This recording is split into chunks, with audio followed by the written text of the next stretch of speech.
It starts with this, a person that you miss. Mine draws a blank. I wanna go back to the early days when life was an escape. Now I just wait for better days.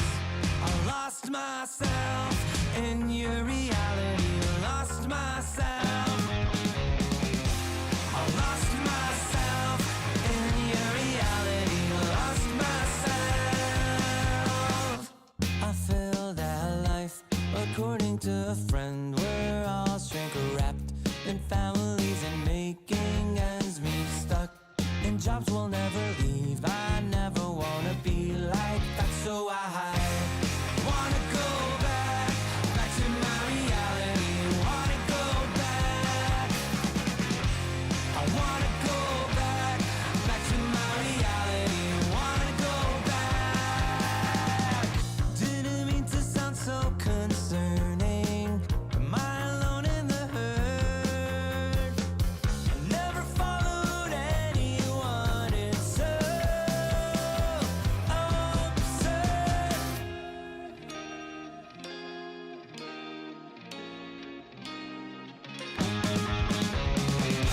I wanna go back to my reality. Wanna go back. I wanna go back to my reality. Wanna go back. Trying to go back. Trying to go back. Gotta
go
I'm a creature with no skeleton inside your hands.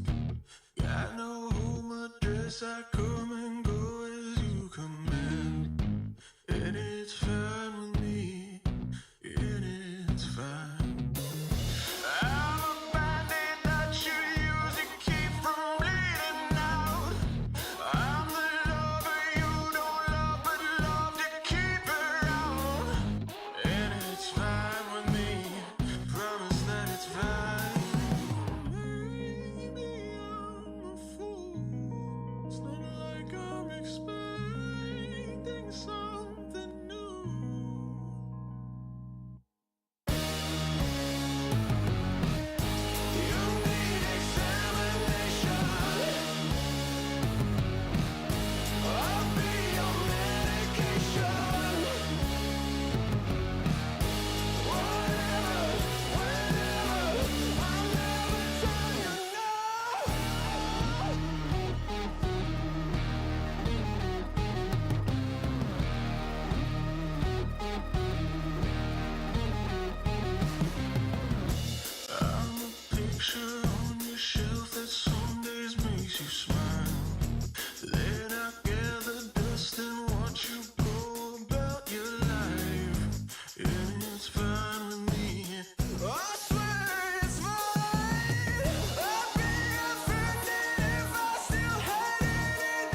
Ladies and gentlemen, welcome. Good morning, good evening, good night, wherever you are from. Back to the direct live broadcast that we have for you people to the DreamLeague Season 22 Post Qualifiers as we head over to number 2. It feels weird to say it because I have been awake since day 1, but it is. And, yesterday, 2 of the teams out of the 8 in the qualifier. And now, after the end of today, we already know which team is going to qualify from the upper bracket final. But until we get there, my name is T-Panda. We've got Mr. Rizardo, whatever you want to call him. He's hot as always, and hot and ready for this cast as well, because it's GD versus Azure. This is a great series, by the way. Yeah, it's a good series to wake up to. I completely changed my sleeping schedule. You don't have one to cast the Chinese and SEA Dota. So overall, I have some abundance of newfound love for the moment. So I'm enjoying myself. The only thing that's bothering is I'm not playing enough because I cast this and then I'm like, yeah, I'm done. I need to sleep. But, Talent life. Yeah, but at least you're watching, you're enjoying yourself that way. I'm wondering what we're gonna see today, because yesterday we didn't see any of the big teams clash. We saw Aster playing, but it wasn't. They lost, I mean. Yeah. But one team was not clearly, but slightly favorited. That was Aster. They lost. We didn't get any big names clashing, like LGD versus G2 or something like that. Not the two of us, at least. What was the first series? The first series was Titan versus G2IG, right? Yeah, the first series, which you didn't get to cover at all. Yeah. Unfortunately. So everyone had all of the games yesterday more or less had a clear favorite. And only one of them turned out to be an upset, which was Team Bright. That took the 3rd place in the upper finals, knocking Aster down to the lower bracket, and they're going to have to do the long run if they want to qualify. Because 2 Chinese through, one from the upper bracket final, and the second from the lower bracket final. So, one regions that have grand finals for 1 slot, China has 2. And very capable teams as well fighting for those spots. And it could be one of these 2. It could be G2IG, it could be Azure, that already closes out a spot at the end of the day from the upper bracket. Be Team Bright, but I feel like LGD is the one that I would be looking at with much more enthusiasm in terms of the up qualification spot. So there's big matchup this qualifier, and it's only going to get hotter from here as teams are getting knocked out day after day after day. We're already halfway in through the bracket, so tomorrow it's just the lower bracket final, and we're done with China. So let's enjoy what we have. I mean, I'm excited to see how this G2IG roster does, because I've yet to cast a game. I've actually yet to see a single game of them play with this roster, and this roster did get signed in December. Yeah, they wait, what do you mean in December? I mean, that was just the G2 partnership basically in December. This team's been together for a while. November. Yeah, because I'm just trying to. Oh yeah, December. Because I'm just trying to figure out when Qual happened, because they were already G2 over there. I remember talking a little bit to Jack about it. When was Kuala Lumpur? It was in December, yeah. Yep. Okay, so you're very correct. It's an interesting partnership. G2 putting their fingers a little bit into Dota, just testing their toes, dipping them, just testing the waters a little bit. They are looking strong. In Kuala Lumpur, okay, sure, they didn't look like the strongest team. There was another Chinese team that just rocked the world by finally dismounting gaming gladiators from that major throne. My Dota is starting, by the way, unbelievable. If I crash right now, guys, my PC is on its last threads. I love you all. I'll see you soon. Yeah, don't leave us, Lizard. I'm gonna need you here. I just cast 2 series of North American Dota with DK Truman, and now going to the real polished Chinese Dota. I'm gonna need you here, man. We are currently attempting to load in. We had no issues yesterday, but apparently we are already running into our first failed launch with this match. Perfect. Add me to the lobby. Yeah, we might actually have can. time to get you into the lobby. That's Because that's I'm a in good Dota call. now. If it's possible. Well, you need to do it now because Can you do it now? Do it now? I mean, add me to lobby script. let's see if we can do it. I'm gonna do it on the fly. It's And- possible. Are you in? Nope. Feels bad. Yes, now. you are. You are here. What do you mean? We're doing I things am, on the I am. fly. This is Qualifier Live. There we go. Yes. Perfect. Awesome, awesome. Amazing. Thank you. Yeah, we Script, had my boy. running it. Or- It was or- me. It was me who did it. It was you? It was he me. wrote to me. He wrote to me. I got you. So I don't know. You guys sort it out. He's Both taking, of the, you he's are taking my all the boys right honors for now. all the hard work I'm putting here in front of you, Lizard. I respect you, bro. I respect Scriff as well. Let's go for attempt number 2. And this time we have success. Captains have been chosen, and the draft is ready. So let's dive into G2IG versus Azure Ray, the Chinese brawl. You guys just needed me. That's all. You needed me in the lobby and instant load. You are the null. And I was about to say the null talisman, but I think you're the good luck talisman, I guess. I'm the no.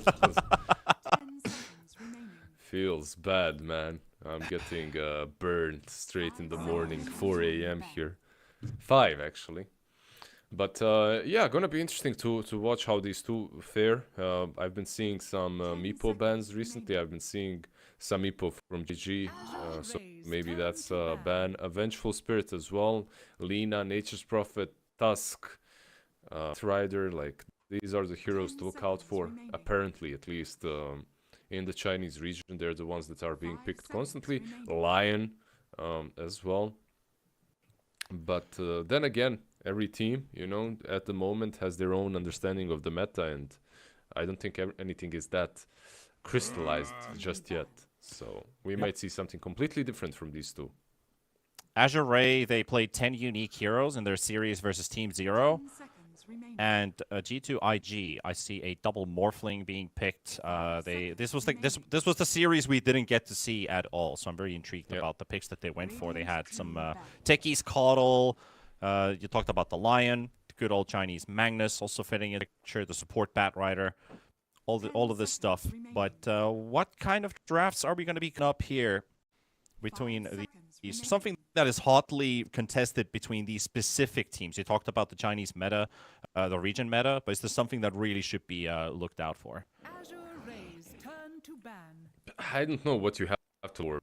If you're these two, at the moment, the specific heroes, like you mentioned, between the two of them, like if you're looking at nothing to say, you can pull out something weird from the mid lane.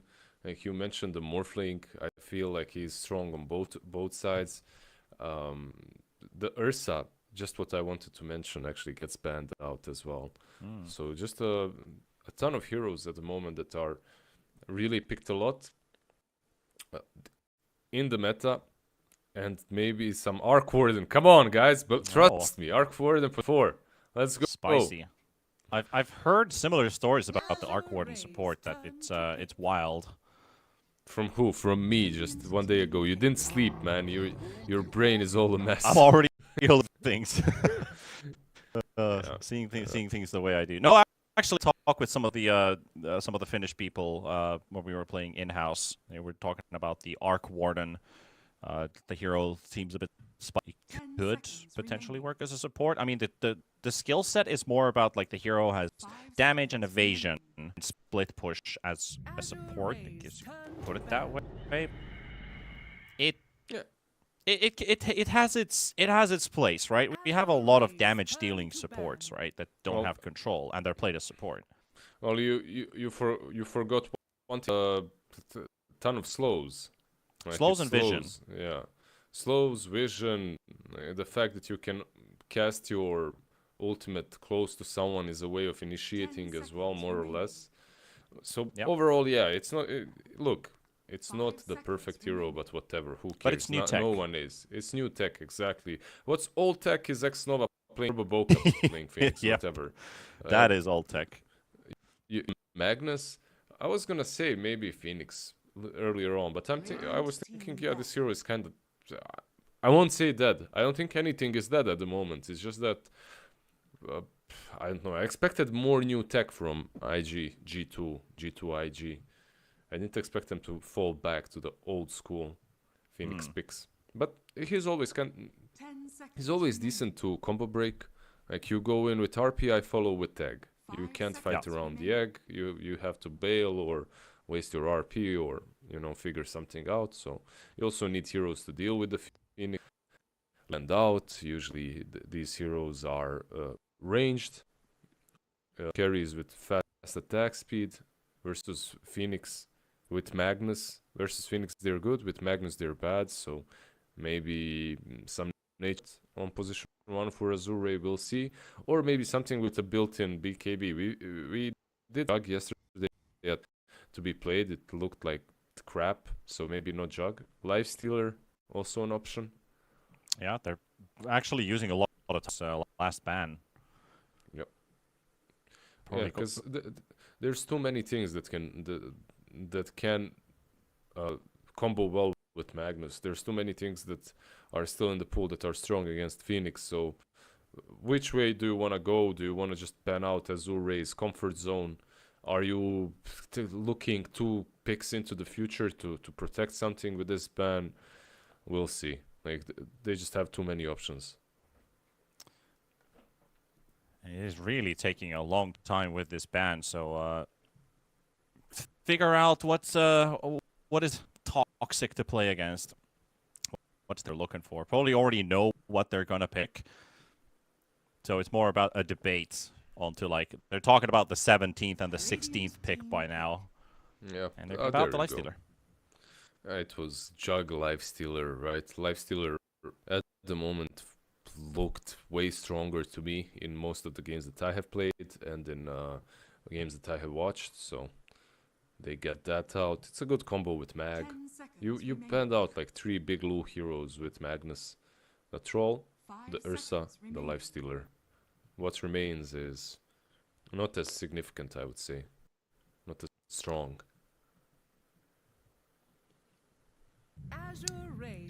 G2IG.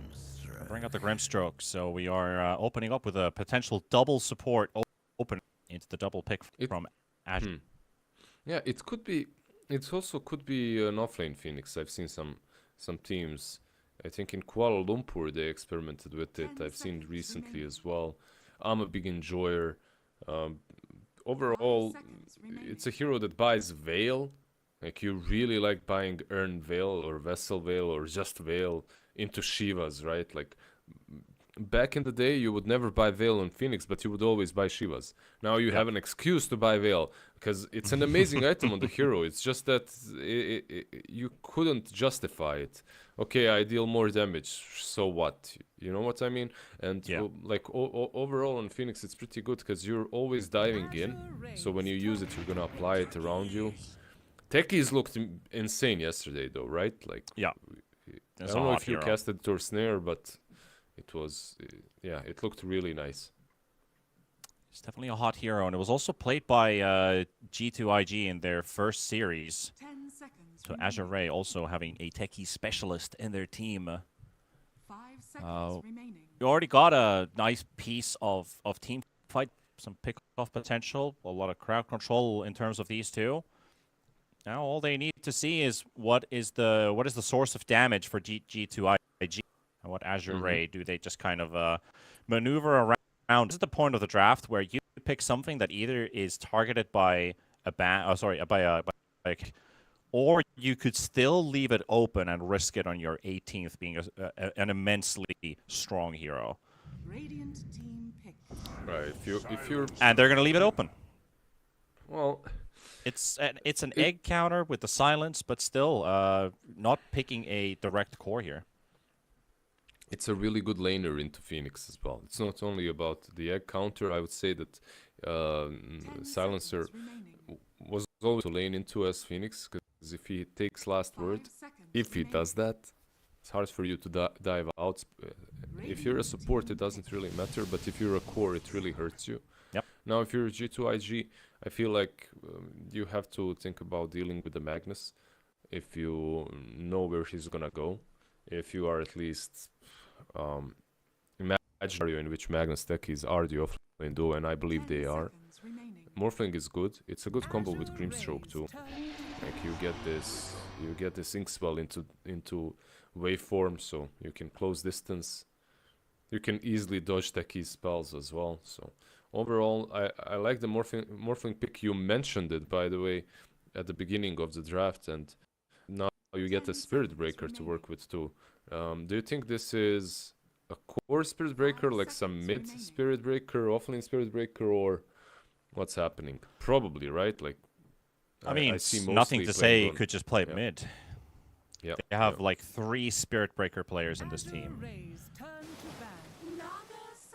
I guess this is So- where you start to align, or you're going to be doing these lanes, because Magnus is still a bit of a flex with Azure Ray. I mean, I'd like to see Bach, of course, play this Magnus, but either lane, do you play against the Morphling?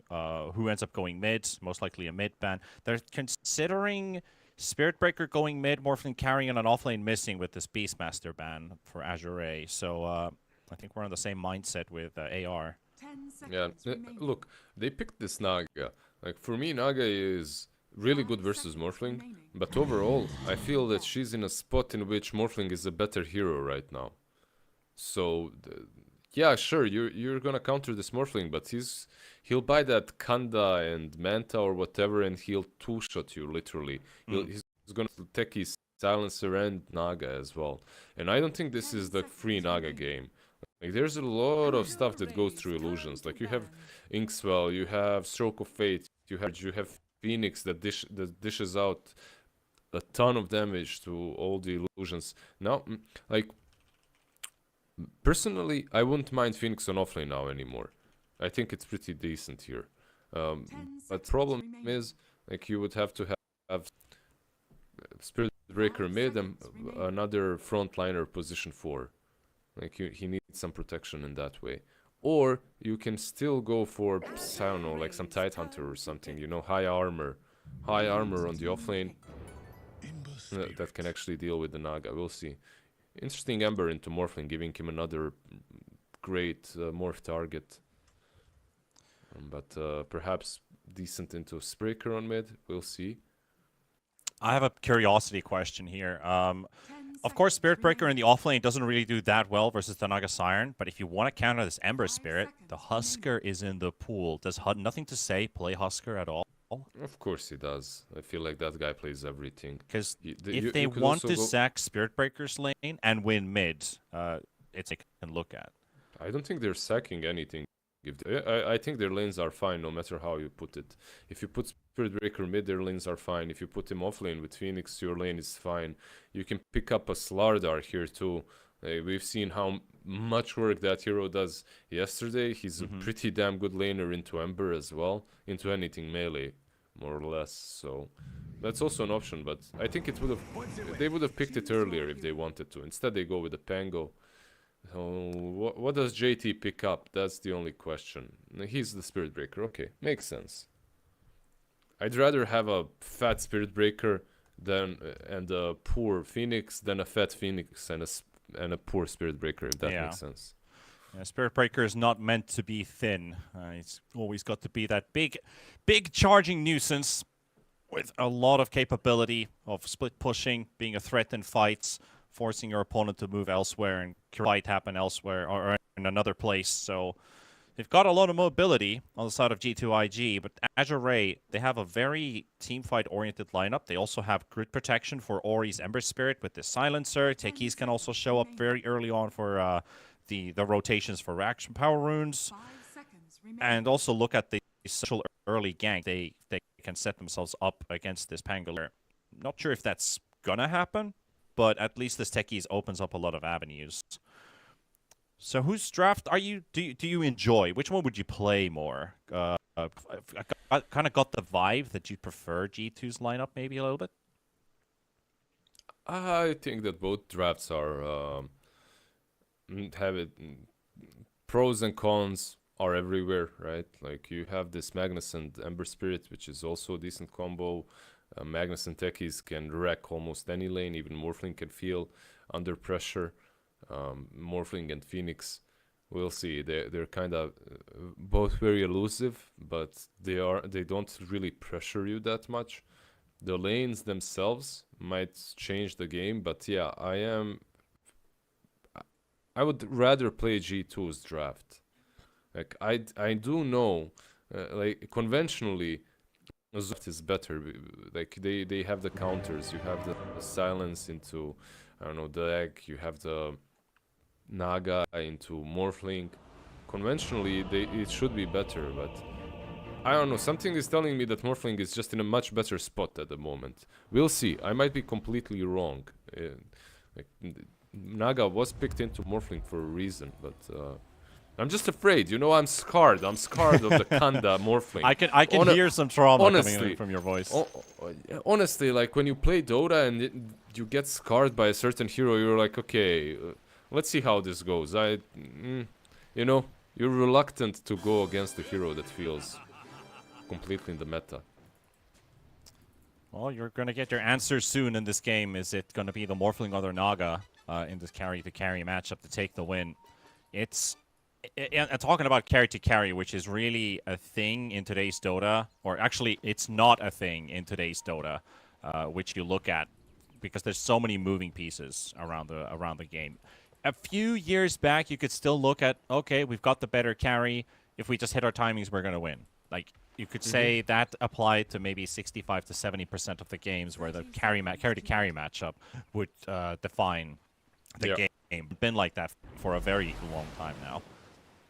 Yeah, of course. It's just like when I'm talking about Naga to Morphling, I'm just talking about answers. Who's like oh yeah, obviously. I'm not yeah. not neglecting that at all. I totally agree. It's a good perspective as well to kind of bring into. Yeah. What do you think about the smoke? Can they do anything? Probably not. I think it's a bit too late for it. Maybe the Morphling could get surprised, but it's Monet. Oh. Yo, Lou! Okay, if he micros the way he just microed, they lost. He was sitting, by the way, he was literally sitting on top of a bounty rune, but he was too busy microing his illusions. Baboka just came in. That's unacceptable. He saw him for literally 4 seconds. He was on the minimap. Like, and he took his bounty. I mean, it happens. Whatever. That happens from time to time. At least, I mean, it's weird how it says, like, Luz actually denied the bounty, and then Baboka has picked up another, so, Yeah, it is what it is. Okay, so he denied the different one on the other side of the map, so that's what happened. He denied one with the illusion. Okay, I didn't see that, so I forgave him 50%. It's like, we can give you something back for it. But yeah, basically, when we're looking at this laning stage, I think we might be off to, I would love to say, a calm start, but it's always calm before the storm, right? The Silencer is way too far out in the lane, but JT has to use his charge for a quick poke here onto him. And if they can get Qianming with the Blood Grenade, they're committing to it. They can kill him. And this is the miss. definitely going to be the jukes there, but it's the right-click damage coming out from Baboka, and first blood for IG. Or G2 IG. I feel like he had the block there on the illusions, but it was hard to keep him in spot. Yeah, nicely done by them. It's a kill lane. Naga and Silencer, I mean, they need to poke hard to this lane properly, because I feel that JT and Grimstroke might, yeah, just have a good time up here. While FY is trying to bully X-Nova a bit there with his creep pulling in the bottom lane. There's much work that he can possibly do to make boss lane easier on this Magnus. Yeah, it's a single pull, right? So all you have to do as a position 4 on offlane here is make sure that the creep wave dies. Not the creep wave, the creep camp dies. The creep camp, so that Yeah, so that they continue pushing, so that your offlane gets more farm. Single pulls, meh, you know, not great. Unless it's a ghost lady, then it kills your whole wave. Yeah, Ghost Lady is powerful. Never underestimate. CS has at least been divided pretty evenly on every lane at the moment. Mid is also very even with 15 on Ori, 13 on Pango. But then again, I think we are again looking at when are we going to leave Naga alone in this top lane for the Silencer to rotate to help out in mid, and then there's the threat of the techies, which is the big one. Yep. Fighting for the I feel Lotus like- here. Nice still jump into steal. Nothing the Phoenix can do about it. Can you dive snatch it? You can't. I actually never tried. Me neither. You probably Speak should about be this able thought to. now. I think you can, like anything else that you channel with Phoenix. Because I don't play Phoenix at all, Yeah. so I haven't you- actually seen you- that. You can. I'm fairly certain. But yeah, this rotations from Azure that you mentioned probably should come from FI and techies. As a Silencer, there isn't too much you can do on the map, like some slows that you're bringing. Yeah, and you're trying to slow down a Pango, you can just swashbuckle away. Yeah. You'd have to get Ori to bait swashbuckle from Nothing to Say, and it's got to be a very heavy commitment to actually get him to use that ability. Yeah, you can always do some rune control, right? Like that's something that you can do. FY almost denies the water rune. If he pulled just a bit earlier, could have done it. I do have to say, after watching NA, it feels like this is a much more calm game, a much more sophisticated Chinese Dota game. Because what I just saw, like, literally an hour ago, was you're leading 5k net worth at 10 minutes, and then you throw it away in 3 minutes. To 13 minutes, it's back to even, and then you're already leading by 3k 2 minutes after, and it's like, what the hell's going on here? It's like, I mean, all over the place. that's the beauty of NA Dota. My Yeah. pubs look sophisticated in comparison to NA It Dota, reminded but me of last year, like exactly a year ago, when you and I were casting NA Division 2. That's what it reminded me of. yeah, NA not really in the best shape, but that's where they thrive. I feel like that's where you have to worry about NA the most, when everyone forgets them and they look like they're completely out of it. But yeah, we'll see how the teams Yeah. fare. So when they basically what qualify. my point is the privilege of casting Chinese Dota, watching these great teams fare up against each other. As Ori being bullied by Nothing to Say, he's going to commit for the dive. Does get hit by the chains, does get the swashbuckle out, but Ori on the receiving end, he's pondering, do I stay or do I leave? Bounty rune in 30 seconds, power rune in 30 seconds. He wants to gonna be get a- level 6 before he leaves, you know, like you That too. want to defend the tower, use Remnant, TP base, come back. That's the general idea, and that's why they're bringing 2 more heroes. Silencer here, FY here, yeah, they bring in all the numbers. Ult. They're just going to protect that power rune. It's going to be split top to bottom 50-50. Top or bottom, Lizard? Top. Ori has Yes, luck. sir. That's a haste There for we him. go. I knew it. And they can fight this even. They've got the Grimstroke caught on the spot. FY with the jump. Aboka dropped low. Nothing to Say. Coming in with the Rolling Thunder. Techies pushed to the high ground as FY finds his positioning finally there. Baboka does get killed off by Ori. Finally taking down FY, but Ori with a haste rune, able to move back to the Phoenix, and a double kill for the Ember. He got the best room possible. He gets the haste. The moment you get the haste, that's a double kill right there. And he gets the 6 after they rotated in, so really nice for Ori. Gets a bottle refill too. Nothing to say as well, of course, but I love how the game has shifted to mid lane completely. The big playmakers coming out from Nothing to Say and Ori with these heroes. It's a big importance that they don't leave that mid unchecked. Every other side lane is just basically enjoying the farm. JT also pretty well with this Spirit Breaker. I don't really worry too much about Lu. 44 and the Naga. Bottom lane as well is forget Bach about actually Lu. ahead of Monet by a little bit. Johann Sebastian. on the Johann bottom lane. Sebastian Bach, yes. Artist. Yes. Faith Beyond, he's an artist himself. Artist on Magnus. That's how good he plays. I've heard of him. Yeah, we've all heard of him. If you haven't heard of Bach, if you haven't heard of this Magnus player, you better learn. Might learn something from this game. What's crazy to me is, okay, Naga is on top of the network, but she is Found getting Xnova. ganked right now.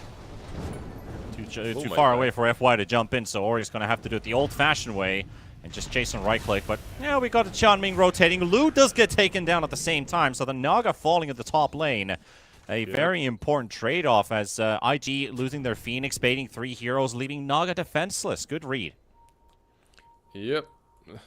So basically, the moment you see Grimstroke moving towards top, you have to understand that they're going to try and get that kill. It's kind of silly how strong Spirit Breaker is into Naga at the moment, even though like historically this hero sucked against her. You just can't do much to illusions, but now he just kills them. He literally just kills the illusions with the charge. Magnus showing up here is Baboka and Xnova. Trying to get nothing to say and check. There we go, the chains on 2. RP is available. Going to be dropping it without hesitation. Take down Xnova and follow it up with Baboka as well. 2 down from IG. Azure Ray happy to take with the RP used for a couple good kills. Yeah, nothing to say he stole some stacks, but that's not worth it. Like, they're stacking your teammates, you're taking their creep camps. Yeah, you whatever. probably lost like a 300 gold camp and just got almost 500 gold for killing heroes. Yeah, and you sent them back to base. You also Sent them back to hell. freed up the map, right? Like there's just so many things that are good for you in that situation. But okay, even though they are killing the supports, the Naga has died once or twice, once on top lane. So that's the silver lining. I feel like if you're IG right now, these 2 supports should play with the Spirit Breaker. Like, he is extremely strong at the moment. Pangolier as well, sure, but some rotations towards the top lane, take that tier 1 tower would be cool. How much they can establish on the map here. I mean, while fighting for the rune, denied by Xnova, the region rune, away from December. Again, with an empty bottle. Not too much in panic, though. 4-0 on Ori right now, so this Ember off to a great start. Topping network for the time being. Close to Witchblade. Sorry, Witchblade. Mage Slayer. Yep, getting really close. Pango as well, getting closer and closer to the defusal. Not there yet, but Big they are timers. making the move that we talked about. Rotating top. The only problem is Silencer is in the way. Like, yeah, you're gonna kill him, but Yep. you want the Naga. You didn't want this kill. Yeah, this is not the one you were looking for, but it's the one you're gonna get. It's Xianming. They're gonna have to work for it for a while, as JT is gonna charge under the tower, forces a raindrop to pop as well from the Silencer as he goes down. Xnova also chilling around in the area. They've put 4 heroes into the top lane to pressure this. Do we see Azure Ray pressuring bottom? They've got Ori rotating there with Bach. Already farming and pushing the lane, but they're both just going to reveal themselves in the lane. No secrets hidden. Got him. And I don't think they will get bottom. This Morphling is a bit harder to zone out. Wait, what's up with Vlad's? Vladimir Zop. Okay. So is that the build? That's the on build, I Morphling. guess. Yeah, that's the build, I guess. He went for it. I mean, I've seen plenty of the Morphlings. Let's see with this global silence. TP's instantly coming en masse on top of the Morphling, but he is already down. JT does get the charge onto 2. Nothing to say, pops the Rolling Thunder. Now just needs to find the connections with his roll, and with a nice combination from the Nether Strike onto Bach, this Magnus is in huge peril. Silencer also warning away. Grimstroke unable to be taken in the hands of Ori. And Xianming, he's going to be another casualty of war. JT just charging right past him, pokes him back a bit. Nothing to say with the connection. And now onto Ori they go. They're not done with the chase here. IGD G2 might have lost Monet, but they make them pay. Radiant's middle tower Yep. I love that charge, by the way. He made sure that Silencer dies, and at the same time he charges the Ember so that he can maybe connect to a different kill, a different play. Ember had too many remnants to work with, so that failed. Overall, nice idea. I like it. I always like it when players are thinking 1 to 2 steps ahead, and usually at this level they are. There's a smoke, by the way. They don't have RP. Yeah, So blink they do, but no. They killed Morphling bottom, but they only did it because of silence, right? Like, they had global. They wouldn't be able to do it without it, so I'm not sure they can kill anyone. Phoenix. Okay, this is a kill. That's the way to do it. You don't need RP if you have the techies with you for the blast off. Yeah, that's an easier one, but that's also something that you're willing to, you're willing to sacrifice. Yeah, if it's another smoke on a G2IG. support. Yep. Radiant are scanning. What I am curious about here is talking about the trusty shovel on Qianming's silencer. Does it still work that Cobalt takes away the tier 2 backdoor protection if there's no creep wave and it's just the Cobalt? It takes it away. Has that been fixed yet? Something tells me through. It's very misty in my head, but I think it doesn't. Because that would be pretty sick if we see it in action. And it does manage to take it. It still exists. We had some talks about this a couple days ago. Lu, missed you, Lu. You are under vision. And he's being surrounded. Hostiles in every direction.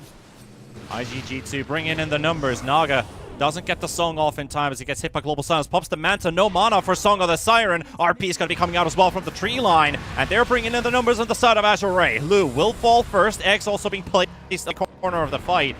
And Azure moving away from the distance.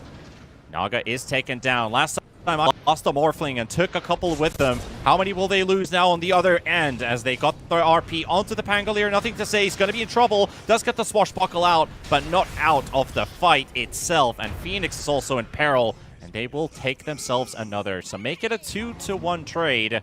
This time, they get a Pango instead of just the supports traded off for a carry. So this one, bit better for Azure. Yep. I feel like the biggest playmaker here on IGG2 is the Pangolier. The other two are more greedy at the moment. Spirit Breaker does have a Shadow Blade now too with the Midas. You really want him to not die. You want the Spirit Breaker to be finding as much farm as possible, and so far it's been happening. Morphling as well, not dying, super significant for. Or you're going to get charged here. Doesn't get the slight, but he's still going to get silenced up and on the spot. Just a little bit more damage, and it's going to be sufficient with the Nether Strike. Big kill going for IGG2. Nothing to say, also stalking Qianming in the mid lane, but the silencer just a bit too far away. Using the glyph as well on this creep wave. They've got the Spirit Breaker charging in JT target. He's going to go for it with this with the Shadow Blade. Silencer already down to half HP. Bach is coming in from the side. No RP available, but he's going to be able to push him back under the tower and trade off a trade off a core as their support gives his life away. He is sort of a carry. Yeah, they get him. They only kill the silencer. They do pressure mid a bit, so that's nice. The tower is killed, but overall, you're not happy with the trade. If you're Spirit Breaker, you don't want to be dying like that. By the way, I have a question for you.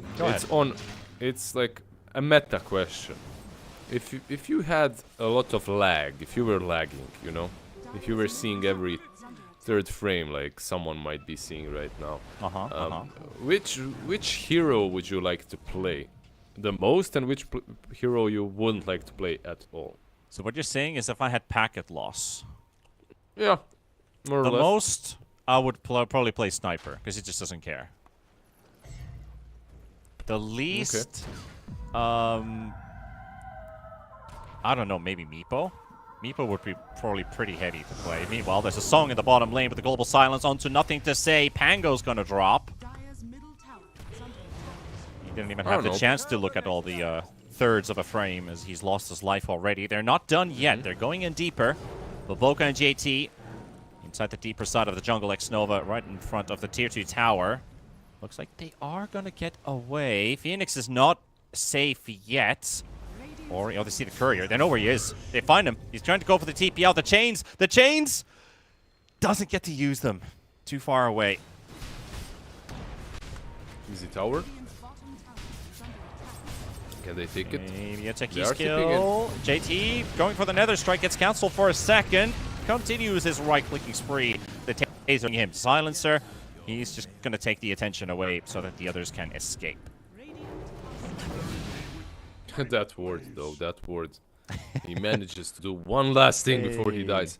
Yeah, maybe a little bit overcommitted, but at the same time, forced all the rotations down bottom. Naga goes top. She now has an Orchid as well. Now this hero is active too. Up to this point, she wasn't truly. Like, she was just a, you know... Okay, I have some illusions that hurt you, but that's it. Now she's scary even for the Morphling. He doesn't have Manta yet, but it... never mind, the Manta is there. So the Orchid, it came in the same time as Manta. Yeah, the items are slowly but surely coming online for both of these teams' cores. Naga runs in with the Orchid onto Monet, but there's that fresh Manta popped, and look at Monet fighting against Lu, and Lu has to run. Gonna get hit by the ensnare as well from Monet, turning into a Naga Siren himself and forcing him away with 300 HP. X-Nova has everything on cooldown, but here comes Nothing to Say. Hits the creep wave instead of forward, and there we go. Onto the Naga. They get the closure, get him killed. Ori, meanwhile, finishes off JT in a separate fight. Well, And also JT was they got the FY as well, yeah. JT was going for the techies. He was in the world of his own. Meanwhile, Naga is dying, and that's what I kind of mentioned earlier about Naga. Like you get to this, I don't know, item, Orchid Manta, and you're supposed to be strong against Morphling, like supposed to be, but he still owns you. And this smoke, they're coming into the It's pit. close. It's going to be very close. Roche is already down to 3,000 HP. Magnus in the front. Bot, does he just charge right away? And they still have time. They still have a bit of time. Ori going into the pit. The RP connecting onto two. Beautiful connection from Ba. And Ori takes the Aegis on the side of Azure Ray, but they're turning around with the damage. Monet trying to fight all the way to the end. Maybe get a kill for himself, but right now it just looks like he's going to have to teleport out, and he's going to be able to get away. But G2IG, JT? disaster JT? strikes out. JT still going through. Finds a kill for himself. Soulbind connected onto two. Nice X well stunned, but Lu with the song of her purple, interrupting them as Ori finding the backline, takes down Bavoka. X-Nova, nothing left to give. FY throwing in a couple mines, and JT, he's got nowhere to run. Kills going back and forth, but Azure Ray secure both Roshan, the Aegis, and a 3-1 trade. I like the song of her people. That's probably the most significant play Blue has made. It looked like they might recover a bit. It looked like they might recover that fight, I mean, a little bit. Kill off two supports, but the song saves them.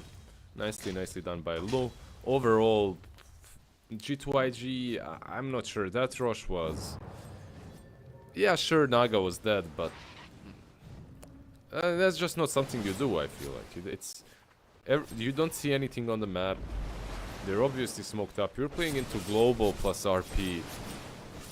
If you get that Aegis, the game feels super good to you.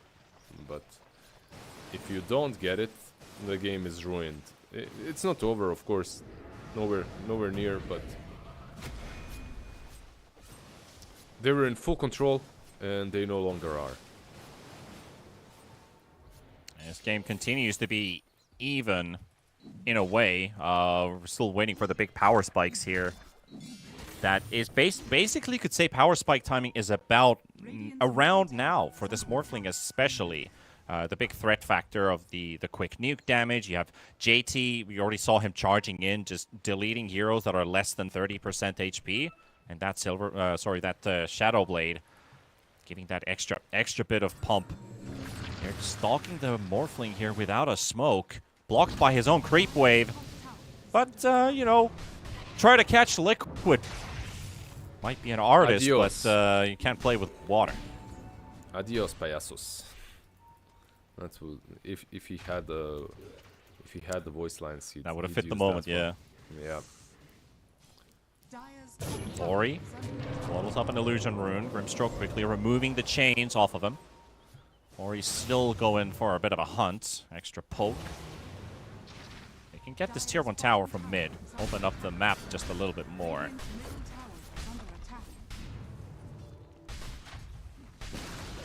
Days of Roche Pit in the river and tier 1's importance. Of course. It's night and day to today's Dota. Tier 1 feels so meaningless now. At least in mid.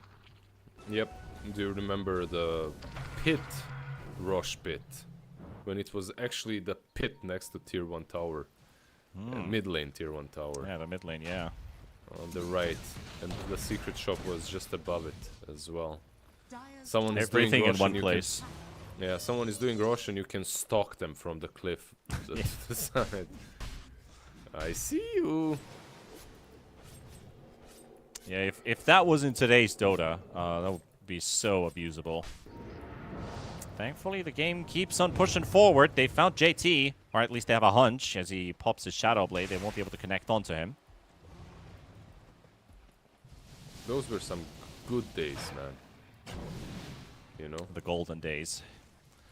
Truly. Top tower is under attack.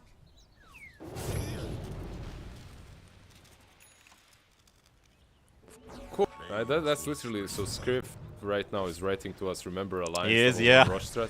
That's literally Swedish what pride. was on my, literally what was on my mind. Like, of course. Oh, I still that is remember exactly the what it Nature's- is. The Nature's Prophet bait Tower is under as Phoenix dies here, right? the level 1 Roshans. Even some of the like we're talking about close qualifiers, right? It's not the biggest of venues. There's been so many open qualifier games back in the day where you just went for a level 1 push strat down mid and you'd call GG at 4 or 5 minutes if it didn't work.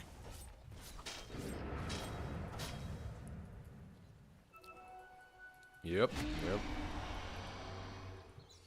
The good old, what was it, like Io Ursa, Wraith King Ursa, Yeah, Baden. Lone Nature's Prophet from Alliance taking Roche, just Yeah, tanking everything.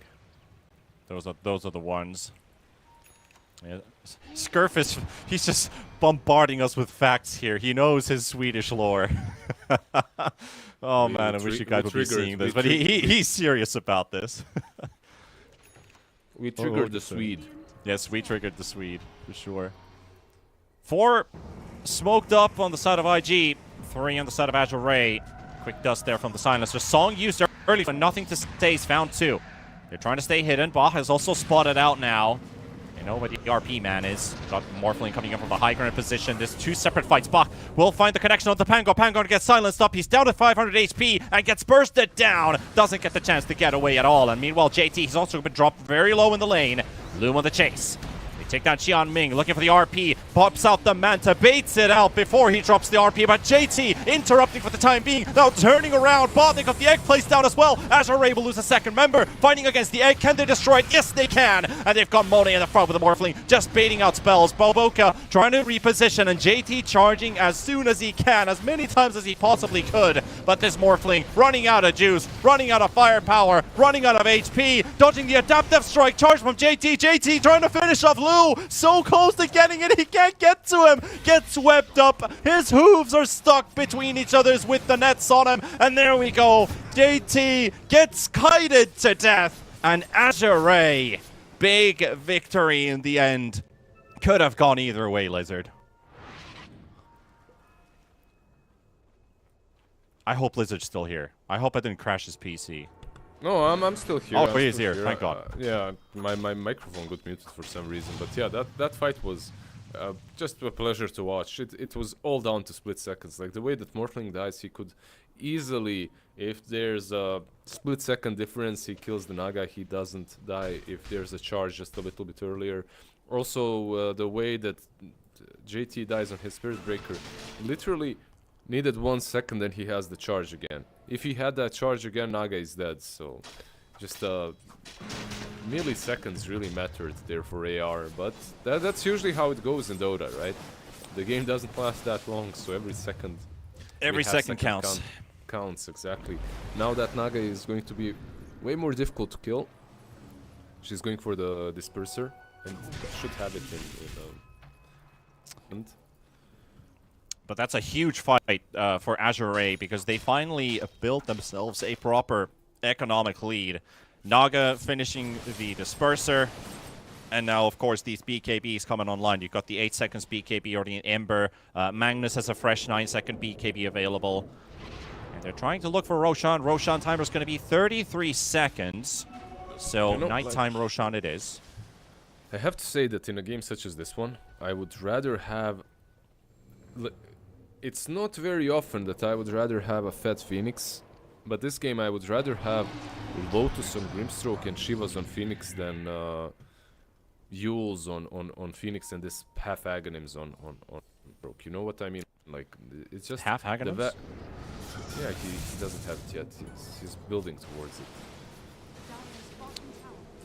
He will have it for the next fight. But in any case, just having to be this defensive in X1 on Phoenix feels bad, because you could do so much with aggressive items. They would do quite a lot against the Naga, against all of them. Right. Well, they're already inside the Roche pit. This Roche will go for Azure Ray, despite the smoke coming in. Let's see what IG or G2 IG want to do. Do they just turn around? Does seem like it. H is for Lou and the cheese for the Ember. So, Toil and Trouble is coming towards the Radiant side. Yeah, they do have they do have the Aghanims now on the book, so we'll see if the illusions do a lot. Dark Portrait will be casted on Naga, of course. It can be useful, but like, she has a lot of active items. It's not like she's some, you know, Butterfly, Skadi, and the Fanaga.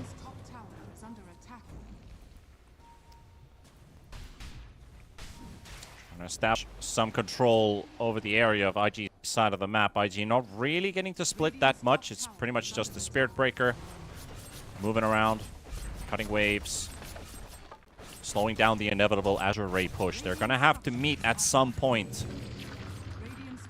But when does that squaffle happen? Daytime in 10 seconds. Look at that Portrait go. Run, FY! Run, boy! Look at that. That hurts, man. He's gonna have to... Very strong. They need to help him, yeah. I love how they're just trying to slow it down with the disperser. Like, nuh-uh. Nuh-uh, FY. Down a half HP. They have Glimmer Capes, at least, you know. Like, one Glimmer, Solar Crest saves you a bit.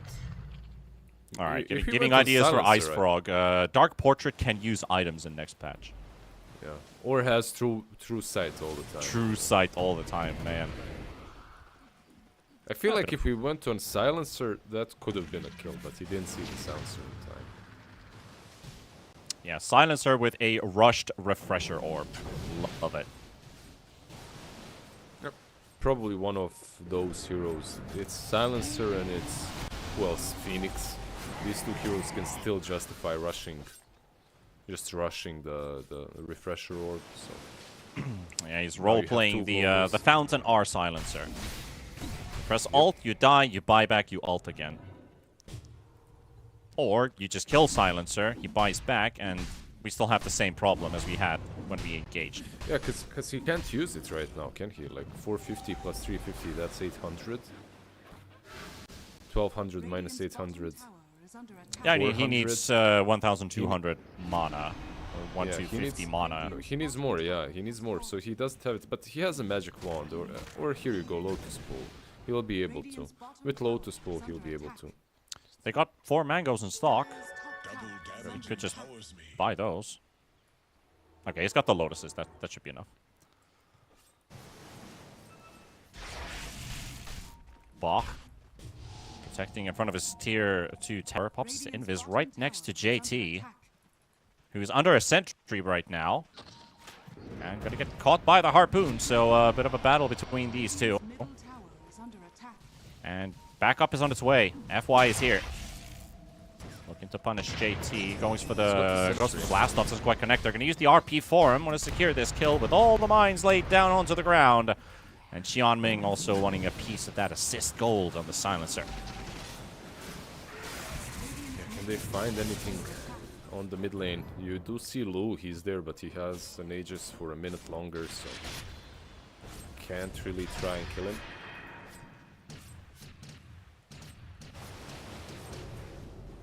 But at least by the time Spirit Breaker is dead, all the lanes are pushing back in towards G2IG's base.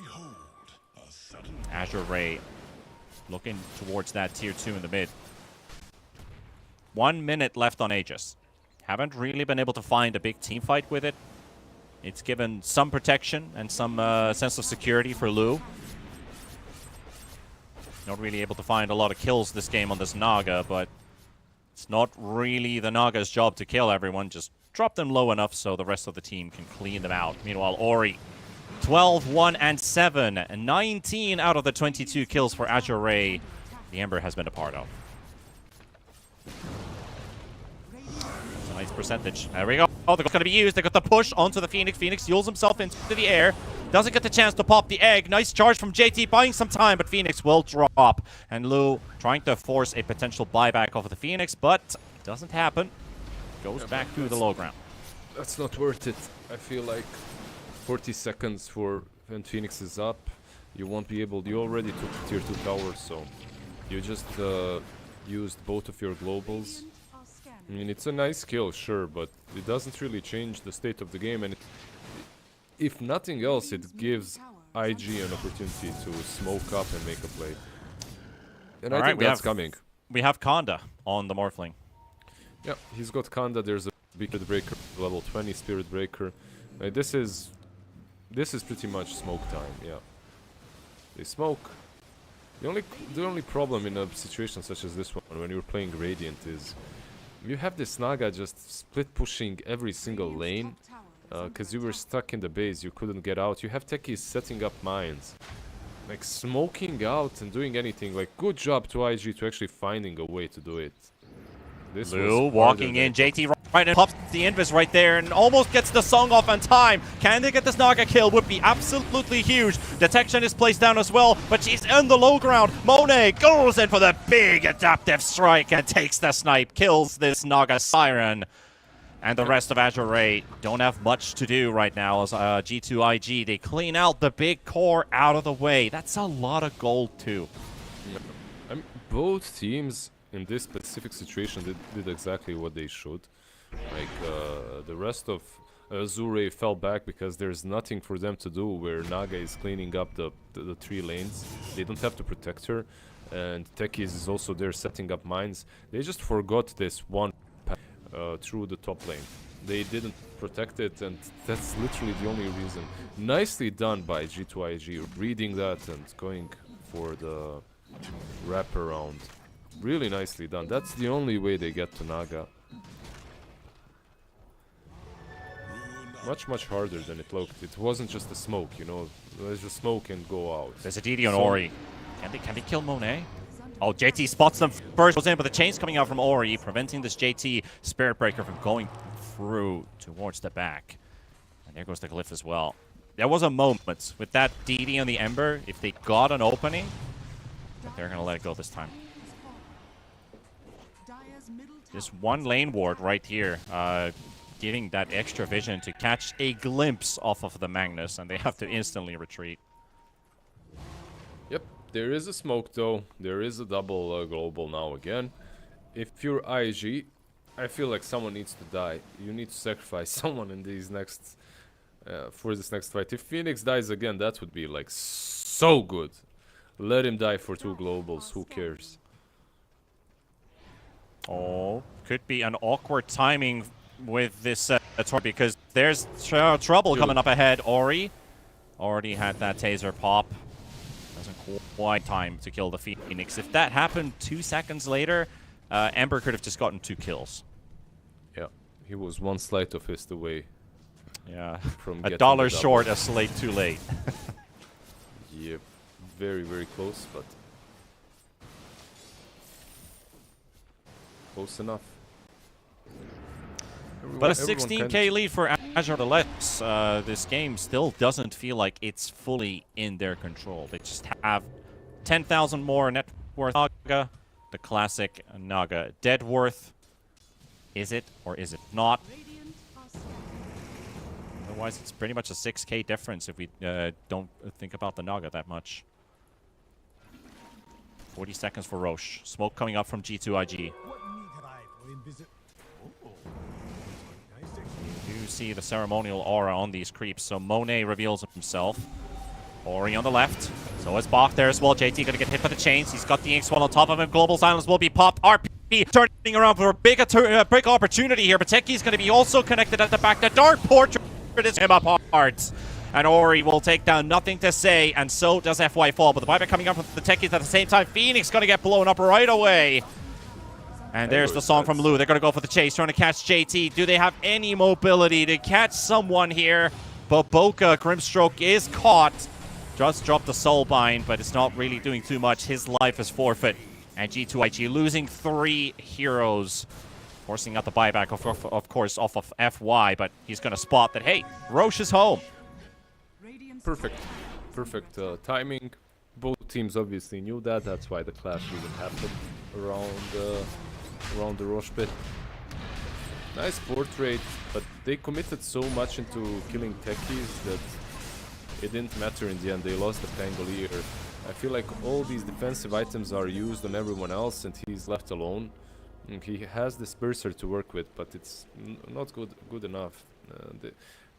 Ex-Nova, he really needs to get to the Lotus that he's buying is under attack. sooner than later. Right, that would be a game changer.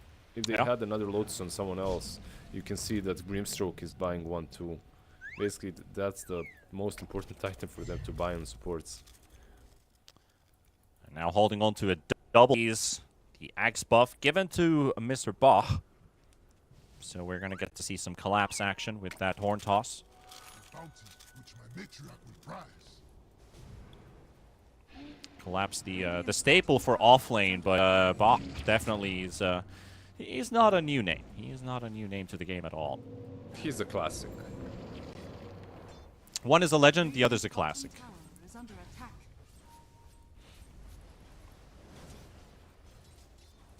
Almost feel like putting them both on the same pedestal.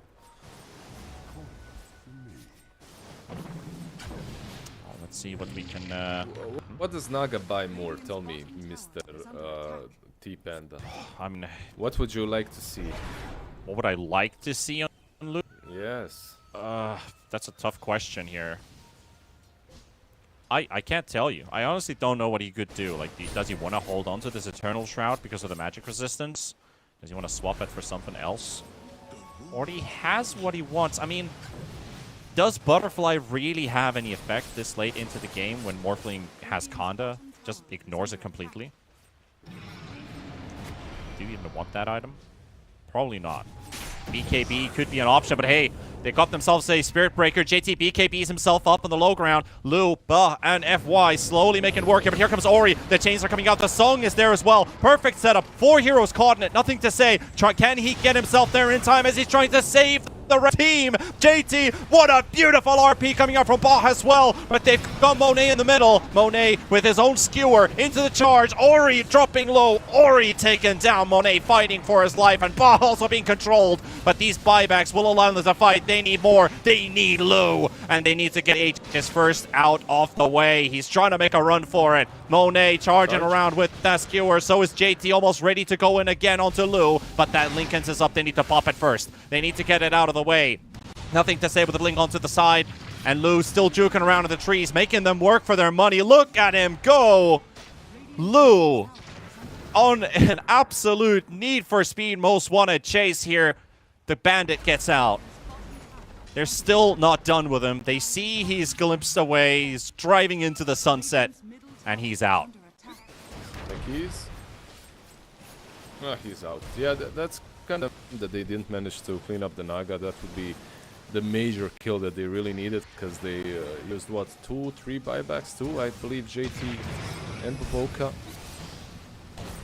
If they only got the Boboka, indeed. Naga, yeah, if they only got the Naga, then even without the buybacks, that's kind of okay. But like this, yeah, you're feeling good. You defended, but you're in a pretty weak spot, because once they respawn, Once the globals are up, they're gonna do the same thing all over again, and you won't have the buybacks. However, there will be a significant difference in the next team fight. You should have the Lotus Orbs completed on both your supports. So Phoenix now has one.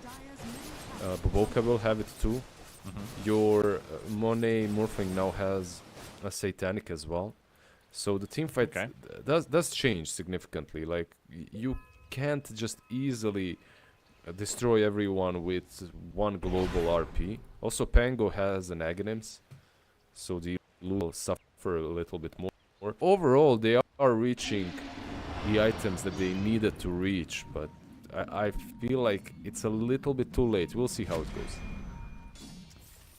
We still don't see what Lou wants to buy. He's bought himself Boots of Travels 1. And he also has, for his other foot, still has the Power Treads in his backpack. Probably too big and around that he's not going to get rid of those Power Treads anytime soon. Yeah, he'll sell them eventually. Eventually, yeah. I feel like Rapier is probably not the way to go. He's thinking about it. He's thinking about something. Nullifier. Okay.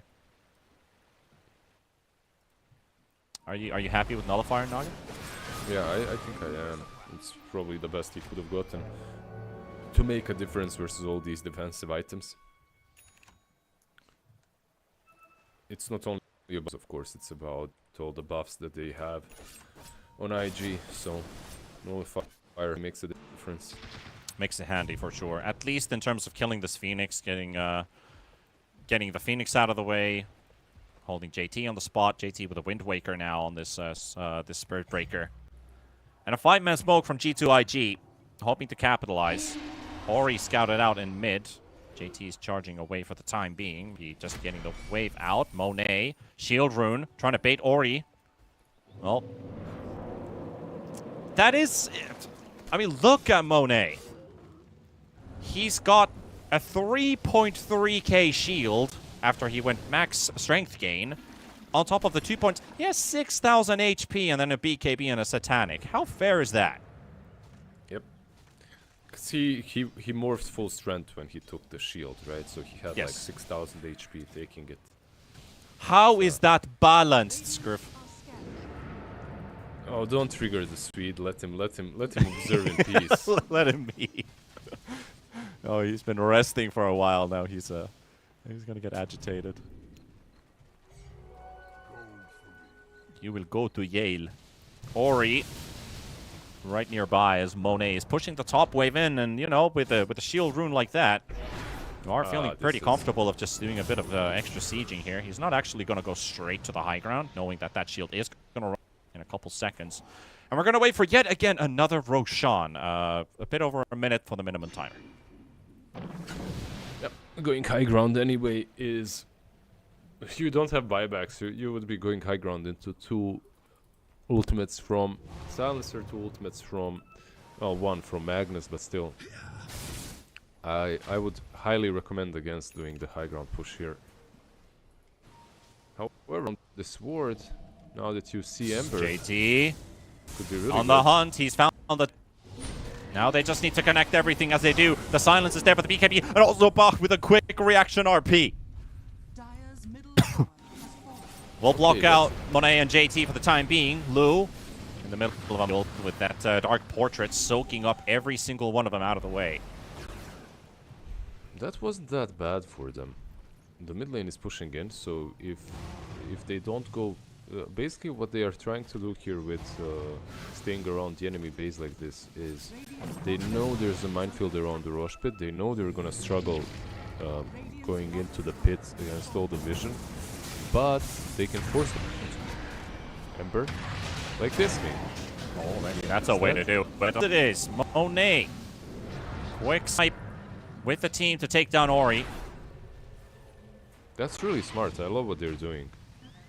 I questioned them going high ground, but it's not about the high ground. It's about just taking a fight where you can, where you have vision. However, Lou, nicely done by him as well. Realizing what's happening, realizing that he can't just sit in the pit. He has travels after all, so... Yep. Oh, he's gonna do a bit of pushing. That melee Rex is actually taking a hefty amount of damage from these illusions, and JT can't just sit there and clear them. They're gonna have to use a glyph for it. Meanwhile, the fight breaking loose in top. Bach got the skewer onto Monet. The global silence is gonna be used as well. Does have the strength gain going at the time, and he's still at 4,000 HP. So Monet is fine, forcing out the BKB of Bach. Yeah, forcing out a buyback as well from And the Ember. buyback from Ori, yeah. Missed that I one. think that's probably the biggest deal there. They didn't lose the Rexes. They forced the buyback. They're still smoked. But they're not in the best position at the moment. Like when you look at Radiant, you don't have vision. You can't contest. Well, actually, you do have a ward, but it's gonna be hard for you to contest. Roche is alive. The pit. Blue going There's straight. no global. Straight into the Roach Pit. Yeah, no global for 40. Refresher also a cooldown for 60 seconds. JT, long charge in, gets the connection, the Inkswell on top of it as well, but there is a save coming out from FY, and the song from Lou. Roche is also down to 5,000 HP, and they've got themselves JT. JT Wind Waker's himself away, nothing to say with the Rolling Thunder, trying to get the connection onto Lou. Lou's going to be very low on HP with the Naga, trying to run away, but this time, they're not going to get him out. He will drop, and Naga out, coming in with a buyback, instantly returning into the fight. They're also controlling the Silencer in the back, and Silencer gone for 70 seconds. G2IG fighting tooth and nail. That's JT. He's on top of Ori. He's on top of Lulu, who just bought back. They can't lose this Naga right now. Monet's going to be on top of him as well. Bach goes in for the RP. They got the Morphling stuck on the spot, but they don't have the damage. Nobody's hitting Monet right now, and they will have to reconsider. Is this a fight worth winning? Is this a fight we can take? Lou's going out. Bach with the help of Ori. Nothing to say, dropping low. JT with another charge. Then nothing to say will drop. He comes instantly back with the buyback. And Monet fighting it out versus Lou. Naga versus Naga. Illusions all over the place. And Monet going to get caught by the Ensnare as well. With Ori and FY coming into the action. And Monet, the raid boss is down. Azure Ray, it comes with a heavy cost. But a win is a win. And Roche yet again secured. Yeah, they're gonna get the Aegis Agnes and Cheese. The next fight will still be kind of difficult for them because there will be no buybacks, or they can just chill now, right? Like just relax and chill until they have everything once again. By the way, I feel like from Beating was good that fight up to a certain point, up to a point in which Monet felt too strong and he started chasing Naga.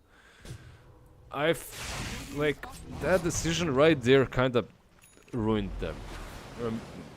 Moment he goes for Naga, his back completely opened, and Ember and Magnus can just wreak havoc on the supports on Pango, and that's what they did. Like, if Morphling is covering them, if Morphling is hitting, I don't know, Ember or Magnus instead, then Naga has to come. And if Naga is coming to you, the illusions don't matter because you have your teammates to deal with the illusions. But if you go on, a wild goose chase, then it's bad. Yeah, it's the hunger of he just bought back. If I kill him here, that's game. JT. Looking for the nullifier. Bach going in for the play. Got the horn toss. Phoenix brought in. Egg is available. Hexed up. Won't be able to get it. Global with the refresher.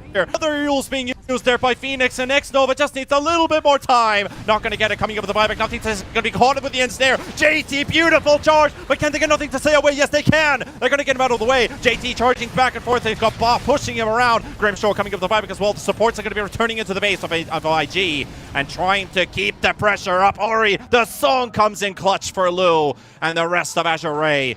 They've dealt the damage and they're out of there.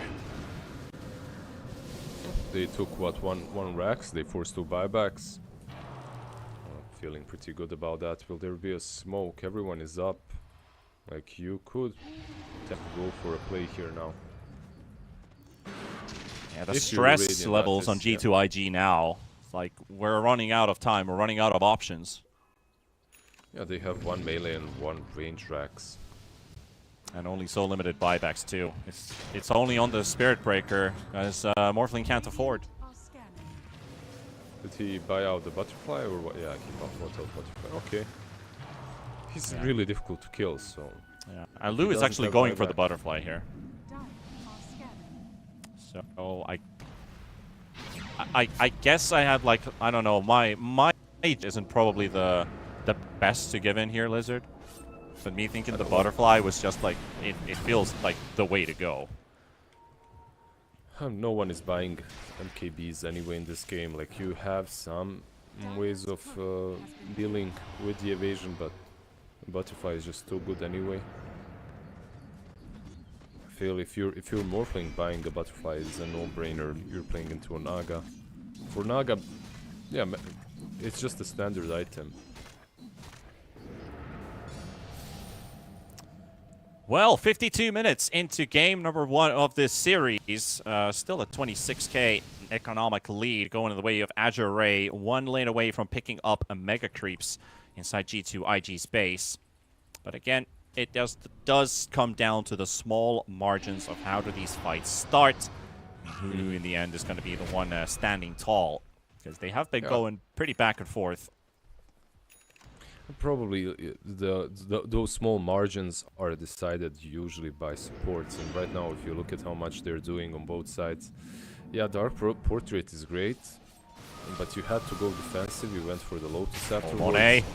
Oh, this is scary. The Morphling gonna get caught and pushed very deep in, but they got the global silence forced out. Song also used by Lu. Can they keep him busy? Can they prevent him from getting away? He's got no TP for 18 seconds as well, and Azure Ray, they know it. He can't get out.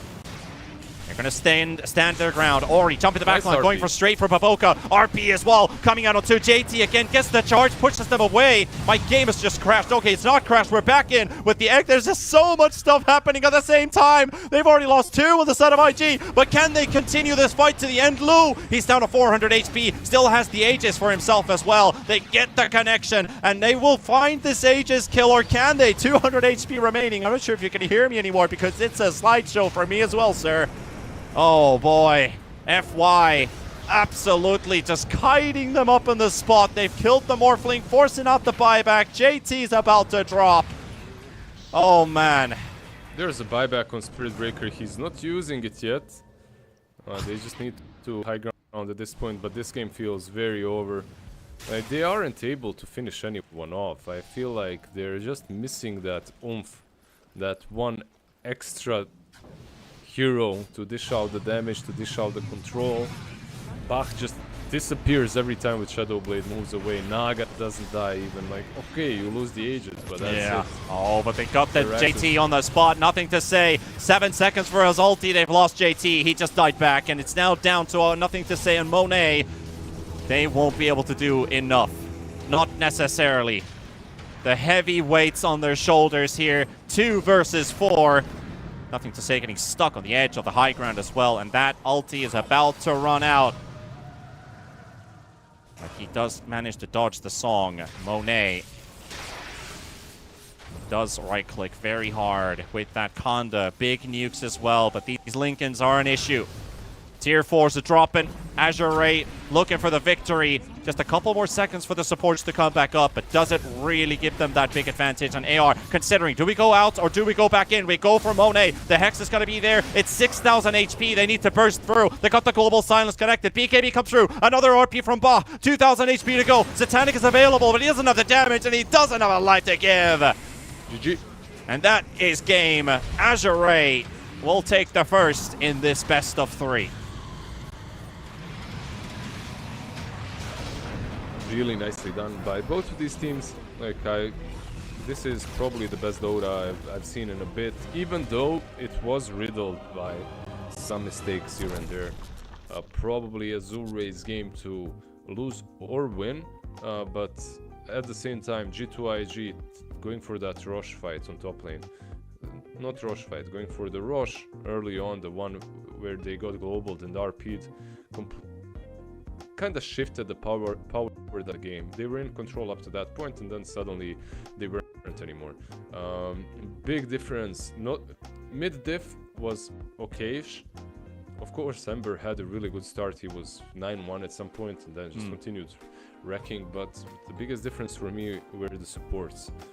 On one side, you had this Grimstroke that's going for Dark Portrait, which is decent, but it's just not what you need. You don't need an additional illusion that brings someone to 50% HP. You needed Lotuses, you needed ways of dispelling the global off of your cores, so that they can actually dish out the damage. That was a problem. On the other side, however, the supports, they were doing so much damn work. The double global, the double hex that they both bought, Yeah, I feel like FY and just owned on techies. Like the amount of damage I want to see in That game. he did. My game didn't crash. I want to see the scoreboard. Let me see.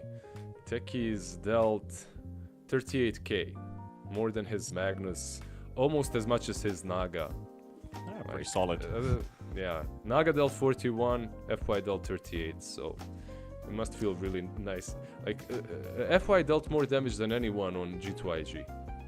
Yes. I mean, you got to give respect to this techies pick in general, like how effective it can be in the right hands. And it was a team effort victory for Azure Ray. Of course, G2IG, they had small moments in this Azure Ray, mostly in the commanding position. But ladies and gents, we're going to take a tiny break here and go into game 2 with the refreshed minds and hopefully less Kale. So we'll be right back after the break.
And so we return, ladies and gents. We are back with G2 IG versus Azure Ray in the DreamLeague close qualifiers for the China region.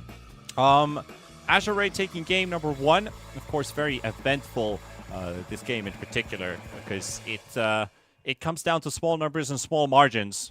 G2, they did have some good moments during this game, but I guess the majority was under Azure Ray's control. Lizard, do you think we might see a repeat of what we saw? Because I feel like these two teams are so evenly matched up at their highest peak. You rarely get to see a stomp in games like these, but I feel like we might have one coming. Yesterday we had like 3 or 4 stomps. I think we filled out our stomp quota, so Yeah. today it should be a little bit closer. Then again, if one of the teams gets out drafted and the teams are neck and neck, you might still see a stomp. You might still see some tilt. I'm looking at you, G2 IG, even though they're not. I don't feel like they're a tilter team. Like, which one of them could tilt? Like, you have JT laughing all the time. You have X Nova being some nice guy. Nothing to say as well, just chilling. Monet, maybe. I can see Monet, maybe, but no, not even him. Probably not tilt factor. Maybe just the other one just outplays completely, but it is a very rare possibility that could happen in a lobby like this with the players that we have. But they are fighting for a spot for the upper bracket finals, which means you have your first shot at qualifying directly for DreamLeague Season 22. And one step closer for Azure Ray. G2, it's going to have to be the long haul. You're looking at a tie now.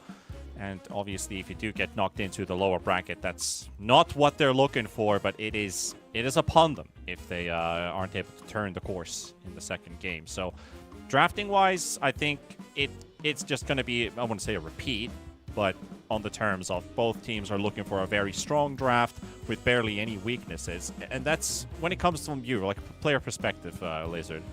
How do you avoid most of those weaknesses? Like, of course, there's the preparation, there's the scrims, there's the comfort heroes and all, but as a player, how do you kind of adjust with the draft that you have, the best possible draft you can?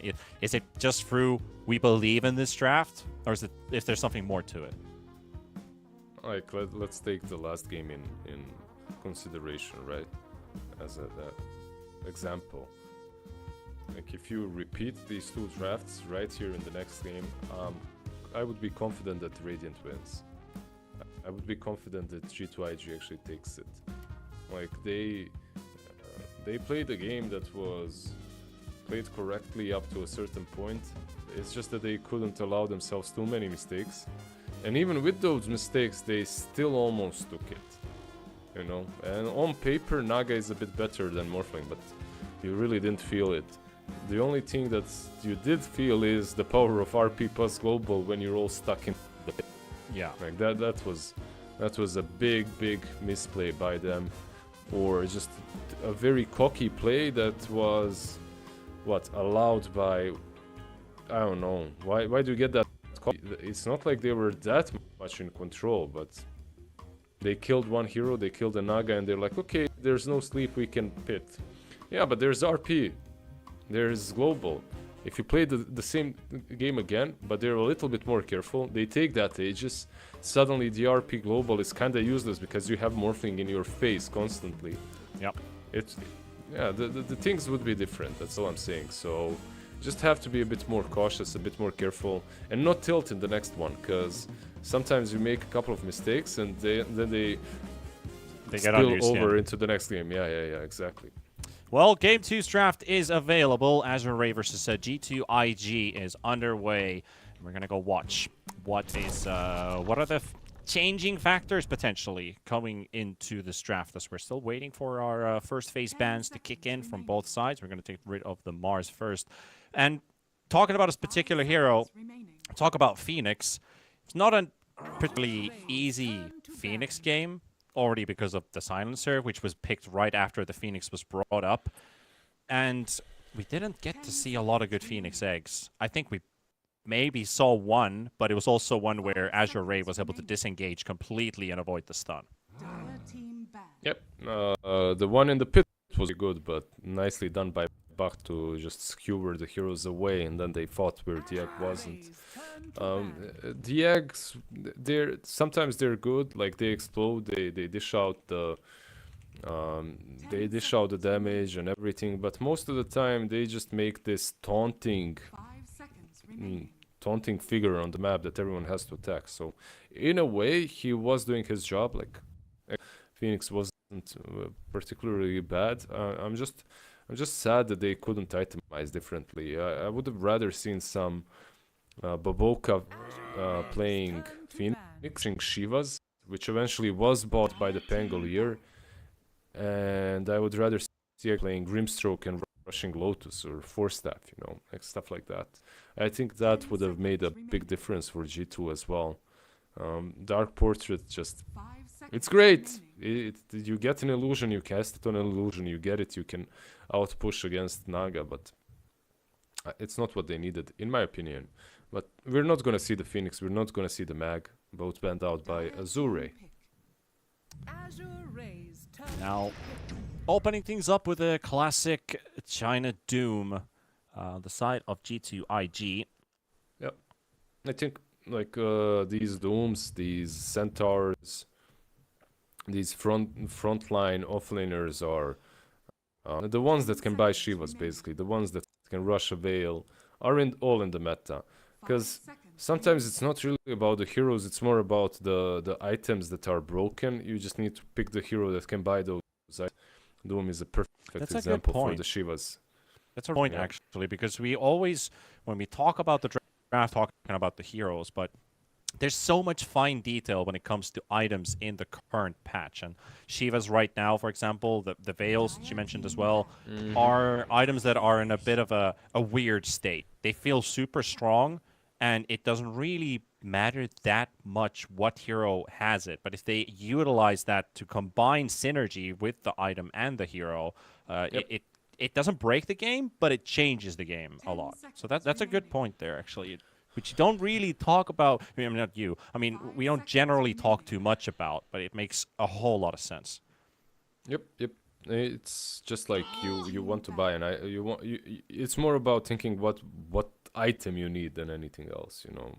Back in the day when Yules was broken, it was okay, what can I pick mid that buys Yules fast, you know? Yeah. That brings us that control and damage and setup. Then when Vlad's was broken, you'd think about, okay, what offlaner can buy that? Or Helm of Overlord when it came into the meta. What heroes buy it the best and fastest? Visage, Beastmaster, let's get those. You can think about it that way. But yeah, right now those items, I don't know, might be Vlad's and Veil. It feels that way. Solar Crest as well, still pretty decent, I would say. Especially because of the build-up, but that's something that anyone can buy, any support, so it's not really hero specific. Yeah.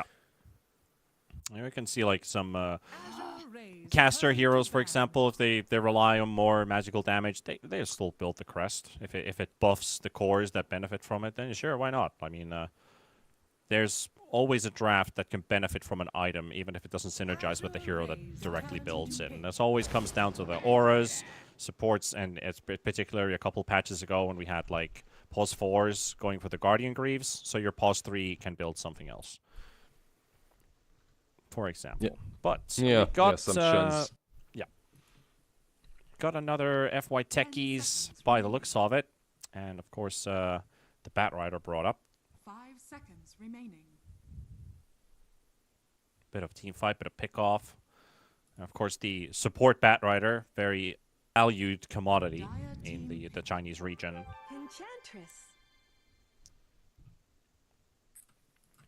Enchantress. Is this mainly just to challenge the Techies in the lane? It's just a strong hero overall, I would say. Does it challenge Techies? It challenges everything. I like the Ench. I like the eggs. Yeah, I don't know if we talked about this yesterday, but I love the Aghanims on her at the moment. It's kind of hard to get it, especially if you're a support. But if you could rush it, it just feels really damn good. The route is way too long. But it's not really purchased a lot. Again, they go with Grimstroke. This time around, we'll see who plays Ench, who plays Grim. I feel like they will still play Grim plus Doom and then 5. I have to say though, even though there's a big combo now with Soulbind, something they didn't have in the last game, I like Azure's draft already. I feel like they got everything they wanted. They have Stampede to combo with the Zeus. Just feels good. Now they just need a position 1 that can round it all up. Yeah, they're very comfortable with what they're picking as well. We can see that they're also like not only just leading the series, but almost instantly picking Centaur and Zeus after they see the Grimstroke, which is not feeling like an issue to them at all. And we've got the Ember Spirit now to match up versus the Zeus in the mid lane. Yeah, it's nothing to say hero, right? So your options were Ember, Storm Spirit, but if you look at nothing to say, he'd probably much rather play Ember. 10 seconds remaining. So they get that one for him. You have Inkswell, you have Flame Guard, you can reach these backlines. You have a hero that can deal with Bat, with techies, with Zeus. You needed it. You don't have a lot of too much of control on G2IG. Like you doom someone and he just gets stampeded away. And that's a bit of an issue that they didn't really cover. There's no stuns literally on their side. You have Inkswell and you have Infernal Blade. It's good enough, but also keep in mind that Azure, even though I think the Centaur is on offlane, he can still be played as 4, and you could put some Bat on offlane instead. But I do think Cent will be the 4. The offlane, sorry. Yeah, they can still maneuver, depending what the carry pick is going to be, if they want to change the places of these two heroes, because it's nothing unordinary to just move them around between offlane and support with Batrider and the Centaur. It's only the techies and the Zeus that have been locked into their positions. But I mean, going all the way to these last picks, which are the carries on both ends, you probably don't have a lot of variables in if you see a particular carry pop up that is not favorable for Centaur or for Batrider. They both don't seem to mind too much about the matchup that they're playing up against. Yeah, not any longer, right? Even some melee heroes versus Cent, you're like, okay, whatever. Lifestealer is banned out, so everything else is meh. What can you do? You can do some Monkey King or some Ursa. But maybe Ursa is more of a Lu hero than a Monet hero. They banned out the Anti-Mage. Yeah, I was looking at the same. Okay. Morph again? Never mind. Okay. Didn't see that Raid one boss. And the Arc Warden, but it's not the support Arc Warden, is it? No, it's a carry. It's not the support Arc Warden, but you happy to see Arc Warden here? It's a good Arc game, I would say. It's picked as a counter to Medusa.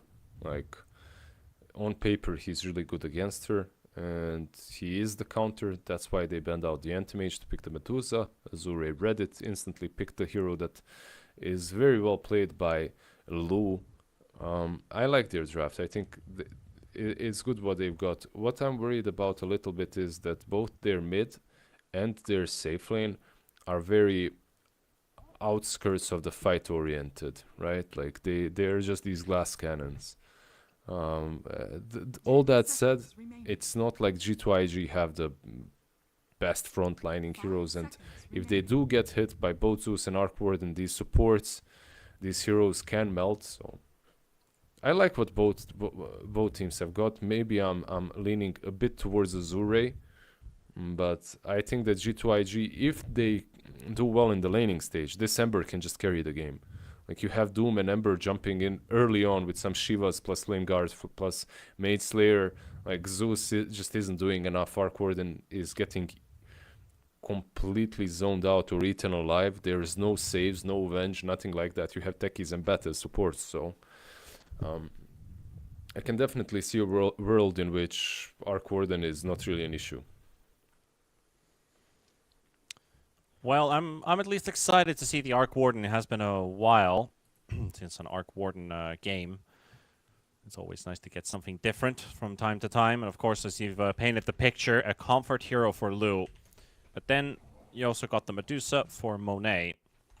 So things shifting up a little bit, not too much, but just a little bit between the two. So, but this is, again, a very important match here for G2 IG. Playing from behind, I wouldn't say their backs are against the walls yet. They still have a second chance in the lower bracket, but they're not thinking about it. They're thinking about tying this one up, fighting for that upper bracket final spot. That game, actually, is going to be showed on this stream later on today. We're still 6.5 hours away from that matchup, but it's going to be between the winner of this one and LGD versus Team Bright. And also, if you're interested in watching that other Chinese matchup, actually, yeah, I would recommend getting a glimpse at ESL Dota 2 Storm, which is currently live with that matchup. But when here we are watching the G2 IG versus Azure Ray game number 2. Of course, in the lower bracket, teams like Titan and Team Aster, which you probably wouldn't suspect to be in the bottom half of the bracket, did suffer an upset yesterday versus Team Bright, calling that 18-minute GG in game number 3, tapping out and succumbing to their fate. Now we're going to have to do the lower bracket grind. We're just going to wait and see if we're going to get a level 1 scuffle between the two. They are preparing themselves in a late smoke coming out from Azure Ray, meaning that they are ready for this challenge.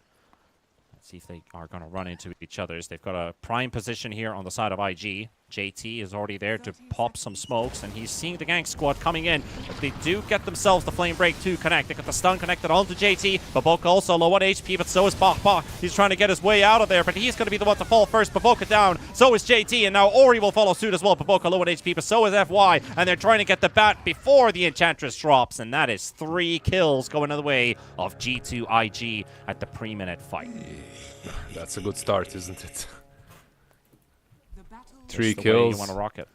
Exactly. You kill the mid laner. Your mid laner kills the enemy mid laner. You get how many? Do you get all the bounties? No, Lu got 1. 3-1 bounty runes, 3 kills as well. Yeah. It's a feels good, man, if you're IG. Yeah, IG happy to get this start for sure, and also getting the first blood, because there was that 1 kill going in the way of Azure Ray that was it was the techies. Qian Ming he's in a kill off of the offlane Doom from JT. So that's a 1,000 gold advantage for G2 IG.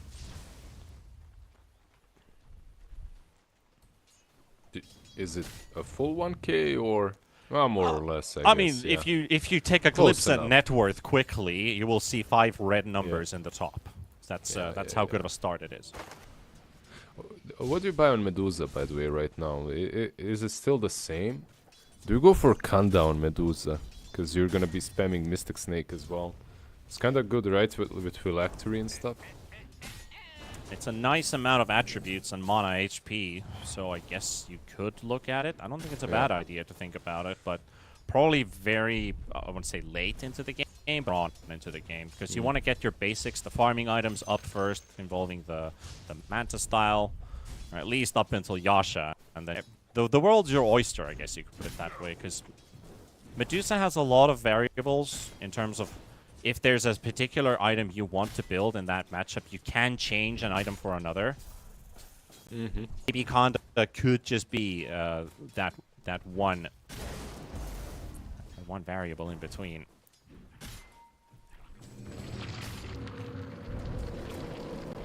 Seems like the China servers have been under a lot of rough strain today compared to yesterday, so we're coping with what we have. Dude, if it's worse than yesterday, we're in a bad spot. Top lane, X-Nova is in a bad spot. He's in a bad place for sure. Not a happy place. Think happy thoughts, X-Nova, because you're going to the graveyard. That's gonna go for Mr. Bach. Yeah, they get him. You know what Bach should play?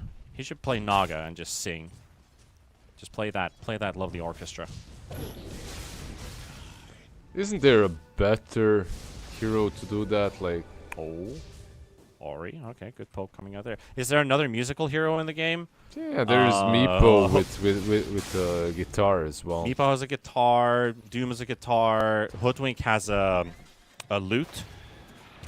I think he should be Doom. Like, I don't know. Okay, but at least that hero could fit his hero pool if you have the Doom. Mm-hmm. We should sense. create a set for Doom with a gray wig, you know, Renaissance Doom. I like that. X-Nova dead again. This off lane is it is treacherous. Azure Ray already finding the second kill and now bringing up the tie into the kills 3-3. I don't think this lane is going to get any easier. It's really tricky playing into the new Centaur. Like the stun is deceiving. It has more range than before. Not careful, he has boots, he gets on top of you very easily. Plus there's a flame break on top lane, so that doesn't help. Like he pushes you into the Centaur. Radiant's courier has been killed. Oh, we got a nice courier snipe coming out there from Baboka. We're gonna lose courier. I mean, well, they're trying to get a bit of JT. vengeance onto JT, but just limited amount of damage. Not enough for a kill, just poke. He's got that early chainmail, which will help against the techies harass. It's just a bad position for Ark to be fighting, and he had a full wave under the tower. You don't want to be fighting it in that situation. You want to be farming, even if you kill him, which is unlikely. You're not gonna get enough out of it. So, most likely you're not gonna get enough. That is losing a full wave. Not good. Arcane boots for the Medusa. Nice amount of extra mana regeneration. Definitely going to help out in terms of farm. Hero that has always been like... the power treads are a good pickup. Phase boots never really felt like a Medusa item. Like Bot ever. lane? Oh, is actually going to get jumped in the bottom lane. JT's going to be there. Have a nice combination coming out with X-Nova and Luke taken down. They will burn down JT and FY looking for vengeance on another. Maybe Baboka will drop as well. Jianming will slow him down with the mine. And also a big heal coming out from Baboka with that full magic wand. And as the Firefly runs out, X-Nova's courier coming in from a very interesting angle. FY is like, should I hit him or the courier? Well, Ori, he calls out Zeus ult now. Hits level 6, gets a kill. That's the. Can you guys please fight them? Get them a bit lower. I need a kill. Perfect situation for the Zeus to, you know, net a singular one. He doesn't have to rotate anywhere. Gets that. Ember is going on him though, but Ember is super low. Like this isn't gonna happen. Yeah, 8 sticks as well. Flame Break does connect. FY run on top of him, but the Remnant jump away. Extra 100 mana burnt by Nothing to Say. And the rune also spawns for Nothing to Say. He could also get a kill here onto the Batrider, forcing him away at least. The bug on top of him. And Ori is in trouble. X-Nova closing in the gap. The blood grenades there. The Inkswell stun. Nothing to Say diving under the tower. And Ori to fall. FY is also low, but Nothing to Say should be able to escape. No, sir. Gorham, what a nice combo of Flame Break and Blast Off. Like, the only way he dies there. Really, really well played by the two of them. He was 1 millisecond away from that TP, and now he needs to run back mid. Oh, he did get the Zeus. He got the Remnant there, so he doesn't need to teleport at least. Yeah. You're right. You're right. He has the Remnant. They did kill Zeus as well, so Zeus is TPing bottom. Okay, a bit of a rotation coming in as well. Techies is now in trouble, but Ori coming into the rescue. Get a trade-off there with Jianming throwing in the mine on top of JT. Baboka low on HP. Ori right on top of him. One more Arc Lightning should do the trick. He's got it. Here comes Nothing to Say, though. That's a no-mana Zeus, but also only a 1.5 second chain. So he's not even going to use it. Just let the Zeus slide for now. Yeah, you can see what they're trying to do. You're playing into an Arc Warden. You know he's the weakest at this point. He doesn't have Midas. He doesn't have level 6. You want to be pressuring him as much as possible, but I'm sad to say for G2IG, so far they killed him once, but they didn't stop him from farming. He's get close to the Midas. Once again they're going in. This time it's also going to be successful. Getting Lu out of the way. They even dropped the Centaur ulti just to try and get him out, but too many stuns. Yeah, nicely read by them. They knew, okay, Zeus TP'd bottom and now he's mid. If he's mid now, there is no way he has that TP off cooldown, so we can dive. JT could die here. Zeus ulti is ready. There's the jump in onto the Doom. Mine also top up on top. The lasso is there. Can't pull him under the tower. Zeus ulti is used. Jianming will secure the kill. At the same time, top is being pressured. Bah, going to be chased by Nothing to Say. Monet diving under the tower. Going straight for the Centaur. Stun onto 2. Just buys a bit of time for himself. And the tower to throw in a couple extra hits onto Monet. But Bah, his fate is sealed. Yep. Baboka coming in to secure the kill with that impetus level 2. I love that you're never gonna see Nature's attendance from this guy. Just always straight into the right click, going for drums next. Offense is the best defense. Yeah. Also, Can't jump. look at just how much damage he's dealing onto this Zeus alone by just throwing impetus spears. He won't be able to get another connection though as FY burning up this Enchantress. Jianming, beautiful jump and a nice dodge by Nothing to Say, but is that mine going to be enough damage flying through? It's going to be just enough to kill him, and Baboka to drop as well. There's the tips being shared between the two, the Techies and the Ember. That was a really good slate dodge onto the Lightning. Meanwhile, Lu going to be pressured by JT and X-Nova. They're close to getting the kill, but they will both end up falling. And Azure Ray, not only 2 kills, make it 4. This is the worst possible scenario for IG right now. At least they're Medusa. Okay, not the worst. The worst would be Medusa dying as well. But they're attempting to take down the Arc Warden. They're failing multiple times in a row now. They gave him our space. They gave him some kills as well. He's going to have the Midas completed. With the Midas, his farm just accelerates and he leaves you behind in the dust. But look at Nothing to Say. Like, this rotation is absolutely amazing. Just what they need. And of course, now Nothing to Say continuing the pressure on the Arc Warden. Wanting to get a kill, but the Stampede is used. Techies is also there to back him up, but in the top lane at the same time, they're finding Monet, and Monet with a Medusa, running out of mana, has nothing left to give but a big wand heal, and that is not going to be nearly enough to run away from 3 heroes. Lu gets out, and Monet gets killed. Yeah, I don't know. That's like... I'm not sure. There has to be some luck involved, right? Because the Stampede was used for 2 things. One on the bottom, like you said, to save Lu, and at the same time they're making a play on Medusa, so it's very rare that stars align the way they did for you. The only reason why Lu survives, actually, it actually was the Stampede. He'd die almost certainly if not for the Stampede. That also spells trouble for G2IG. Always losing your carry. It is definitely a rough one. But also missing out on a kill for Nothing to Say. He is the bottom net worth core right now. Out of all the heroes, is sitting at 4,200 right now. So he's got a lot of work in front of him. It's sad because his play was so good, you know? Yeah. Like, he smokes up, TP's bottom, goes the long way around the Lotus pool to find the Arc Warden, and then gets just countered by 1 spell. Just simply denied. So we head into a phase of the game where we're looking at blink timers for the Centaur. Is there any other item showing up? Well, Doom is making solid progress towards the Shiva's Guard, but that's 3,100 gold. He's only got 12 at the moment, so that's going to take a bit of time.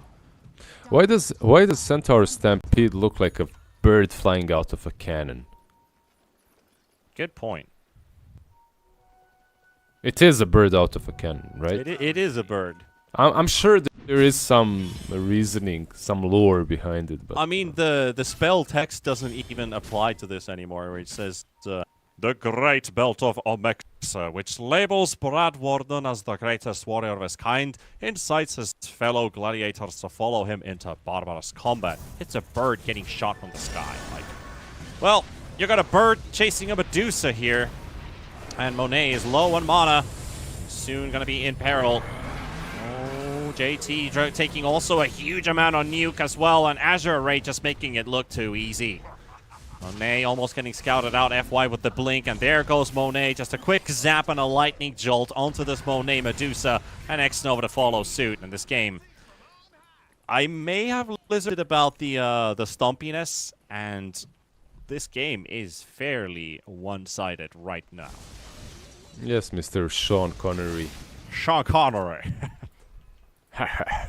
That was unintentional. I just saw Scurf asking in chat if that was your Brad Warden, Sean Connery impersonation. Or if you wanted a Sean Connery imitation, it's a bit different. It's a bit shushy on today's terms. I feel like the Brad Warden one was better though. Still good though. Yeah, I'm not the greatest with imitations, but I try. I mean, you couldn't guess my Treant Protector back in Romania. Which was a bit Okay, of your Treant Protector should be forgotten, man. I mean, it shouldn't. It was epic, but never forget. Yeah. Never forget my skills as a professional imitator. dude, I cried. That's the. I literally You cried did on. I cried on camera. Fucking laughing at your Treant. And then your Phoenix as well. My God, man. Oh, not the, okay, we can forget about the Phoenix. Oh, Not that shit. anymore. Oh boy. 3k lead for Azure Ray, 14 minutes into this game. We have both of the cores in the lead with Medusa and the Arc Warden still building up into their bigger items. Their farm online right now. Medusa with the Manta, Arc Warden with his Maelstrom Midas. We have an early butterfly timing coming up for Monet. Well, not necessarily early timing. It could still get slowed down and hindered, but the amount of stacks he's farming here, and with the pace that he's had so far, despite 2 deaths, it is kind of amazing how Monet keeps himself on track in farm. Yeah, they made some stacks for him. He's farming up. It is a Medusa after all. Meanwhile, Arc Warden, you know, the butterfly is great and all on Medusa, but Arc Warden, just like everything that this hero buys is good against that, you know. So he isn't going for Mjolnir. He's going for instead, but still pretty good. Not sure if Gleipnir is super necessary this game. Like, they do have enough catch, but you want to be able to solo some heroes. Gleipnir enables you to do that.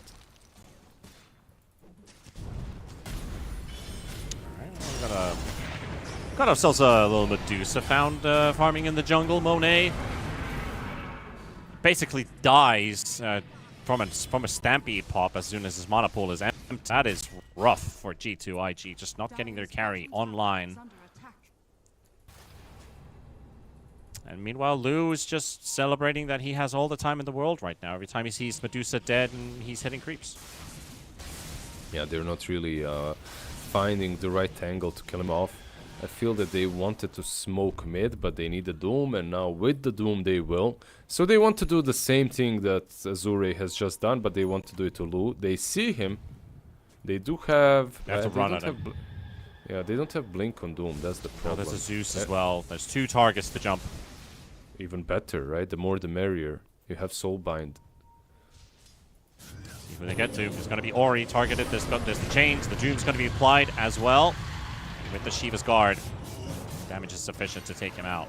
Well, the jump coming out, following up Lou, still throwing in some right-click. Soulbind is there. The bug onto the Lou illusion in between. Baboka coming in for some action as well. They can get a decent payday here out of this Arc Warden illusion. And it goes straight into Baboka's pocket. No worries about a bubble when you have impetus spears to throw. Yeah, pretty good kill. Pretty damn good kill, I feel. Another FY finding Monet, but it's not really a fight.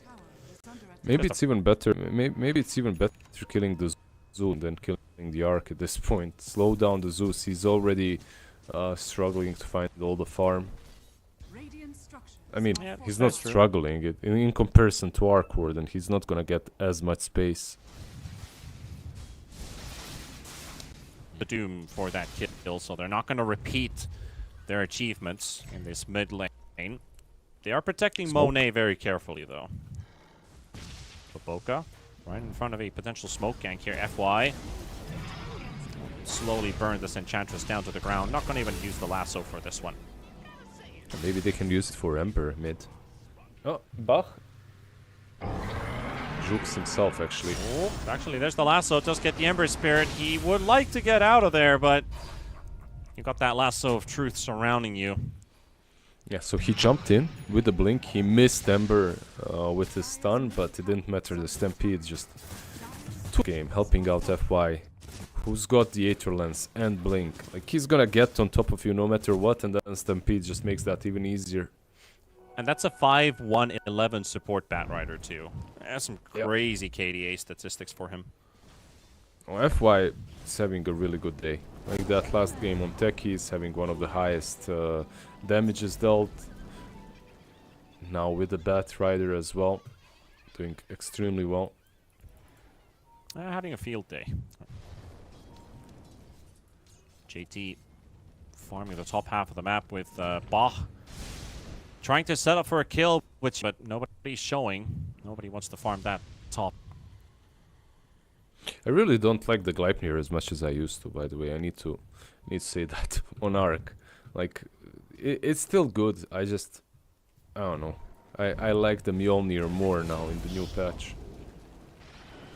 They finally got their Enchantress. opportunity. Down under the tower. But yeah, I feel like Gleipnir, well, we'll get back to that in a second. Lasso from FY is a bit of a desperation one as Baboka pulls the long straw. And that is that big streak actually on FY goes to nothing to say. So the Ember who read any extra in this early game, or at least in this mid game, straight into him. He will already have the Mage Slayer and the Courier. Also got pieces for his Maelstrom. So nothing to say is fight ready. I feel like he got bailed on by Arc Warden, because they were going in together, making the play together, and then Arc is like, yeah, see ya, mate. Good luck. I'm out.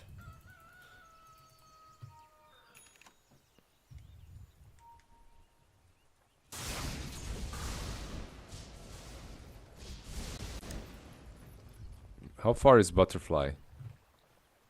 Very close. Very close for Monet. It's going to be a good timing for it. Okay, what, like 1,000 gold more and he's got it. You do have a lot of damage coming from Zeus though, like Magic one. You don't care for Butterfly that much. You have Maelstrom on Arc Warden too. Say about roughly a minute, you've got your Butterfly. Is it smoke worthy to actually get some benefit out of it? Because Monet right now, he's been on the receiving end this game. Hasn't really been able to fight properly. Can he do it with the Butterfly? Is it too risky? I think Butterfly isn't really the at this point in the game, because of the way that the game went. Perhaps it's not the best, but if you get Butterfly and sneak in Brosh, that would be really good. Like, you want that Aegis on Medusa. That could be big value.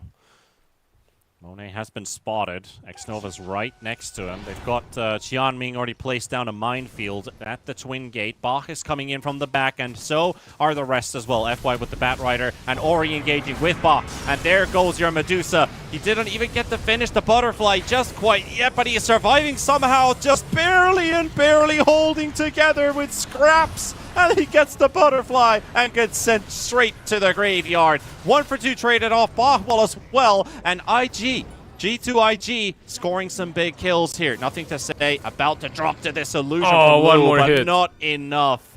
One more would have done it. Yeah, he needed one more right click. Gleipnir is doing more than I expected. Actually killing off the Medusa, by the way, in that fight. Like, he just showed up with the clone TP, then used Gleipnir, and Medusa died to the damage.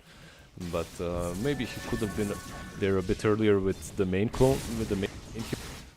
Overall, yeah, you lose 3, you take down the Medusa. Was it worth it? You decide. I'm not sure it is. Like you're giving a lot to the Ember. You're giving a lot to the Doom at this point. Also, a big impacting factor is Medusa got the butterfly as she died. So, Dire's middle tower is under no benefits from all those flying in right clicks. Majority of the damage Medusa was tanking was magical and other sources, so Dire's not middle sure if that tower butterfly would has have fallen. really done a this, but at least a 35% evasion. And you've got the Pavis, the Pavise on Next Yeah, Nova. actually, he almost survived. Right? If he had the butterfly there, I feel like he definitely would. But game's hard. They jumped you. They didn't even use all their spells properly because they got countered more or less instantly. The response was there. If Medusa lived through all of that, it would have been a disaster. Certainly would have. It was the goal in the first place as well. They were setting up, firstly defensively around the Twin Gate with the mines placed down, and then having full information and rotations already kicking in. Medusa still sticking in the lane. It's an ideal situation for Azure, but they ended up losing so many heroes and not getting the Ember. That was probably the bitter taste of defeat. But on towards the next fight with a fresh butterfly with a Medusa. Lou, he's got himself a disperser on his mind. Yeah. TP's top. Some They go for some Bach. diffusal. Doom's going to be dropped right on top of him. JT chasing, but that's a lot of mobility on the Centaur. However, he's still going to get caught by the chains from Nothing to Say. And Baboka. Oh, Baboka does it.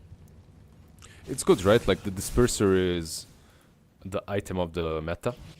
Yep. And now you're playing into a Medusa, so diffusal makes even more sense. He has the Orchid already on Arc Warden, so Gleipnir Orchid. Like he's really keeping up with the farm. Like he's on top of the network charge, 16k. It's a good Arc Warden game. He died twice, but that was twice in the laning stage, and that's it. It's kind of understandable to die once or twice as an Arc Warden. If you don't, the game feels super easy. Yeah, it's a big key word. Making the game easy as possible. Considering the level of competition here. This game started off with Azure Ray being in a commanding position, but it has been, it has been drying out the momentum and the tempo. Can they recover it with this 4-man smoke? Yeah, you called it kind of stompy, right? But playing into a Doom, he's got a ton of farm. He has more than your mid laner, so the network can be a bit deceiving. Surely This can. smoke- Monet, he's being pinged out. Vision. There's the ward placed down here. You see Monet. They don't see the rest. This is such a brilliant move from G2IG as well. They're setting it up for a bait. Bach gets the stun onto the back line, but he has to disengage. Nothing to say. Already pressuring on the front line. And Monet gets to see this fight through. The first proper fight for him. They've got Ori caught on the Zeus. And Azure Ray paying a heavy price for this one. As they will lose heroes and an illusion. But Lou does take down Xnova. Something going in the way of the Arc Warden, who isn't even in the fight. Yeah, But that's that is something. Rush. Exactly. So you just fought to. I don't know. It's hard to ask for a better fight if you're Radiant. For a better positioned fight, that is. Chris there, the clone can TP in. You have vision. You can go on Medusa, but they didn't pop Stampede. Like the Stampede was so late.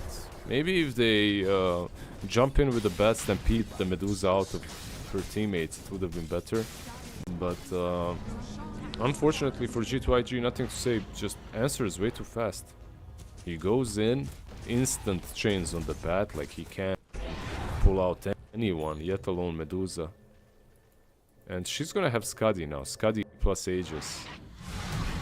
This is critical mass, Medusa. Usually in a game such as this one, Medusa, you put her on the high ground and she's hitting your base. But it's not that easy for them to go high ground. Like you're playing into Arc Warden and Zeus. No matter what, if Dire is in control, I feel like this game is gonna go very late. If Dire are winning, if Radiant are winning, yeah, then maybe we can see some easy high ground push. But for Dire, it's really difficult. It's a big change of pace as well for G2IG, having Monet survive through a team fight and have all those new items lined up, because it was the first time she got to use Butterfly in a fight, and now you already have another item on top of it, so it's only getting better for this Medusa gameplay, at least for the time being. You mentioned critical mass. I totally agree. This is the time to shine. And IG, oh, they found Lou, the right one as well. The Doom on top of the Arc Warden in front of the Chips Retail. The Stampede save, not going to be enough. The chains will connect. And a huge kill to start things off. But FY goes for the lasso. Can't pull him deep enough inside the enemy base, or inside their own base. I say will just march on top of them. Take down FY. Look for Ori, stunned up by the Inkswell. JT's going to be there, Bob with a beautiful stun, slowing them down as Baboka's fighting with Xianming's techies at the same time. Nothing to say. Half HP. X-Nova's also around the area, but this Medusa just hitting a tier 2 tower while all this diving is going on. Yeah, she wants to take the tower, push the high ground. Are you... Be honest now. Are you a Lightning Hands enjoyer or not? Has fallen. Lightning Hands enjoyer or not? I mean, I'm filthy enough to enjoy a pure right-click Zeus. Radiant structures are falling. Screw the spells. Okay, so you like losing as well. Nice. I like losing, yes. I get it. I get it.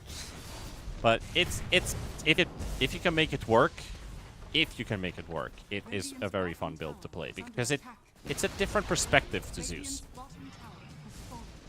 It's a new way of playing the game. Yeah, and But you will lose. there's nothing more that I want to see on my team than a Zeus being picked and straight up queuing that Manta. I know that I'm in for a treat. Always. Let's go Harpoon then. Well, we got ourselves a lasso onto the Grimstroke. He's deleted out of the game. We got the Stone Gaze and Lou's Illusion in there with FY. Lou's main hero at the back right now. JT gonna get stunned a bit by Ori. Beautiful jump from Tianming, and they will take down JT. Also battling against this Enchantress. Baboka will get the chance to run away for a little bit longer, but they've got spells to nuke her down. Cancels the teleport as well. Ori still on the chase.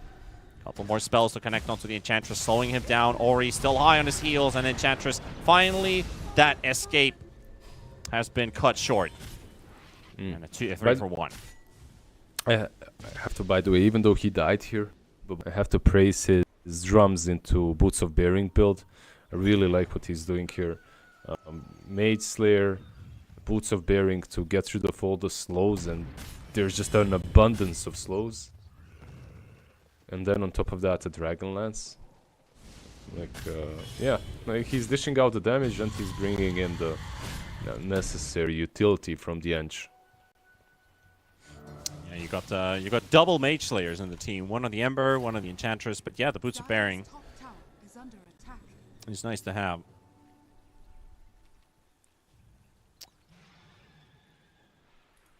But it is also G2IG in the need to tie up this series. They need a win to keep it up, keep their hopes alive of a game 3 and potentially that upper bracket final spot. Azure Ray, all they need to do is just win one more game of Dota. They'll get themselves multiple hours of rest and then have the chance to qualify directly to DreamLeague Season 22. Top lane, nope. That's just a Lou illusion. It's causing them a bit of issues with the chase. Seconds. Might run out, Yeah. 5 seconds. I love that he casts the magnetic field. I'm not sure if it's instinctively or he doesn't know what it actually does, because I know that still 90% of players don't understand how it works. Like, he casts it like it's gonna protect him, like it's gonna give him evasion. You wanna enlighten us? No, read it. I had to read it. That's the way to do it. Educate read it. people. That's the way to do it. But they got Monet. He's being educated right now by Azure Ray. Welcome to the School of Pain. As they take down the Medusa right away and following up on a Grimstroke kill, taking 2. Ooh, and the tip. The tip. Bit of a spicy tip there as well on top off. We'll see one hero teleport out and another win marked in the checkbook for Azure Ray. They have to be really careful how they protect and play around Medusa. If she gets controlled that way, if they go on her, she's good as gone. They have no saves. They like one thing that they don't have. Okay, on IG's side is a force staff. I feel that that's something that Medusa definitely could benefit from. Just any dispositioning tool. Like okay, you have a solar crest, but maybe a glimmer cape, a force staff as well. Meanwhile, Baboka is like, nah, man. I got this. I'm carrying. I don't care. Yeah, you do your thing. I'll do my thing. And I don't blame him. I do the same thing on Enchantress every single game. You like winning it's games, huh? I mean, yeah, in pubs, that's how you do it. You think Force Staff is gonna help I force my teammate, he turns into the enemy team as I do it every single time. Yeah, they always do it. Why you? Are fortified. Yeah, instead you just go and buy a pike instantly, you know. You just use it offensively and that's it. Yeah, cover up for the mistakes of your teammates by showing up yourself. 33 minutes into this game with 48 kills in total. Azure Ray have kind of brought this game a bit more competitive. As this Medusa, it's not the shiniest game for Monet. It's definitely not been one. He's got all these items that he doesn't get to use. Yeah, he's 1-5-11 and it feels like he needs another Aegis before the next fight. Arc Warden is considered one of the better heroes against her, and on top of Arc Warden you also have a Zeus that's dishing out a ton of damage and that doesn't care too much about your butterfly. So overall it's not the easiest game for Monet, to be fair to him. Yeah, not at all. I mean, they're trying to at least hinder the capabilities of the Zeus a little bit. They've got 3 Dandelion Amulets from their neutral items. There's so much magical damage, but and even the double totem position themselves. But yeah, soaking up as much magical as they can. They picked out bottom, but this is just the illusions. They almost went on an illusion even. If the Manta lasted a bit longer, it seemed like they might go on it. Luckily for them, it disappears and they smoke up tops. And top lane is a pretty good fight for them, especially if this creep wave is far away. Arc Warden won't be able to TP anywhere. Alright, somebody's gonna have to clear these mines. As soon as those mines pop. Oh, here we go, JT. Already scouting out the Zeus ulti coming out at the same time. Oh, Baboka! Oh, what a clutch save coming out there just in time, breaking out the lasso. And keeping Baboka fine for the time being. Arc is coming though. He almost got the lead, and here comes Lu from the side. He's targeted the Enchantress first. Lu does get a bit of damage pumped out already. The main hero just standing at the back. Is the Illusion doing all the work to primarily start off this fight. Double Monet, magnetics. half mana already. I gotta be careful. He doesn't want to make the same mistake a 6th time. Yeah, I only do mistakes 5 times in a row. Yeah. Not again. Not anymore. I have learned my lesson. Yeah, never the 6th time. I only need Never. 5 times to learn. That's the limit. That's the limit. Oh, the jump from Tianming. Also the jump from Baboka. Oh, an HP at the same time. Techi's taking a bit of a pummeling. The lasso is onto nothing to say. JT's clearing every single mine out of the way, but they got the Soulbind Doom connected onto 2. Good chance to go as Ori is already dropping low, and Lu is considering, should I stay or should I go, as they are losing the fight on the side of Azure Ray. G2 IG fighting to the neck again, and looking like they might be successful in doing so. Lu's Illusion is being towards Monet's Medusa and actually struggling to fight back. Has to run away. He's so afraid to bring in the main hero. Like, he had techies around him, he has Centaur support, but he's so afraid. I get it, like... Arc Warden is one of those heroes. Once you bring Centaur, Bach, is he dead? What do you think? Probably. Blink. The blink will be cancelled. cancelled. Broken. Yeah. Or cancel, yeah. He's not going to be lucky this time, Bah. Another kill for G2 IG. Dire's middle tower is under attack. And with Centaur dead, it's 70 seconds. They can get to the Roche pit. He is alive right now, and they have time into the Roche without him leaving. Gotta be careful not to get double soul bounded into that doom. There's no doom now though, so 50 seconds for Radiant to perhaps take a decent fight.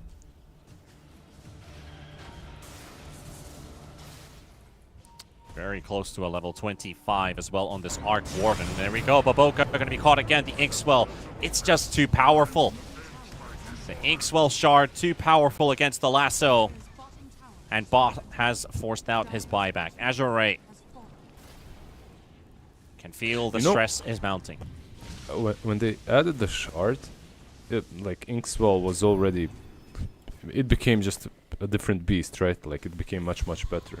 But when they add the fact that you can break Inkswell at any time, plus the shard, then it became stupid. And into the Roche pit they go. Look at how fast this Roche is falling. It's not going to be in G2IG to contest this one. Zeus ulti as well to give a bit of information. They got the scan on top. Bah will take the Aegis, the cheese onto the Zeus. G2IG, they're going to fight it anyway. He's doomed. And he didn't get the Lotus Orb on time either because it's just onto him. He's just gonna die. Yeah. No one can deny him. They want to go in. They know there's no buyback. He's cut out the escape route. They see Lou just teleport out, but he bought back. That's gonna be a dieback on this Centaur. Azure Ray, you might have all the tools, but there's the Aegis, and they will kill him a second time. There's nobody to come to the rescue unless they can get there in time. But this is dead Centaur in the eyes of G2IG, and they will take it. Lose Arc Warden Illusion trying to make a run for it as well. They think they're hard with this chase. They will get it out of the way. But that's a dieback and an Aegis lost. Yeah, it's not good. It's definitely not great, but at least if you look at the bright side, if you're Azure, you took away the Aegis from a Medusa potentially.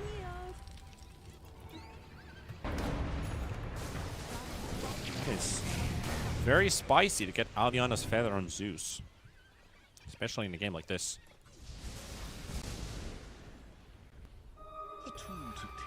Everyone just wants to have that flying. Yeah, the evasion. Mobility.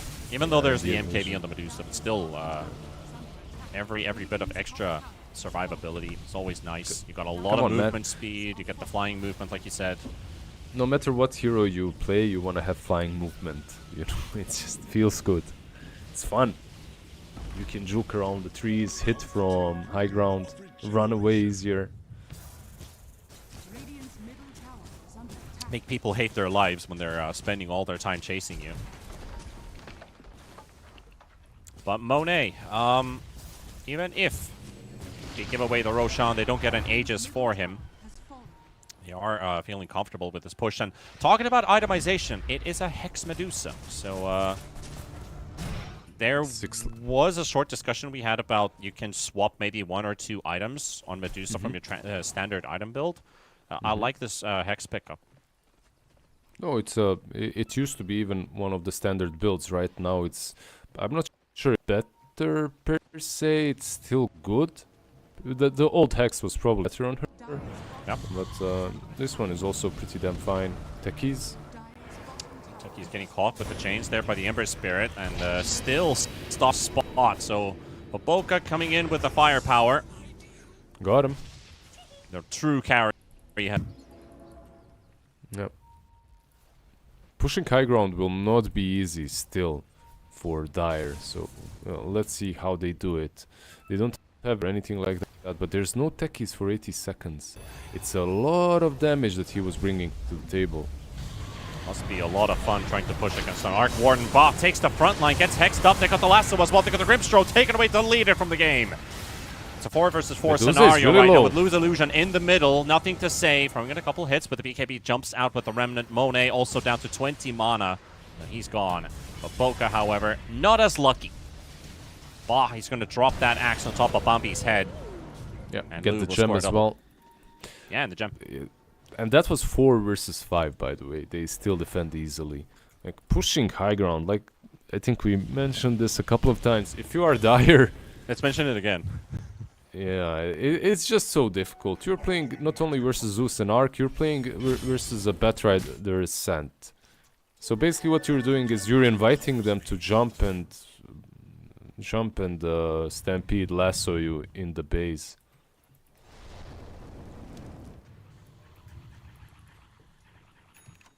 Dire's middle tower is under attack. Well, at least G2IG is definitely making this series a proper series worthy of a semi-finals. Since this, if this were to be a 2-0, it could hurt your morale a little bit.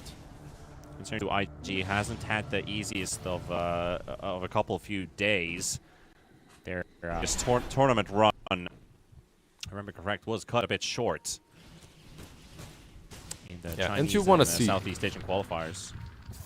And you want to see them do well, right? Because this G2IG stack is fairly new. Like they recently formed. It's Jack Chen. That's what I live for. I live for seeing him lose, though. I'd love to see. Shout out to Jack. I live to see seeing him lose and dance. The losing. All right, that's a Doom spent on JT, or he gets out. That's also Stampede used. That's a big deal. This actually opens up a play for them. Is there a refresher or anything on Doom? Not yet. He's getting closer, but he doesn't have it, so this is maybe an opportunity to smoke up after the Doom is gone. Parasma on Zeus, that's what he's building, right? Yeah. I think so, yeah. Okay, I like it. It's spicy, very spicy. Yeah, 20% minus magic resistance. Considering all of those dandelion amulets that they've been using up till now. They have been swapped out to Ascetics caps, Trickster's cloaks. Also a rattle cage on Lu. What do you think about that, Neutral? I think it's pretty good considering you have two heroes, right? Like you have your clone and your main guy.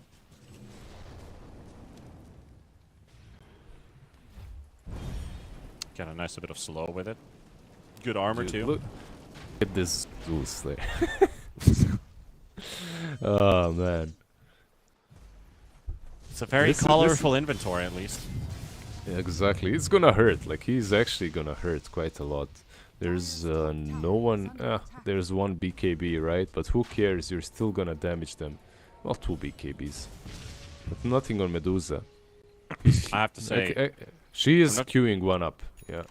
I'm not sure if you noticed, but I'm on Scurf with this one.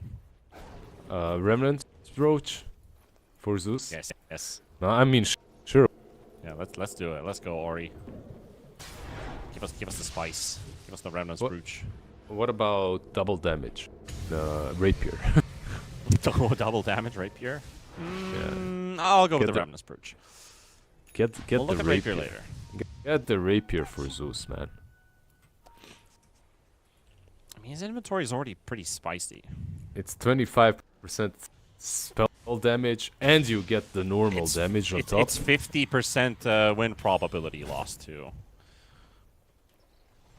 You see the Medusa that's just true. glaring at that Rapier. I mean, why shouldn't Arc Warden just get the Rapier? Maybe Lu would then. Okay, then Lu would never fight. Actually, we don't want him to build Rapier or buy Rapier, because then we're never going to see the Arc Warden in action. No, you don't buy Rapier on Arc because it doesn't go on to your clone. You know, like it doesn't. That's what I'm transfer. saying. If he buys Rapier, he's never going to be in the fights because he doesn't want to drop it. Because the illusion doesn't benefit from it. Yeah, so it just doesn't work. But remember when it used to? It was stupid. It was stupid. I remember. It's like Centaur on release, man. I was literally just chilling in the base and sending my clone. Good times. Good times. FY, gonna get doomed up by JT. This is a kill that they can get. Stampede is still used, but it's not gonna be enough to save his life. It's a really big kill as well, because he's their miss of control and Rosh is up. Yeah. The And clone main is initiator as ratting well. them though. Yeah, the clone is ratting top lane. Do you care that it's ratting though? I don't think you do. You just go for the rush. Clearing out the minefield. They've got Zeus ulti dropped on top of Baboka. He drops to half HP, and they just march into the Roche pit right away. Yep. Dire's top tower is under attack. Roshan is still phased for the time being. Stuck on the spot, and there we go. The initiation comes out. We got the jump of the backline onto Jian Ming's techies. He's already falling low, and Ba is also in trouble. This is not really a proper fight. Yep. They're gone. They're gone. Rush is gone. Rush is sliding away. I'm not sure what he's doing. Like, Rush is... He's just sliding. He's doing the robot or something. Yeah, and he's sliding, making the yeah. sound effect with his, I don't know. Fallen to the dark. He's still there. he's just sinking in the ground. Oh, and Luke Luke gets a gets a kill. kill and nothing to say. That's the Daedalus, by the way, that he just purchased. Suddenly he starts actually hurting.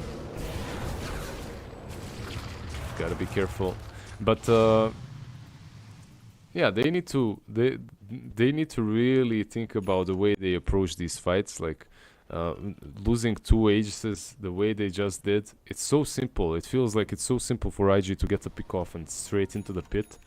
Meanwhile, I guess you're playing Arc Warden. I know it's difficult, but I feel like you have a buyback. There is no reason for you not to be a part of that fight with your main hero, to be with your team. You know, you can send your clone, sure, to Rat, but you could be around with your main hero. That's something that I really dislike, not about players that are playing Arc Warden, but about Arc Warden as a hero himself. Players are way too careful with him. It encourages you to be a coward. It encourages you to be this rat, you know, and your team is actually strong enough. You just need to be there with them. Yeah. Just sending your henchmen in, not doing the work yourself. Is under attack. Yep.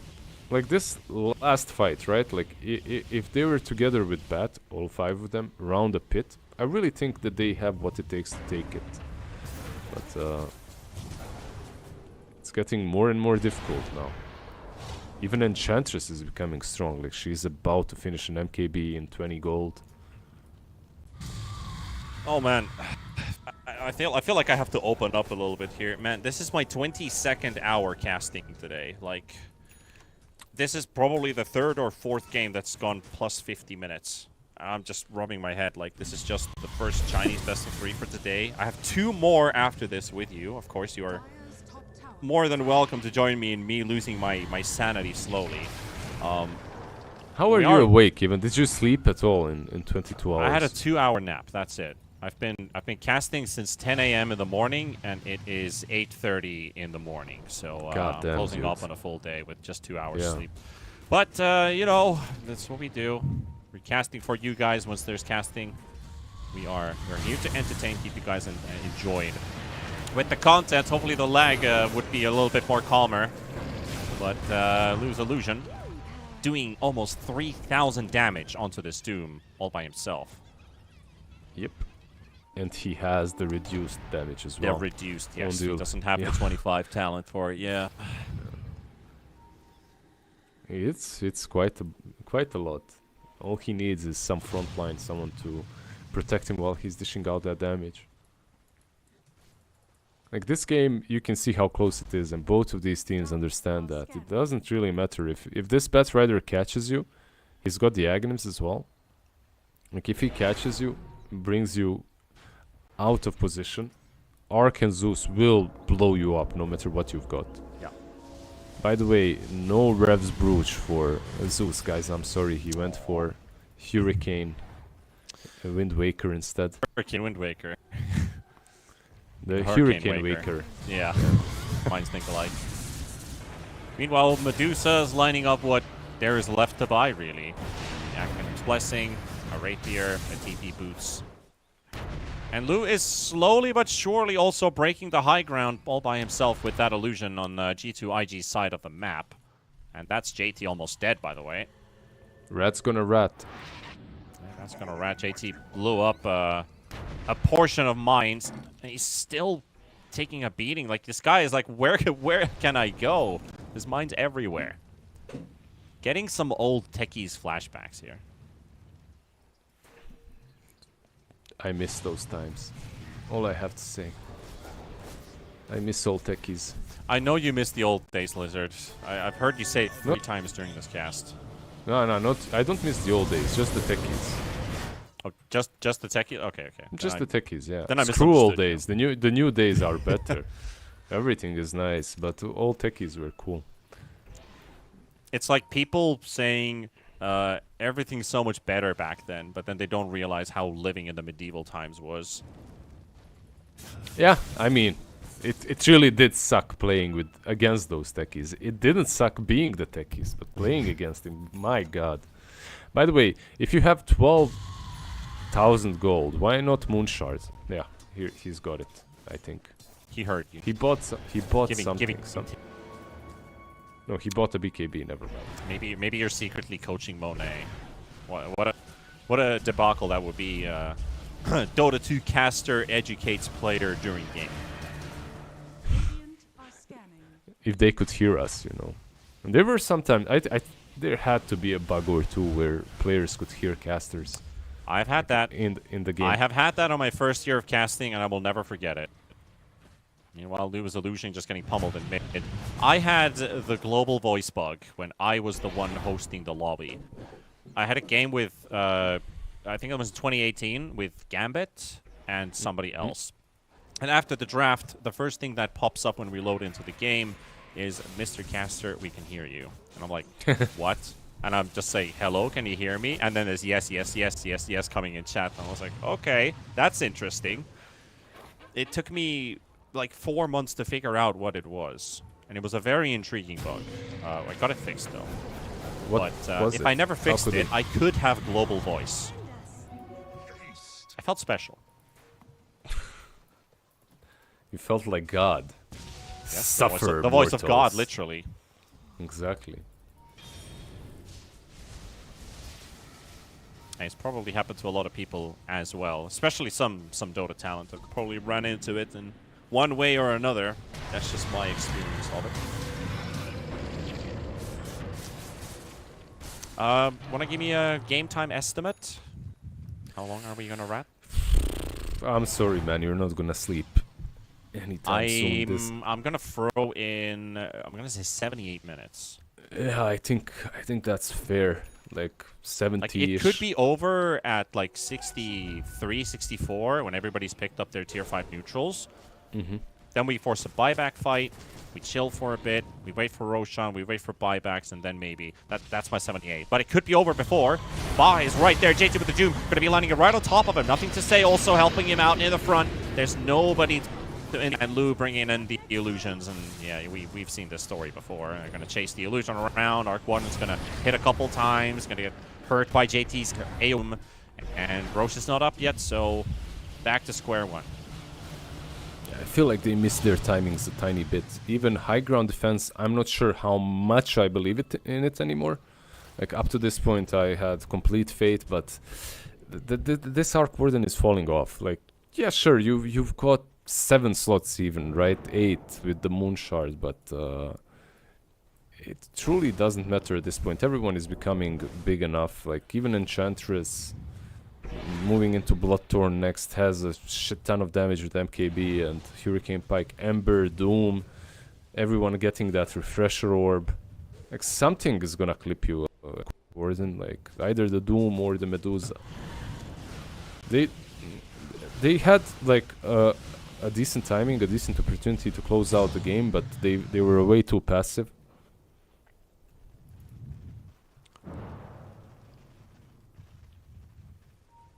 And it just might stay that way. I mean, Arc Warden's just got this 8,000 gold sitting in his pocket.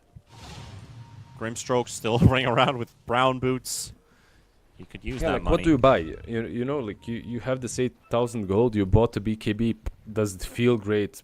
It honestly doesn't. It's not like you need the BKB so much in this match. Like, I mean, the thing is, you've got more money. Sorry, you have more problems than you have money right now, and money can't fix some problems. I know it's a small item, but what I'd really like to have in a game... okay, it doesn't matter. Medusa doesn't have it too, but... okay, the BKB allows you to do this, right? Alone cannot defend. Now you got Manta. the tower should fall down bottom. Starting Roche at the same time as Lou still pushing. He's still got 10 seconds on this illusion, so it's a sign. His ulti is thrown in. Roche is only started, so they could maybe get here in time. FY and Bob. Let's see. Ready to jump in. JT, he's got his Doom ready. He pops it, goes straight in. There's nowhere he jumps right away, but he will find Tian Ming with the techies. Lasso will bring the Doom away for the time being. Batrider keeping him busy. And Lou, he's bringing in the main hero to the side of the fight. FY is already down. And is he finally going to bring in the hero? Is it finally time? The illusion is there. Nice stun. Beautiful stun from absolutely beautiful stun coming in for the Centaur. Nothing to say, has to come into the fight as well. But the buyback Boboka is going to be returning. Lou's running away. Ori's running away. Bah gets out as well. And 2 buybacks for. Still 5 heroes for G2IG. And also for Azure. Only a couple more buybacks remaining. 2 on both sides. Boboka in the front. FY. Lasso in 10. Have to be careful though, there's still Doom, right? Like, actually no, he used both of them. And there's no BKB on Monet.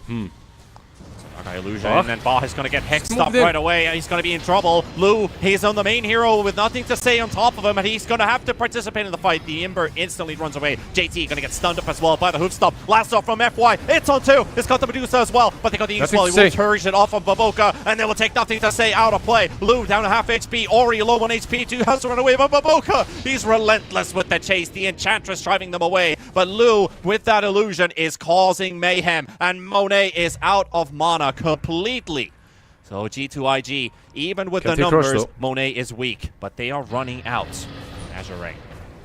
Yeah, can't take Rush. Dude, like Centaur created so much space jumping in. I just wish that he had cheese in his inventory. It was in the backpack. If maybe he has cheese, he heals up, they can continue fighting, but he just dies way too fast. Ember jumping in the back lines, just obliterated straight up by the Arc Warden, and you can see how much damage this guy does when he's actually in the fight. Like, it was the main hero that destroyed Ember. The clone isn't enough at this point. And it was again the optimism as well of Ember. I finally found the Arc Warden. I'm going to try my luck, and holy, did he evaporate quickly. Yeah, it was both the Arc and the Zeus, I believe, hitting him, so it looked a bit even quicker. And so we're, again, G2IG holding an Aegis on the Medusa. They have, almost everybody has an Axe as well at this point. Enchantress and Grimstroke only missing. You talked about the Enchantress Axe during the draft already, so there's still room for that to be picked up. He's lining up a Bloodthorn on Boboka. Yeah, in this kind of a game, I like the Axe if you rush it, if you buy it really fast. And, you know, like later on, it falls off, you already have a ton of attack speed. And I think Grim just got his Axe because he has Dark Portrait now. Can make yourself some nice little Arc Warden. Yeah. Arc Warden as well bought the full Aghanims, I believe. Blessing. I think he did. I think I saw it. Or it's a blessing, yeah, because he now has the full buff. Yeah, he did. Cool. He's not giving up that Midas just quite yet, despite having almost 10,000 gold. He's taking the top illusion in the top lane. Yeah. Doesn't have enough yet. He needs to get to level 30 talent. Once he gets, illusion becomes even stronger. Yeah, then 50% stronger. That's a lot. Yeah, then these side pushes are going to be harder and harder to defend. Well, we're 61 minutes, and we already have a couple Tier 5 tokens picked up, and a couple Tier 5s also reclaimed. Let's say we have an Apex, we've got our Mirror Shields, Force Boots, and the Unwavering Condition for Mr. Boboka. The hell is an unwavering condition? 95% magic resistance. Damn, son! Zeus, Techies, and Batrider, so...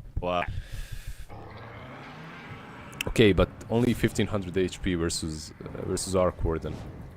A couple hits and you're gone. That's the downside. Exactly. That's the downside. You have to be careful not to get hit by him. Yeah. In that case, Unwavering wouldn't it be smart to condition. get something like a halberd on the enchantress at this point? It wouldn't be that bad to get some evasion, I guess. Because you won't die to magical, and you can't get hit by the one hero that could kill you with physical. Yeah, yeah. They haven't really itemized versus Arc Warden, because he's nowhere to be found. He's sitting at the defender gate with the Arc Warden. That's probably the least expected place to find a hero. He wants the Tormentor, maybe. Oh, Stygian Desolator also for the Ember. Boy, it does hit pretty hard now. Yeah, we still don't have tier 5 on Doom and on Grim. And on the Radiant side, techies. Just the techies. Just need actually Wisdom Rune spawning and lose right on top of it. He needs 6,000 experience. Now he needs 3,000. A bit over 3,000 experience, and we have our first level 30 on the server. Yeah, not there yet. I'm gonna need some more coffee. Poor T Panda. Dude, if every series today goes like this I for think a I need while, to take a picture after that, like the dark circles around my eyes. but you're gonna sleep after, right? At least you have some Yeah, light or when we darkness get at the end of there, the tunnel. when we yeah. get there, I will sleep. Yeah. I'm on the edge of pending You insanity. were a here. you were a soldier though, right? Like they drilled this into you. You can do it. Plus you're Finnish. It's not you're a Finn. It's not like you have wait. Yeah, I can't Right? complain. How I'm not allowed cold to is it? complain. How cold is it up there, by the way, at the moment? It's like At the it's moment, minus- it's actually pretty warm. It's like Mhm. wait, I actually need to Google because I don't have. Yeah, it's only -9. It's actually pretty warm. Last week it was -27. And Okay. I think the coldest in Finland was only like 35 and minus. The very northern parts of Finland. But it's actually like after a week of 27, it was like t-shirt weather when it was -5. Is Not it even snowing? lying. Like, It do makes you because have a- because you adapt to the cold, and then Yeah. it's not cold anymore. You're like, damn, you don't need a jacket anymore. do you have a lot of snow, or is it too Yes. cold for it? Yeah. There's a lot of snow, and ice. Can you send some snow to me as well? Like, the slopes here need it. Yeah, thank you. Sure thing. You can build a slope on my backyard. Just come here. I have a spare room. Just get your casting set up there, and we can do cast on land. Make our own land. Our studio. The Scouting Finn off. boys. Blue in front with the illusion. Oh, Very at least dead. the Medusa is packing a punch. Not actually enough to kill the illusion right away. But, you know, it's honest work. They are smoked up. Like, they probably wanted to do something with that Thunder God's Wrath. You know, scout out, maybe bait know on what? the illusion. I think what they were trying there is use the illusion to bait them in and then Yep. potentially get a jump. Because it seems to work. They are really hungry to go for the jump. Oh, boy, he misses the lasso opportunity on Monet. And that just might mean him dying. He's panicking out of there. Stampede already being used as well. Nothing to say. Diving onto the high ground. Housebound Lou. Lou's going to get stunned up. And he's in the lasso. The Lotus lasso. But he gets himself. They've lost FY. Nothing to say coming with the buyback as well. They've taken down Lou. Lou has been taken down. It comes in with the instant buyback. And G2IG, it's taken such a long time, but they finally found what they were Monet. looking for. But Monet will also pay the ultimate price. Yeah, Oh. that's a buyback most likely as well on him. Buyback on Lu. Now they need to force the buyback on Medusa and back out. The only problem is they need to be careful now that they are trying to force it, which should happen in the next couple of seconds, that they don't lose anyone. They need to be very careful about it, and they should be able to, because two sides are already very open.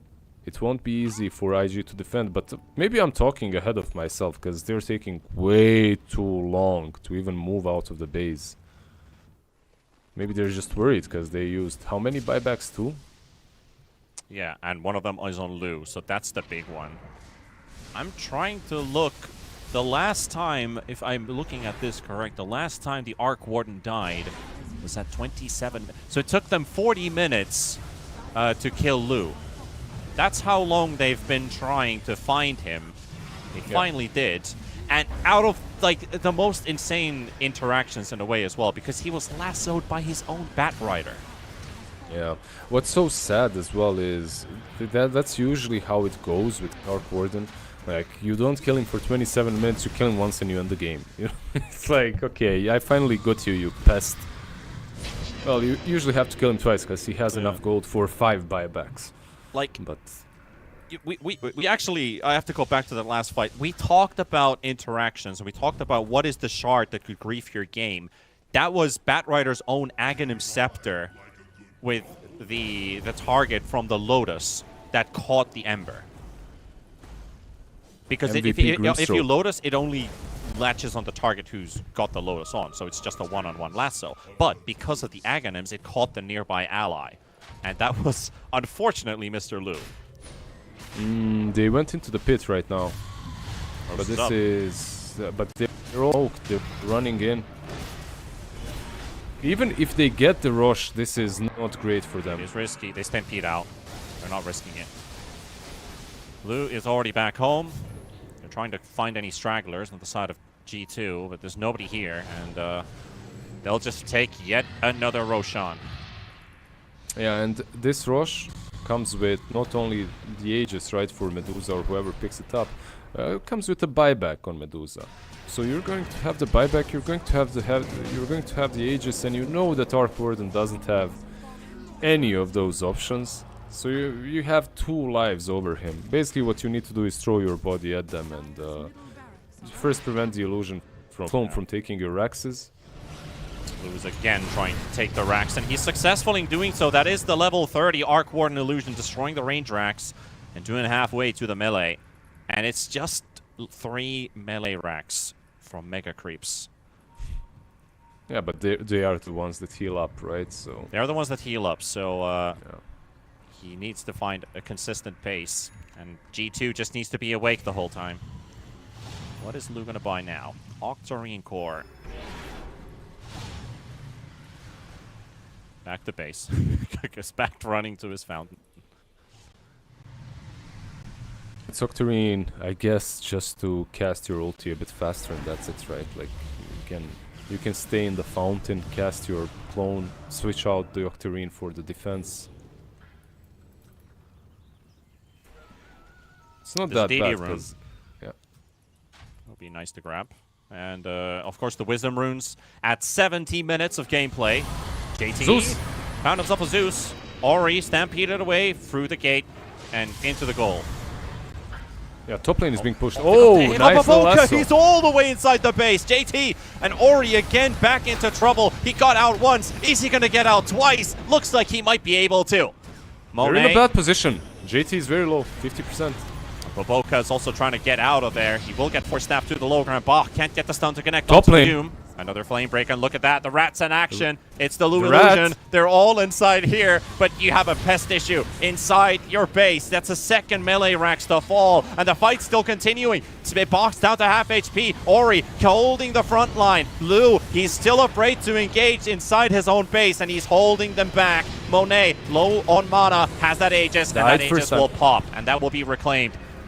Still the waiting game. One lane of melee Rax still up. Monet, he will be able to get out with the safety of that. BKB will FY with the lasso. He's got Papoka as well. JT inside too. And now Lu finally gets the dish out hits, and it chant down Lu for the double kill. JT teleports away. And they're on the chase, and oh, so close, but no hoof stomp off cooldown. Hey, yeah, look at the amount of gold that Lu got for killing Medusa. That's 3,300 gold. Plus, he just got 5,000 gold of... what does he do with all this money anyway? That's sad that he got it, you know. Just give someone else, give the Zeus the gold, someone that actually could use it. At this point, just anyone, yeah. At this point, Arc Warden cannot use it any longer. But only one side left remaining. These 2 buybacks, You know what? Does he have a buyback on Arc? He does. No, like 2 minutes, no buyback on Arc. This is dangerous. Azure Ray looking for the 2-0. Slowly but surely. G2, they might have in somewhat control of this game, but they cannot dictate the pace of the game because of this Arc Warden issue. FY going for the play again. He's got Papoka. Papoka going to be dragged all the way into the arms of Azure Ray. They've got a stun on the high ground too. Nothing to say in the middle. They've got Papoka pushed back in. Papoka falling. Papoka down for 2 minutes. No Enchantress. Ori finding it against JT. JT forced back away. The Arc Illusion doing work. A nice lightning bolt there to stun them up. Another from Tianping. Holding on 2. And Techi's running away. There is the Stone Gaze. Medusa running maximum 1,000 movement speed there. And goes all the way back to the fountain. It's a 5v4. Halfway onto the Centaur. 2,000 HP to break through. But these illusions are doing work. Tier 4s are taking big hits. Monet keeps the front alive.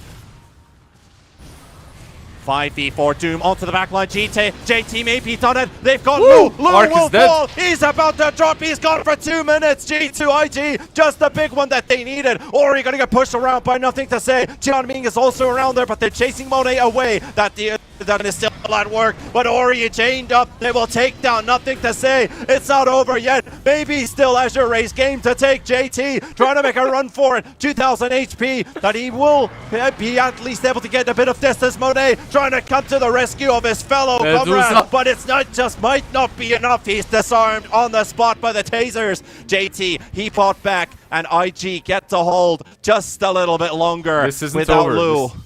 Yeah, this isn't over. This isn't over. They can't kill Monet. They need to back out. And this Medusa will defend. I was just gonna say, like, I was just gonna say before this fight even started, Arc Warden is a hero that defends high ground really well, but pushes when it's time to end really badly. Because you have to put yourself out of position, right? Like, you have to put yourself a bit in vision. The moment they saw him, Monet, the moment they saw him, Monet popped disperser on top. Is this the sweep? Can you go? Did he have to buy back? Like, I guess that's what they're pondering right now. I mean, they're considering, can they just end it? 10 seconds for Enchantress. Ember does have a buyback. 60 seconds for the Grimstroke. They're inside the base.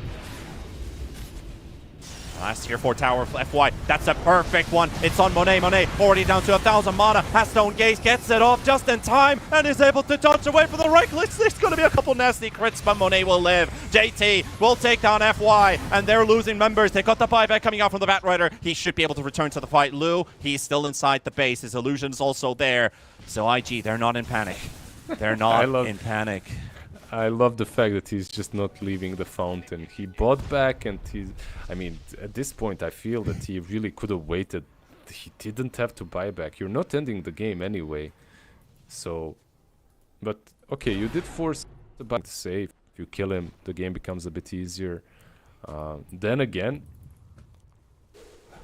I don't know. Like, that buyback actually for me gives IG another chance. If you're Azure, you just have to play the game now even more carefully.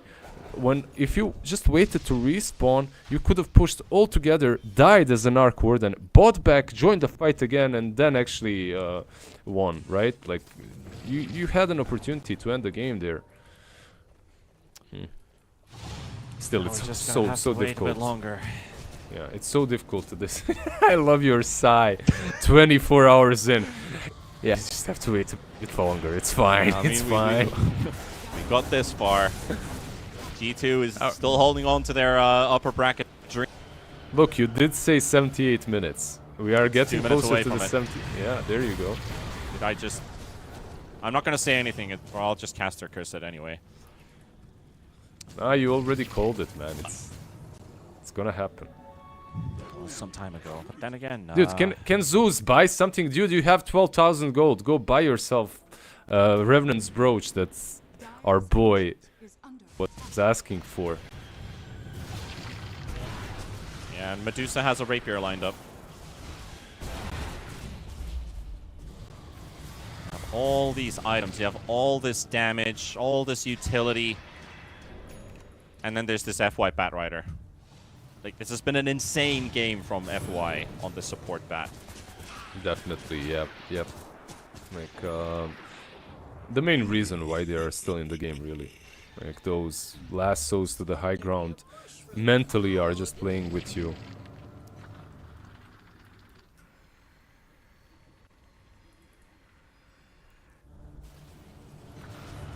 Well, Roshan, still 1 minute 40 seconds to go for him to come back again.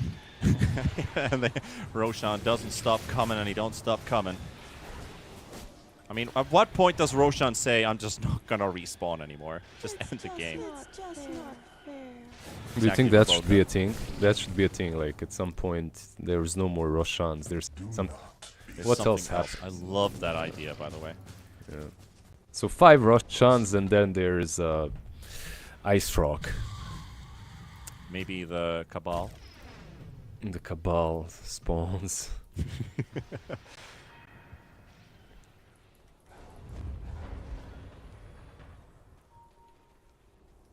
Okay, we're getting some interesting fantasy from Sphere.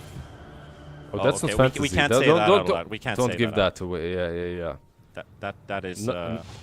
Number 3 is not in Valve's dictionary. Yes. They can't count that. That's high. Well, it's less than 4. Lose illusion back inside the base. And killed inside the base. We're at 78 minutes, so I think my curse is ended now. I think. Everyone has an axe and the shard, right? Yeah. Everyone on the map. No, actually, Techies doesn't have an Aghanims. Come on, man. Minefield. Centaur as well doesn't have an Aghanims. I mean, workhorse. Do you want it? Do you want the Carti? I mean, does it allow Lu to fight? Now that you think about it. You put the clone on the Carti and you put run on it. the cart. Bach could just run around with like. Rosh is still sliding, by the way. He's chilling. Just got this random arc illusion just hanging around with you, running around the place like motherfucking drive by. Oh man. Why didn't they finish Rosh? I mean, Roche is so bothered. He's stopped giving us animations some time ago. He's so fed up with. Why are you beating me guys up again? Why? Why you do this? And just look at him sink. Look at him sink into the ground. That's the best thing. Sanity here. 80 minutes of game number 2 with Azure Ray and G2IG for the upper bracket semifinals. Oh, hey, they got the workhorse, Mr. They got the workhorse? Yeah, they got it. They heard us again. Who do you actually put on Who that do you put card? there? If only you had like an enchantress in your team who could put there, because that would be lit. Okay, that would actually be true drive-by or sniper, you know. Yeah, that would be cool. Bonus amount of movement speed. What's when you JT put the doing, disperser, but and there we go again. So very anticlimactic. What's JT doing? What's JT doing? He wants to get the pick off. He's got a TP coming in on top of him with the Ember onto the techies, and here comes the rest of them. This is super risky, and FY with the double lasso. Bach is going to be in between with the stun, but they got their BKBs running, and there we go. JT going to be controlled. It's just the 2 of them. It's just the 2 of them. And that was not the play. They thought they could get away with a quick techies kill, but they got a hero with no buyback just dying in that fight. Yeah, 20 seconds 20 though. seconds though. Yeah. He should have it. Is this but the not ultimate instantly. bait? Is this the 200 IQ bait where you use a hero feed in mids to get them inside your base and get them to fight? Just so that you can punish them inside your own base? I don't know. I'm reaching out here, Lizard. I just want to see Medusa dispersering herself and running into... Oh, there we go! There the we card. go, the workhorse with the Lu illusion. It's just not fair. Boboka's not happy with what he sees. So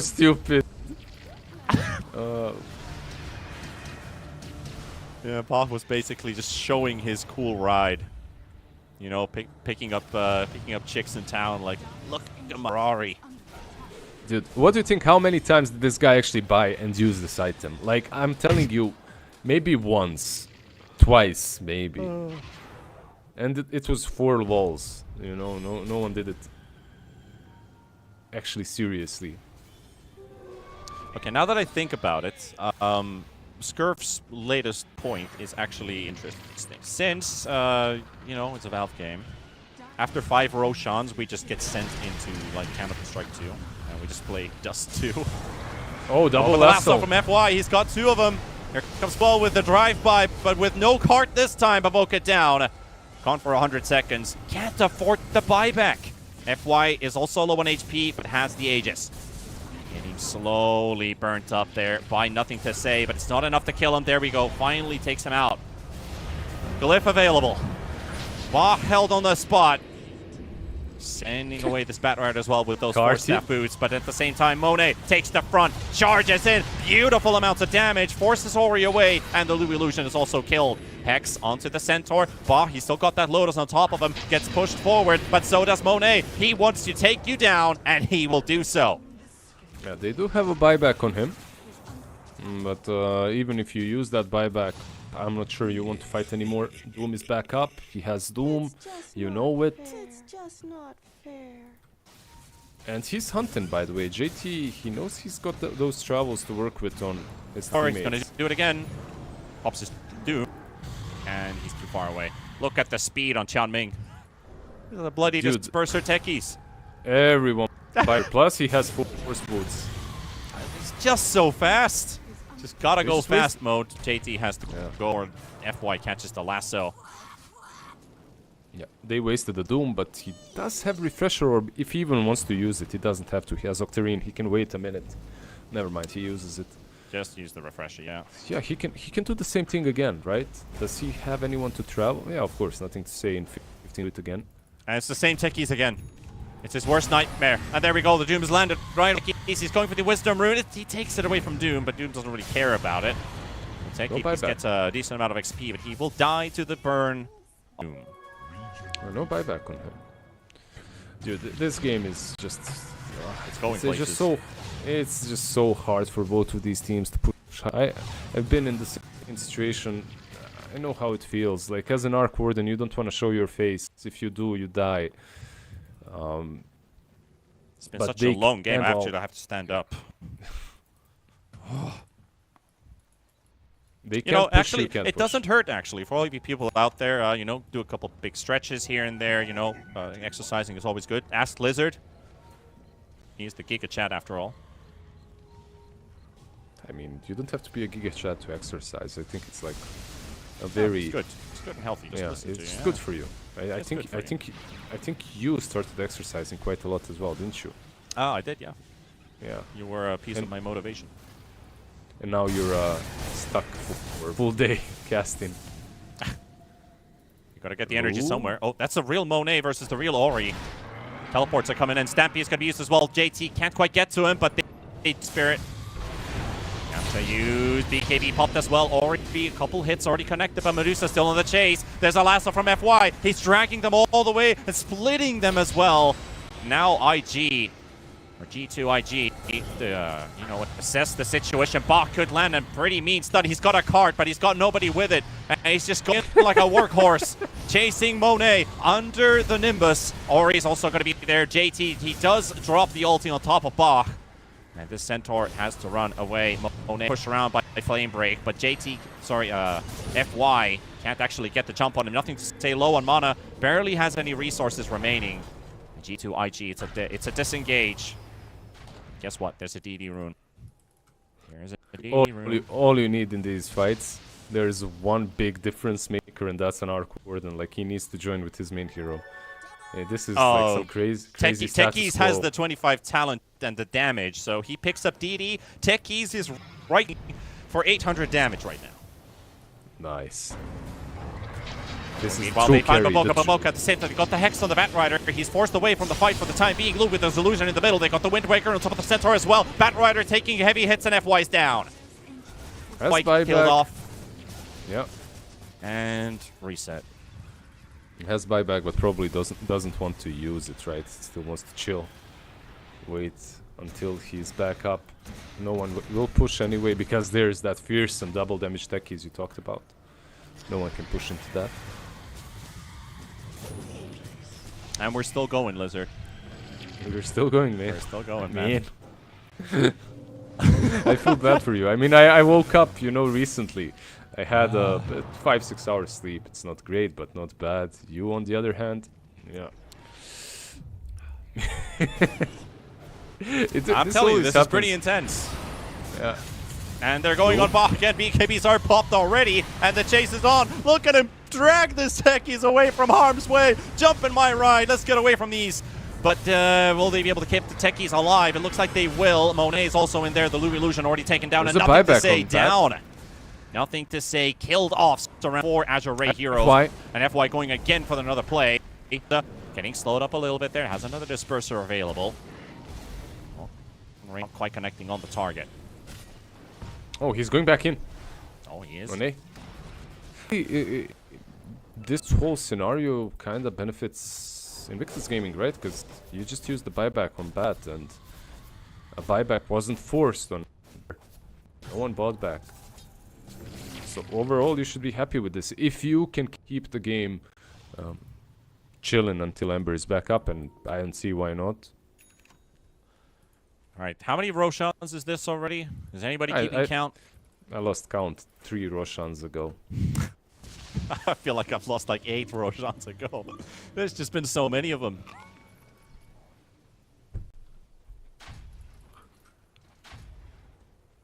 And we're, as a reminder for all of you people watching this game right, game 2, Azure Ray is leading the series, and they're so close to victory. And G2IG, before they lost their barracks to that ratting Arc Warden Illusion, they were choking Azure Ray. As you can see, it's fully mined up, it's fully protected. At this point, he should drop Rapier, by the way. At this point. Don't you think so? He should start dropping some Rapiers. Yeah, surprisingly, nobody has built a single Rapier.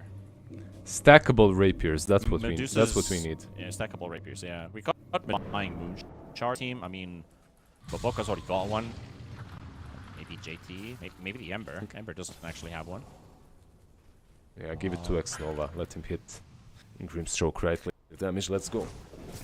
Because you also get 200 night vision. Why would you not want extra vision? I'll lose Illusion. Trouble. Can they bait Monet with it? Not quite. FY's thinking about it. You should have known better. Okay.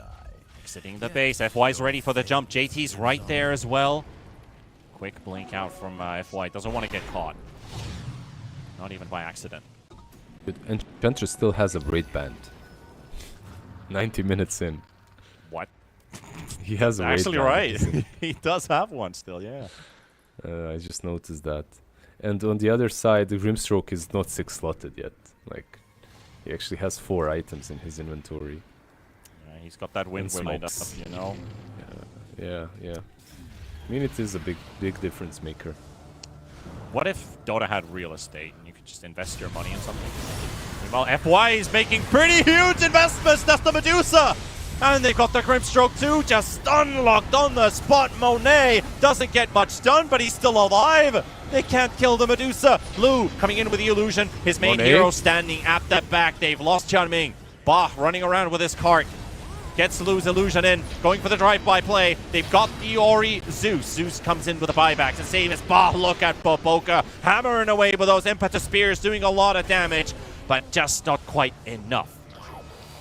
There's a buyback on coming in Medusa. from this. The Ancient is also exposed. 3,000 HP. Here's a glyph. They have to use it. They have to use it. Enchantress considering that buyback right now. But they want to clear out this Arc Warden illusion out of the way. Flame breaks, creeps, everything going in, but still no decisive action. Lou is actually inside the edge of the base. He's inside the base this time. Lou, I cannot believe it. He's monitoring the situation, gets hit by the Gleipnir. Lasso coming in onto FY. It's actually onto Doom. Doom does end up going down. buyback Nice available. buyback. The Ancient is still not being targeted right now. Bach getting hit by so many spears, and he barely survives. Gets saved by the E-Blade as well from who actually threw that? It was Tianming with the techies. Keeps the Centaur alive. Incredible. I cannot believe that my eyes have witnessed Lu on the high ground. That's something I don't believe it. I mean, it was a bug. Kale. He misclicked. Oh my goodness. 92 minutes and still going. IG buyback's already spent, so we're again just this much closer to decisive action from either side. But it could go either. Yeah, but both right, either like way. both sides used their buybacks, so Exactly. Could Ori still go either way. exactly. Ori doesn't have a buyback. If he dies, they're losing a huge chunk of damage. So anything can happen, and it's so easy to get these kills. You have a Doom. If you get on top of someone, difficult to get away. You can make this game last another day.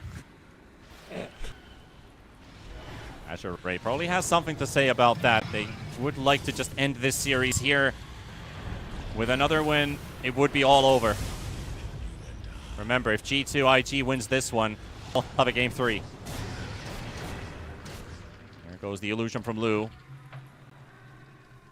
You have this kind of star formation protecting the Ancient from all sides. FY, the big playmaker on this Batrider, has got so many big grabs with those lassos. Last time he brought the Medusa all the way outside of the base. This time, Spirit, nothing to say. Taken down, has to buyback.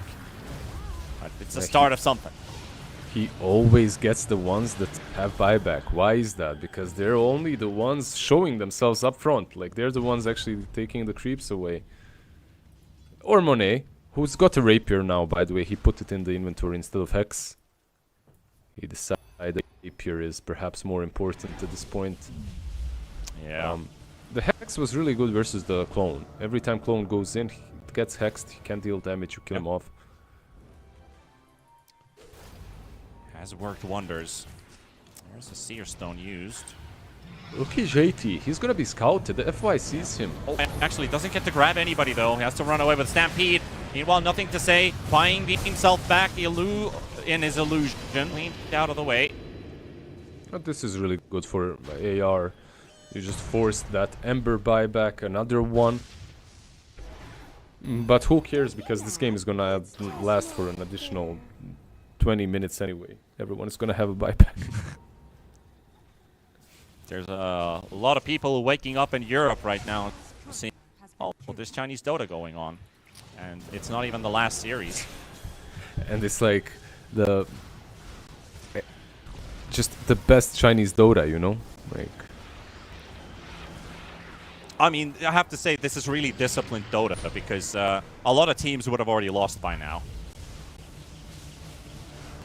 So there's a carnival of excitement. Somebody's probably begging for this game to end. Go. Why? Making sure that might just happen. Beautiful grab again. Nothing to say. That's No a buyback. dieback on the Ember. We're looking at a closer here potentially for Azure Ray, and they are in trouble. G2IG, that is, as they are pulled into the low ground. The TPs straight back into the base, and it's gonna be 5 versus 4.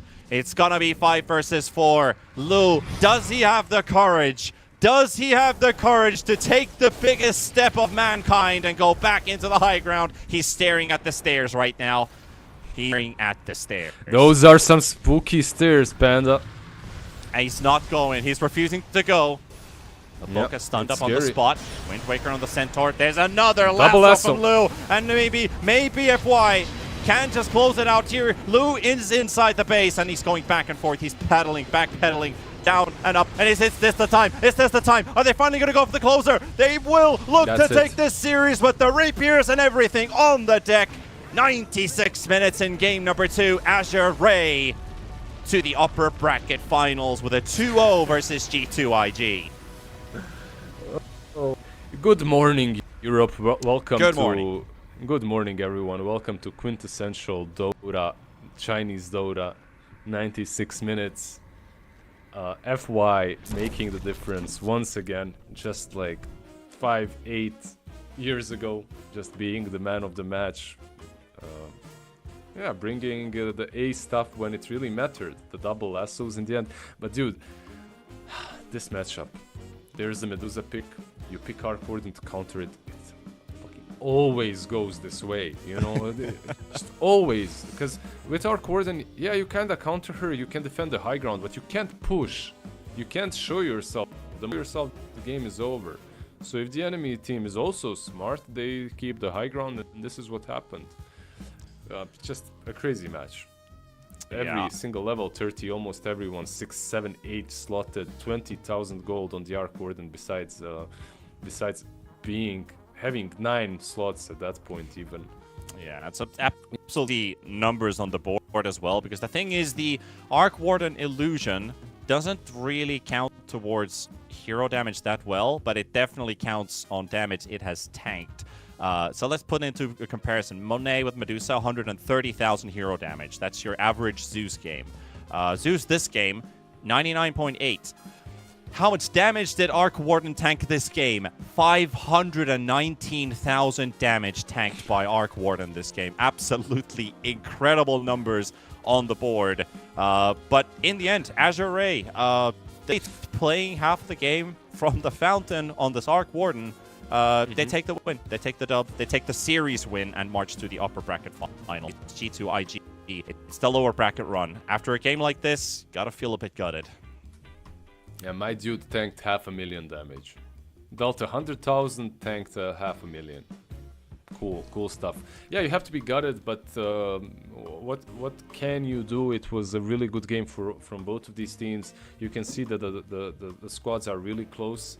When it comes to execution and everything, they're evenly matched.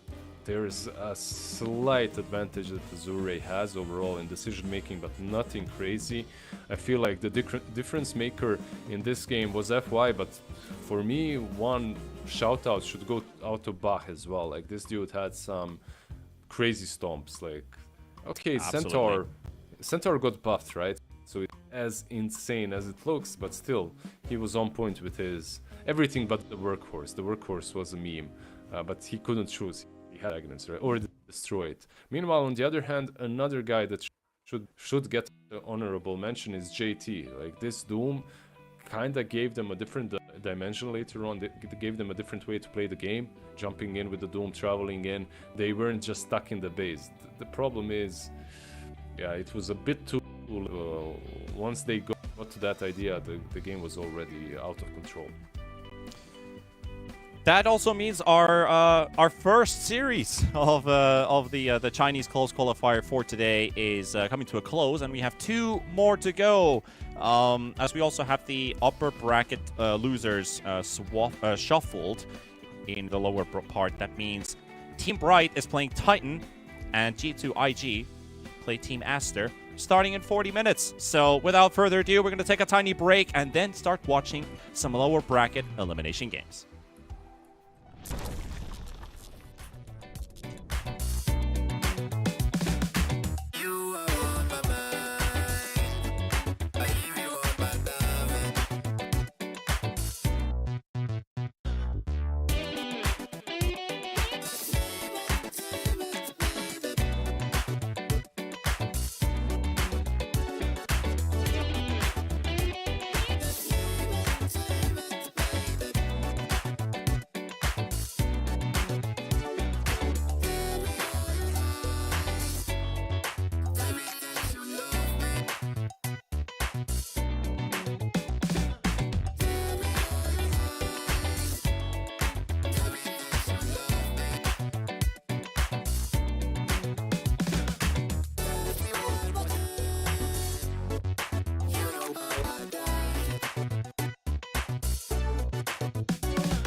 It starts with this, a person that you miss. Mine draws a blank. I wanna go back to the early days when life was an escape. Now I just wait for better days. I lost myself in your reality. Lost myself. I lost myself in your reality. Lost myself. I feel that life, according to a friend, we're all shrink wrapped in families and making ends meet, stuck in jobs we'll never leave. I never wanna be like that, so I wanna go back to my reality. Wanna go back. I wanna go back to my reality. Wanna go back. Didn't mean to sound so concerning. Am I alone in the hurt? I never followed anyone. It's so absurd.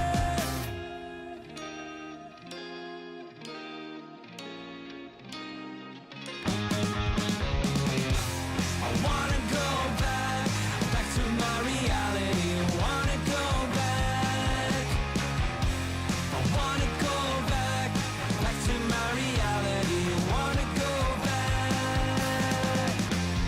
Trying to go back. Gotta go back. Gotta go back.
I'm a creature with no skeleton inside your hands. Got no home address, I come and go as you command. And it's fine with me, and it's fine. I'm a bandit that you use to keep from bleeding out. I'm the lover you don't love, but love to keep around. And it's fine with me, promise that it's fine. Maybe I'm a fool, it's not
Hey people, hope you guys are doing well because the Chinese close qualifier continues once again. Our second series of day number 2.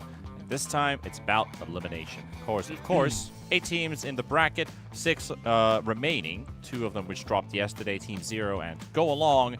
Now it's down to Team Bright, Titan, G2, IG, and Aster to fight through yet another series and avoid elimination. And of course, joined by as we are going to be looking at 2 teams, well, at least one we're familiar with from this stream, the other, not as much. They did drop out one of the invited, Team 0, and Team Bright, who pulled off the upset versus Team Aster previously in the upper.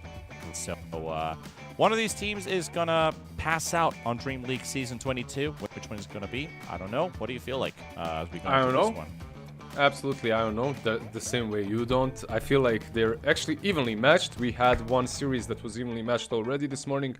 I feel like Team Bright and Team Titan as well are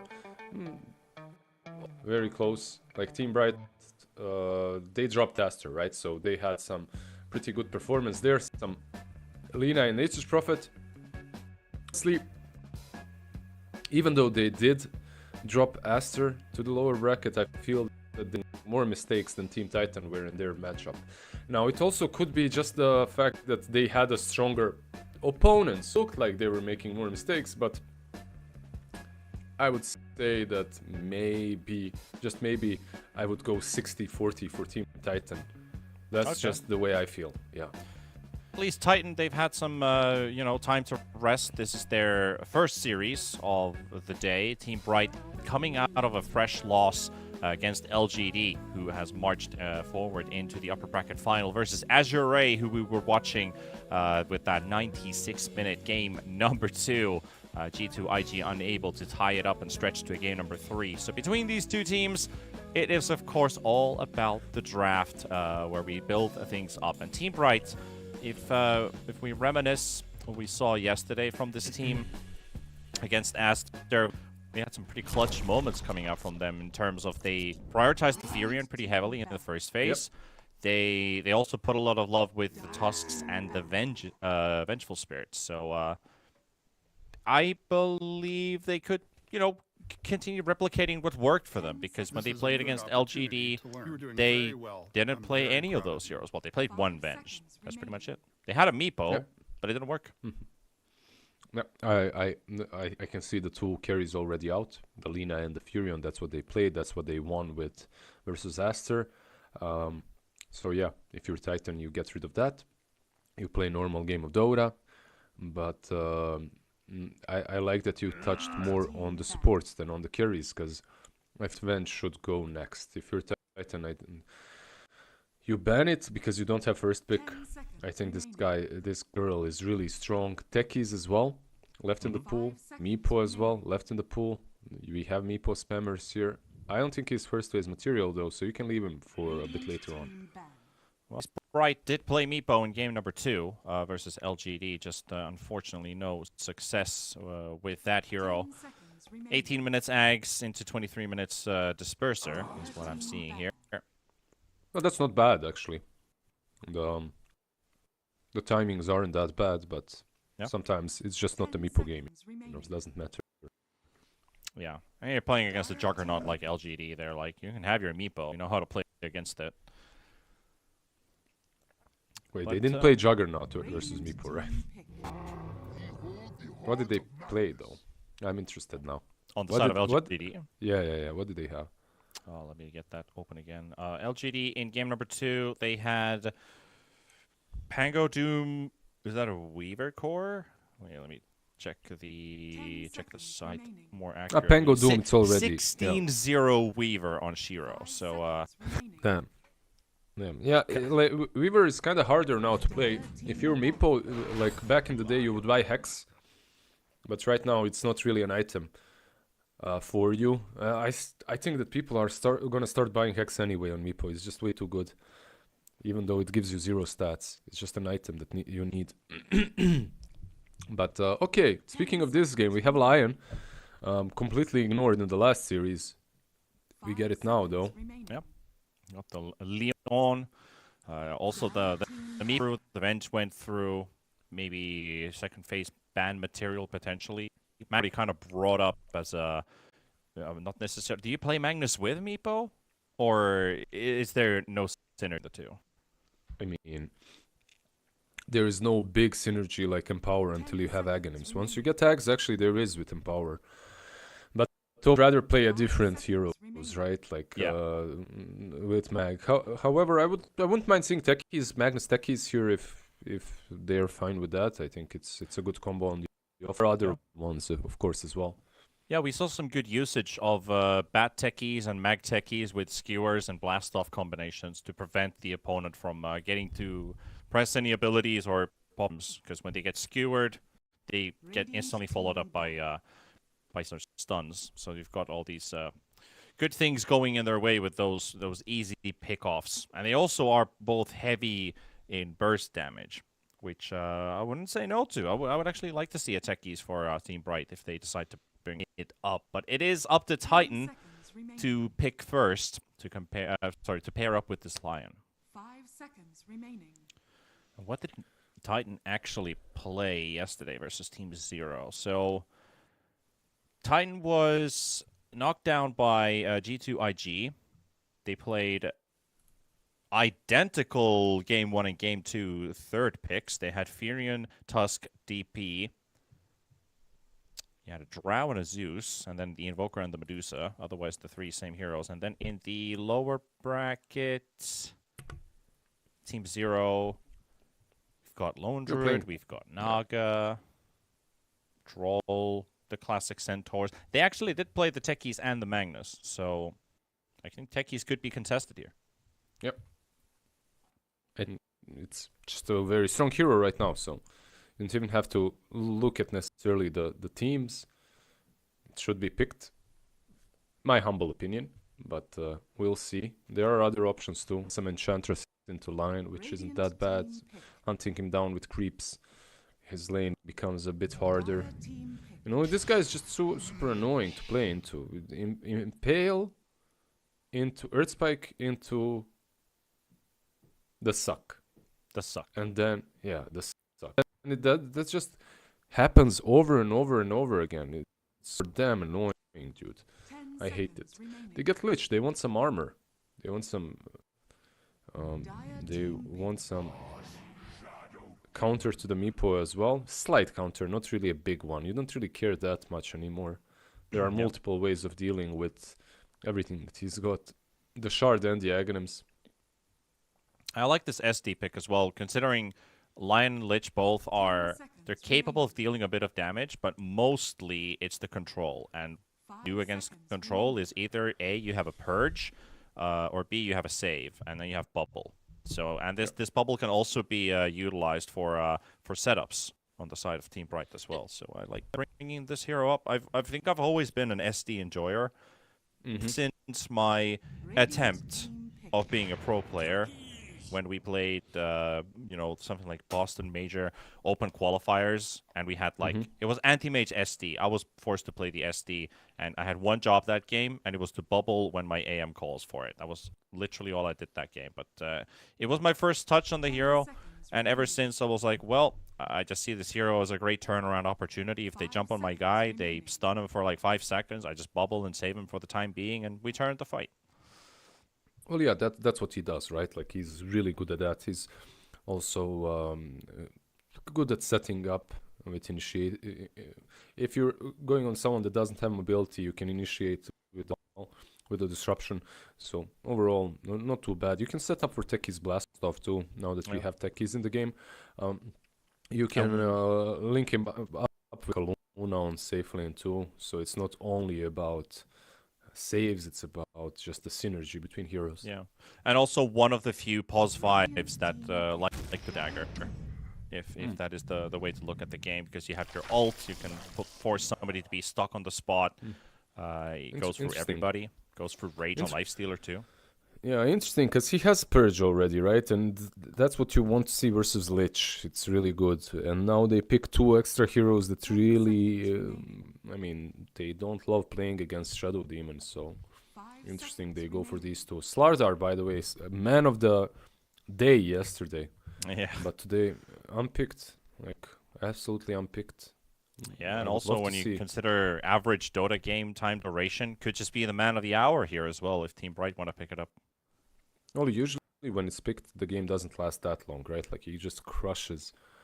I wouldn't mind seeing it. You don't see any mid-shot, though. That's probably an issue, you know? When you see something already... But overall, you could put mid Slardar offlane and crush this Lifestealer. Like, he hates playing into it. Then again, you would be showing your 1 and 3. 2 and 3. I'm not sure if you want to do that, but the hero is in a pretty good spot. I won't mind it. There are other options, though, as well, of course.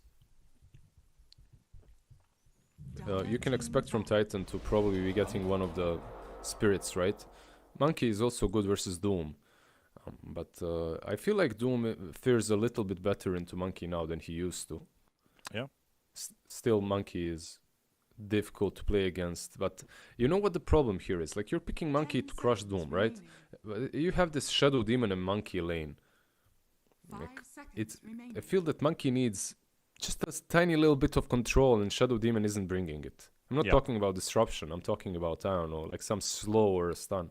Yeah. It at least on the laning stage could be a bit difficult to directly chase to kill, or like you get the start for it and your opponent gets to react. What now, Panda? Are you banning Puck and Storm, Puck and Ember? I mean, you banned Puck now, so probably Ember goes through. You just banned the Storm. 10 seconds remaining. That's my course of action. When I see Puck being banned, it's always like, well, Storm looks free. 5 seconds remaining. Yeah, they're just banning these Lifestealer carriers, right? So you want to get rid of the Puck, you want to get rid of the Storm. What about something like an Invoker? Is Invoker ban worthy at all? For who? For Titan to ban now. Actually, yeah, for Titan to ban, unless this mag's going mid. Not too bad, I guess. Invoker pretty good versus Monkey King. Purge away the stacks, Deafening Blast away from Wukongs. Or Deafening Blast in general versus a hero that is reliant on building up right-click damage. Yeah, the only question is how fast do you want to play this game? I feel like Titan might be wanting to play a bit faster with some carrier for the Lifestealer on the mid lane. The problem is with Invoker, you can, but I want to see some backline catch, like something like that, some Storm, some Ember, something that can go in the backlines, catch Shadow Demon and Techies. Perhaps carry Lifestealer with them, sure, but not necessarily. Can they rely on Doom just jumping in if they pick Zeus? Yeah, they can. They can go for that as well. They can go for your Invoker too, sure, but Guess it would make life easier for the Doom if he has a friend to jump in with. Otherwise, it's Lion Blink ASAP. yeah, they do have overall elastic, so it's a bit easier for them. We can look at Team Bright and talk about what they need. 5 seconds They have multiple options. I mentioned Slardar earlier. I still wouldn't mind Mag mid, Slardar offlane. They ban out the Ember. Oh, okay. Yeah, I feel like they can pick something like a Quap here, and then they don't have to worry about Storm. I think that's an option. Okay. Like pick Quap, leave Storm in. Because if you don't pick Quap, Titan is picking Storm. Most likely, of course. I'm just guessing, but that's what I would do. 5 seconds And I'm not sure which heroes are completely broken for them. Slardar are still left in the pool. Okay. Ranger. Okay. Now, I'm not sure, but Titan, they can go for Quap, they can go for Storm, they can do both. Maybe Quap higher value. Lina is banned, right? Yeah, Lina is banned. 10 Yeah. seconds remaining. All right, Setsu, give me Tinker. Setsu Tinker. Yeah, Setsu Spicy, does play spicy. Invoker, so that's what I'm kind of leaning towards. But you brought out the Quap already, and Setsu, I can't actually find a Tinker in his hero pool, so it feels like the right course of action. Yeah, I still think that maybe Team Bright could have went for Quap and it would have been good for them. When you think about the control is there anyway. If you pick Windranger or if you pick Quap, you're still playing into Lion Lich. Like, it doesn't matter. You're still gonna get controlled, right? But okay, they go with the Windranger. They get kind of countered, not super hard, but it's a decent Quap game. I like what Titan have drafted.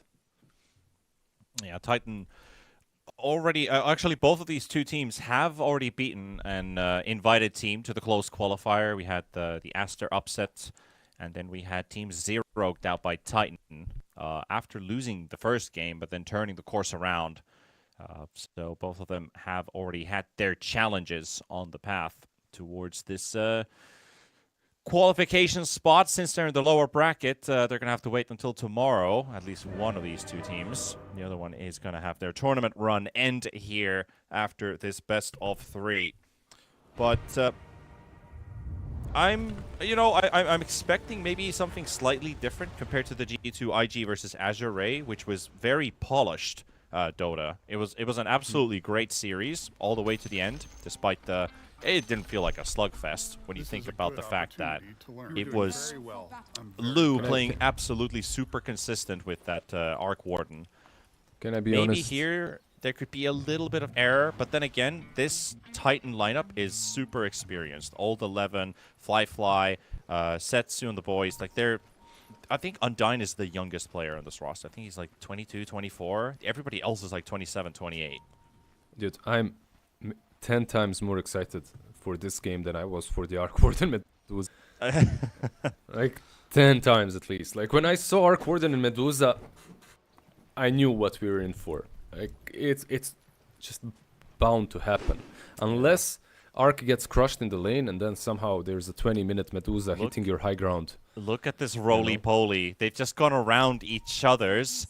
And it is actually Team Bright showing up right behind Team Titan on their high ground, but the ward is there. Undyne might be a bit too far away to catch, but the bubble's there. So the follow-up there, that's the Boundless Strike, and oh, what a onto the 3. Ulu forced out, Undyne to drop, and this Monkey King is going to get traded off by one more hit from Old 11. And Butterfly Effect is cleaning house. Double for the Windranger in mid. He's already got his bottle money. Does he get a triple?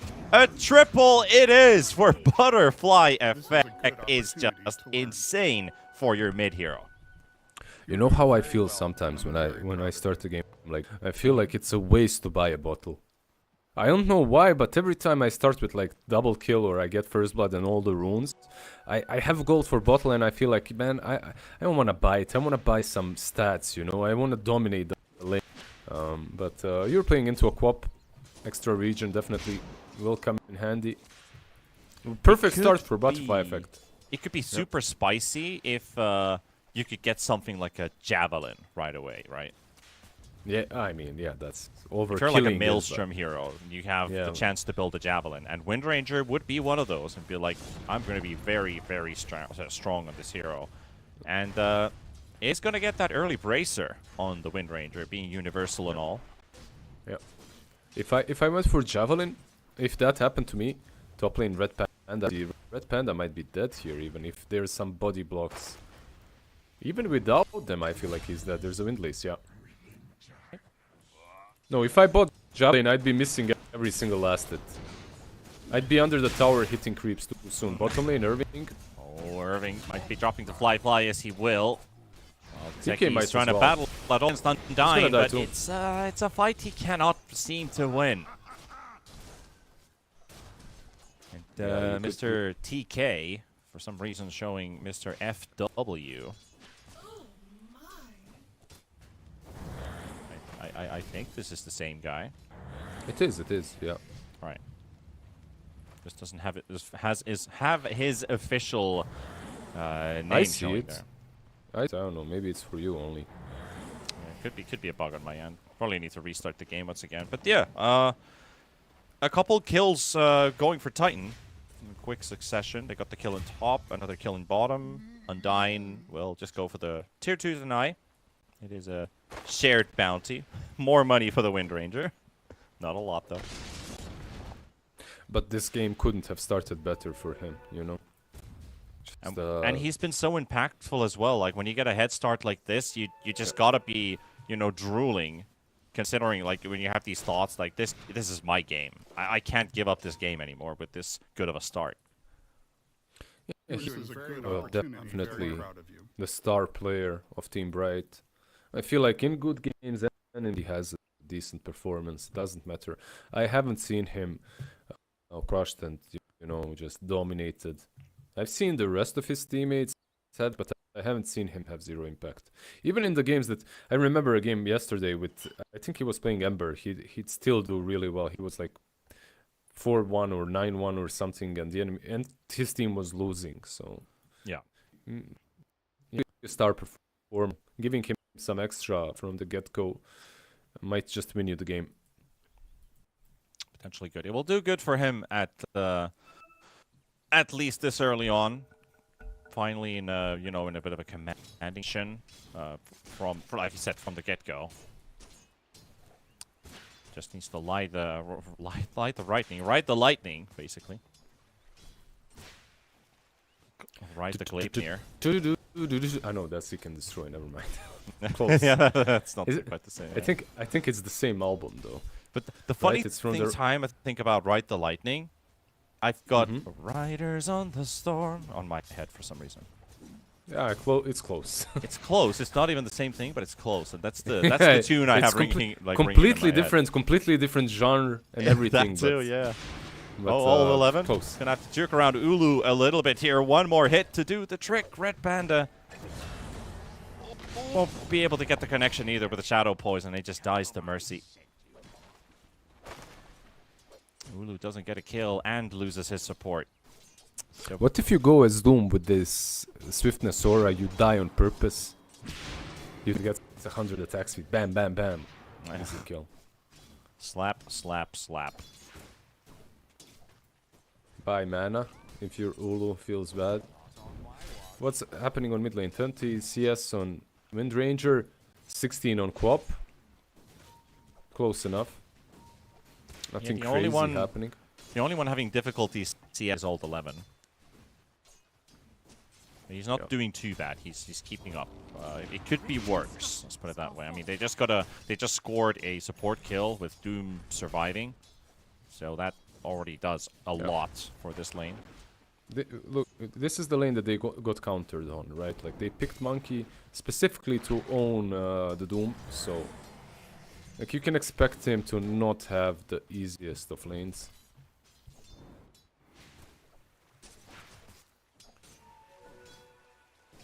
Are we gonna see traffic at 6 minutes in mid?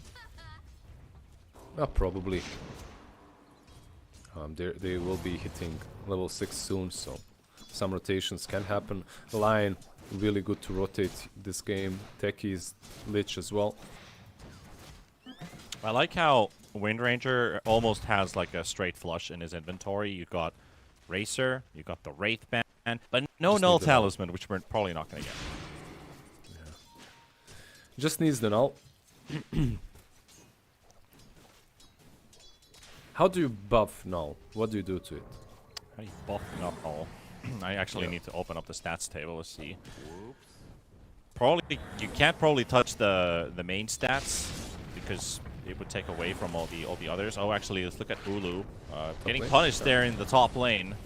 Monkey King getting a chance to turn around as well. There's actually Red Panda who looks like he's going to be dropping first, but they're just going to take both. Make it a baby triple potentially. Ult 11. Can he clean out he's the kill? disarmed. Doesn't look like he can. Yeah, he got disarmed, and there's also sticky bomb, so if you go on TK, chances are you die under the tower. Now that he's healed, nah, not even now. No way. A double kill, by the way. I'm not sure, why did he hesitate with Boundless Strike? Like, if he hits that Boundless Strike, I feel that he could heal up a bit on Monkey. Potentially, yeah. Maybe just waiting. 'cause- Waiting past his luck. I guess sometimes you have all these calculations going in your head and you kind of miss your opportunity by just thinking too long. You know, Classic Enigma player syndrome. Yeah. Undyne dropping a lot of HP here. I'll get Nice back to the shackle null shot. talisman because that's an interesting question. I'll think about it for a bit. Meanwhile, butterfly effect smacks a powerful power shot. The power shot for a That's reason. By the way, I believe why he didn't heal is because the stacks on the hero that I was watching were from Shadow Demon Poison, not from the Monkey No. King. I think Right. that was me being blind, nothing Wrong more. stacks. Yep. Could be that too. But it did do a bit of good there for Titan to just continue getting more and more kills. Like they've fairly well recovered from the start of this game. I mean, I wouldn't really put them playing from behind, but butterfly effect is the one that has the biggest impact so far. And we haven't even seen him do too much yet. It's just on a 4-0 streak. They have some control for him. With the Lion, with the Lich, it's not a game that will be completely, absolutely free for Wind Ranger.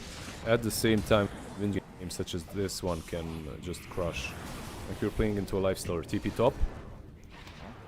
Big rotation if he can make it work out. Power shot connects onto Old 11, but this is well read by Titan. They're already in safe. This bottom at the same time. Lifestealer will end up losing his life. So very interesting, bright, big plays at the same time. I guess Wind Ranger TP top because they are already making a commitment in bottom that they're trying to make a counterplay on the side of Titan, but they didn't. Yeah. TK casually out-leveling his offlane Magnus. Radiant's bottom I've got your answer to the Null Talisman. Give it Spell Amp. Radiant's bottom tower. Like 3%. Right, Panda. Get chased didn't up it by have Old it? 11 Undone and Mercy, so they will get themselves a support kill. Ulu, he's optimistic with this one. Does get hexed up right away into the Earth Spike, and he needs some help. This boy really needs some help here. Here is the backup. Is it coming from FW? TK does get the disarm in the mines and everything, but Ulu's still dead. Took them a bit too long to get the cavalry. And you're losing your Monkey King there. Not good. I can't remember if it was your Snare that talked about Lion, and he's not tanky, but he's susceptibly should tanky, just survivable, I guess. You know, like it's very difficult for him to die. You chase him, he impales you, he hexes you. Not in this circumstance, but usually, you know, hexes you, impales you, gets away, hexes you again, impales you again. Man at range. You know what he is? playing. He's playing hard to get. Well, Ult 11. Again, this Lion is just making this chase a little bit harder, but Butterfly Effect, he's popped this DD rune. And again, just nobody to hit. That's the second teleport for him, leading into nothing. Well, they did kill They did kill. Well, then they get the Doom. Yeah. But he wanted more with that DD rune, so he's just going with it. Then you have TK with techies dropping mines, farming his creeps. Yeah, he's completely fine with his top net worth. He has a javelin now flying in. Meanwhile, Quap on the other side, she didn't move yet from the mid lane. Now this looks like some smoke, but I don't know how to describe. Like, this smoke is way too much effort for way too little, you know. Meanwhile, Windranger just TP stop whatever, you know. Here I am, I'll power shot. If it works, it works. They might find Monkey. Picked up the Lifestealer at the same time. RP is going to be used under the tower, and there goes your Lifestealer. And thinking about, you were mentioning a second move to happen here from Titan. It's going to be a bit of a miss, Red Panda. No, this is in trouble.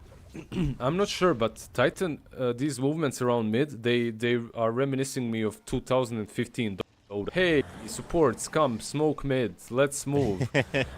Bro, the game is already over, you know, your safe laner died, the enemy is farming, you wasted 2 minutes early on, you know, 2 minutes, 10 minutes in the game are worth way more than later on. I mean, it's...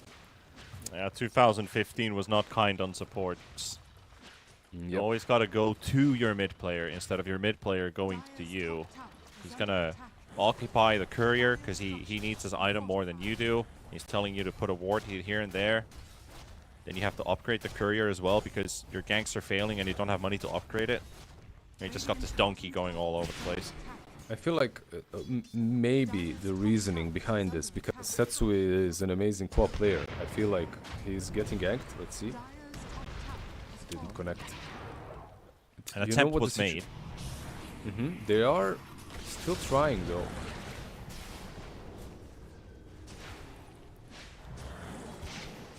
Yeah, a lot of traffic in mid, but not that much action. Ult 11 though. He's right next to Irving. Irving pushing in the wave to the tier 2 tower at 11 minutes. They see the Doom in bottom, and they smoke up in mid, potentially make a move. Fly is aggressively farming on the dire side of the map. But they're still looking to fight for that 12-minute rune. Mercy hiding in the trees, has Finger ready. Undying, no level 6 on the Lich. But he could get it mid-fight if things go well. Mercy, gonna get hit by the ulti from Red Pan. Oh, very good Sinister Gaze there. Buys some time for Mercy, but he's still gonna end up dropping to Red Panda's ulti. If only you had something to turn things around with. Say Chain Frost? No. Say Sonic Wave? Say Sonic Wave, yeah. Go win Sonic Wave the techies, he probably dies. He's on half HP as is. I'm not sure. I feel that Setsu might be feeling a little bit too pressured. He's playing PV. He's just playing like a broken man, you know. Like this, and this Windranger got a triple kill, and it got to him because Windranger obviously after that won the lane, and Queen of Pain didn't get as much, and now he's worried to make moves because he's already behind. Yeah, he's playing Dota 2, the MMO game. You know, gotta get your gear, kill more creeps. Maybe then you can kill the big raid boss Roshan. Hit some towers, never PvP.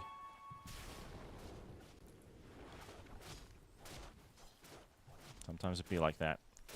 Yep. He has 1 assist since the first fight of the game.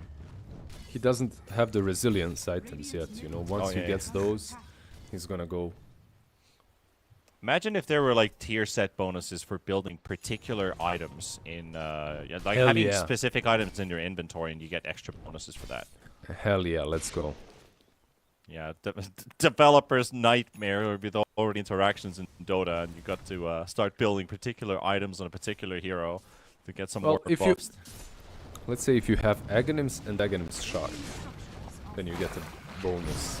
That's easy. Doom dropped onto the Magnus in the bottom lane, all 11, and Mercy. The suck is there, but here comes the smack as they got. Doom is dropping very, very fast to the Monkey King. Mercy still on the suck versus Irving, trying to find a finger target. It's onto Red Panda. Setsu moved in to die. Ulu find himself a double kill, maybe even a triple, as Undying is the last guy remaining from this fight. Butterfly Effect comes in to squeeze that 1 extra right click for the kill on the Lich, and it's a 4-2 trade. By the way, we were talking a lot about MMO and resilience items. We didn't mention that Magnus has an Orchid, so that's a really nice pickup. You're playing into a Lifestealer, into a Quap, brings you more catch, but not just catch. It's like he can't rage, she can't blink. Just a really nice pickup, and very early on, it just completely changes the way Quap and Lifestealer can play. Suddenly, you can't risk going in without raging, pre-raging, or as Quap, you just can't go in. You need to be on the outskirts. It's a very, very smart route. Like, again, like an item changes the way you approach the game. Again, like you could go for your standard build on Mang. What are you gonna do? You have 5 items in an inventory, can't land one spell. So if you have an Orchid, already makes things a whole lot easier because, like you said, it can't rage and Quap can't jump. He could perhaps go for an instant blink as well, right? Like just queuing that up. But I do like the Orchid. I like it a lot. It's unconventional, kind of cool. Ulti does pop onto him at the same time as Red Panda is right in front of him, but Butterfly Effect, well, Mercy will suck to death. Well, TK. Oh, that's a big one if you can get the Quap. And yes, it. Oh, that's a bullseye right there. Big kill off of the Quap. Undying. Might get a Sinister Gaze off, and that is a anticlimactic Frost Chain, or Chain Frost, as it only just hits Red Panda once. Kind of feels stumpy a bit at this point. Like, Lifestealer does have an armlet of Mordigian. He does have it completed, but do you think it changes a lot? I don't think so. At the moment, he's not ready to fight. What's he gonna buy next? Do you think it's some Dezo, Radiance? What's the build? You have to be ahead of your opponents when you're playing Lifestealer. The hero concept hasn't really changed that much from what it is. You've got Slark and Lifestealer who always hate playing from behind. And you need, like, an item advantage. I don't think any particular item is actually going to change the game from his perspective. So you just build what you build, right? That's just how I see it. I don't see any item on Lifestealer changing the game. It has to come from someone else. Yeah, I agree. He's missing. But would you like Radiance or Deso? I'm not sure. Like, Radiant is pretty good here for some mischance versus all these right clickers. I think you accomplish more with Radiance, considering how much split push power they have. They've got Quap and Doom. Doom loves to push waves. Quap is great at doing that as well. Also for pushing out enemy waves when you are later on in the game, potentially pushing them away from your high ground. There's a lot of Kite as well. The only problem if you do go for Radiance is you're playing into a Shadow Demon. And that's bad. True, workaround, yeah. Radiant's bottom tower is under attack. Maybe you build something like Radiance. Okay, you don't actually want Lincolns. Somebody else could build it for you. Just keep it on the Lifestealer the whole time. What about?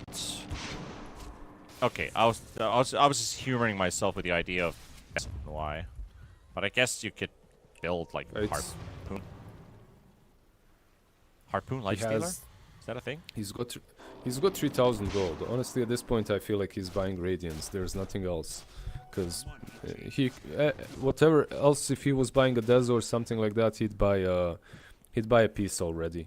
If he already has a Orb of Corrosion, so maybe because of that, Dezo isn't as lucrative. Radiance Manta, is that the one? I think it's not too bad. You get rid of the Orchid. There's the Radiance line. You're absolutely right about that. Putting money in the bank right now, but Team Bright, 7k ahead, 18 minutes into this one. Triple core net worth lead. Always enjoyable when you are in the driver's seat. Well, there's no car on the other side even, yet alone the or maybe there is a car, but there is no drivers, because everyone is just AFK on the Radiant side. Queen of Pain can't make plays, or wasn't making them so far. Doom as well, can't do it without the blink.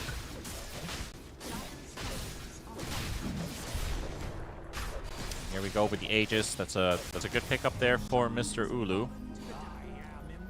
Give him the Aegis, and Team Bright Trading for potential tier 1 in the bottom lane. He'll take that trade any day. They might actually come to defend it. There's a TP from the SD. Red Panda's going to take the bait. Ulu's going to be joining in with the fight. Wukong's command perfectly placed as well. Fly has to disengage. Mercy going to get hit by the Boundless Strike. Lion on the runaway. Irving, he's got the blink, and he's right next to him. Butterfly effect snipes Mercy, and Undyne, the second support to fall. 2 supports for 1. Maybe even more. That's a big one. Butterfly effect. He's fire ready right now, and he gets doomed up. Hold 11 and Fly with Irving coming in with that big ulti. They will take down that Wind Ranger for the first time, and Ulu, Aegis might pop here. Fly is looking pretty strong here. Setsu jumping on top of Irving. He's dropped the Orchid, and he needs some backup. Can Ulu get there in time? Boundless Strike is there. He needs just a little bit more, and he's got it. Does hurt to lose the Wind Ranger, and Lifestealer gets the teleport away, but it's still a triple for the Monkey. It's still a pretty good trade for them. They do lose the Aegis, they lose the Wind Ranger, and looking at that fight, you need to be careful, right? They still have to take these fights decently. Gotta be careful not to overcommit. Haste rune available.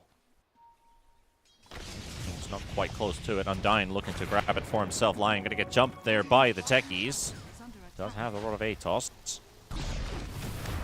Bully, there we go. Deleted off of the server. Here comes Fly charging, and Undyne already targeted. And coming to back up as well. Red Panda does drop his ulti. And it feels like it's bouncing off of somebody else. The Radiance Burn is there from the Lifestealer, but no. They're still going to connect all of their hits. And that's what TK even lived. Nice save by the Shadow Demon and Glimmer Cape. Disruption into Glimmer Cape. Techie is fine. Goes back base. Yeah, pretty rough fight for Titan because they didn't get to react on time. Life's being in, and at the same time, Lich is just getting controlled and killed. So you don't even get the Frost Shield. Yeah, they need... What do they need? They need to have Doom before they fight. That's it. The BKB on Queen of Pain is going to be a bit of a game changer too. Sounds easy, right? Just have Doom. Yeah, 15 seconds away. Like, he's going to have it again. Taking fights without it is difficult. Even with it, it's difficult because there's a Linkens. He's in the trees right now. There's some burn onto the wave. A Butterfly effect, not feeling too worried about the situation right now. Shivas jump in onto the Monkey King. They go. Ulu trying to go for the runaway. There's a big chain frost, but it only bounces a couple times. Irving with a turnaround with the RP, skewers them in. Undyne down. There's Red Panda and Ulu both falling. Undyne coming in with a buyback on the Lich, trying to turn things around. Irving dead. TK dead. Everyone pretty much dead on the side of Team Bright. Really optimism with that tier 2 push. Yeah. A little bit optimistic, a little bit cocky. You just, if there's a Doom on the other side, these team fights need to be very calculated. They didn't calculate that. They just went in. They got punished instantly. There's a lot of burst damage still coming from these heroes on Titan. You have Finger, you have Sonic Wave, Doom to disable you, so... Overall, gotta be more careful if you're Bright. You got every single ulti off on the side of Titan because the enemy was literally at rock throw distance.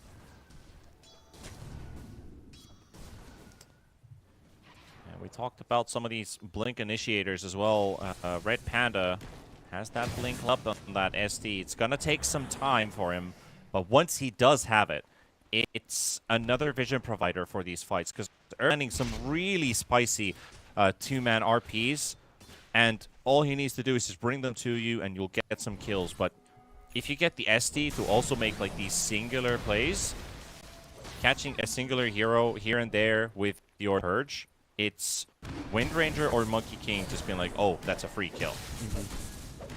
I think I would, if I was Red Panda playing this Shadow Demon, the way I see it is there's one hero that you Demonic Purge, and that's most likely Fly. Everyone else, more or less, is irrelevant. By the way, he is buying Manta next, so... a couple of fights, yeah, they kind of came back into the game. It is still the same. Mercy. But it could be worse, yeah. Could be way worse, yeah.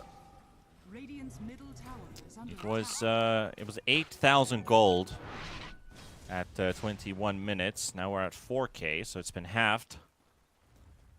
And still in the game. Still alive and kicking. You got your level 2 finger on Lion. Radiant's bottom tower is under Undyne attack. doesn't quite have the level 2 chain for us. That could be a nice extra 150 damage on his ult. There's a BKB now on Doom. And they want to fight. He's smoked. This could be amazing time. for Smoke both on of smoke. the teams. Yeah. Yeah. It's in the mid, and there we go with the RP. Connection is there, and there we have Doom jumping into the fight too. We've got a lot of ultis thrown around, and it's 3-4 heroes. Oh my Right. god. They got the fight to start first, but it's over in less than 3 seconds. I didn't even see how they disappeared. Honestly, I just... At one We need a point replay. I see the RP and the other everyone is dead. Like, they initiate... They're initiating from the smoke, but they're initiating just as 2 BKBs were picked up. Doom Like you have the and Doom and Quap. Doom and Quap, they did 6,000 damage. Yeah. Insane amount of damage. Wind did 0. Oh, she could hit anything.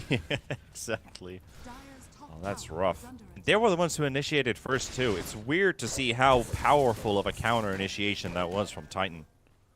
They initiated, but they were ready. And you remember yesterday when there was a Doom, I was saying, yeah, this is the hero that if you go on, he's a hard kill because he has a ton of armor. Yeah. This time around, everyone has a ton of armor. Like, Lich uses Frost Shield. If you don't purge the target, like, you're probably not killing it fast enough.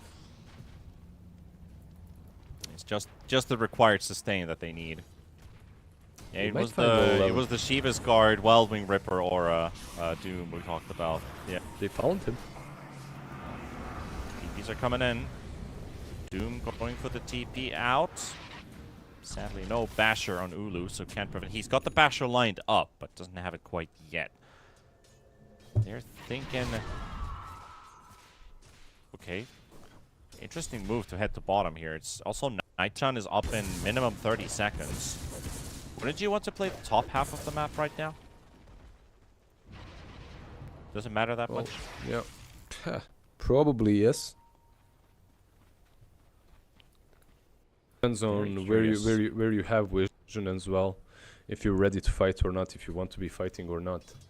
Dire's middle Very tower curious about this move towards this bottom half of the map as they're going as a unit. It's everybody here. Roche timer, what's it going to be? 1 minute? Let's see. and a half. 2:30. That's a long one. 2.5. Yeah, this is even they knew, they knew he's gonna respawn and run down bottom. So 2.5 minutes. That is enough time for Lifestealer to get a shard. is under attack. Monkey King could get his Basher.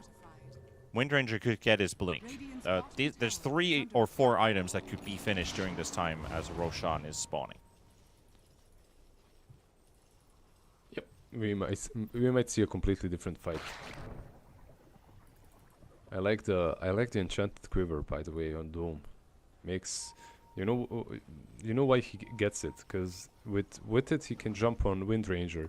Even if she is in Windrun, you can connect with the Infernal Blade. True strike. Yeah. Yeah.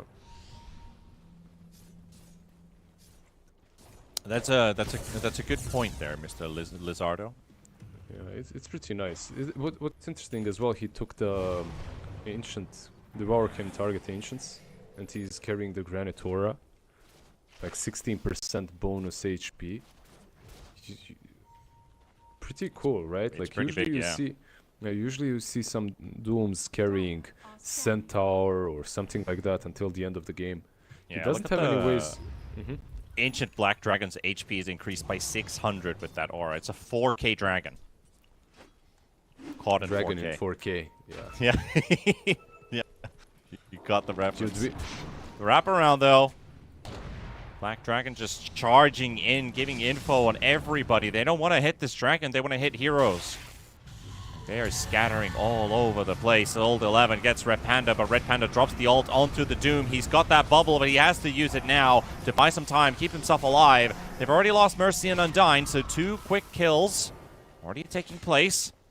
By from the Lion, Red Panda hiding in the camp, and Setsu shows up with that DD rune. Him Ulu about to finish off the... There we go, Fly. He's now vulnerable and open. Wukong's from the low ground. He saw it coming. If Ulu took like 1.5 steps towards the stairs, that could have surprised the Lifestealer. Radiant's bottom tower is under attack. He literally needed just to go out of vision, yeah. But he was afraid because the BKB was already wasted by him. So no BKB maybe made him a bit nervous, made him use it a bit too quickly. And Rosh is And up. Rosh will be down bottom, yep. They are running down there. They could be on time. They will be on time for sure. And Bright, this fight could favor them because Lion is on a buyback. And they see Fly. Lion and Fly. If they can kill Lion, he's not coming back to contest Roshana. That's a lot of Lotuses, by the way. Monkey doing the dance. Radiant's middle tower is under attack. Roshan. Why is Roshan sliding everywhere at this guy? What is up with him these days? Has he just gotten fed up of walking and running the whole time? Just look at this guy. Like, Techies is baiting him out with mines, and this guy's just sliding. Oh, what's cool for me is like his legs don't work, but his tail is moving. You know. Yeah, the tail is working. Yeah. The tail is working still. Oh. Okay, there's a fast catapult running in. That is the Lifestealer, and they're all stacked up. If only you had some kind of AoE stun, but you got AoE damage. You got the Sonic Wave on everybody, and Bright gets deleted. My God. I feel like everything that I was saying about Setsu being passive in the lane, he redeemed afterwards. He got his farm and now he's just a beast. He understands that he can be the one that goes in. Even if they jump him, they're gonna lose the fight. And he's doing that. Meanwhile, on Team Bright, this is the issue when you have these kind of two supports, I would say. Okay, you have the same two supports on the other side, but the other side has a hero that goes in mindlessly. On Team Bright, you don't have someone that goes in mindlessly, and they need that. They need someone to cook things, you know? Someone to start shit up. Else they're just waiting. They're waiting for something to happen, and then they get wrecked 3 times in a row now.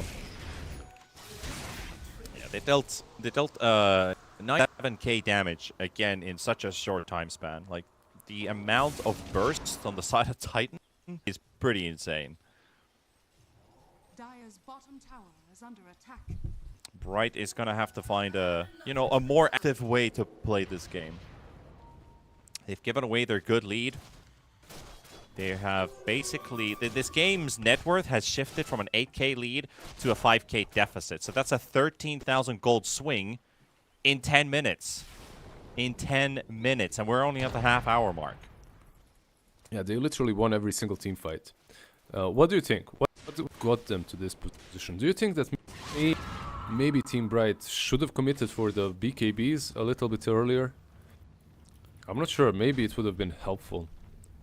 Because they lost so many of these team fights just by pure AoE damage. Lich, Finger, doesn't help you. I guess you're versus right, Pop. yeah. Maybe the BKBs could actually be a big impact factor, because there's no real AoE stun either. Like, if you have your BKBs up, you're soaking up a majority of the damage being dealt towards you. And let's see, Bright again opening the fight first. Ulu with his BKB.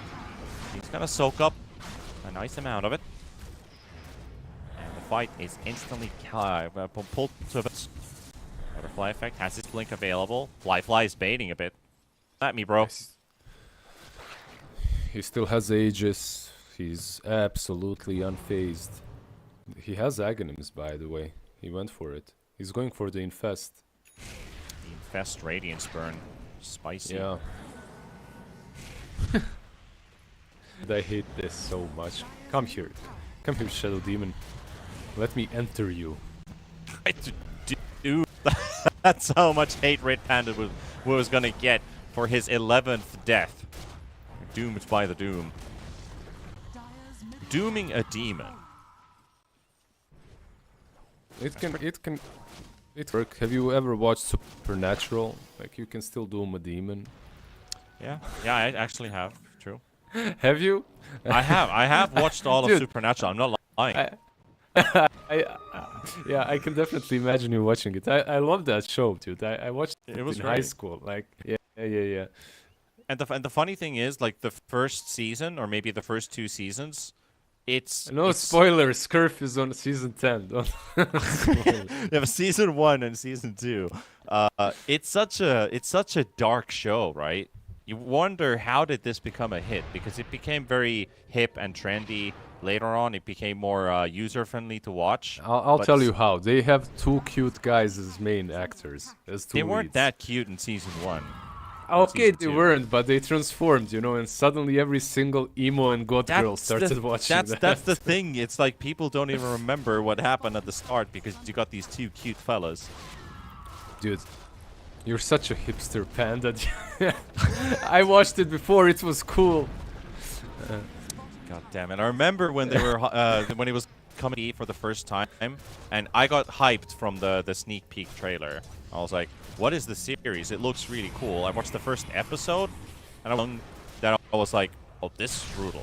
Like, it's actually a pretty brutal series, but I hope this series doesn't turn to be as brutal. Flyfly is gonna get pushed inside the base, and that Aegis pop. It's so close. They need to get it. No, Catapult shows up and takes that Lifestealer back to safety. Old 11 going in for the Monkey King, forced away.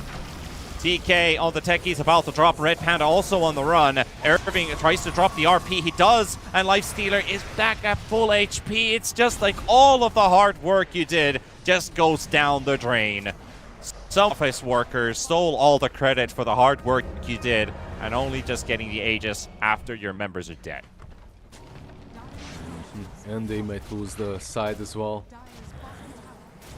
What do they have? What can they work with? They have Monkey King, but no BKB. They still have Wukong's command, right? Like, they could use the ulti here. Gotta make it work now. There's the Wukong that's onto Flyfly. He's getting pushed around as well by this Wind Ranger. They've got the Doom controlled as well, and they might find a kill, but they need more. They need so much more on the side of Bright. Ooh, Fly.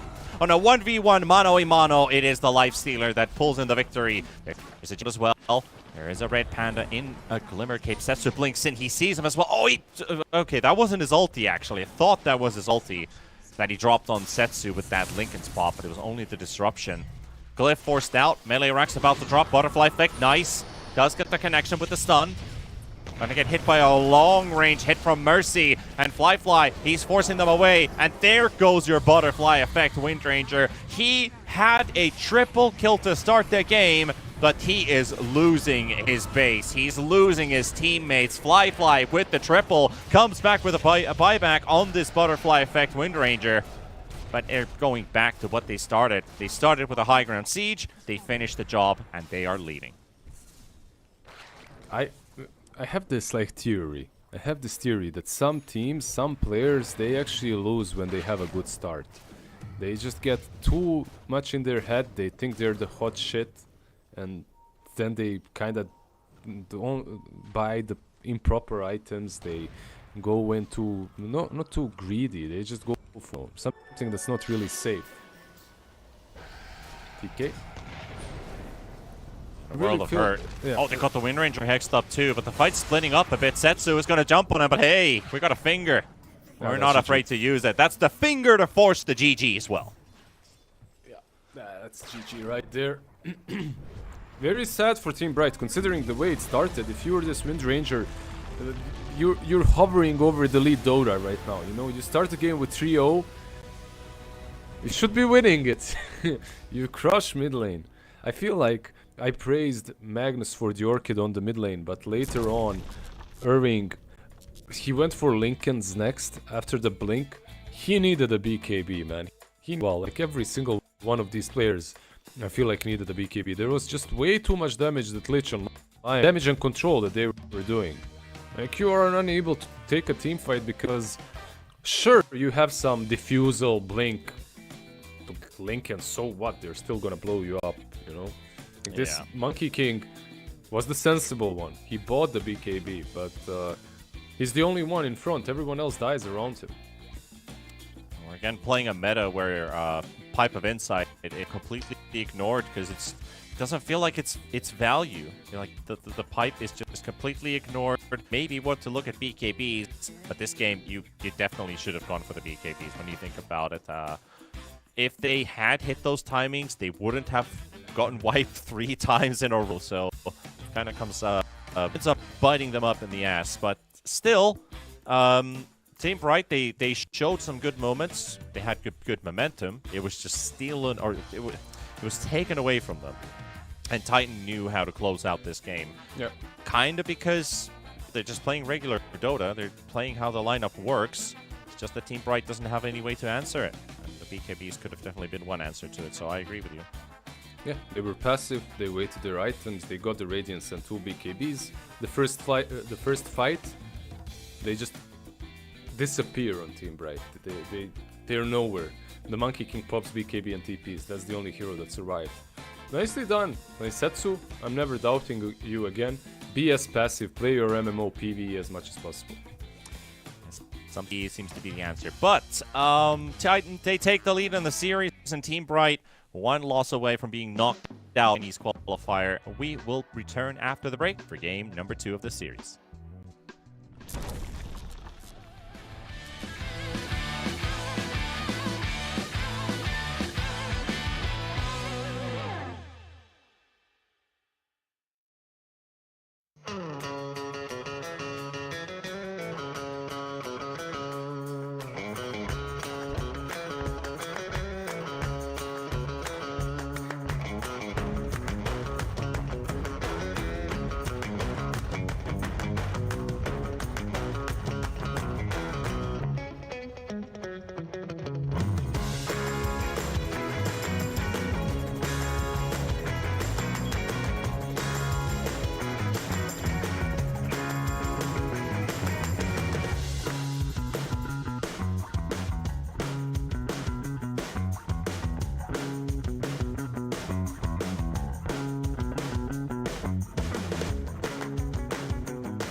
Well, that takes care of game number 1, and as we are approaching game number 2 of Titan versus Team Bright in the lower brackets, we kind of have to recap a couple things with Team Bright in that early game. Like, you start off again, reminiscing, a triple kill start for your mid-wind ranger, and the end result, you are still on the receiving end. Because of team fights, what was the biggest issue for team fights outside of the lack of BKBs? Was it Team Bright just kind of disrespecting the fact that Titan has so much AoE? Couldn't they have spread it out a bit? Wind Ranger, Magnus, Monkey King, can't they spread out these fights a little bit, look for individual targets? Or is that where you have the threat of the Lifestealer and the Dune that you kind of have to clump up anyway? No, they first what they need to do is they need to go and feed First Blood. I think that's the #1 thing. Don't take 3 kills anymore. Second thing, they did try, but it was all a little bit too slow, you know, like they were up front and they still managed to fight exactly when Radiant wanted. And they still managed to fight exactly when Quap and Doom get 2 BKBs. They should have maybe gotten a couple of pickoffs before that, maybe played the map a little bit differently. But they did try to go for that pickoff. If you remember, how did that mid-fight start? They jumped the Quap, solo RP'd, right? They did try to get the solo pickoff. It was just too late, and they were just way too ready on Radiant. Like, Titan was just waiting for that situation. I don't know. I told you yesterday after watching the 2 series that even though Bright won versus Aster, Titan for me looked a little bit cleaner. Now, I didn't see that in the laning stage, but post laning stage I kind of noticed the same thing again. They played the game better, and now I'm thinking, did Team Bright win versus Aster yesterday because they're truly the better team, or did they win because they had some sneaky Nature Prophet and Lina carries and they completely outdrafted Aster? I'm not so sold that they're better than Aster any longer. Well, let's see if Game 2, some of the drafting ideas that they have on their minds could help them turn the tide, because Game 2's draft is live right now. And we are watching first pick for Team Bright this time around. I'm also baffled about the yesterday upset, because upsets are something that don't happen every day. They don't happen always with the same teams, or even in the same tournament. It could be all over the place. So was it more of a drafting thing? Was it a good feel moment? Did Aster just accidentally make a couple mistakes, too many, to retaliate back into the game? Because they ended up tapping out at 18 minutes in that third game, and just they looked like they were completely given up. So Bright, if they can find that same success they had yesterday, they did lose game #1 before. Are they just a comeback team? Maybe that's also a thing, right? Like you can stay get an early advantage, they lose. Now they're at a disadvantage series-wise, so they should be exactly. So they should be winning. Makes sense. Abaddon though, good luck RPing. That's the play, right? Like, first he's strong versus Magnus in the lane. Second, you can't RP him, he's just gonna ulti. If you RP anyone else, the hero is gonna get shielded. So, yeah, really nice pick. I think this hero, we didn't see him way too many times. This is, I believe, our first one, but he was banned a couple of times yesterday at least. Yeah. Also pretty rapidly done with this this first phase entirely. In the second phase bans, we got the Rubik, we got the Lina, which was one of those heroes you did just mention that had success in the hands of Team Bright yesterday. Won't be able to play it here, but then again, do you want a Empower sync with the Magnus, or just a hero that gets the hit when people are stunned? Because you don't always need to pair up with the Empower.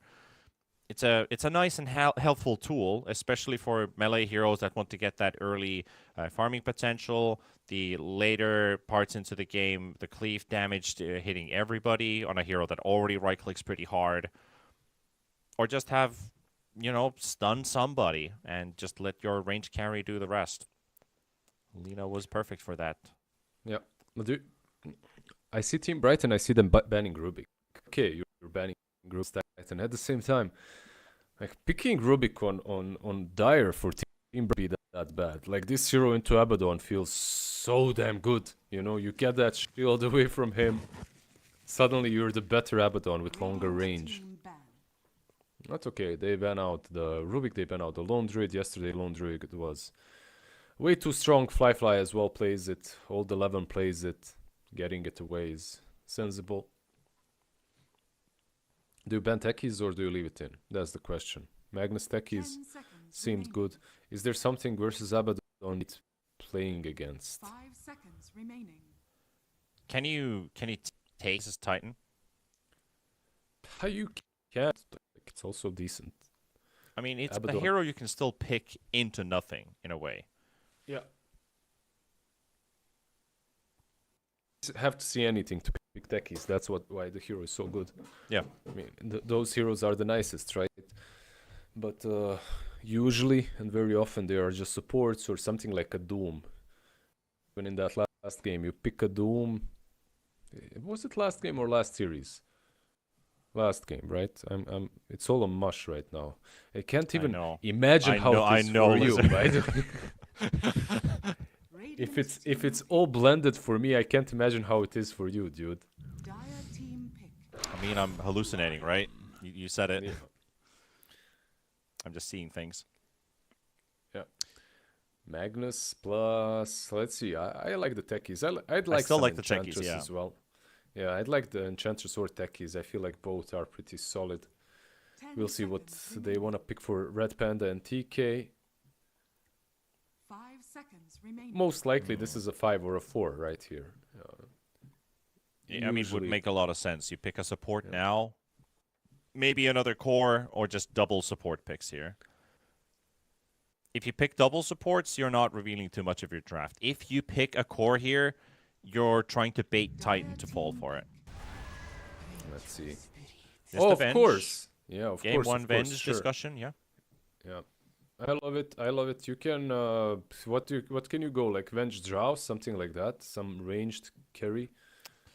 Not great with Magnus, but overall I like it. I just love Venge as a saving grace for 5 seconds of your remaining. carries, glass cannon or not. Meanwhile, on Titan, I feel like it's giving them. Yeah, now if you're Titan, you probably would have done it anyway, but you need some spirit or something that can follow up easily through the swaps. You don't want to be stuck in a situation in which one swap just completely solves the team fight. Yeah, it's also a preparation, kind of a block pick versus fly faces void. When you pick up the Venge, you want to kill a very important target. Well, get swapped. Yeah, it makes. What does it make? It makes Void harder. It makes Batrider harder to pick as well. Yep. Radiant team pick. That also for Team Bright would not look too good because of the Abaddon, but you got to be in range for the shield, which is Abaddon's kind of, I think, a big con for this hero is his cast range. Yeah. So your ulti can pop very early in the fight, just because you want to be there to get your shield. Yeah. 5 seconds. If he's not a remaining. carry, by the way, or an offlane, then it doesn't matter. Yeah. You're the one going in first anyway, but which is something that I'm actually expecting, but seeing it being first phase, maybe it's some support ABBA, who knows. Pick up an Undying. It would be good against them as well, but they pick it up, and if Abaddon is on the offlane, I feel like Undying should do well there. Yeah. know, Abaddon he'll- could be an offlaner, and you Yeah. could consider Snapfire for Mhm. Titan. To destroy the tombstone easier, that's what you mean, right? Yeah, not just the Tombstone, but Cookie Save from Venge. There's already a lot of abilities that are going to be like the Skewer, the Swap, Forced I Movement, like it. destroying the Tombstone. But then you are forced to play the Abaddon on the offlane. Well, I mean, who cares? It's still. I like the idea. Like Abaddon already, Abaddon, whatever. Like good versus the stuns can save. Snapfire brings some damage. Take the A Centaur Centaur route. instead. Okay. I mean, we have seen some 4 Centaur yesterday. But Centaur into Undying is a little bit weird to me. 10 seconds You know, it's remaining. kind of hard. Not the easiest lane, but you have a really good stun, a lot of burst coming from Lion and Scent. Maybe they are able to deal with him. With the Undying, that is. Morphling Centaur. Okay, I mean we've already seen the Morphling go up against a Naga earlier on today. We've seen Morphling also against the Magnus. It's a Yep. good hero to kind of steal the Empower, use the Skewer, extra mobility for the hero. You know, what's so cool about this Morphling pick is not only that he's good into Undying and Magnus, it's like you have this Lion to protect you from the Naga. You have the Centaur that's also decent into Naga. So the count cannot be that. True. They Yeah. need something else. I mean, it can, sure, you can still try. I think it's a rough Naga game. So you need something different. I guess you could be Drow. wild and just pick OD here for Team Bright. Dire Sure, team you back. know, that's an option as well. Medusa instead, okay. I Okay, was okay. thinking Drow. She's also kind of decent, but Yeah, they go with the Medusa instead. There is a Lion to, you know, Saki, but Yeah. okay, Radiant they go with the Medusa anyway. It's a strong lane. I mean, Medusa Undying. It's hard to, it's It's a hard difficult to, one, yeah. yeah, it's hard to lose that lane, you know. Yeah, it's actually Titan who did play Drow yesterday versus G2IG. Couldn't lead into a win, Ban. but they already have the Drow. They already have the Morphling.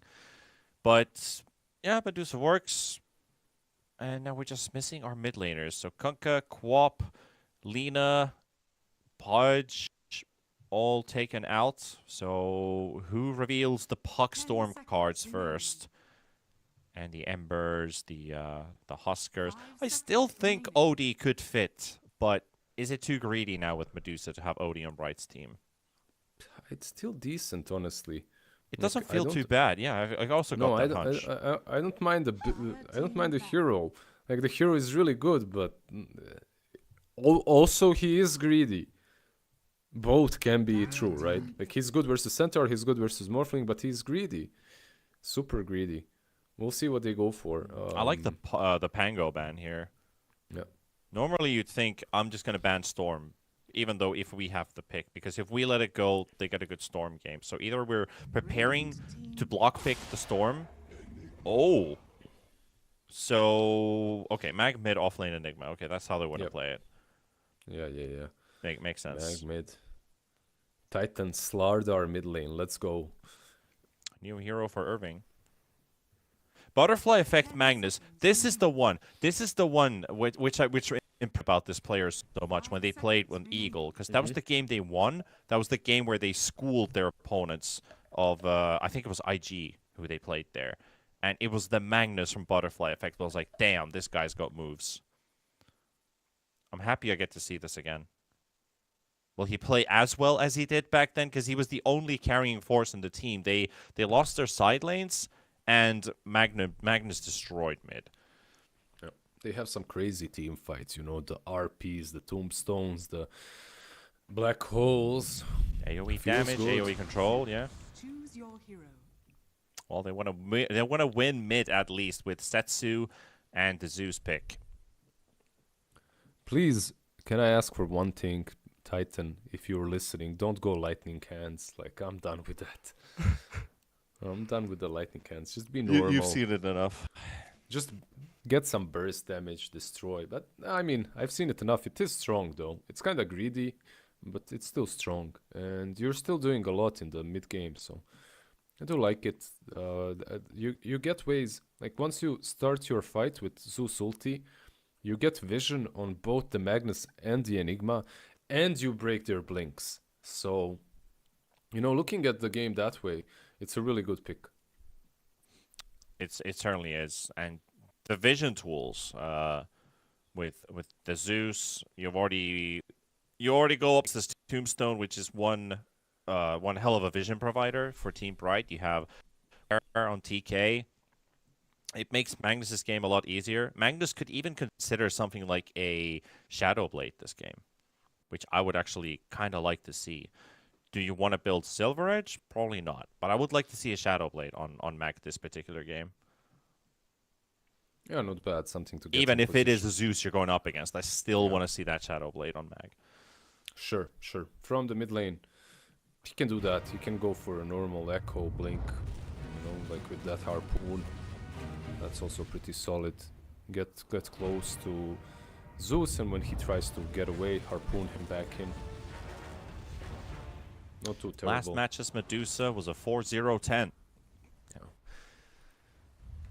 Let's see if they Oh, can replicate the scoreline. Team Bright, the last time they lost the game, we're not including this LGD defeat from earlier on today, but they turned the series around to a 2-1 victory. If they lose this game, they are out. That would mean a free pass for Titan for the next round.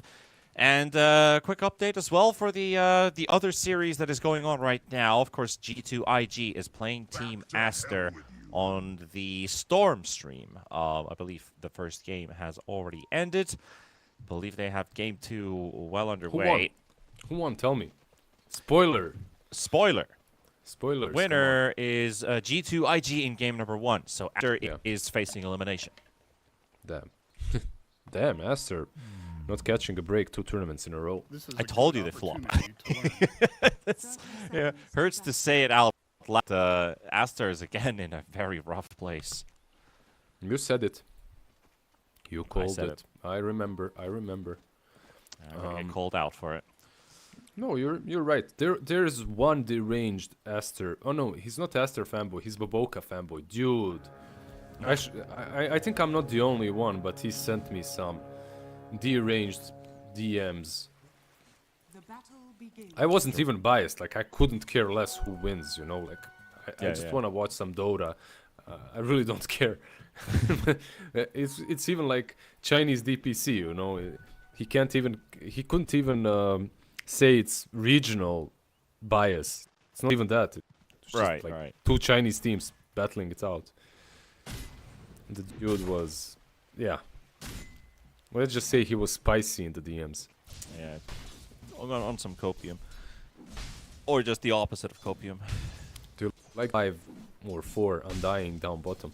We've seen it before. Same build as well. Wait, what was it? 5 morphling. Wait, I think No, I misheard you Centaur, there. Undying Centaur. Undying Centaur. Yeah. Oh yeah, the 5 Centaur. Yeah, that's the one. There's Undying on the other side, but Yeah, I was like Undying. Wait, what? I was looking at top lane. Yeah, Undying. True. Undying, I mean, stop. Undying. I think it's a cheap ulti. Most of the time you pick up Centaur for blink stun and save your allies, or go in with your allies. You put the same thing on your Pos 5. I think that's why I really like Centaur 5, Tidehunter 5, and... Okay, those 2 firstly come into mind, where I really like having these offlaners put to Pos 5. There was a phase I liked Enigma 5. I just hate playing Enigma 5 myself. Yeah, it was good. It was good at the point. Back in the day when you could Irving? deny... Why is Irving not microing his Eidolons? Well, maybe because of this. Dead. Interesting. That was super interesting. Okay, first of all, I'm gonna give you some Enigma stuff again. You always move your Eidolons, like you orb walk with your hero and your Eidolons. I've yet to see Irving actually micro his Eidolons separately. They were standing in the lane, getting hit by hoof stomps, still standing there right-clicking Undying. They're not multiplying, but they're doing constant damage. They're losing Eidolons, and Undying was there long that Irving's like, we can actually kill Centaur here, and they did. Yeah, he IQ felt bait.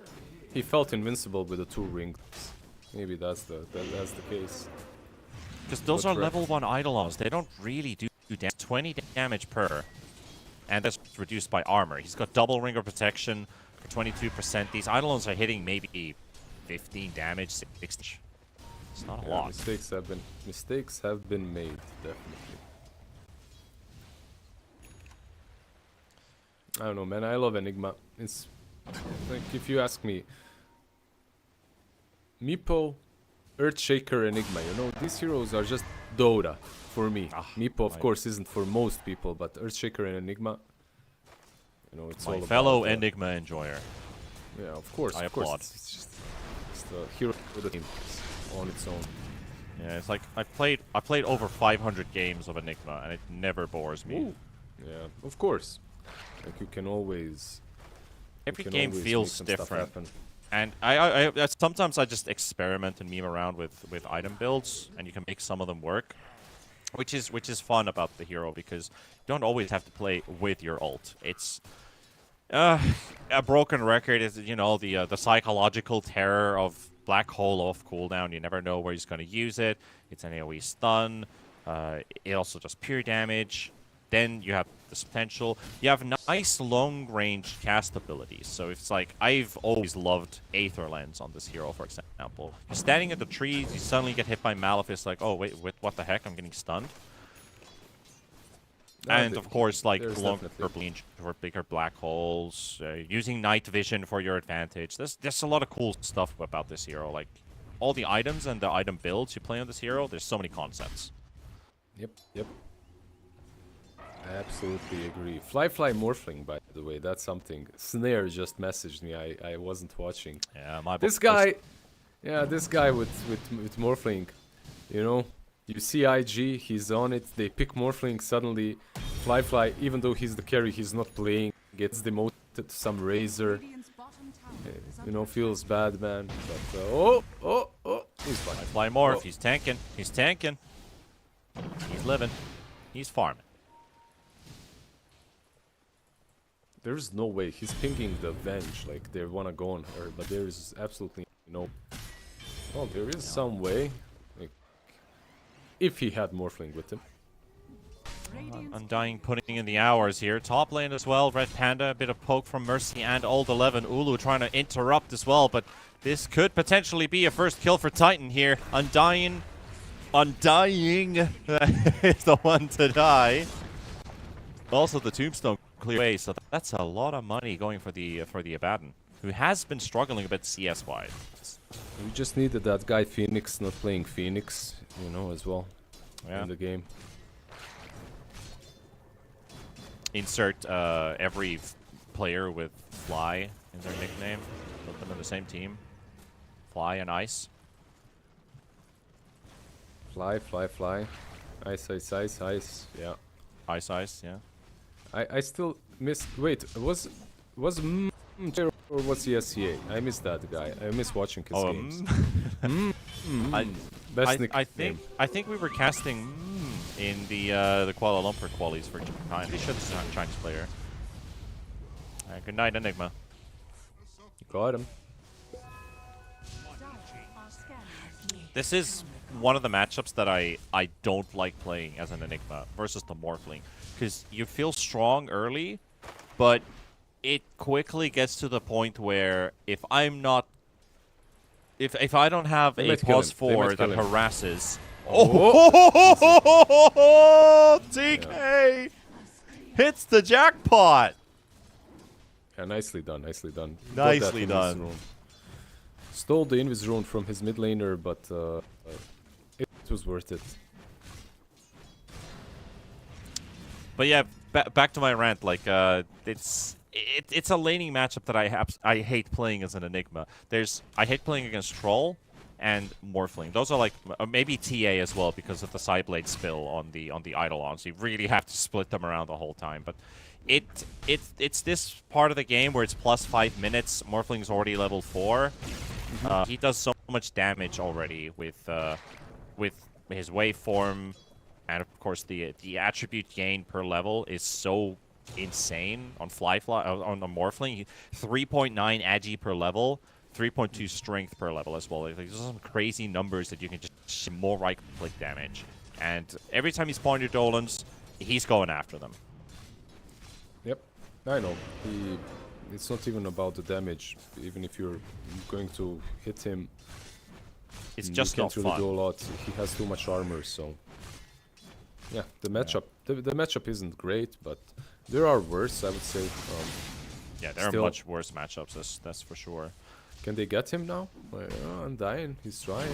Oh, almost getting the... Actually, it doesn't go through with the hoof stomp because of Malefice. Yeah, nicely done by Irving.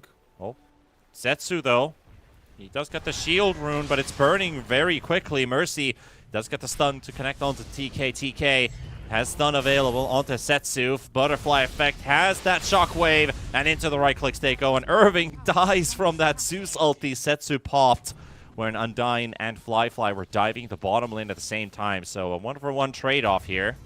And make that 2, TK. Is under attack. Snipes with the Wave of Terror. Radiant's middle tower is under attack.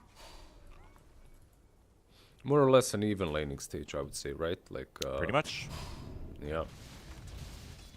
But it is Butterfly effect taking a pretty sizable lead in terms of CS compared to anybody else. Zeus has just gotten those 2 kills with his Zeus ult. Dire's Yeah. bottom tower has I feel like the only difference is between the carries. Right, there's what 500, 600 gold difference between Medusa and Morphling. Dire's middle Morphling is also getting kills on the Enigma, like, or at least assists because of Zeus. But what can you do? A lot of big item for Medusa. You got the Mantle lined up into a fast Butterfly. And we haven't seen a sub-20 Butterfly on these Medusas yet. Could this be the game? It could be if you look at the triangle. Unless Magnus steals that, he's got a ton of stacks waiting for him. So bottom lane, Centaur TPing in. Yeah, they were trying to They set do up have there with Stampede. Irving and TK. Dire's top tower is under attack.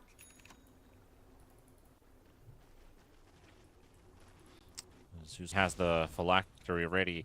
And then you have this old 11 battle. We haven't really looked at top lane too much. He's picked up the Orb of Corrosion. Oh, Butterfly effect actually in trouble in the mid lane as does get the skewer off, but doesn't keep his life intact. Setsu has no mana. Mana boots are popped, and for the Zeus jump. He's still not finding him, but the lightning bolt is there. And Irving's like, I want the biggest black hole you've ever seen. But it's just enough to catch Setsu on the Zeus, and they will kill him. Red Panda's zombie finishes off the job. And Undyne, chased by Undying. So is Undying going to get the kill on Undyne? Very likely. He's got another decay. He's down to 16 HP. Needs one more. Just one more decay on Undyne by Undying. I'm just going to go with this tongue twister forever. It's not enough damage. It's the regeneration working against them. Yeah, the problem is, like, you're taking all his strength away, but he has tranquils. So he's healing super fast, right, anyway. I mean, unfortunate. 25.1, yeah. Yeah, unfortunate for Mr. Red Panda. But yeah, Black Hole used. There's a stun. Maybe they can get Mercy Power as falls, well. Mercy falls. Kill for Irving. Tower is under attack. Morphling TP together with Centaur. They have this Vlads on Morphling, but they are scouted out, so yeah, this isn't gonna happen. The thing is, if you look at Titan and the way they're playing, it's understandable that they're losing towers, because Abaddon, like, when he's playing his own game, he wants to carry this. You know, he's going for this Manta instant silence build as well. It's actually pretty good versus Medusa. You know, because in these fights, the way Medusa gets mana is by spamming Mystic Snake. That's the way she heals herself, right? And if she's silenced constantly, she can't do it. She will be getting a Manta soon, so that won't be as easy to do, but still. Well, talked about those stacks for Medusa. There were stacks for Butterfly effect. It's Magnus that's cleaning the camp right now. And is that a Blink dagger timer? Yes, it is. Blink is ready. And he wants to use it while that DD is not running. The courier is trying to get there as fast as possible. Sadly, has no courier burst. Yeah, I feel like Butterfly Effect realized that, okay, we don't have anyone else to start fights. Medusa is fighting, Enigma is dying to the Morphling. Enigma fighting bottom. Yeah. Dolans on Dolans. Yeah, he's trying to... I love how the the storyline changes as Fly gets killed. I mean, instead of the Morphling farming the Eidolons off of the Enigma, it goes the other way around. And Ulu is also punished in the plane, and even more heroes might be falling. Tombstone is already placed down. We'll take it down. Butterfly Effect does push the center under the tower. Setsu's tanking the tier 2 tower as well. Red Panda dropping low on HP, and he is eventually gonna drop. Maybe even a Baron will fall. Yes, they will. Irving can secure that kill. Mercy is protecting Setsu. They've got a nice magical burst. They could just kill this Enigma. There we go. Lightning and Finger.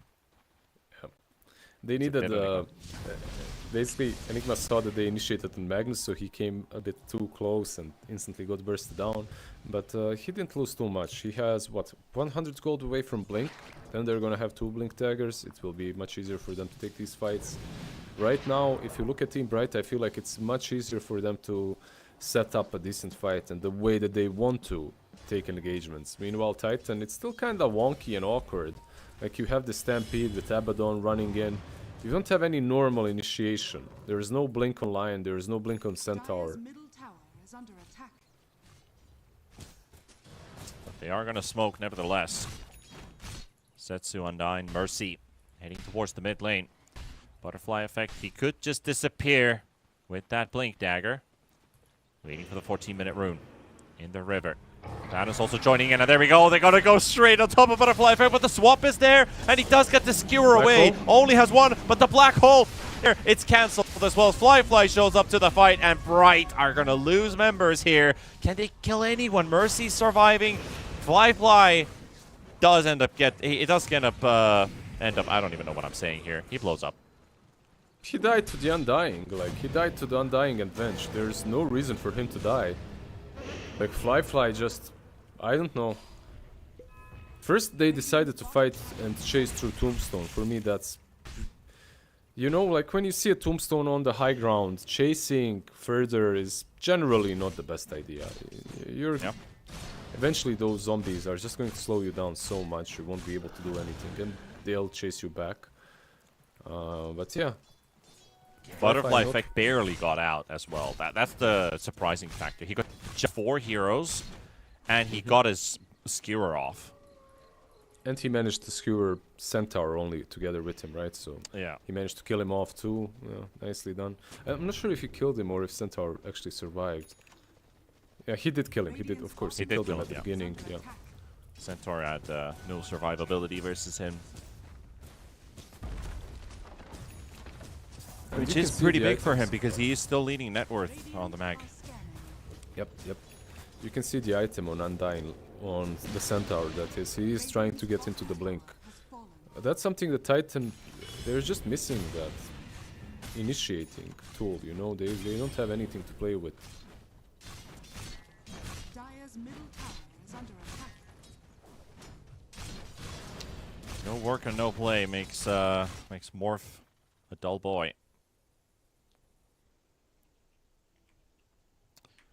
A bit of a pause here as a line fallen off of the server. Hopefully he will return back into action. Just a quick reminder for all of you people, we have a series today,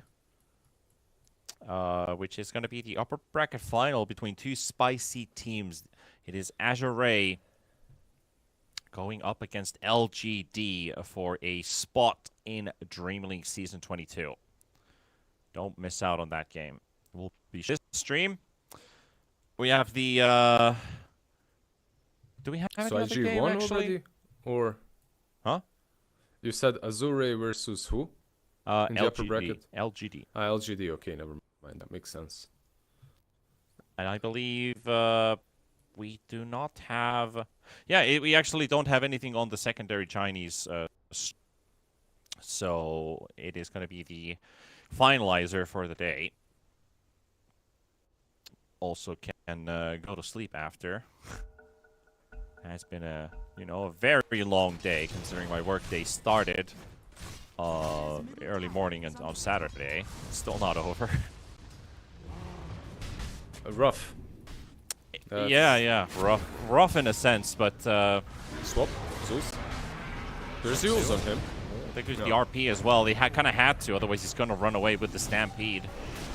Fly, wanting to fight against this Tombstone with the help of Old 11. They've got him out of the way. No more zombies. Now beginning to focus onto the Undying. Meanwhile, Butterfly Effect, he's just pushing the Centaur further and further away. Making it a 2-for-1 trade. Losing the Zeus is a bit rough. That was a. I'm thinking the Zeus was really out of position because as Zeus, you're the last one they should catch in this game. But they get him. They got him with the swap and the skewer, so he dies. There is no black hole for how long? 18 more seconds. So the tier 1 should fall. Dire's middle tower has fallen. He does have Blink Black Hole, which his whole team knows. Enigma will always tell you, like, my Black Hole is coming off cooldown any second now, and just a perfect time for the bat to pop. Oh, he goes for the haste And from the haste. Steel. Oh boy, who needs a blink? You can just run straight in. Zeus can't get in range for the cancel, and they will kill. It will kill off old 11. Fly, he's on the runaway. Setsu getting pulled back in. He already got killed in the previous fight. He doesn't want to die again. Mercy getting bullied here by Irving, and Undying almost gets to save him, but he will finally drop. And Fly, there's another tombstone placed down. Ulu does get 1 kill. They got the stun on the Morphling. Morphling has nowhere to go anymore. He can't get a waveform off. It's still on cooldown. And they just dove under a tier 2 tower, losing nobody on the side of Team Bright. So a bit of a change of pace. I just love how Ulu showed up. It was one of those, I'm helping, guys, I'm helping, even though they won like 3 fights in a row without him, you know. But he just, this is that moment as a carry where you feel, okay, there's absolutely no way I die in these fights. Let me join and just get some passive, you know, some assist gold. assist gold, exactly. Not too bad, but pretty bad for Titan. Last game, it felt better, even though they lost the lanes. It felt much better this game. What is going on with win probability? My game is absolutely broken. Oh, it's showing here 0%. Well, there's no chance Titan can win. 100% win rate. The game has decided from the start of this match that Titan is gonna lose. That is wild. Okay, yeah. It probably a hiccup in the system. Don't worry. I'm I see humored it. by the smallest things sometimes. Don't mind about me. I see it as well. I see it. Hold 11. It's good. He has ult. He does get away with the Stampede. Suddenly pops that to remove the stun, but the swap is there from TK. And there's nobody to come and help him out, so he's left to his own fate. Like, he lives for so long, it would be cool to have some sort of a follow-up, but there's nothing. Like, there is no one to help him. Like, this game is already becoming, for Titan, okay, they're waiting for the Centaur blink. They have it now. But I really feel that it's already too late for this blink. I feel that they are just in for the long con. Let's wait for the Morphling to carry this game, and I don't think that's gonna work as well, because you're waiting for the Morphling to carry, but there's an Enigma on the other side. And Enigma is the ultimate carry in this game, because there are no counters, nothing for the Black Hole. Yeah. And what I really like about the Enigma in this particular game is actually the Magnus. So it has nothing to do with the actual Enigma. It's not down to one teamfight ulti you are solely reliant on. That is either your way of turning the fight with a counter initiation or your primary way of jumping in, because you now have 2 blink initiators. Morphling Ratten. Radiant structures are fortified. Yeah, gotta do something here. 4-man smoke towards bottom. There's the outpost he could teleport to. They're not coming to defend this, so they absolutely know this Roshan is happening. Red Panda already in front of the twin gate. Morphling is there, and Irving just teleported back, and he's trying to go for the kill, but he doesn't get the black hole off. He just got cancelled. Meanwhile, Roshan down. It's down to the ground. Who gets the Aegis? Hold 11.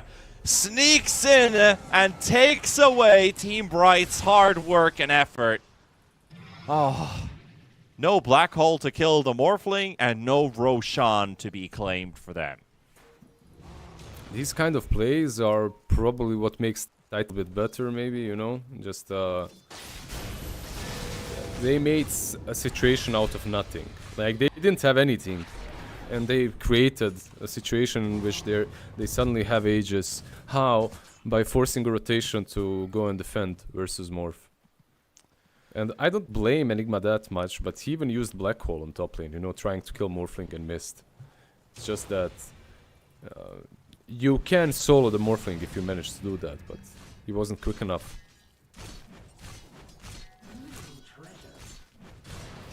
A bit of unluck with Irving in the top lane. Just instantly cancelled Black Hole.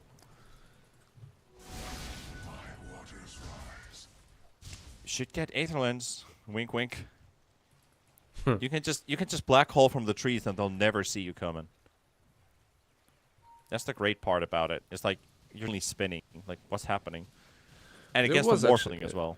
Yeah, there was a build with the Enigma, and not so long ago. It was Aetherlands and Shard. You'd go Shard, for yes. you'd go for Malefics with Aetherlands. Yeah, it's not bad. Just I kept what's the word? Repeating to Fear about that build. That why I'm such a huge enjoyer of our Aetherlands and Shard. Meanwhile, Medusa's being hunted.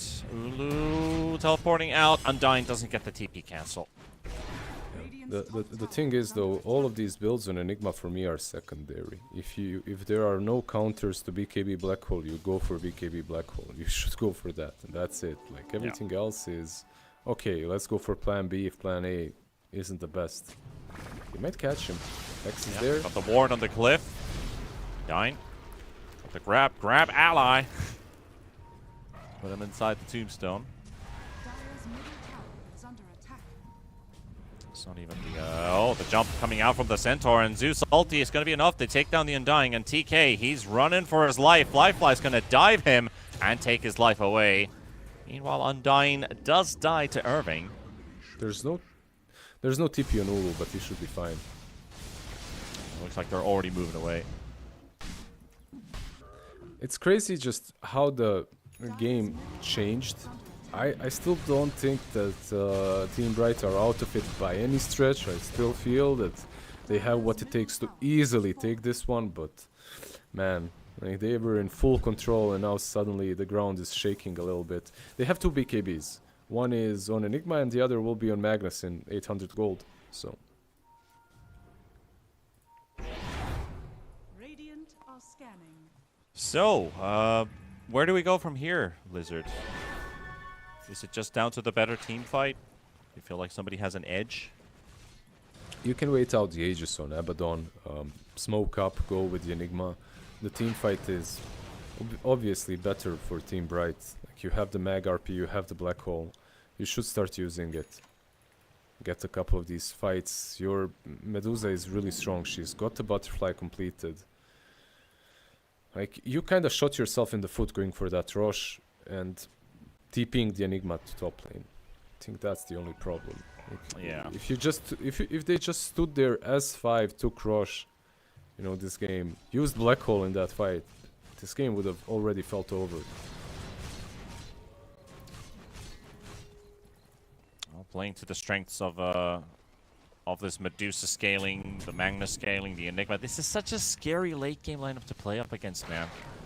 I know Morphling is strong late game, but you literally have heroes that excel the further the game goes. Yeah, yeah. Do you like the fact that he's not going for the Kanda build? The Kanda build. No Kanda on our boy. No can do. Yeah. I don't know, every time I see Morphling I'm afraid of that Kanda. But that's just the support trauma, you know? I mean, it's kinda good. Haha. Haha.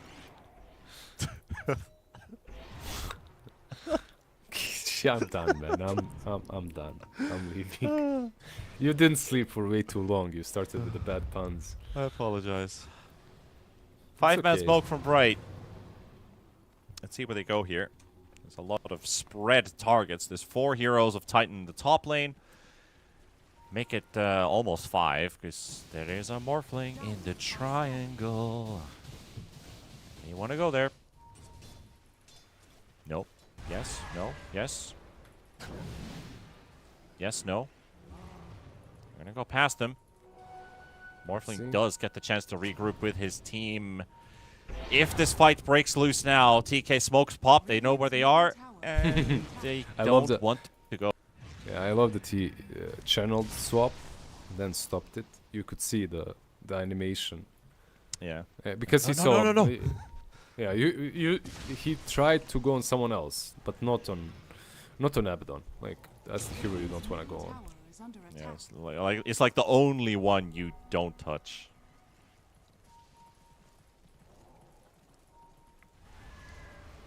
Well, Dire's bottom tower. let's see where we go from here. They still want to fight. There we go to the tier 1 tower on top lane. Medusa up front. Go on her. There's a swap if they do. There's a tombstone if they do. So you can put her there and just let her rip. Tower has fallen. Meanwhile, on Radiant, 2 items are going to make a difference. I'm not sure which one he goes for first. I guess a blink on Abaddon. If you get blink, you can blink Manta in behind. They're thinking about a smoke. Silence. They're probably going to get Tormentor into smoke because Undyne is actually moving his Smoke of Deceit into his inventory. He's actually dying to this Tormentor. Such a squishy Centaur. Okay, you're not smoking with this HP. Well, he does have Tranquils. Both of them do, so... Actually true. Maybe they could. they can. But they're not forcing it. Medusa and Morphling both basically sitting at the similar money or similar economy. Both, I mean, it's a 1k net worth difference, but their item progress is fairly identical. Only question is, do they have a way of destroying the Medusa when she's sitting up front and taking objectives? I don't think they do. There's a swap, there's a pipe, there's a solar crest, and if you overcommit, there's a black hole and an RP. So gameplay wise, I feel like it is easier to play the Dire lineup. Yeah. Even though they are kind of losing all the advantage that they had, it still should be easier to play. Scouting ult from Setsu. Going to be fighting for 2 minutes if they can avoid any unnecessary aggression. Just need to know where they're going, where they're moving. Bright has been moving as 5 for quite some time now. Standing behind Ulu, who is close to getting that level 3 ultimate. Not too far now. And so the farm continues. I mean, we have 35 kills this game, but it's been a while since our last proper fight. That was the Aegis fight, even? Yep, yeah, that was the last proper one. We had some mid lane skirmish, but not really a team fight. Yeah.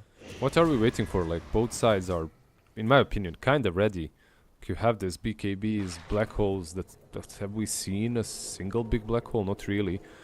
1 or 2 that caught a hero. We're waiting for an unforced error to happen. Does Abba have blink? Yeah, he's finished the blink. I'm not sure if Team Bright is benefiting from waiting so much. Because up to this point, when Abba didn't have a blink, it was difficult for Radiant to start things off. Now, you can throw him in, you know.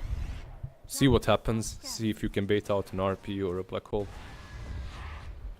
And there's the smoke. On both sides, we're going to maybe see a clash here in the lane. Roshan is coming back up right now. Medusa smoke has been popped. Abaddon is pretty deep in here and goes straight for the blink on top of the Magnus. And Venge is also going to get hit by the stun from the Lion. And they are forcing them away with the BKB already popped on Butterfly Effect. Ult 11. His ulti has popped. The fight is kind of spread at this time. And he's cliffed. He's been cliffed easy. Hello? This might Setsu turn. might fall. Let's see. This might turn for Bright's advantage. Undyne just blinking in right on top of Zeus. Zeus is tanky, but is he tanky enough? And Enigma coming through. Irving with the black hole. Fly. Does he get anything out on this Morphling? Turned into a Medusa. Is holding his ground. It's just his mana burning out. They're TPing away. They're letting this one go. It's a win for Bright. Mercy lives. Morphling lives. Okay. They lost 3. all the ultis have been used, but they are also going to lose Rush off of that. And old 11 is such an old 11 play, I swear, going in like the way he did. Just YOLOs it in, you know, goes, silences them. I didn't mind the play, it's just that there was no real follow-up. Like, he goes in and then he gets skewered even further back. His ulti, you know, no damage was forced, so he didn't even heal at all from the ulti. And now this is a chance for Uza to start taking objectives. You have the Aegis, there's no dispositioning tools on Radiant. You just go uphill and you start hitting some towers.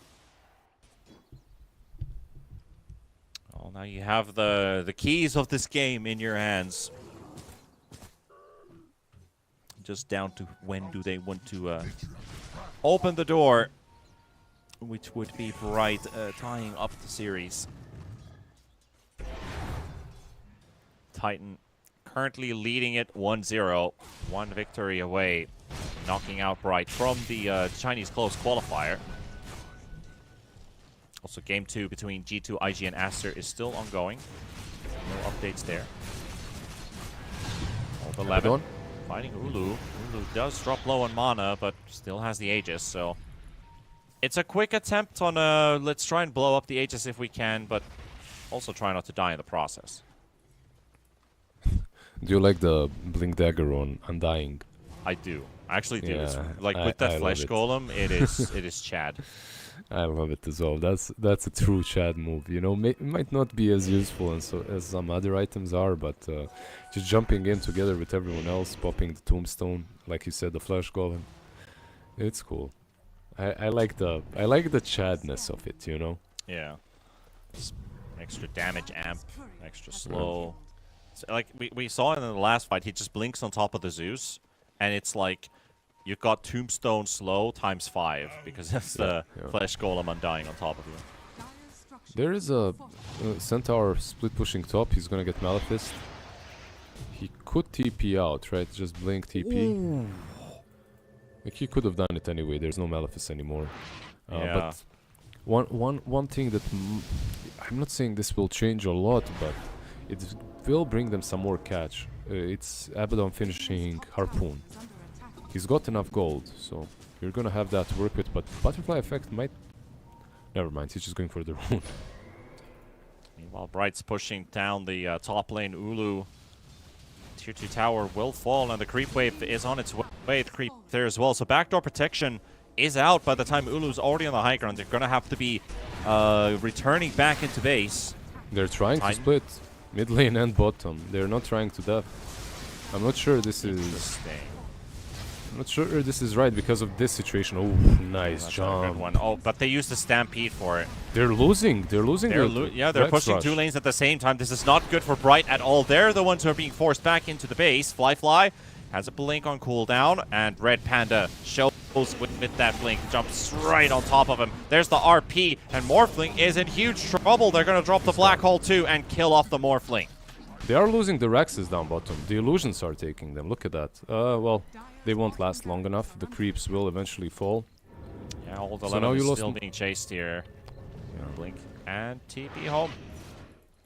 I love that they understand, okay, we can't def that easily, so let's just try and split push for some rotations back. Unfortunately for them, they lost the Morphling.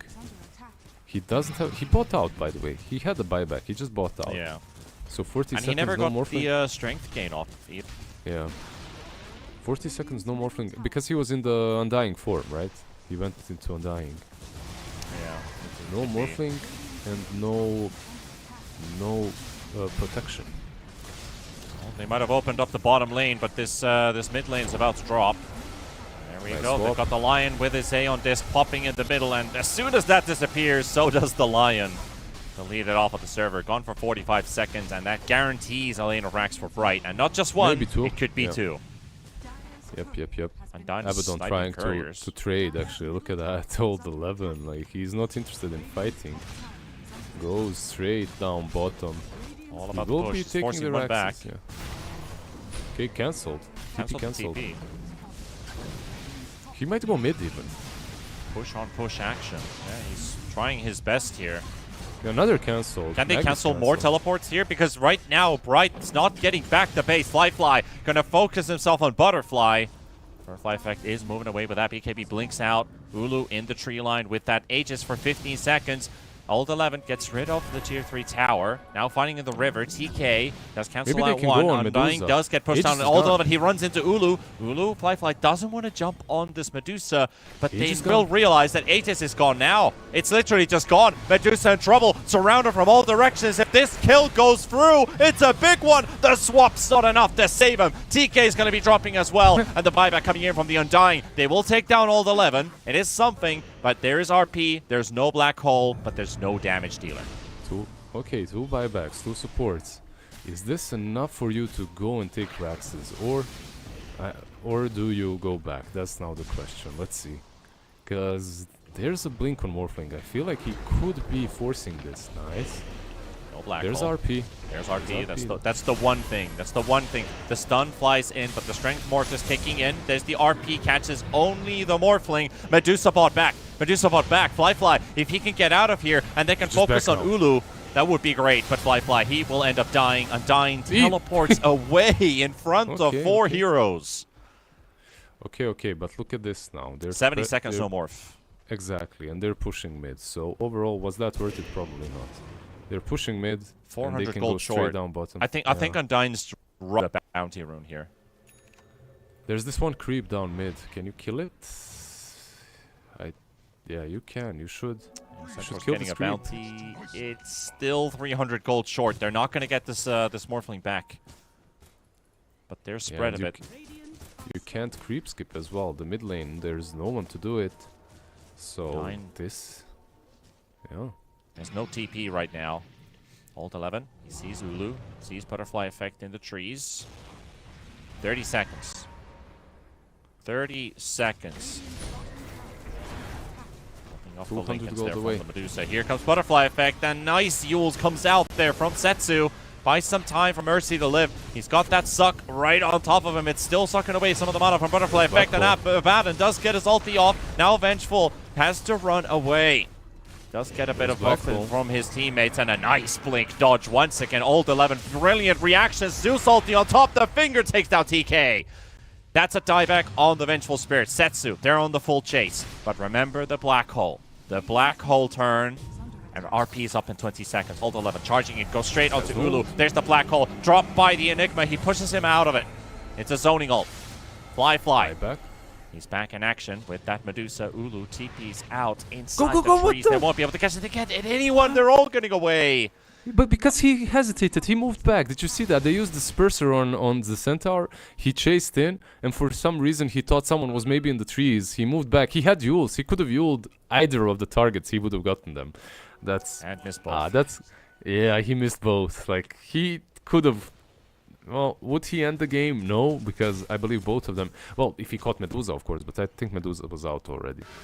Anyway, still a very interesting game. Like, their throne is being attacked on Radiant side, so. Okay, now we're going back to the phase where Ulu is on a buyback cooldown. So Fly can't die here, or he's not allowed to die, at least. He does have his buyback available. They are taking a lot of damage, though. Red Panda with that Flesh Golem, and Ulu with the Medusa. Old 11 has his ulti available. Would like to keep it up for a little bit longer, but Magnus is on the hunt with that Shadow Blade. We talked about it, but the Sentry shows him, and there goes your Magnus. He might even have to buy back. He's got 90 seconds until he returns. I think they need to back. There's no mana on them. Swap on Mercy. Okay, that's the gem. That's a quick one. Man, I talked about this Shadow Blade on the Magnus, but a surprise Sentry just pops up out of nowhere. And it's the downfall of the Magnus. He was not expecting that to happen. Unbelievable, right? Like a sentry at this stage, at this level of gameplay. I cannot believe it, T-Panda. I'm shocked. I'm just absolutely shocked. Yeah, of course. Titan definitely understanding the strategical aspects of the game, how to spread the map, force an objective initiative to get a numerical advantage on one side of the map. You know, it's kind of cool to see them ground. putting a sentry. That's some next level shit right there, dude. Yeah. Zeus has to be careful. They are going in. He doesn't see that. He isn't that fast considering there's Avenge smoked up with level 3 swap. The big Let's play, help him here. the smoke's Look at coming this. in. TK is already scouting front and maybe catches a glimpse off of the Abaddon. Look, Magnus is still dead for 15. Their initiation didn't work. Now you can beat the turns if You have Abaddon double black breaks in. hole. You have Yeah. double black hole, which is a very big thing. They see the smoke animation. Setsu gets the jump on Red Panda. The aim disc will pop at the back line. Also, the Centaur getting some stuns. And Enigma can't jump just quite yet, but he dodges the Zeus ulti, being smoked up and all. So his blink was available, just didn't get the chance to jump in. They're thrown. They need to defend on Radiant. They cannot let this That's a amount big of wave, creeps- actually. Yeah, it is too big. So you've got Roshan spawning in 10 seconds. If creeps inside your base, they're going to use Oh, Glyph for it.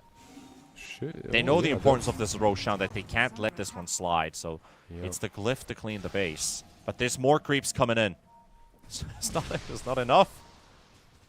Yeah, eventually someone needs to go back. Doesn't So right know basically- about it, though. So basically, what this means is they need to force a fight, right? Like that's it. They need to force. They know where each other are, like 90%. I like This the courier idea is giving from it away as well. Irving using that Malefice shard to use it on the neutral camp, but the problem is every time Oh, Idol look at spawns, this! the Look at camp's this! Look at clearing it. this! Look at the next level play. Just go throne. They don't have. They don't have a glyph. Just throne them, lol, or rax them, whatever. Let's see what they hope There to go goes for. the tier 3. They're pinging it. They're TPing back in the trees, but the Midnight Pulse will reveal him. Irving goes in, and he's got the Lion. It's just a Lion, though. Yeah, but Finished Lion- off Roshan. Flyfly has buyback, Aegis. They got the Megas. And now it's time for action. Are they the real men of action, though? Butterfly effect. He's pushing Morphling and the Abaddon. Old 11 quickly pops his ulti, breaking the stun. And Morphling on the chase. The Stampede is there. Oh, They got the cancel. Medusa's TP canceled. So is TK. TK actually didn't TP at all. But they will lose this Vengeful Spirit. Will they lose the Medusa as well? Hit by the E-Blade. So- Still rushing away with a Disperser. But finally caught into vision. Ulu. He does not have a buyback. Remember this. Medusa on for the count for 110 seconds.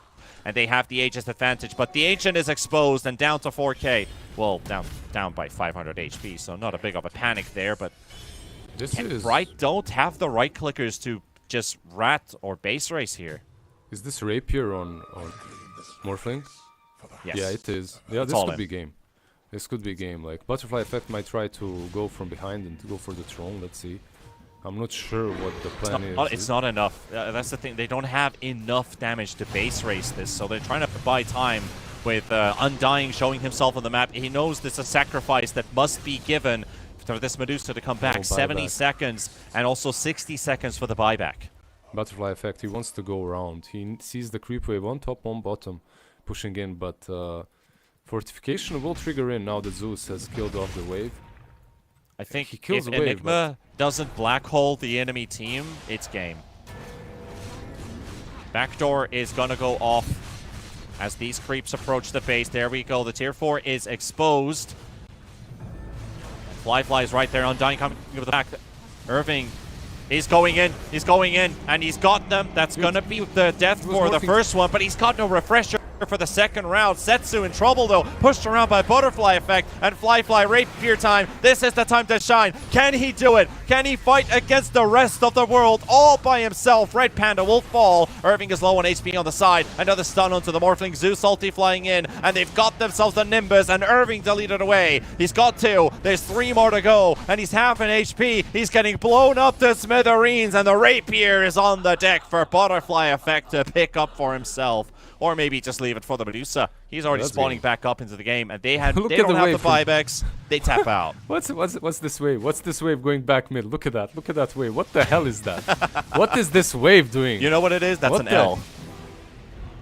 Yeah, that was an L. It was an L for a moment at least. look, Reversed look. or mirrored. Yeah, look. Titan definitely had this game in the end.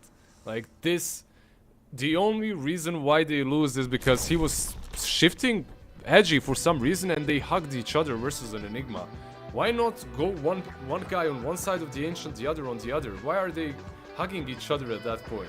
They choked Omega hard. That's all.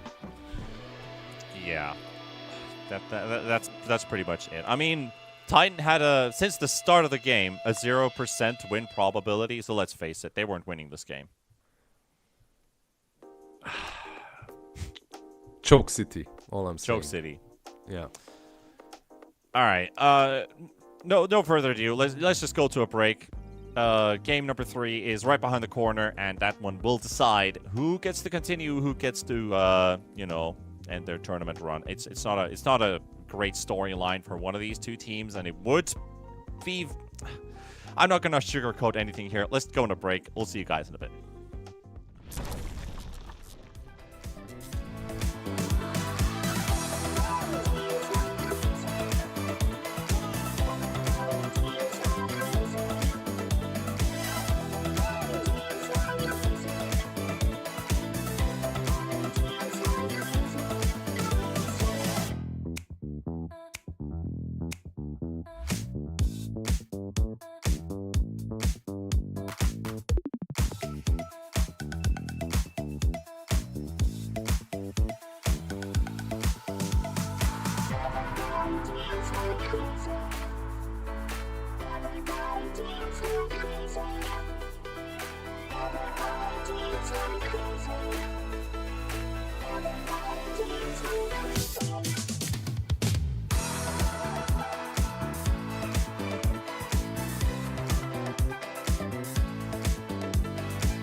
I'm here, of course. Okay. Radiant team. Oh, there we go. We're live with the draft as well for game number 3 with Titan versus Team Bright. 10 seconds remaining. And, you know, it's the decider for this one. One of these teams, their tournament run ends here.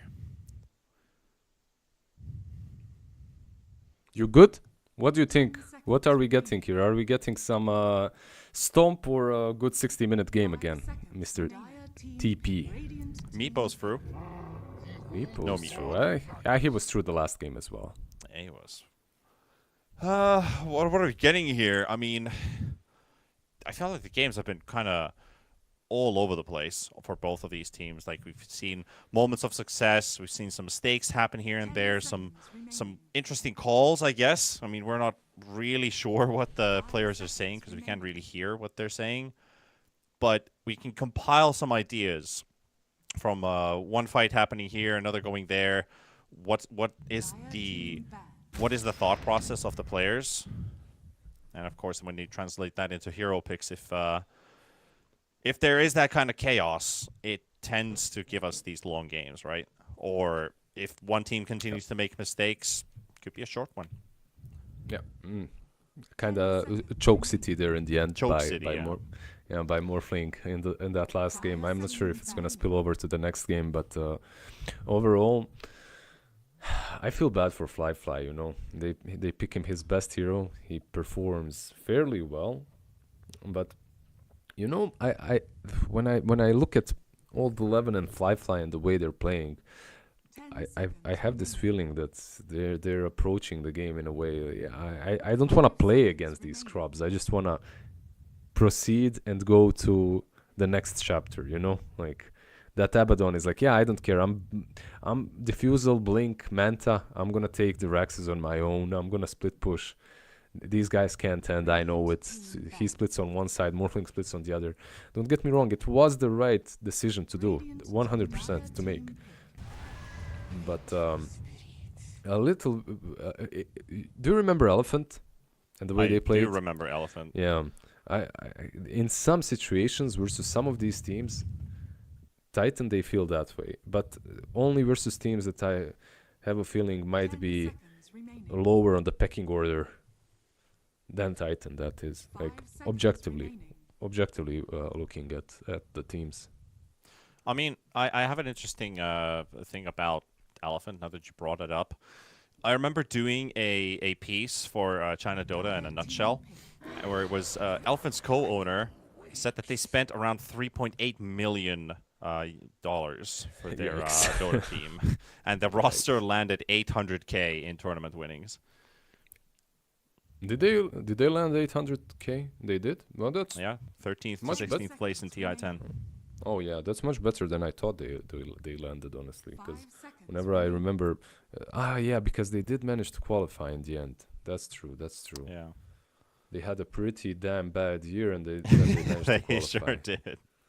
Yeah, they got relegated to like Division 2 and stuff. Yeah. Too many big heads, you know, too many star players usually is not the best thing. But let's see, this draft so far, Undying is one of those good counters to Doom in the lane, so you don't have to go for Monkey or anything like that. You already have the Undying. On the other side, I do like the Venge, I do like the Doom. You have some save versus the RP already. Vengeful in that last game didn't feel that amazing like she usually does, but she was still pretty strong. Yeah. Mireska? Yeah.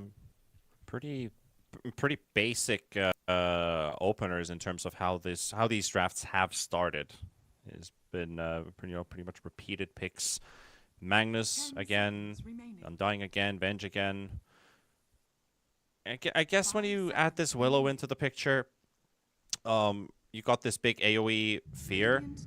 It could be very handy against some channeled abilities. Probably not gonna see another Enigma this game, by the looks of it as well. You got the Doom and the Magnus. I mean, the Magnus is a flex, right? Because Irving's played it, Butterfly Effect has played it. Yeah, for sure. After looking at that last game, I would personally just put him mid. I think Lifestealer is also a little bit of a steal snatch. You pick it, so it's not picked on the other side, but If you're Titan, I think you can pick something that's good versus Magnus on that mid lane. Because now Lifestealer on the safe lane is decent, you pick something that's good on the mid lane, and you're already set. Instead they go with another support, which is also good, right? Yeah. Like you get the Bat Venge. There's no hard to spell support that could fit Bright's draft anymore with Undying and Dark Willow, so Batrider comes for free, kind of. 10 Pretty seconds much, yeah. remaining. Like, that last series, not this one, but 5 FY just seconds remaining. bossed out on the Batrider. Like, That he was a Batrider performance to remember, even if it was just a qualifier game. yeah. The double lasso Aghanims winning the game pretty much. Okay, Titan, they can, let's see, there's a Lifestealer, there's some Troll left in the pool, that's also solid, that's also an option. You could go for some ranged carries, some Skadi builders, right? Like they're also pretty good versus Lifestealer versus Doom. I like the Troll. I don't mind something like an Ursa as well. The Troll is solid. Back in the day, some Slark, but that hero is absolutely dead. Ah, okay, sure, why not? Skadi ranged, repeat. Radiant Let's team go back to the Medusa. Yeah, back to the Dusa. Do you feel that Ulu he has changed from that melee super aggro kind of a player into like so far in this qualifier at least the best games that he's had have been on these glass cannon or Medusa, not really a glass cannon, but on these ranged carries. Yeah, I feel like he's kind of played safe heroes. I'm not sure if you can call Medusa a safe hero.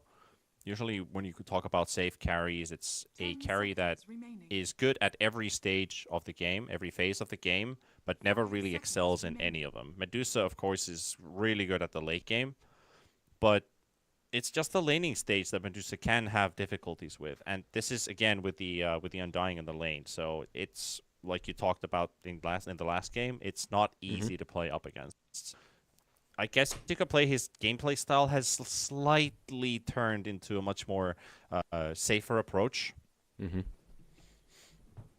Yeah, and maybe Undying will enable that, right? Like you just mentioned. At He least it's a alleviates- different Medusa yeah. than the G2 IG Medusa we saw against the Arc Warden. Yep. Well, this is a Medusa that's playing into Lifestealer, right? It's much easier for her to play than it was for that one into Arc. And you have Undying as well versus Doom. It needs to be said, like, this Doom Batrider can be scary even if you're an Undying. Like, it can be a difficult lane to play in. But for 5 Team Bright, seconds remaining. they need a mid laner as their last pick. Nice Lardar ban, because Magnus could be mid, then you pick Lardar into Lifestealer. This is literally what we called for in the first series. Yes, yes. Radiant team Time is running out for Bright. Opa. Irving Brood. They lost with this, right? Yes. Yeah. They lost with the Brood. But okay, this is kind of a different game. Orchid Brood. A bit of a here is different game, pretty yeah, solid, and a slightly modified draft as well, because that was fully early game oriented, and it didn't it didn't click in the laning stage. 5 seconds remaining. So now they're not fully reliant on the laning stage to go well for them to have a game. I don't think these guys can go only early game versus any team unless they super out draft. I feel like it's always better for them to have late game secured. Just because you're bound to make a couple of mistakes and then you're in a bad spot. But right now, Titan, what can they do? I would pick a Spirit here still. What's left? Storm, Ember? I feel like both are kind of decent. You get the way of jumping Medusa, of jumping Meepo? Brood. Storm, honestly, no, not too bad. No, I wouldn't say not too bad. I would say pretty damn good. You may Also an now option, but select they go your with the Pango heroes. instead. Okay. Yeah, Pango yeah, has a place in this game. I think. And there isn't a... Yeah, I was just thinking, like, when you see a Medusa last phase pick, it's usually a Pango ban, but they weren't really thinking about Pango too much here. Yeah. You mean because of the diffusals, right? Mainly the build. Fusel, yeah. Yeah. No, I agree. I think it's a pretty decent Pango game. No big things to worry about. The lane should be solid. You will build the diffusal pretty early on. there's RP, I guess, that you have to kind of worry about, but that's about it. You have some saves if you get silenced. You have the swap. I don't mind it. Like, I like the Pango. It isn't the initiation that I hoped for, because I have a feeling this game needs to be played a bit faster. So it's maybe a bit more on bet now to carry the initiating part of the team, right? Like, he needs to be the one jumping in, getting some lassos. Yeah. Also, there is this play in which can really backfire, but which can also work, swapping the Medusa in the team fight. I've seen it backfire more times than working out, but Yeah. yeah. Bound to happen. I'm just maybe a little worried when it comes to the high ground push, taking these big objectives for Team Titan, yeah, You were for doing very Titans, well. because I'm very they proud have this of you. live stealer, they're playing into Magnus. It's gonna be a bit difficult to take big objectives. Yeah, you wanna be ahead on Titan's lineup. That makes their game so much easier. For Bright, they don't mind too much playing from behind, to be honest. Like, maybe the Broodmother suffers the most from that. But everybody else on the lineup, Undying is good for defense. Willow's good for defense. Magnus, you know, it doesn't mind. Him and Medusa have so much scaling that they don't mind playing from behind. But Titan kind of have to be ahead if they want to hit objectives and hit eye crown, because it, like you said, it's just a life stealer hitting in front. Do you have to build Deso this game? I think you kind of have to look at Deso for Fly. I'm not sure. I think Deso is fine, but you don't have to go for it. Like, you actually can still go for the same build we've seen recently, like with the Radiance. The Radiamanta, yeah. Yeah, I think it's maybe. I'm not sure how important Manta is, depending on what Bright buys. Like, if there's no necessity, maybe you don't even have to go for it. But overall, I feel that we'll see. Like, Deso is good, but I do like the Phase Boots Orb of Corrosion Armlet into Radiance too. The battle begins. Bounty Rune contested there by Irving for a moment, but not capable of really fighting back. At least they find the ward placement. This is a good opportunity. Get a quick to D-ward learn. out of the You're way. doing very well. I'm very And a proud of 2-2 you. bounty split. Undyne playing with them, not letting them go to the lane for now. But he can't really do too much as a Bat Rider. No sticky napalm, of course. Not something you get anymore on position 5 or 4. What do you think about the current map? Do you think this map could still continue expanding site? Oh, actually, look at mid. Setsu skewered under the tower. That's big tower hits. Not the best start for Setsu. Yeah, you play versus Magnus, you get skewered back. Or you play versus Earth Spirit and you get kicked back. It always feels bad. But do you think this map could still expand another 20%? I think we should expand this map every 2 months, 20%. So within a year it would expand. I don't even know how much, because it compounds. It would expand quite a lot. 2 months, in 1 year that's 6, that's... You're gonna see the development grounds of Dota 4 at some point, but Butterfly Effect will get another skewer play on Setsu, and that will be first blood. Big kill Is that for Butterfly 1.2? Effect. What's the mat there? Is that like 1.2 on the power of 6, something like that? I don't know. Whatever. I'm not gonna do it. In any case, yeah. To mean expand the map even more? Are you crazy, dude? Like, come on. When I thought about before Frontiers came out, I honestly thought they could have added an underground level. Something like, you know, different neutral camps or something. You could kind of like what happens when Nyx Assassin burrows. Where does Okay, he so burrow? when Meepo digs, you can find him if you're next to the tunnel. You dig after him and you find him sleeping. You kill him off in his sleep. Yeah, I like that. I like that. Kill the little rat. But you have like, I guess imagination is your what's the word? Limit. Okay, I can't remember the word I'm looking for here. My bad English is actually hurting me here. But Undyne goes down, all 11, slowed up by the snake from Ulu, and Red Panda splitting his damage on Mercy. So they're trading against 2 at the same time. Not getting a kill on either, but softening them up. What do you want to say? The Slav boy will help. Imagination is your what? Is your only... Tell me, come on, you can do it, Panda. I believe in you. The I'm Slav literally trying to believes in you. figure out the word. I'm like, Give me a synonym. Give me My a brain. description. I Range? don't know. It's like your limit. Yeah, of course. There are no limits to your imagination. Let's put it that way. Okay. Only two things are endless. Yeah. Yeah. Limitless. Yeah. Okay. I know what you meant. I understood you instantly, even though we are casting a lot You're together. just teasing me. No, I did. I honestly understood what you wanted to say without you even using words. It's fine. Nah, I believe you. But yeah, like having an underground level of Dota, and you just have like different kinds of neutrals in there, maybe another objective, and Dire's courier. then they and also there was discussion about is there going to be a secondary objective to Roshan, right? Where people were talking about the Drakes or Dragons or something like that, I like love we it. have in that other unnamed MOBA, while they're Dude, burning in the river. I love it. Can we make the map? Can we make Dota 5D? Put time in the equation as well. I wanna catch. I wanna see where Faceless Void goes. Catch him in the middle of that time walk. Sup, bro? You gets think like a you could mini hide in game for the time 1855? I'm here, bro. Setsu gonna get caught by the root from TK, and another kill for Butterfly Effect. This mid lane is crumbling fast. 2 kills on the Pango already. That's a pretty huge lead. That's a 1,000 gold difference between the two mid players already in net worth. That's 1,600 on the Pango, 2,700 on this Magnus. This is where you Huge write mid discrepancy. diff. And And again. again! Okay, not under the tower this time, though. That was close.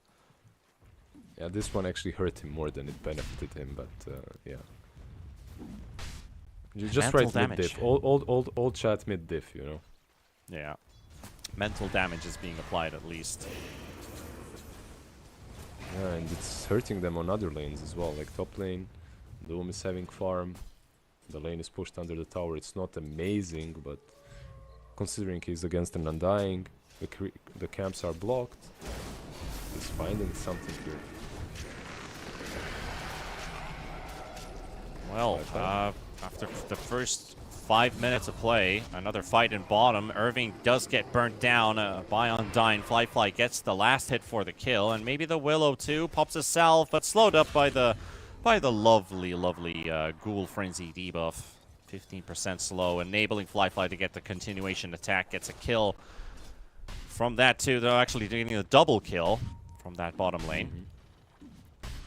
Crazy he didn't try to go for that last hit on the Batrider, you know, he didn't get baited. I would get so baited if I was Dark Willow. He couldn't kill him anyway, but still. Trying to make an attempt. Dire are scanning. Oh, there is something like that? Okay, thank you, Skirt, for probably a good thing we didn't take that route. DD has been denied on an RP onto Mercy. Butterfly Effect. Third kill almost takes place. Sadly, that RP is only spent for harass. When well bottom, Irving versus 2. They're both low. They're actually all low here, but Red Panda, can he be the big difference maker? Can't get to Undying. There's a zombie chasing. He He's also got the gets killed. decay. Yeah. One more decay to work with, but probably should not be enough. Irving is kinda... You know, he started very well on this lane and now he's suffering a bit. Dire's I don't know if a Broodmother enjoys this much activity on her lane. That's a solo kill, by the way. This is a good opportunity to learn. That's giving in the correct voice line as well. Thank you, Gaben, for that. That's a good voice line. That's a really good voice line to land in that situation. If it's a 1v1 kill like that, you're entitled for it. But 3 versus 1 in bottom, or 3 versus 2 even. The Batrider's standing right behind the Lifestealer. They won't get anything with this support rotation. Ulu feeling comfortable enough soloing this top lane with that 1 kill. Yeah, Ulu feels good. I believe Lifestealer, on the other hand, feels just as, you know, just as nice. The Broodmother is not having a good time. He's not even level 5 yet, and Fly is about to hit 6, so Bottom lane might be a bit rough for Irving to come back to. Meanwhile, on top, okay, Doom died, you know, big deal. He is going to recover. He is even, of course, it's old 11. He's not going to go for Veil. He's buying a Midas. Right? That's just the way it is. Well, Team Bright trying to go for another setup in the mid lane. Can't quite get the catch on Setsu. RP is coming off cooldown in 3 seconds. Butterfly Effect is going to have to tank this Pango ulti first. It is the Undying that is targeted right now. The Tombstone is getting destroyed. And there's the RP. It does catch both of them on the spot, but where's the damage coming from? TK does take down Mercy. Undying, he's forced away. Finally into the roots they fly. Setsu, he lands into another root. But he lives with 140 HP. And Bright only get 1 kill. That would have been maybe even okay if Lifestealer completed his TP. This Broodmother really wants to go down bottom because the lane is pushing in hard. But look, Batty's Invis is on her. He knows that. And Flyfly, he picked up right in front of his nose too. Yeah, and Flyfly is moving in position to go on the Brood. If she comes closer, you see this? Like, so... it was so obvious that it's about to happen. Burning the spider slowly but surely. Irving finally goes down. Oof, man, like this offlane Brood. Dire's courier has been killed. Yeah. Has its weaknesses. It has its weaknesses, but this is probably one of the worst games for this to happen. Like, he is 0-2, zoned out of all the experience. So just hunting down Red Panda, trying to disengage. Now they're focusing on the Willow. Shadow Realm teleport out. Infest Bomb. Okay, they're everything to kill him. Dire's middle tower is under attack. It's not quite enough though. Irving has teleported back towards the bottom lane. He's under a ward. They see him. So he can't really approach because Pango is near. Okay, at some point you have to stop beating the dead horse though, you know, there's only so much you're getting out of this. Eventually, if you're committing too many heroes, you're losing something on the map. Like, Medusa is getting too much, Magnus is getting too much. This Brood is already dead, just leave her alone. He's not gonna do anything for the next couple of minutes in the game, for sure. And when you look at this from Titan's perspective, like, going back to game number 2, it was very close that they could have scored that win, end it right there. And now they kind of have to restart the process going into this game number 3. They are off to a fairly good start, though there is a free farm Medusa. Guess they can't really address that issue just quite yet. We probably need Diffusal on the Pango. No, the free farming Medusa, of course, is an issue, but it's not when you have someone as destroyed as this Broodmother is, because you just have a minus hero on the map. So the Medusa, sure, she's not going to carry you through the mid game. It was supposed to be the Brood to pressure the enemy team. Now, of course, we talked about mid difference. This Magnus is 2k net worth ahead of the Pangolier. He has a Blink Dagger almost completed. Actually completed, it's flying out. Yeah, so Fly is getting a tower too. Yeah. Eyes on Magnus. That's pretty much how it is for Dire. Like, this Magnus needs to do some serious work to bring them back into the match. Right now, Fly and Undying, they will scout out a double stack of Ancients. It was probably meant for either the Broodmother or somebody else to pick it up. He only now has his level 6, and he's able to spawn those Spiderlings, so he is behind his timings quite drastically. While Titan, they are going for this 3-man smoke, crossing the river. Butterfly Effect is heading towards mid. There is Ulu, though. Can they kill Ulu? I think they're focusing on somebody else here this time. Pick up the skewer. Ulti coming through. Lasso is there as well. Onto the Magnus. Tombstone is placed down. Undyne is trying to get out of there. Magnus can't get his RP off. Setsu, does he chase with the swashbuckle? At least he can follow up onto this Undying. Get one hero out of the way. Mercy. Magnus does get stunned up by Mercy. Mercy goes for the swap to send Batrider in and keep his life intact. Yeah, that was pretty good, because when you swap, you get the shield anyway, so saves him, and the Batrider is fine anyway. Double shield on Benj even with that Pavis. Kind of a big mistake, I would say. Not a big mistake, just they didn't see the Medusa. If they went on the Medusa, that's such a bigger kill and such an easier kill. Instead, they go on the Magnus, who had haste. You're not killing him, and it was a difficult position to roll in to keep him controlled. Plus, they comboed lasso and the roll. Bot. Yeah, they started. Irving and his whole spider army is about to disappear.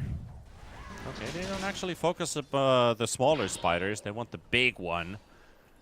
The Black Widow trying to make a run for it. They're definitely making them work for their money. Irving still has 5 webs to place, and it's a bit of a desperate chase. Found him. Dine will go down. Mercy trying to get to Irving, but Irving has the perfect tree line to hide himself, and he will Wait, take a Batrider at the same time. Flyfly could help him. He has Quelling Blade. They could catch him there, but okay, they decided He's not to. interested. Yeah. Yeah, interesting, because he was scouted by the Wave of Terror, so they didn't know where she was. But okay. Nicely done by them. I feel like I was talking about Brood, that he is not really a hero, not doing a lot, but honestly, on the other hand, so is this Doom. Like, he went for a Midas. If you go for a Midas in this patch, you're just as useless as this Brood is at the moment. With all due respect to the players, it's just the state of the game. I would never flame them. You know me, T-Panda. Yeah, I know you. You've also been one of those players, so Yeah, you know, I the was mutual flamed. respect. Exactly. I was flamed quite a lot, so I know how it feels. But you are right about it. Like, when you do see Midas coming out from the off lane, it's either you're in a state of the game where nobody's fighting, and you also recognize the situation that I have time to farm. Meanwhile, TK, with the help of Butterfly Effect, they kill off Mercy. Kind of a surprising kill. Wondering the Venge is on the other side. Probably just got hit by a skewer. Most likely. That is the blink on Magnus. Also, the Diffusal Blade for the Medusa is lined up, but it's now ready on the Pango. It's smoke time. Does he have anybody to play with? Is the Venge going to be joining him? They are going to the top lane at the same time, and the bait is set by Old 11. Mercy wants to swap someone. Got the stun on Butterfly Effect. No RP going off, and the Doom comes out, but he dooms the Medusa. Ends up getting RP, but they don't have the damage to throw in. TK is going to get sacked. Team Bright to lose a member. Medusa gets to teleport out. RP kind of wasted, I guess you could put it that way. Well, RP on one side, Doom on the other, right? So it kind of cancels out. They can take down the tier 1 tower. Meanwhile, they are committing 5 heroes while Broodmother is taking your tier 1 on bottom all alone. So overall, a big win for Team Bright. I feel like they kind of went over that big hurdle that they had with the Broodmother. They're back in it. This game is not feeling impossible to play any longer. The Orchid is queued up by the Brood, so we might need. Fighting in the river. Setsu's falling. Setsu's dead. It's a lot of nuke that they had.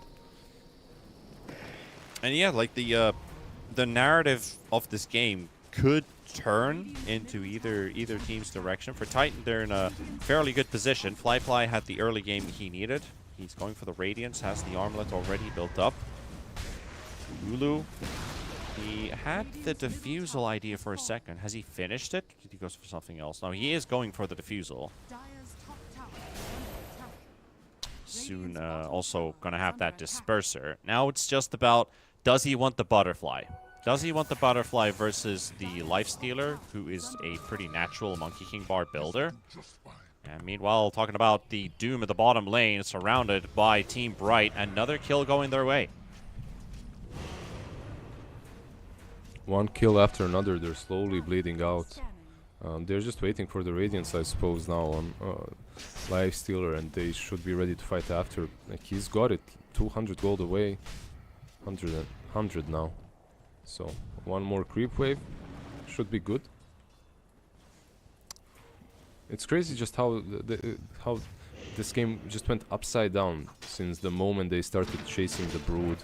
Yeah. Not being able to kill her that one time, because they lost while they were chasing her. They lost some objectives on the other side. The mid got pushed. They lost the Bat Rider in the enemy jungle. Bat, who you should actually be playing with, and they're doing it right now. He's got a blink. Yeah. Radiant are It's the playmaker to look at, but Bright, they strike first. And that's a big kill. That is an absolutely huge kill. Grabbing the Lifestealer in the mid-river. Kind of a weird place to spot a Lifestealer, but they got the lasso. It's a Shadow Realm Dark Willow. Here comes Ulu with the Stone Gaze. They got the push onto Old 11. He's slowed up drastically. Got the Vengeful Spirit also getting stoned on the spot. Setsu trying to finish off this Undying. He is dropping low. Tombstone is there, but nobody's there to hit it.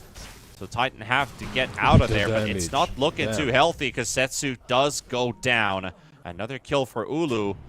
And right now, if they can, don't necessarily need to find another kill. If they can, it'll be very good for Bright. But right now, the momentum is definitely shifted onto Team Bright's side, and they've already pulled off one reverse sweep in this qualifier. They're looking at a second. Yeah, it looks like they're... We were joking earlier that they're the team that needs to be at a disadvantage to play the best Dota that they can, but it truly feels that way. The game 1 was really bad for them. Game 2 and 3. Game 2 okay, kinda even. Game 3, however, they're cruising at the moment. Yeah, getting their win streak. Yeah, They're getting their win streak running. Because they did get, you know, schooled by LGD in the upper bracket. Losing the first game, that's your 3rd game lost in a row. And now going for a potential reverse sweep. Yeah, While, I did just a quick update on the other series. Aster is out. So G2 IG will advance 2-0.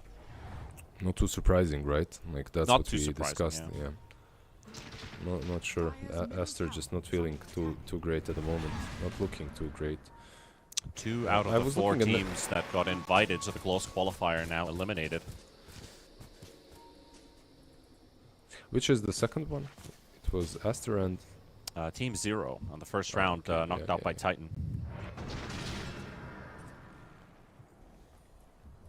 Azure Ray had to go through the open qualifiers.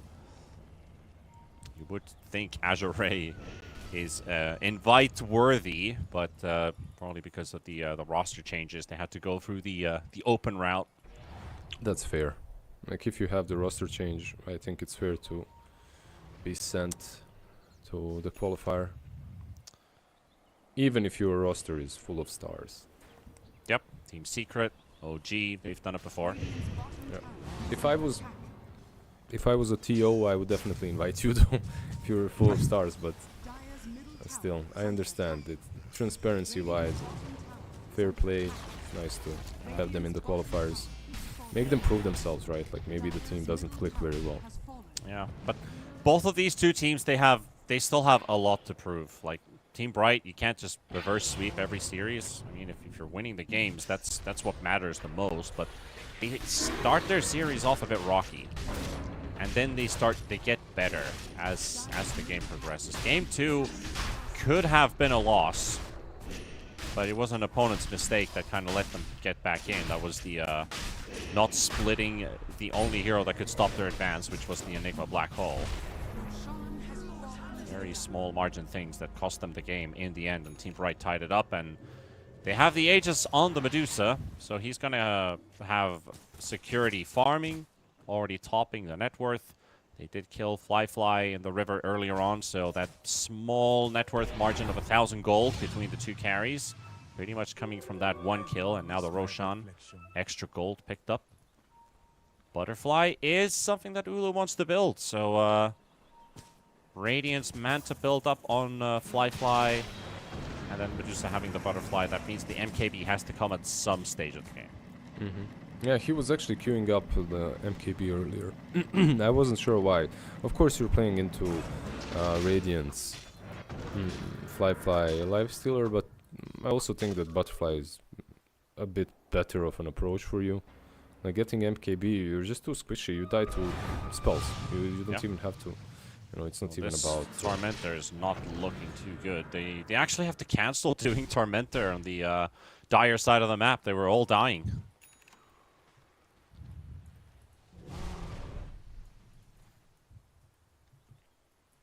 It's crazy how some teams struggle at taking Tormentor. I mean, some heroes. Meanwhile, you get some TA who two-shots it, you know, or does it on her own. Same goes for Arc Warden, just Meepo. These kind of heroes just do it on their own. Yeah, there was the the Enchantress that was also able to do it. Dazzle. Well, is Enchantress still able to do it? She is, right? I think so. Yeah, she still dishes out like crazy damage. Yeah. The damage output is pretty sick. But yeah, Dazzle, I think the Dazzle Courier one was the one where I was like, oh, what the hell? Yeah, they fixed that one. That one was Yeah. like, that one was too dumb. Like he needed Yeah. what, 3 heal bombs and that's it. But that was some nice innovation. Like whoever figured it out that you can use your couriers for a heal wave bomb, basically like that. Very smart. There was like back in the day when you could buy multiple couriers. I think there were guys building like Dazzle Jungle with couriers, just sending him, healing the creeps, heal wave bomb. Yeah. The days when people would buy so many couriers, they'd put them on follow and just make this big train go around the map, or just make these circles protecting your ancient. I still do that, but with meepos, you know. Just with meepos, yeah. Follow each other, yeah. Top lane Well, we're already pushing high pushed. ground here. Top lane, they force the Batrider to teleport into a trap, which is the root. And Ulu is really feeling himself right now. He's just going almost to the distance of tier 4 towers to make sure that this Batrider falls, forcing out a glyph. There's going to be another one as this tier 3 tower falls eventually. There's no bat for 30 seconds, so you're short-handed. Plus an Aegis that you have to fight against. What is the way to start this fight without wasting Doom on Ulu? You need to kill him once without using Doom. That's basically how Titan is thinking right now. If you don't kill him once without the Doom, if you you cannot fight twice. That's a good attempt there, but actually catches somebody else on the way out. He harpoons the Pango and brings a Doom with him, but Fly does go for the Infest Bomb. Old 11 gets the Doom off at the time, and a triple already for Firefly. And Ulu does have the Aegis, but it's again, you kill everybody else and leave the Medusa for last. And Ulu is going to die under the tower, respawn in a second, but there are so much stuns to work against the lasso and everything. They don't even need anything else except for the lasso to finish off the Medusa and Bright. Look, It's a big price. Out of, I don't know, 10 skewer backs, this situation happens only once. He was going in for the Pango. He didn't even care about the Doom. He skewers back the Doom and he kind of ruins his team by doing that. It's not on purpose. Doom was just in the way. I don't think Doom even counted on that happening. Yeah, Doom was trying to he was trying to doom him on the spot because they were inside their base.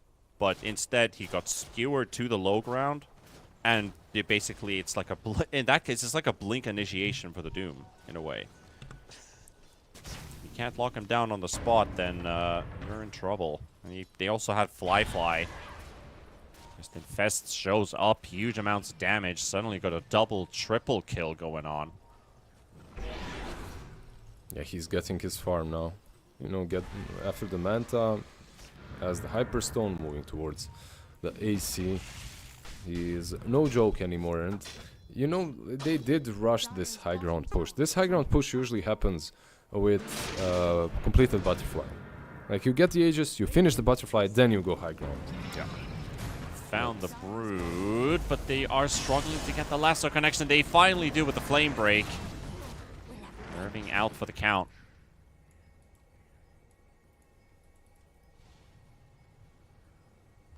Fly will continue to pummel away on this tier 2 tower. That is a unfortunate loss for Team Bright.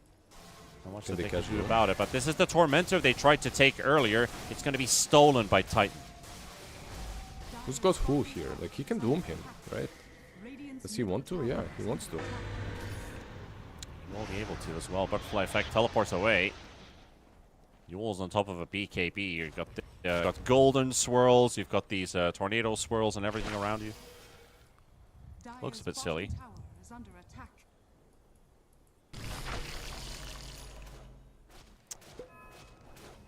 But Titan getting a big benefit from that last high ground push attempt from Bright, turning it into a, or converting that into a almost an 8,000 gold swing. Now a 7k lead.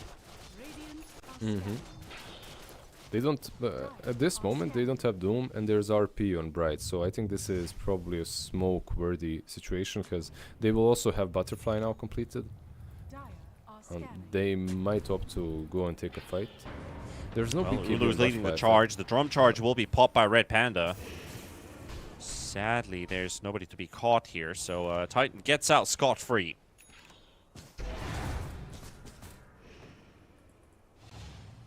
And back to the waiting game it is.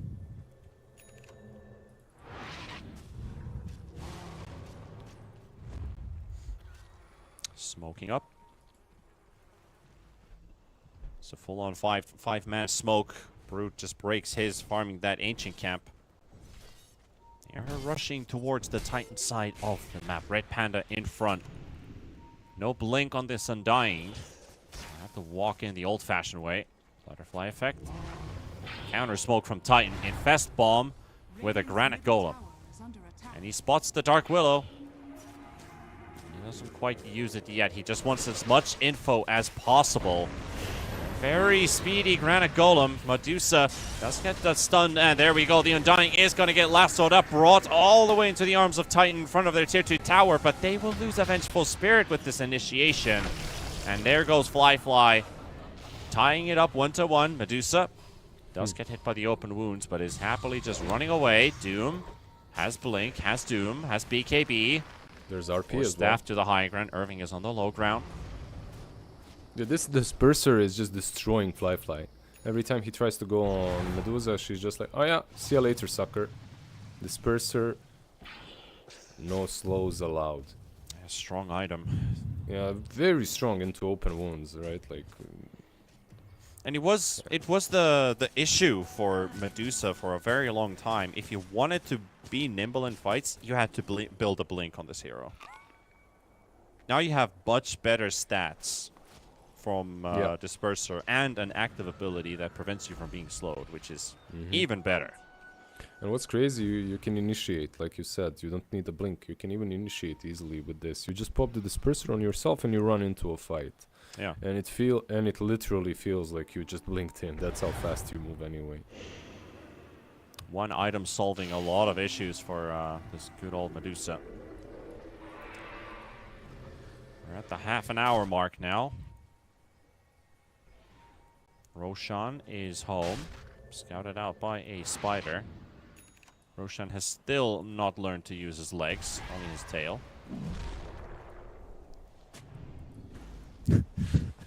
Just look at this guy. He's ice skating, you know. He's ice skating, yeah. We just don't have the winter map on, but he's on an ice rink. I love how Roshan has a buff called Phased, but he's really not phased at all by this. When I click on him, all I see is Aghanim's. I don't have the animation. The one on the left, Scurf. Anyway, right are coming in with full effect, and Butterfly Effect is able to take the Aegis for Team Bright. This is not looking too hot for Team Titan either. They will lose one. Buyback coming in from the Battle Rider right away. They do get the Infest Bomb. It's got the Undying revealed him inside from that Tombstone. Get some kind of a recovery kill or a bit of an answer. And the swap comes out. Ulu left by himself. And because Butterfly Effect is the one carrying the Aegis, that is just a Medusa falling without too much of a hard commitment. Just a swap to break the TP. And Titan, they're on the run again. Solid, very solid infest, by the way, by Fly. the situation there looked kind of hairy because he was dropping low and so was Pangolier. Pango is one of those heroes that can kind of struggle into the Medusa. She just stands and hits. He dropped really damn low, but Fly infests and yeah, saves the day. Really nicely done. No Aegis on them, but who cares? You killed the Medusa, you're taking Raxes.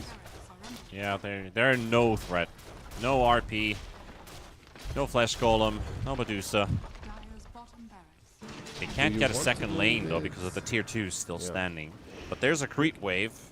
So they will open up this lane. It is very important that they get this tier 2 now, because the next team fight win, if they can score one, means another lane of racks. If this tower is still standing, it slows things down a lot. I love how he sent his spiders from the base down all the way top to split push.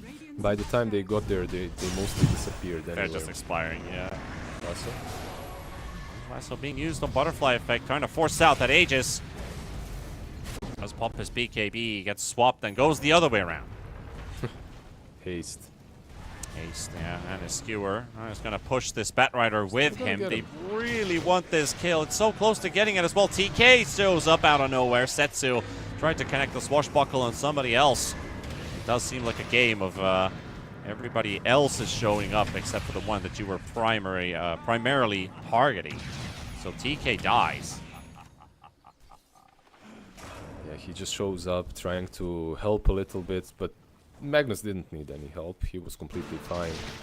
That haste rune saving him twice now today. Fly, going for the... Oh, nice bait there. Doesn't quite drop the RP except when he's in front of the tier 4 towers. Lifestealer about to drop here. Yes, they will get this kill. And Butterfly Effect was reading him like an open book. You see him walking towards the stairs, he instantly blinks and just skewers him. He was thinking about the RP skewer, but he cancels the RP just to push him closer to the tier 4s. Yeah, gotta be careful if Venge isn't in position or able to help you. Now they have the banner as well. So he stole the Aegis and the banner. Okay, cool. Okay. Yeah. Literally everything. Radiant's middle tower is under attack. This game is just so crazy back and forth. Radiant's middle I mean, it's fun, right? Like, it's always cool to watch this. It's never boring, at least. Radiant's Yeah, it's definitely Never- not boring. It's all over the place. The last game you didn't know at all how it's gonna end until Morphling died with the rapier. This game as well. Yeah, okay, there we go. The Doom is dropped on top of Butterfly Effect, but it is onto an Aegis, so this Doom will run its course. Magnus is still going to get a fighting chance to return. We're pouring in a bit of Empower. Got this Batrider dropping fairly low. The tier 3 is already out of the way. Mercy Dang. dies. And he's not coming back for 50 seconds, so they're going to return the favor and take themselves a lane of racks. Okay, they actually Maybe leave top the as well. range up for a Yeah. second, but they're going to get it away. There's no Bottom. RP for 25, so you can go top, but you gotta be careful. We also have creeps inside the base of the Dire team, but they're more worried about getting more kills out of Titan and knocking them out of the tournament potentially, as they've taken down the Doom. Looking for the Batrider kill as well, but they are disengaging for the time being. Fly wanting Butterfly, and will take him. He needed 3 more seconds for the RP. That's all he needed. If he got those 3 seconds, he kills him. Or they maybe even turn on Tormentor, can he get the the whole kill? team. Okay.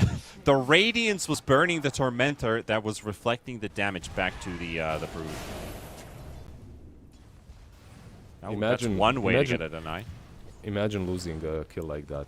It would feel bad. Oh, on you though, you can still disable Radiance, right? Like, Yeah. They don't want to. Just wanted to use the Radiance for the burn. Probably would have realized at some point that, wait, what is that noise? Oh, it's the Tormentor reflecting damage. And now we're going the other way round.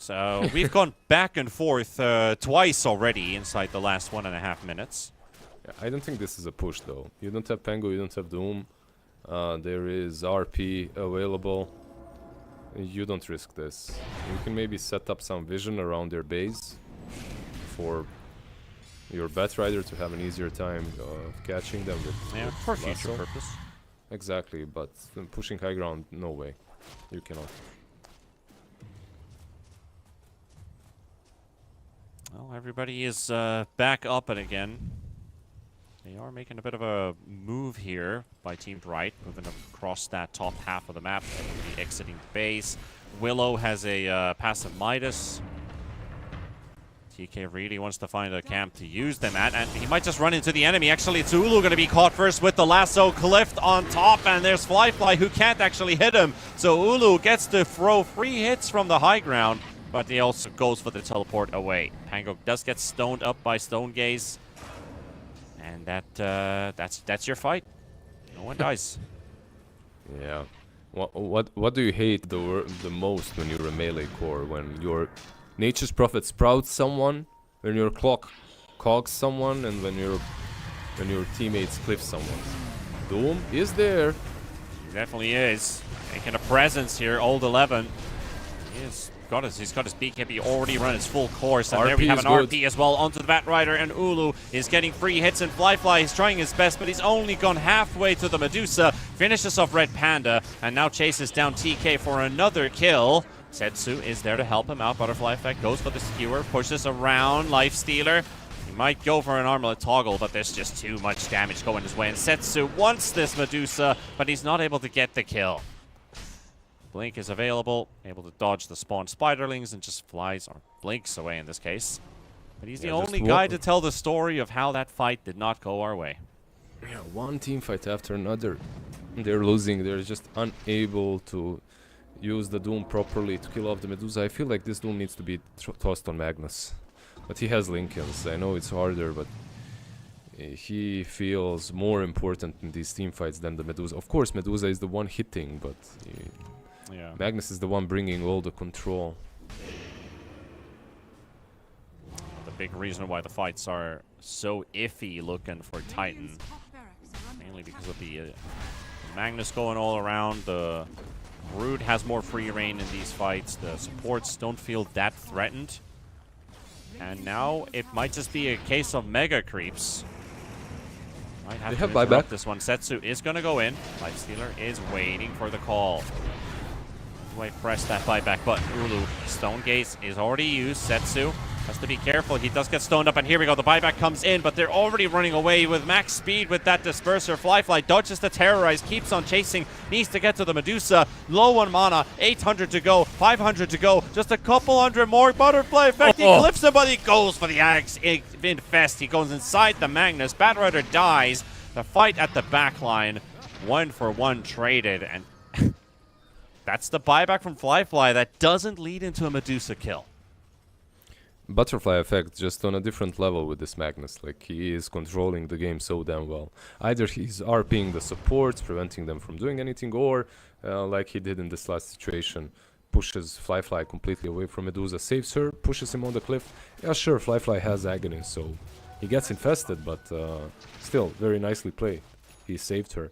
There's unfortunately no Basher or anything like that on Lifestealer, so he can't cancel these TPs. Yeah, there's a reason why I was excited the moment I saw that this Magnus is going to be going for Butterfly Effect in this series. It's been a treat to watch. Aegis with a Refresher Shard going for Titan.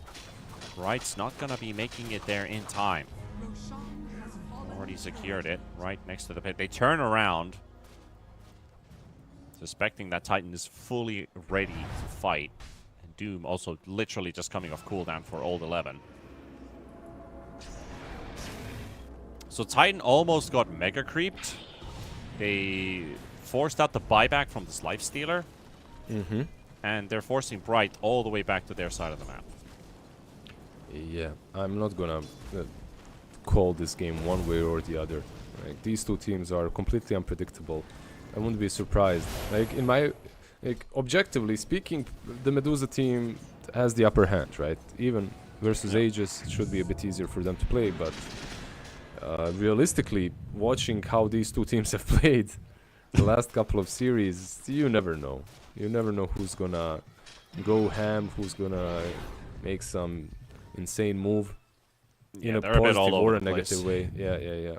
Insane in a positive and a negative way, right? Like, it can be depending on the moment. Yeah, and whoever wins this game, you can only afford the chaos in this series. It's only going to get harder from here. Win this one, you got 2 series max. The semifinals and then the lower bracket finals. And there are only some tough contenders because you win this, you got to play G2 IG. And Titan has already lost to them once, 2-0. Yeah, I have to admit, I expected Titan to be the favorites here, at least a little bit, but Team Bright standing their ground. Yeah, they want to repeat the reverse sweep magic for a second time in this this closed qualifier for DreamLeague Season 22. Is there anything big coming up, like any big item? There's obviously a Skadi. Brood Hex is getting closer, and the Yeah. Scotty for Lifestealer. Brood, Hex, Skadi, Lifestealer. On Medusa, Skadi is already there, of course, but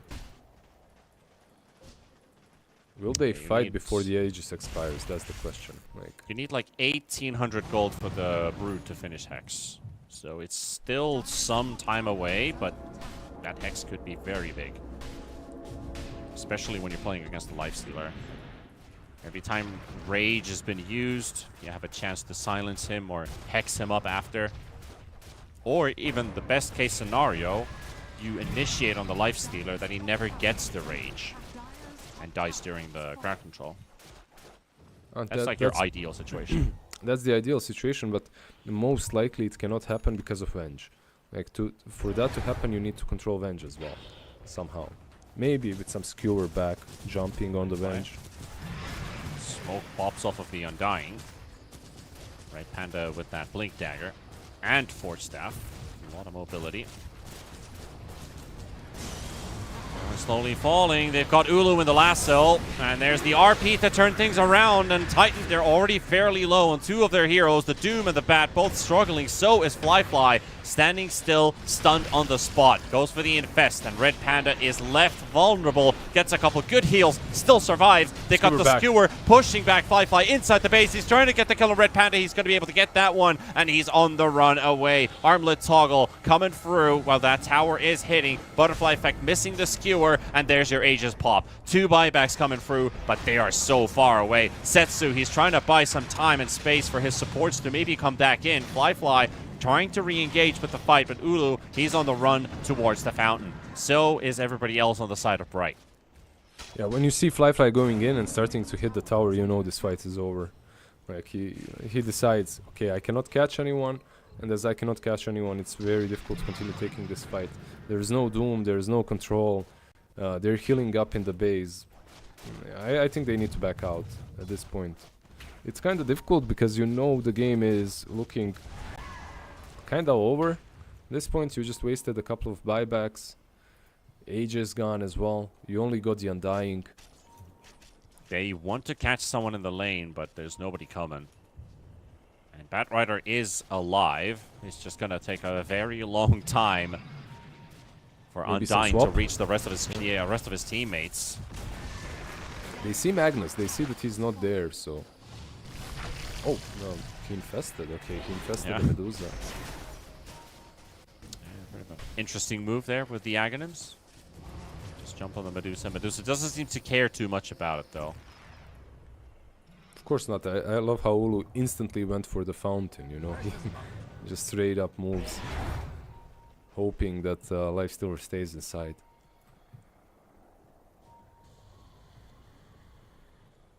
Get a couple of Force Staffs. Maybe it ends up working.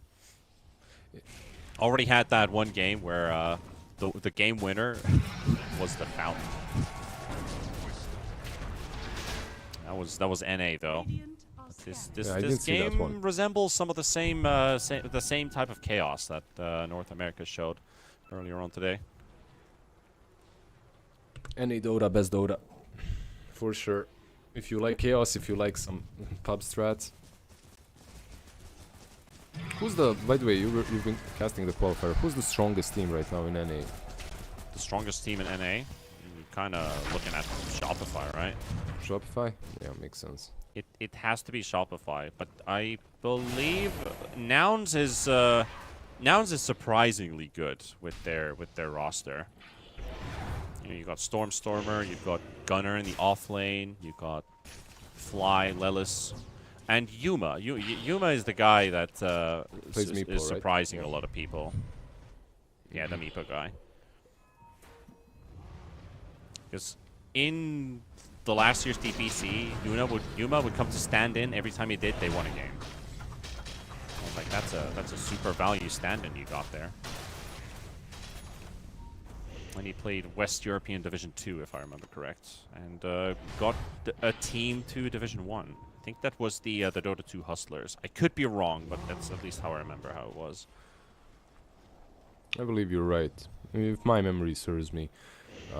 My memory plus your memory after not sleeping for Equals a full memory. day equals It's half just a a memory. Yeah. Yeah, I'm basically on the brink of sanity here. No, Brood is on the More brink insanity. of Hex, by the way, if she wants to buy it. Okay. She doesn't have enough for buyback, but still, could get it. It's a pretty big item versus Lifestealer. You mentioned it earlier. It could be...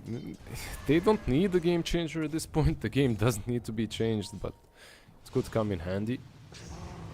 Some extra control. We are playing the waiting game. Both teams know how important the end result of this particular game number 3 is going to be, so playing it cautiously, playing it safe, at least for the time being. I guess that's when the further the game goes, the more you start to understand how perfect of a fight we need to get to feel comfortable.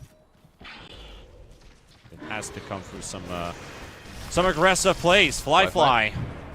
He's looking for the runaway, but a beautiful RP from Butterfly Effect, and the swap comes out. Fly still trying to make a run for it. They forced out Undyne, but they used a lot on the side of Bright as well. They've got the Doom already dropped on top of the Medusa, and Old 11 with a refresher has another one available. Red Panda's going to be going down. The Willows dropping low as well, but Old 11 trying to go for Butterfly Effect. That's the big prize he's looking for. Everybody else is spreading all over the jungle, teleporting away. 1-2, and Butterfly Effect just goes straight to farm in the jungle.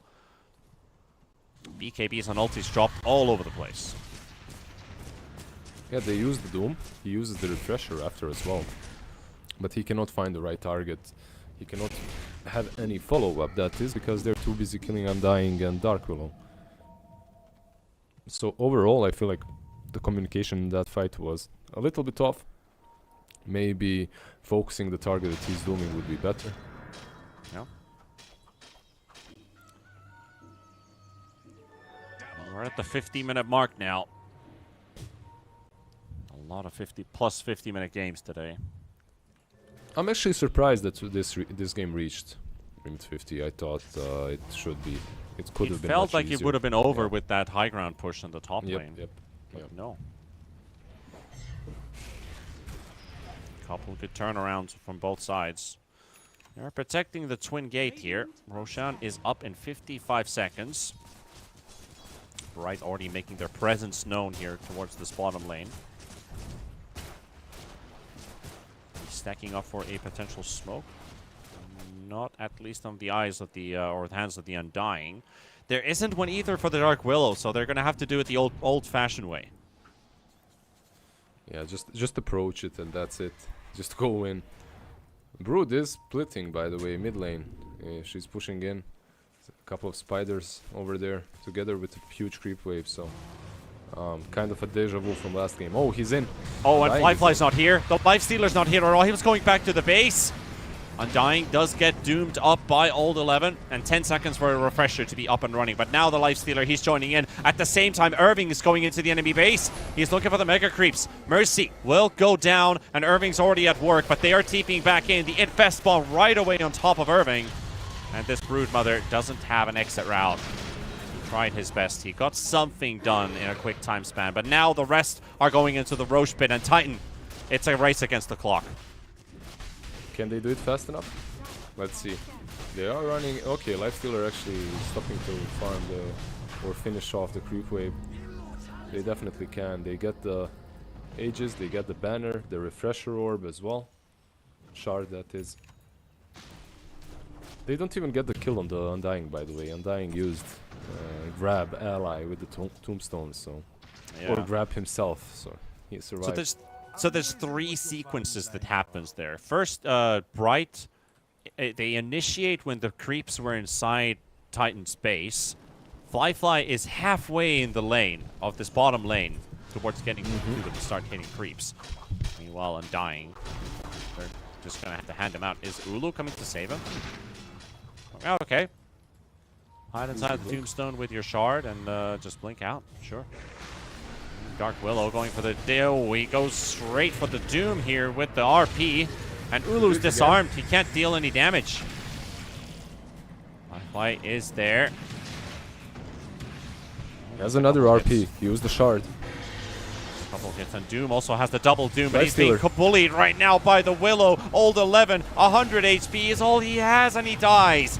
Doesn't get to use a second ulti at all. And Lifestealer also down. Fly dying in the lane there. It's a big win for Bright. They got Omega baited.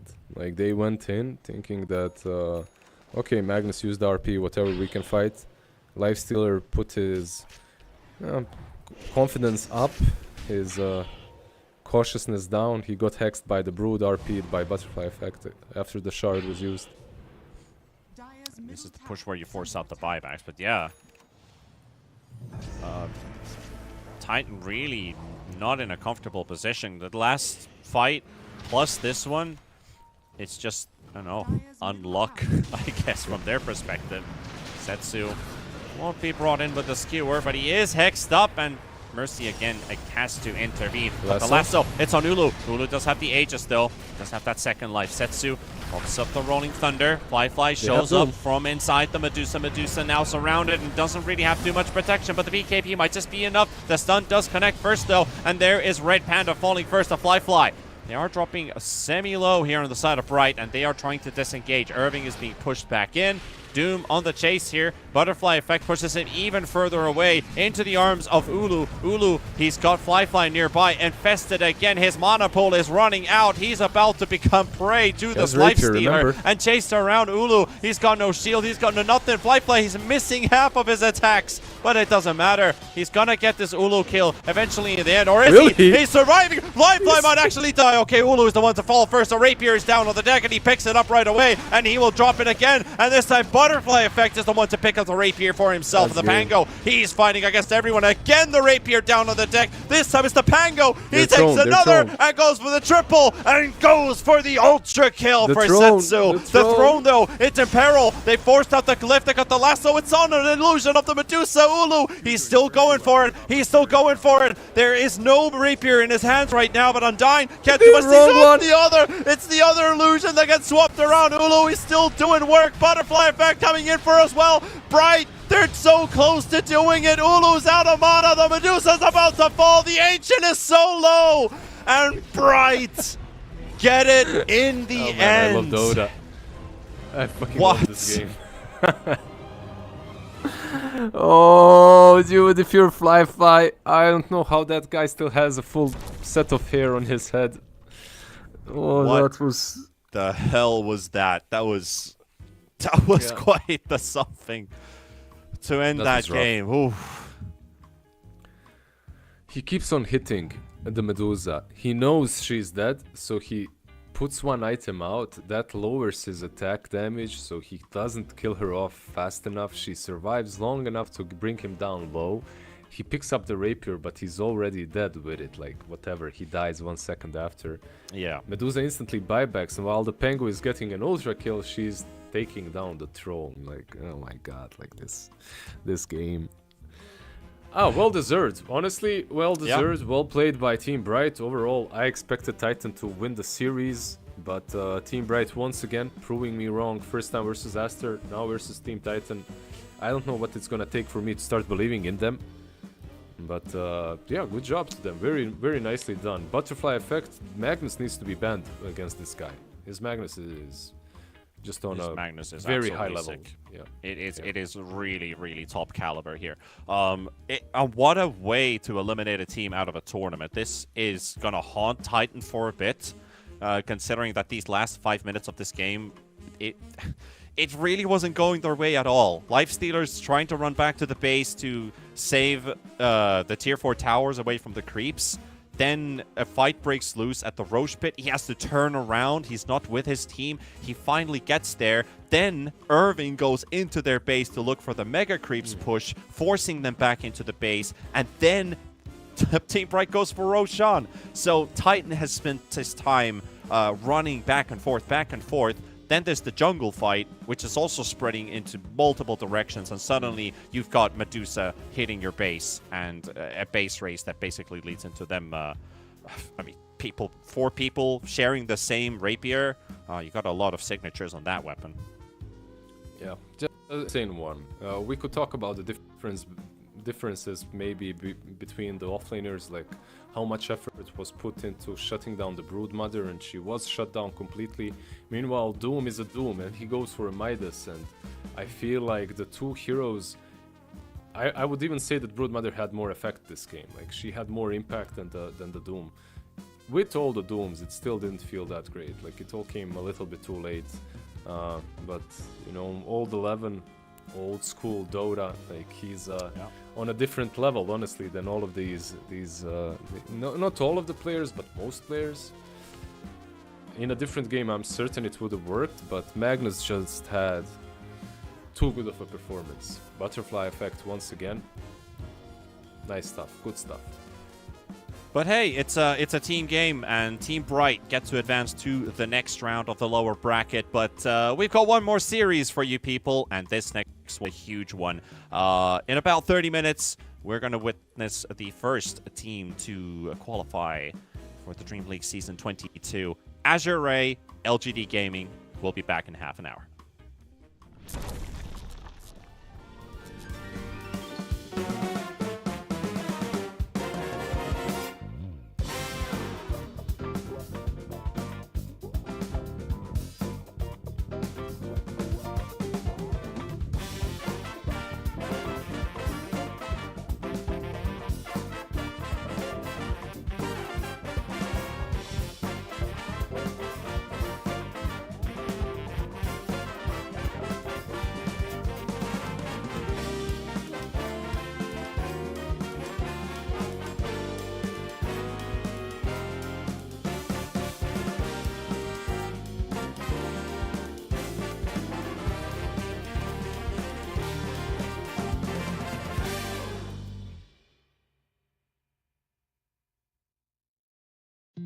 It starts with this, a person that you miss. Mine draws a blank. I wanna go back to the early days when life was an escape. Now I just wait for better days. I lost myself in your reality. Lost myself. I lost myself in your reality. Lost myself. I feel that life, according to a friend, we're all shrink wrapped in families and making ends meet, stuck in jobs we'll never leave. I never wanna be like that, so I wanna go back to my reality. Wanna go back. I wanna go back to my reality. Wanna go back. Didn't mean to sound so concerning. Am I alone in the hurt?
picture with no skeleton inside your hands.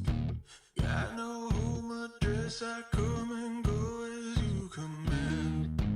And it's fine with me, and it's fine. I'm a bandit that you use to keep from bleeding out. I'm the lover you don't love but love to keep around. And it's fine with me, promise that it's fine. Maybe I'm a fool, it's not like I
Welcome back, ladies and gents, to the Chinese closed qualifier here at Dota 2 Earth with T-Panda and Lizard. We've been entertaining you today with, well, we haven't. The players have. We've just been keeping you a company and telling what the hell is happening on your screens because we've got a pretty exciting matchup coming up right now. The upper bracket finals between Azure Ray and LGD Gaming. The winner goes through. The loser has to try again tomorrow in the lower bracket finals. So, Lizard, come down to this one big series for one of these two teams. I'm gonna miss my lower bracket scruffles. I'm gonna miss my, unpredictable, crazy Dota. But then again, this is what you really want to watch. You want to watch some LGD Azure Ray. You want to watch a team get qualified. Which one will it be? Most likely LGD, right? That's what we're all kind of expecting. But at the same time, we've seen a lot of upsets so far in this qualifier. Team Bright being one of those, right? Yeah, double, well, not double, 2 times the reverse sweep during this bracket, knocking Aster into the lower, then eliminating Titan in that previous matchup that we just had. And towards the bracket finals, Azure Ray, man, did they have a grueling, long battle with G2 IG. Game 1, 55 minutes. Game 2, 96 minutes. And they took their sweet time. They took their sweet time with the Arc Warden. I love the pain in your voice as you say they took their sweet time. The pain and the hatred, that's brewing inside of you. I'm amused by it. I'm fed by it. I love pure it. love for the game, man. That's there's a reason why I'm here, and it's for the love for the game, and of course the entertainment value that we have got out of these games. On the other stream, though, LGD, they took down Team Bright, knocked them into the lower brackets, and that was a fairly swift 36-34 minutes, 2-0. And LGD is the only... they're not the only team. Azure Ray also has two O's under their belts, and so does LGD. So either one of these teams will suffer their first defeat, whether it being a series defeat or just an individual map loss, as we are heading over into the draft of game number 1 between these two, you could almost say currently the behemoths for the Chinese region, the flagship teams. The flagship teams, for sure. Yeah, like this is this kind of a match is what we expect to even happen at the DreamLeague, right? It's not only about the qualifier. This is something that the quality of Dota. I believe this is not necessarily as high as it gets, but it's gonna be quite high in before mistakes left, right, and center. But we'll see and wait. FY was really on a different level. I feel that Azure, that last series, man, they had some issues. I'm not gonna sugarcoat it. I feel like LGD, if they play their A game, they should be a little bit stronger. Azure, like you said, with a couple of these changes in the roster and stuff, still adjusting themselves. Still, is that Neil from Dota Cinema, by the way? Neil finally coming back from fails of the week in LGD Gaming. Could be. Could definitely be. Was it Who fails is of the that, week, or Neil, was by it? the way? Did you ever watch like the Dota Cinema fails of the week and stuff? Have you? I was more of a Dota WTF enjoyer. Oh, so you don't know Neil and who was it? Was it Neil and Sons fan, right? Those were that was the duo. That doesn't matter. Neil was always whatever. It was Could be a reference. It could be a reference to it. Maybe. And we're talking about, of course, LGD Gaming's gamer tags. We're looking at Neil there. Yeah. And Botizi as well. Like this guy, I'm meeting in my pubs quite often. He's usually on my team. I know him, so yeah. We have some. I mean, it's LGD after all. They can do whatever they want to. They can play with their nicknames. I'm strongly against it. I'm a party pooper. I am no fun guy. I am the guy that, okay, if you're playing officials, you should have your real nicknames. Lizard, sirs. a party pooper. Lizard, no fun. Come on. No fun. No fun allowed. Absolutely no fun allowed. That's supposed to be me, right? No. You hear me, new PYW? Why? Emo? Sort your Why? shit out. Well, LGD wants to open up with this Bat Rider right away. No second thoughts about this. Is there going to be a hard to spell the counter it? No, sir. It's a Techies for Azure Ray. And FY Techies was really good. FY Bat Rider maybe even better. But LGD snatched it away. Yep. There is what? Vengeful Spirit still left in the pool. Tusk still left in the pool. Lion still left in the pool. There's quite a few of these heroes that are yeah, Lion out. Let's see. The last ban. What do we get? Is it gonna be a Venge? Is it gonna be a Tusk? Is it gonna be something that's actually really strong with Techies on the offlane if he's played as 4? Yeah, it is. It's Centaur. The Okay. Centaur, yeah. Adds up. Adds up to the game plan. I mean, Centaur is just, I don't know, on a different level at the moment. And yeah, okay, there are different things that have been changed around him, but the most important is the stun radius, really. Like, that stuff helps. It helps a lot when you're playing the hero. Suddenly you can actually chase targets, stun them, double edge them. It feels good. But what I want to talk about a bit about this Techies is how strong Taser actually is and how good the shard is. Because what I've also understood is if the stars align, you can get reactive Taser to proc twice to get double the damage. Have you ever been tasered before, T-Pan? Like real, like a real life. Yeah, real life taser. I've been pepper sprayed. You've been but it was pepper part- spray. Yeah, yes, Please because it don't was- tell me why. I can tell you why. Tell us, please. Explain yourself. I was a security guard, so okay. I volunteered to do the test to know what it feels like. It's not it's compulsory or obligatory when you have to do it. How bad is it on a scale 1 to 10? Let's put it this way. There are 3 different types of sprays. The one I got is basically like a long range shot. It's like this thin, narrow. It's kind of like when you have these party sprays in a way. It's not like a spray.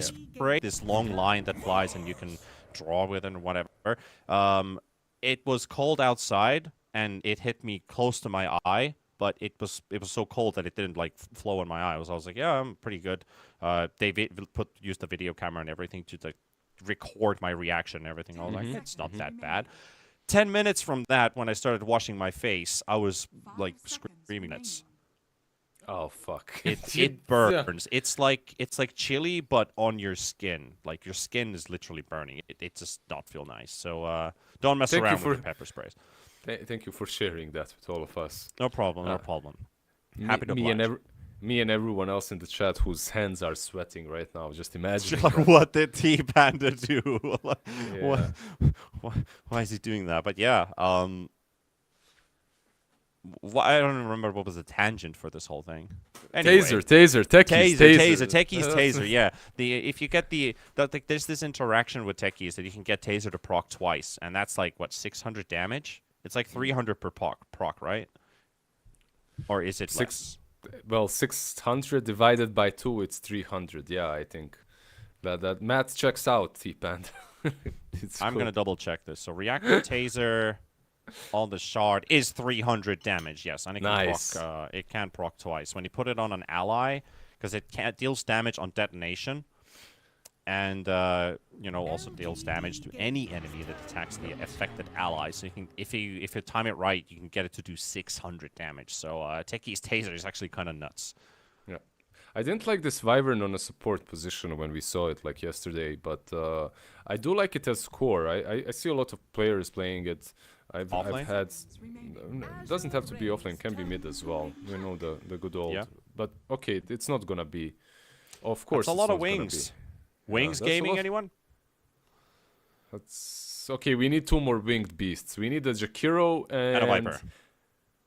Okay, let's get the Viper, sure. And we need a carry with wings. Give me something better. Is Terrorblade? I guess you could put hero? DK, but DK is only half the time. Yeah. What else can we get? We could go for Skywrath. Need a carry. Need a carry. Need a Oh, carry. you need a carry. Why not Yeah. Viper carry? Okay. Viper. Wyvern mid puck off. Yeah, whatever. I'm dropping this idea. Chen Okay, and Night Luna. Stalker. Night Stalker carry. Let's do that. That's a Yeah, nice one. We we got did- Chen and Luna. Yeah, we didn't see the Chen 5 seconds some remaining. time now. For some time, he's been banned in a couple. He's been of banned a games. lot, yeah. Pretty Is this strong. the- like- is this the right Chen game? What really dictates if it's a good Chen game or not? Because I don't really play Chen that much, and it's like you either have a dedicated player for it who's occasionally going to get his Chen through the draft because it didn't get banned and he gets to play it. But what are the signs that show that this is a good Chen game or looks like it could be a good Chen game? What do you want to There's achieve? like there's like 2 or 3 things that you want to cover with the Chen. First, you have to have an idea of how to play it as a team. It's a hero that really needs a full team coordination. It's not just the support, that runs around the map. You need to play with him. Secondly, having heroes that dish out some auras and come online fast are always preferable, such as Luna. And then again, you can look out for any heroes that can mess with your summons, Midas them, convert them, devour them, whatever. You know what I mean. So Yeah. also he's much better when played into, at least in my opinion, he's better when played into heroes that don't have a lot of mobility. While LGD Gaming it's all mobility on their side. So it's gonna be easy for him to make a lot of rotations, but it won't be to take objectives if and they stack up together. But even objective taking into a Wyvern, into a Bet, into a Puck, a lot of trash clearing on LGD. I don't feel that this is a massive Chen game, but I might be reading something wrong. They certainly have an idea behind him. Well, at least you have a capable aura bearer, which always is something that Luna enjoys. Luna does have this nice scalability through percentages. Any type of buffs that you can add up on top just makes Luna stronger and stronger. And with the itemizations, like we talked about the Conda already, and we did see it in action, how strong Luna can be versus, say, a Lycan carry, for example, where a Lycan usually has like 4.5k HP at some stage of the game. Luna can instantly burst away like 1k. Yeah. Can do. She can do, yeah. She can become a beast very early on. I think that's the strength of this hero at the moment. You can be playing into, I don't know, some morphlings and stuff, but you still come online a bit faster. All that said, I wouldn't mind the morphling here still. And while I'm saying this, Snare messages me. I've been tasered, lol. I'm not surprised. Lol. I just love the casual laugh at the end. I am really not surprised you got tasered, Snare. I don't know why. I'm not surprised. That's all I'm gonna say. Snare has the best stories. He's just Funny thing such is, a they're all social- real. Yeah. He's just such a social butterfly. I'm never surprised that some shit has happened to him. Just never. All right. So we got ourselves not that many more wings for LGD Gaming, but Darkseer and Clinks is now the final pick up there. Yep, they get the clinks. You get something to eat some of the creeps, right? Another hero that can... I don't like this draft. Like, I have to be honest. This is some LGD cooking, It's gonna work because it's LGD, but when I look at this, I wouldn't know how to play this. Like, I just don't know what to do with these heroes. Look at them. Like, just weird as hell. You buy some BKBs on Azure Ray and you end the game 20 minutes in with Chen.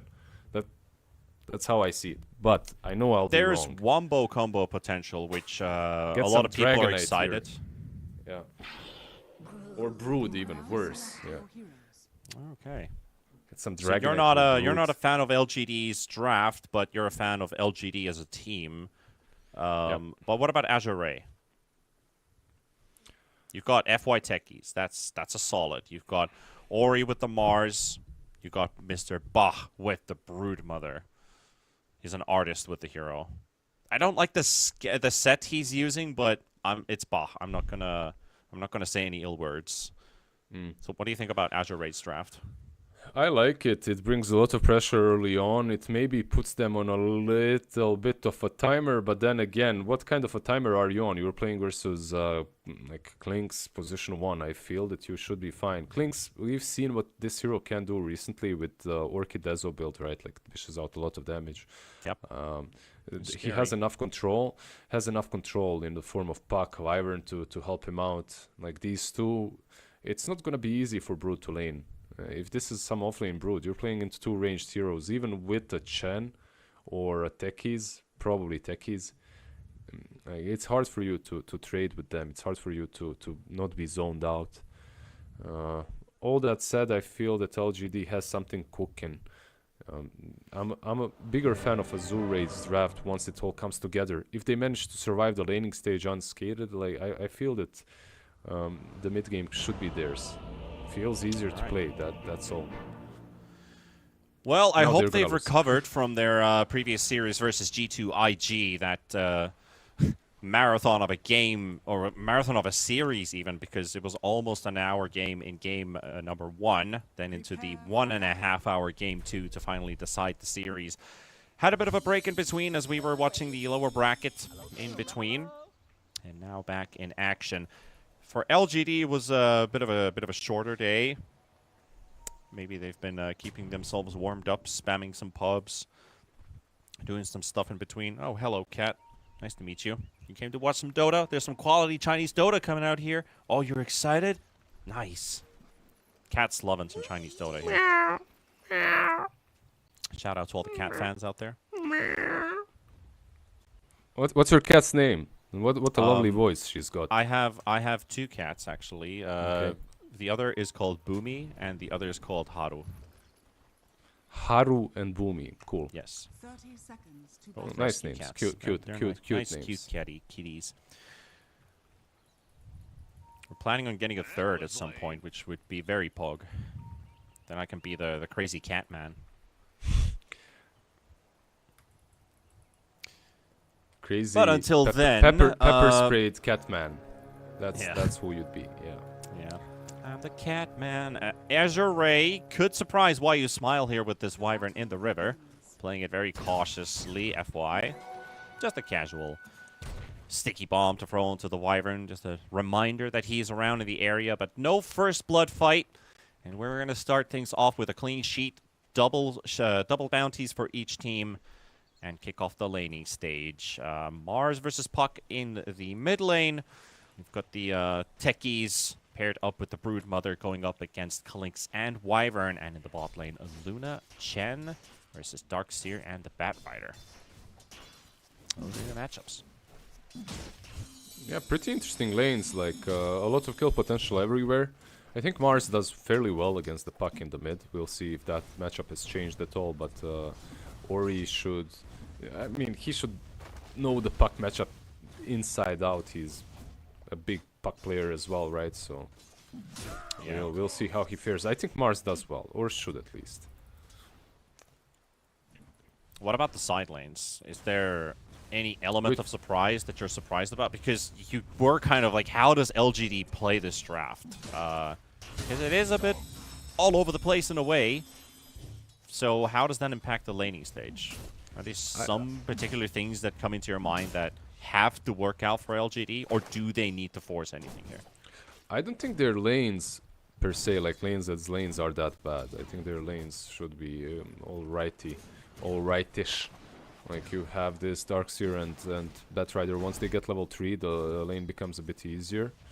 On top lane as well, you have 2 ranged heroes versus Brood. Like you have Lynx and Wyvern. And one of those can fly over trees and keep check on Brood, right? So it's not that easy for her to lane here, even with the techies. That's borderline broken at the moment. Yeah, it's a bit of a bit of poke there onto the Brood Mother in the top lane, Shiro.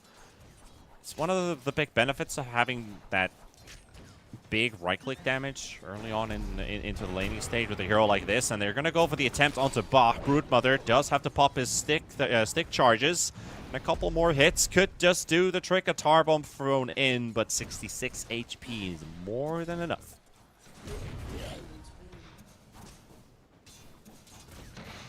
Yeah, gotta be careful. That pact clinks, plus Star Bomb, plus there's Arctic Burn as well, of course.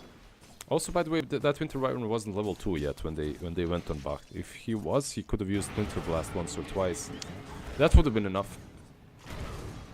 Just trying to secure the kill that way. Yeah, it could have definitely happened. A bit of unluck with the timing. Radiant's courier has been killed. Yeah, sometimes you just go a little bit too soon, you know, Yeah. which can hurt you. You try to attempt a kill under-leveled, you lose all your mana, the cooldowns. Then when you can actually make a kill, you're lacking both. So now the Brood actually has a healing Lotus too. On bottom lane, it's kinda similar story. They are getting level 3 now on Darkseer. He's getting really close to it. He's even saving a level, which is pretty cool. He's saving a skill point. If he needs to run, he can take Surge. Else he can go 2 levels of Iron Shell and Vacuum. Yeah. Then they can actually make a kill even. Like Bat, level 2 Iron Shell, it's a lot of damage that they will be dealing. Always smart to keep that that value point if there's really not too much happening in the laning stage. You've got the freedom for it. PYW having to clear out the the hard camp. And Lu does get the creep wave in front of his own tower, actually under the tower. But still no real shenanigans going around anywhere at this moment. Supports aren't needed in this mid lane at all at 4 minutes. Both mid laners are just, you know, clearing waves, kind of in a, I would almost say in a gentleman's agreement that we just don't poke each other's, we just hit creeps. Yeah, I think everything is about to change though. Like we are getting that critical mass for First Bloods in the lanes. Yeah, shift in the winds. The only like for AR down bottom, Chen got the best possible creep, so that's a big difference now. Like he has the Purge, he's got the small Satire, Banisher. Shiro, they're gonna try and attempt onto the Clinks at the top lane. The jump from FY, the heal is there from Why You Smile. And also forcing PYW to rotate with this. And oh, trying to go for the teleport out. FY successful in doing so. 50 HP. Not even close. I think that this bat rotation is a bit more about the fact that he can't really do a lot on bottom lane, so he goes top. He was Iron Shelled, by the way, so with that Iron Shell he can at least move top. Down bottom, Iron Shell doesn't work. They need to find a way to kill these Banishers. Now they have 2. Like this is actually kind of dumb. They needed to block the hard camp. I think that RNG super favored Azure. Yeah. You can't Iron Shell. Can't get a lot of benefit out of that. Still no kills here in the first 5 minutes, and looking at the last department as well, New is slightly falling behind in terms of farm. Everybody else is keeping up to the pace. Emo a little bit behind Ori. Well, actually not just a little bit. Ori does have that level 6 before the puck does. But no big brawl happening just quite yet. Just a bit of poke here and there, and the action rune will spawn. It goes for Emo. It's going to be the Invis rune for Puck. Still not going to use it, but might get the chance to pop it and get a rotation. Yep. Rotating away from mid right now would be not maybe the best, because there's a card here. Probably not worth, yeah. Yeah, probably not worth. Like, he's already not having the best time. We mentioned earlier that it's a pretty decent lane for the Mars, so you don't want to have him completely free farming. But there is a possible rotation. You could go top. Brood and Techies are easy kills for Paka. I think this rotation needs to happen with the teleport scroll though. Like you outpush, you move back a bit, you TP from the trees. It's faster and it's harder to anticipate. Well, let's see if Dom mentioned that critical mass about how this game is about to enter that shift phase of aggression. We're still gonna have to wait for long for that. Shiro just soaking up a bit of harass in the top lane. Not too much going on there. No special items also lined up at the moment for anyone, really. It's just the basics for the time being. I actually, I did do some calculations because this has been a hell of a long day. I'm not gonna lie. I counted that I have actually during this last day, I mean, this is my 8th best of 3 that I am casting. Oh I my don't know God, how I'm man. still surviving, but a total of 787 minutes of gameplay. I think Dota is burnt into your retina right now, you know? It's like... But it's doing me good in a way. Like, I know I should be super tired and my voice should be dead and, you know, I should be insane or whatever you want to put it. PYW, first blood for Azure Ray. Lu is going to get it. The second point in Lucent Beam's going to do the trick. And for the dark moon. I really think if you're LGD, when you started this game, you expected the bottom lane to be going really well for you. You didn't expect to be losing it, so looking at that, it's a bit sad, but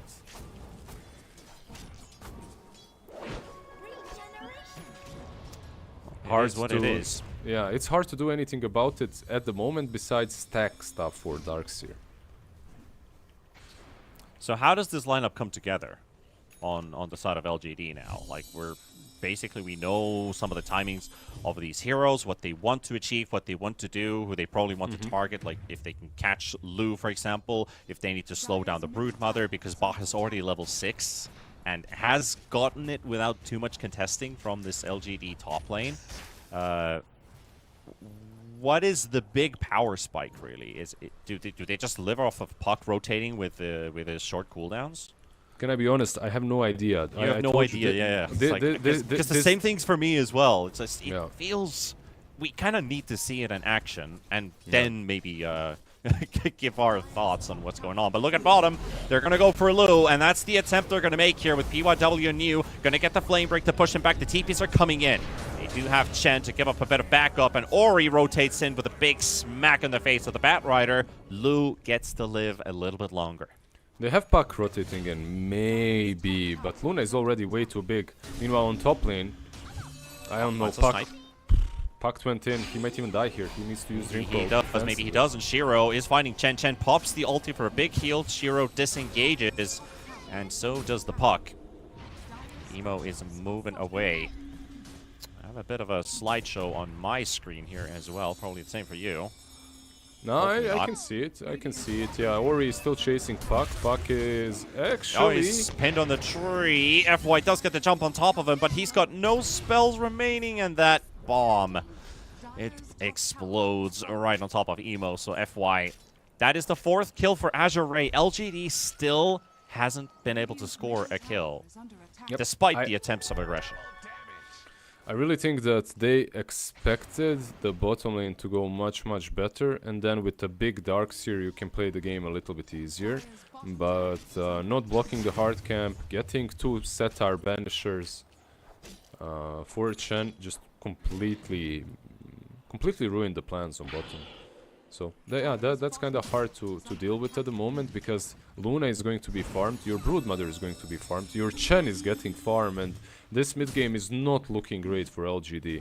There are some ways that you can come back. Winter Wyvern or Curse versus Brood, like her spiders can kill her alone.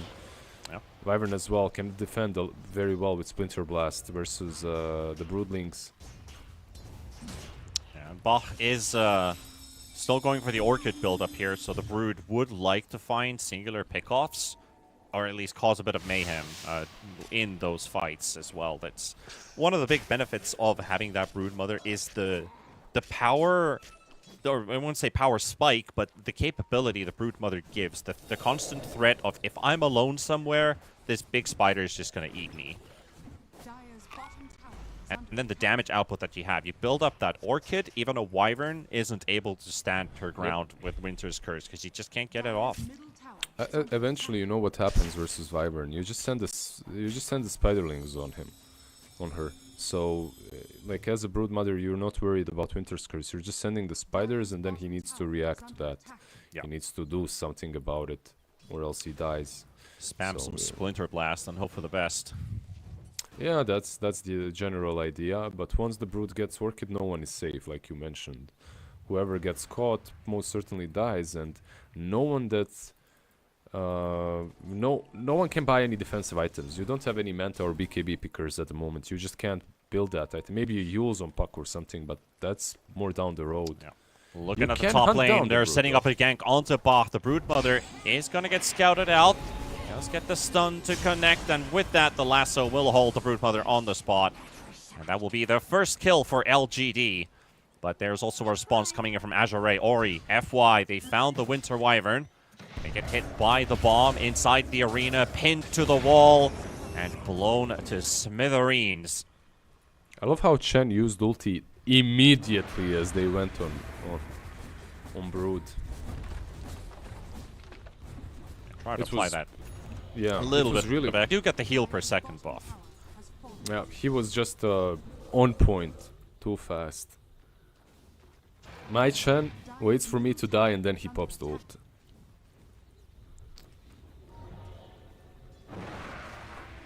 Azure, though, building a nice economic lead again. Having a 4K start to this game. Luna topping the net worth. Bach with There's the ult. even Oh, he moved the creeps in. Oh, they're actually fighting inside the triangle here. Niu is right there on top of Lu. Lu does need some backup, but is it sufficient enough? This Luna loss would be huge, but he's just standing his ground, fighting it back with the glaives. Shiro and Wyu Smile will lose their lives. And Lu, again, that's the second time they tried to kill the Luna. No success. Yeah, this is really getting into danger zone for them. Like, you're not killing the Luna, she's farming your ancients, she's farming your heroes, you're not going to scale well enough against her. Yeah, or you will, but by the time you get there, she is way too strong. This Alpha Wolf that's following her as well, giving her so much damage.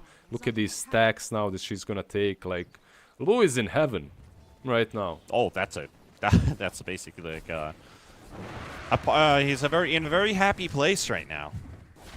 Heaven, I'm telling you. This is Yasha completed and maybe the diadem as well. FY giving him some support with the mines. Also, the supports are going to get a piece of that gold. FY. Most of those stacks made by either by him or by the Chen hasn't really been moving around that area a lot, so techies will get It's his FY, share. yeah, FY. You can see if you click on him, it's just ticking. You know, just ticking 24 gold, 24 gold, 24 gold.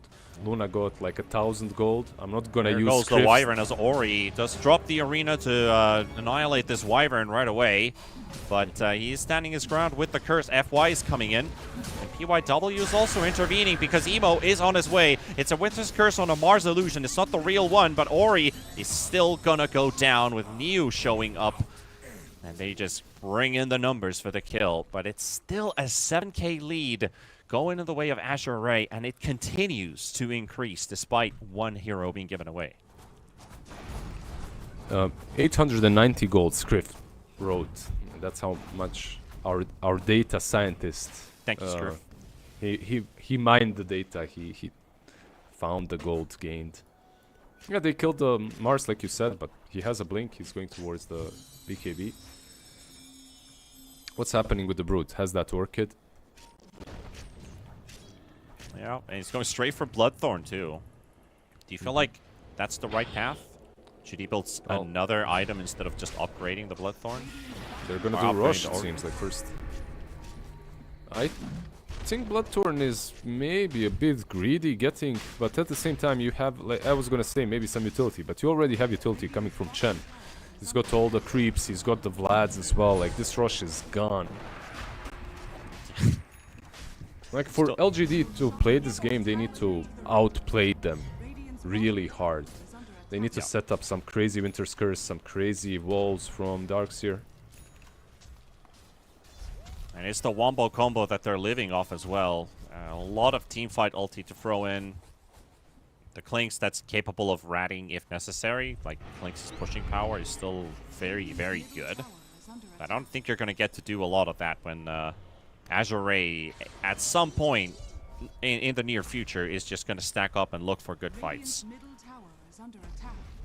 Or at least fight opportunities. Meanwhile, Lu has been pretty optimistic with his positioning. He's been farming the enemy triangle, getting caught but not killed. Just a big benefit for him. He's got that shard. He's even stacking the enemy ancients. He's got the shard now. He bought it himself. Level 14 Luna.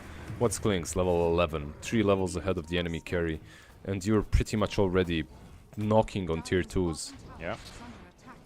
The other has a level 2 ulti, the other doesn't.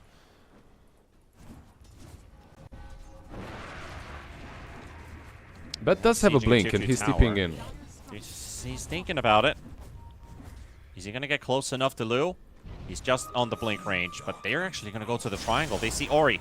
I want to get rid of the Mars first. Chen dropping the ulti right away. Mars is not soaking enough damage to survive the silence, but they get the turnaround from Lu with the Eclipse and the jump from FY. They got the curse drop down as well. That will take FY's life. And now Lu, you're suddenly quite alone in here. Where's your backup? Aegis down, Chen waiting on the low ground, and there's nobody coming because who's left to give? Who's left there to help? Big turnarounds coming here. Emo also dropping the coil right on top of the Chen, and another one going the way of LGD. Finally get to fight back a little bit and try to narrow down that economy lead that Azure Ray has. Crazy well played by them. Killing the Aegis, killing the Luna as well. Yeah, just a really good Winter's Curse as well. Really good decision to go on the Mars and not go on the Luna that had Aegis. Killing off the Mars kind of kills off all their potential to take that team fight. Also keep in mind that maybe Azure played that wrong, because they were fighting where they didn't have Brood, right? Like, they were fighting on the opposite side of the map. Bach, he just cannot join you. You're basically playing 4 versus 5.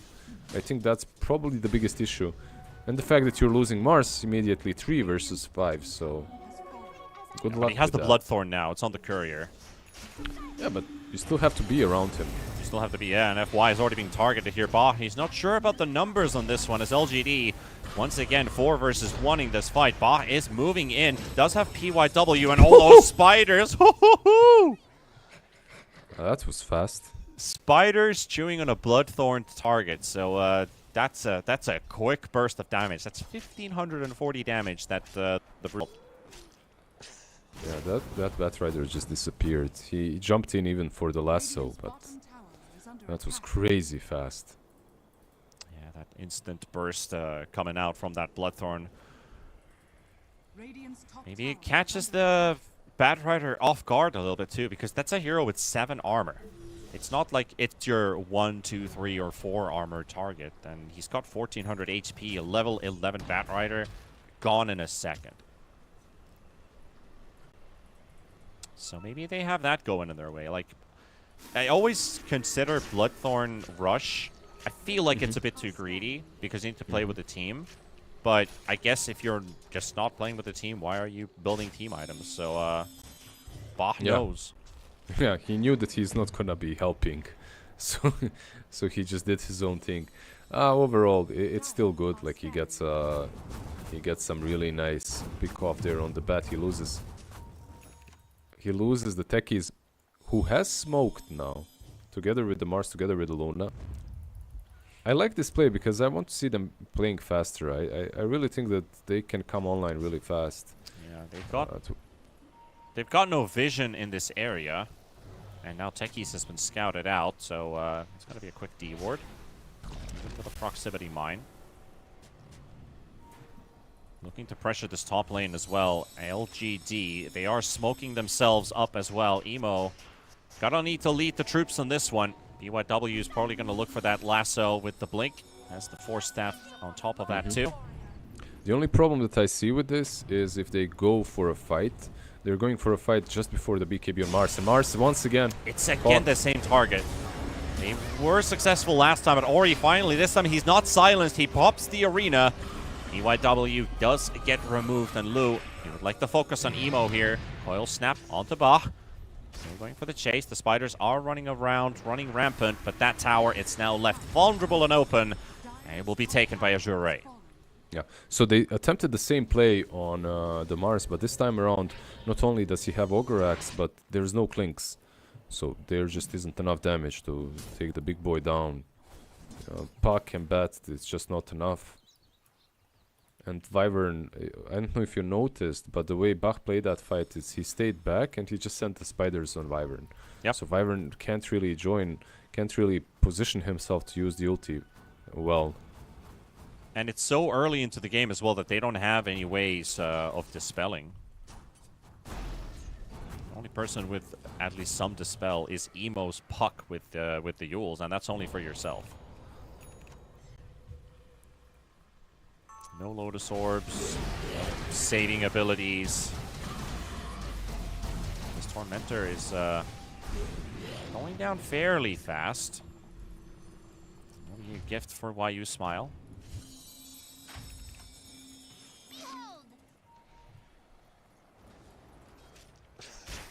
22 minutes into this one, Azure Ray still in a commanding position. We're still waiting for LGD's full team fight to kick in. And what can they do? What can they do with their capability? They are keeping up in farm, at least. They are. Klinx is becoming big. You mentioned a bit earlier. He's keeping up with farm. He's got the Bloodthorn. I still do like the chances of Azure if they play the fight properly. They just have to find a way to get the backlines, you know? Maybe get the Wyvern. Or prevent him from doing a lot in these fights. Preventing him from doing a lot means getting Lincolns. At least for him or for the bat. Bottom lane. Luna is TPing in. And he has backup. They're going to go straight for the puck as well, with the Arena Eclipse not taking too many seconds to think about it. Curse is dropped down as well. Emo does get the blink away, and it has the Yules. Can he still keep building a distance? As he can. Gets away with the Illusory Orb. There's a lasso in the back line as well. It's on the Bach, and Bach will be taken down. The Broodmother, he's got these spiders running all over the place, joining the fray, giving vision, but the Wyvern's going to be dropping. Emo turning around with the coil. Now they're going to stack up on top of Lu. There's the wall with the vacuum, but the heal is coming out from the Chen. Shiro going around, taking the Chen, and the Ori Spear comes out of nowhere, surprising the Klinks maybe a bit, and Lu will be credited with a kill here. Yeah, you can see that LGD, they're playing their hearts out right now. The way they're approaching these team fights is so good. It just feels like Azure, they're the ones that, okay, we just want to go in, set this arena, pop the ulti and Shen, fight it out fair and square, you know? LGD, meanwhile, they have to do all these shenanigans. They need to time the Winter's Curse properly, they need to lasso someone from the back, Puck needs to Dream Coil the other side, they need to get in and out of fights, and also what they need, they desperately need a BKB on Klinks. Once they get on top of this guy, he's as good as dead, so he needs some survivability.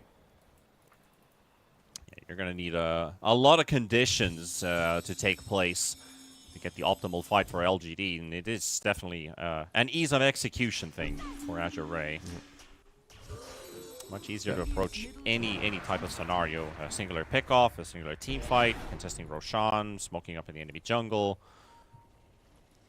And they will have 2 Lincoln Spheres, by the way. One is already completed on the Luna, the other will be coming on Broodmother. She's got, what, 100 gold more? A Lotus for Chen. That's still quite far away, but at least having all of those tools gives a bit of security versus YU Smile, and of course against the Batrider. It's all the control that they truly have, because like Dream Coil is also pretty big, but it's not necessarily as pick-offy. Like they need a good team fight for it. Meanwhile, Lasso, Winter's Curse, that's just like I cast this, I eliminate the target, I'm a support, I don't care. Run back. Roshan's going to be back home in less than a minute.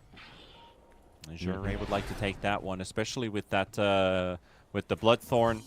Luna already hits quite hard. It will hit even harder. That should be a very fast. Like, this is a game where Roshan will die very quickly. So you will recognize situations like, are we close enough to contest, and are we just going to dodge it completely because we're not nearby?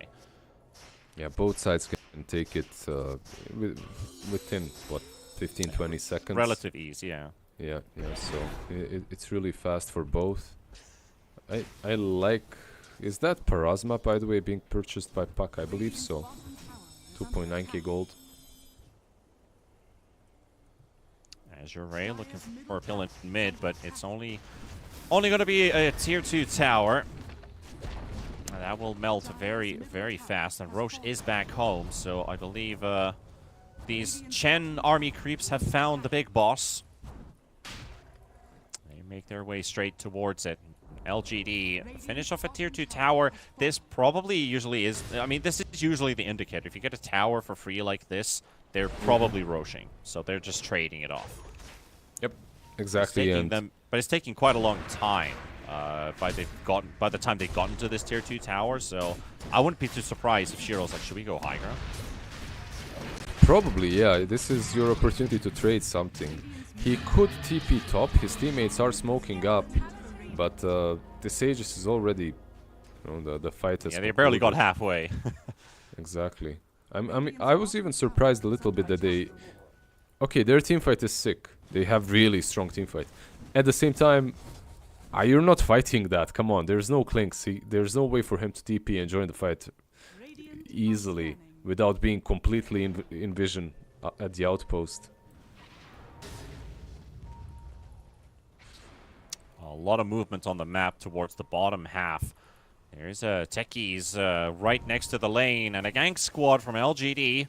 PYW leading the charge first with the Batrider, goes in for the blink, can't quite find him. FY pops the glimmer. PYW still on the chase, suspecting this is where he went, and this is exactly where he is. But there's also Azure Ray coming in. Too slow. He's on the side. Why you smile? Good positioning in the trees. Batrider will get the heal. And also the Bloodthorn removed with that Lotus Orb. And now Ori snipes the Wyvern on from the back. PYW going for the TP out. And the rest of LGD scrambling away. Yeah, you can already see they're pinging the tier 2 tower. You could see Klinks running away from that fight before it even started properly. He knows they cannot fight that. He does have a BKB though. So soon enough, if they find the right pick-off, they might get solid engagements for themselves. Radiant's middle tower is Now under Azure attack. Ray, they're just pushing that bottom wave completely inside the enemy base. There's only the half HP tier 2, but with the security of a Cheese and an Aegis, they could consider high ground here. Luna is very strong. Yeah, not having Winter's Curse is a really big deal as well. But They got the Conda. let's see. There you go. We're gonna go and knock on Dire's door. BKB top lane, Cheese used as well. They attempted the kill. They don't have lasso now too. They missed the kill on Mars. At the same time, yeah, there is no Mars. TPing in. A bit of a rough situation if you are LGD, because your whole lineup is built on these combos. Now you're missing 2 pieces of it. You're just gonna have to give away a lane of rack. Shiro, he's got that BKB. He will get himself a bit of extra security if Lu decides to start nuking him down. But Shiro's down to half HP already without even a proper engagement thrown in from the direction of Azure Ray. Because Jump still has that Aegis, pops the Manta, removes the silence, gets vacuumed in. Shiro is almost dead on the sideline, and Luna is still standing her ground. Look at the patience from Azure Ray. They're not panicking anything extra here. They know they have the Aegis, but they're not rushing to save Lu. Lu has done the job required, and the racks have fallen without any casualties. Too many auras helping him, too many heals. They also know that there's a level 2 Hand of God from Chen, so you can heal up, go mid, maybe smoke up, get another fight going first. No, the problem now is you don't have a BKB. Okay, Ori actually 3 seconds has a BKB again. You can take a decent engagement.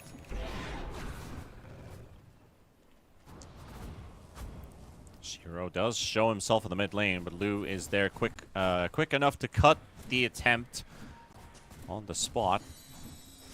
Got that mid wave still quite far away, but soon will join in. All they can do is just starve out LGD. 1 minute, 20 seconds on the Aegis. Lu, this time on the top lane. Backdoor protection literally just kicks in. So somebody has to deal with the mid wave. They wanna fight. Want to That get the back is door it. off, and by the time Brood's leaving, they got the Luna, bringing her deep inside the enemy base. Drops the Eclipse though. Lu, no fear whatsoever. Neo and Shiro, BKB's also popped on the Clink, still running away. And Lu has died for the first time. Will he die for a second? YU Smile looking for an angle. They're all stacked up right now for a big curse, but Ori Nice says arena. no. The door has been shut closed. And that is YU Smile forcing an instant buyback. Can he still get in position? No, he cannot. They still have a curse, LGD remember? can't find an opening.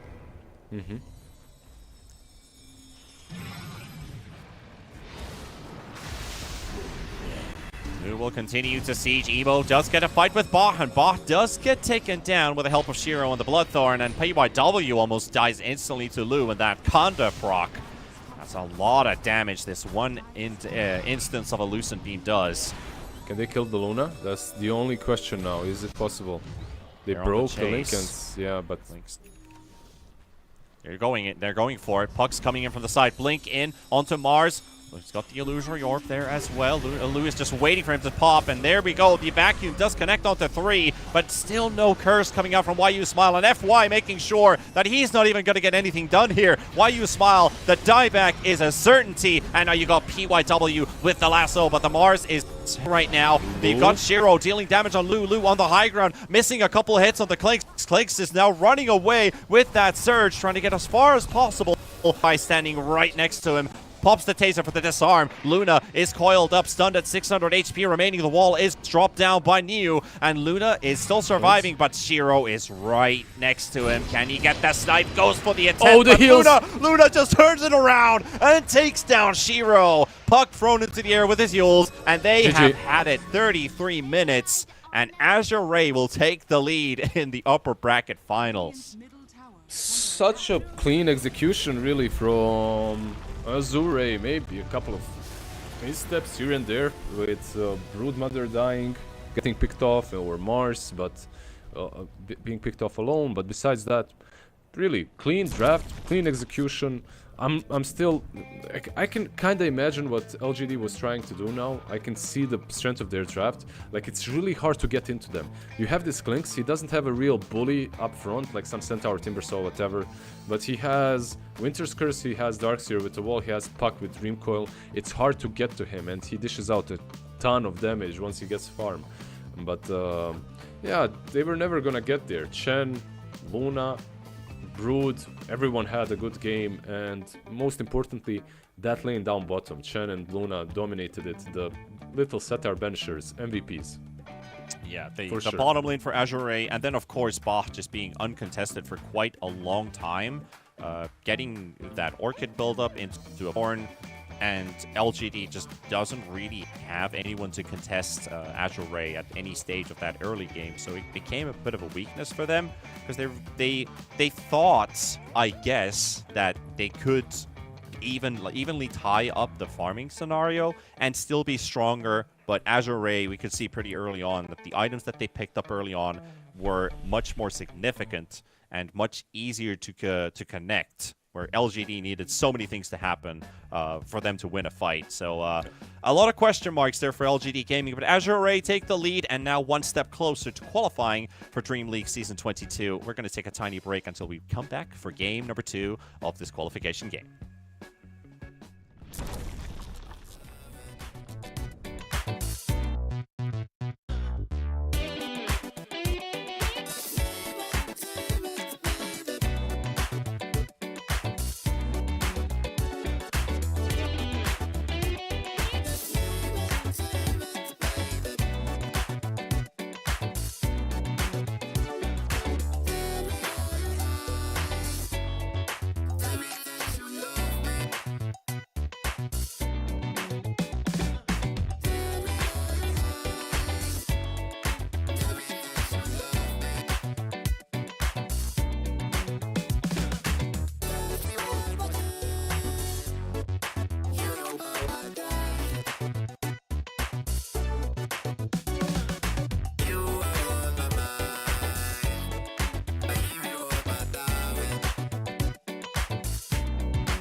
Welcome back, people. We're back from our break with LGD Gaming and Azure Ray playing for the spot in the Dream League Season 22 out of these Chinese closed qualifiers, and Azure Ray takes the lead. And I guess for the people who are watching that game can be like, what the heck's going on with LGD? Draft-wise, execution-wise, nothing went right, and Azure Ray just waltzed over that game one. Yeah, good draft, good execution. I feel like that game was textbook for Azure Ray, and they should be feeling really damn good to be, you know, given sort of a gift in that game one, I would say, but by LGD. Their draft was perfect. Like you asked what constitutes a good Chen game, that was it. Like they had some heroes that can eat creeps, like Clinks, but at some point you don't even care. He had some luck as well with the hard camp, with the creeps that were spawned there. Perfect versus Darks here, but even if they didn't, there's the medium camps that you can run to, right, and find the Setar bencher anyway. Yeah, really well played by Azure. I'm hoping to see something different though in game 2. I'm hoping to see maybe a... Look, it's LGD, they're always gonna have some crazy ass LGD drafts, but yeah. Maybe they have to be very careful about what they let go through for Azure. Yeah, and of course, like you got this big coach like Xiao 8. Like, well, what were the plans that he had in mind and what he expected from his team to achieve in that first game? We didn't really get to see too much of that draft. Like, I maybe could figure out one or two things about the strengths that they had there. They had a lot of wombo. They had a lot of potential coming out from that Clinks and his item timings. But you were simply fighting against too many well-farmed heroes like Ori. All he needed to really do was find one hero. Then you have the Broodmother that basically just was uncontested. So I think they really need to put more emphasis on maybe shutting down Azure Ray during the laning stage. Potentially even look to play around somebody. Is there a big raid boss that they need to take down? Is it through the mid lane? Do they need to worry about Ori more? Do they need to find a kill on Lu? Do they want to close Ba? Or what's the thought process for LGD to kind of start building their draft? Because that and execution, because it was lacking from both departments. But we are very, very soon starting the second game. We are 1 minute past already the starting time, so I'm guessing we have one player still somewhere missing. But what do you think here? Can Azure Ray 2-0 this series based on what we saw in game 1? A lot of people would say, let's go to Azure Ray. What is LGD doing? So I don't speak Chinese, but Ori wrote WC Yes. equals, so I guess one of them is in the toilet, but I do think they can win. If something's the problem is, like, this first game, it's kind of hard to make any hard conclusion off of it, because they won all 3 lanes. It's very difficult to play the game when the enemy wins all 3 lanes. Like mid lane, you can't even call it that even. Mars actually won it. Bottom lane, Luna absolutely uncontested. Top lane, Clinks even dying to the Brutes. So overall, when you win all 3 lanes, the game's kind of...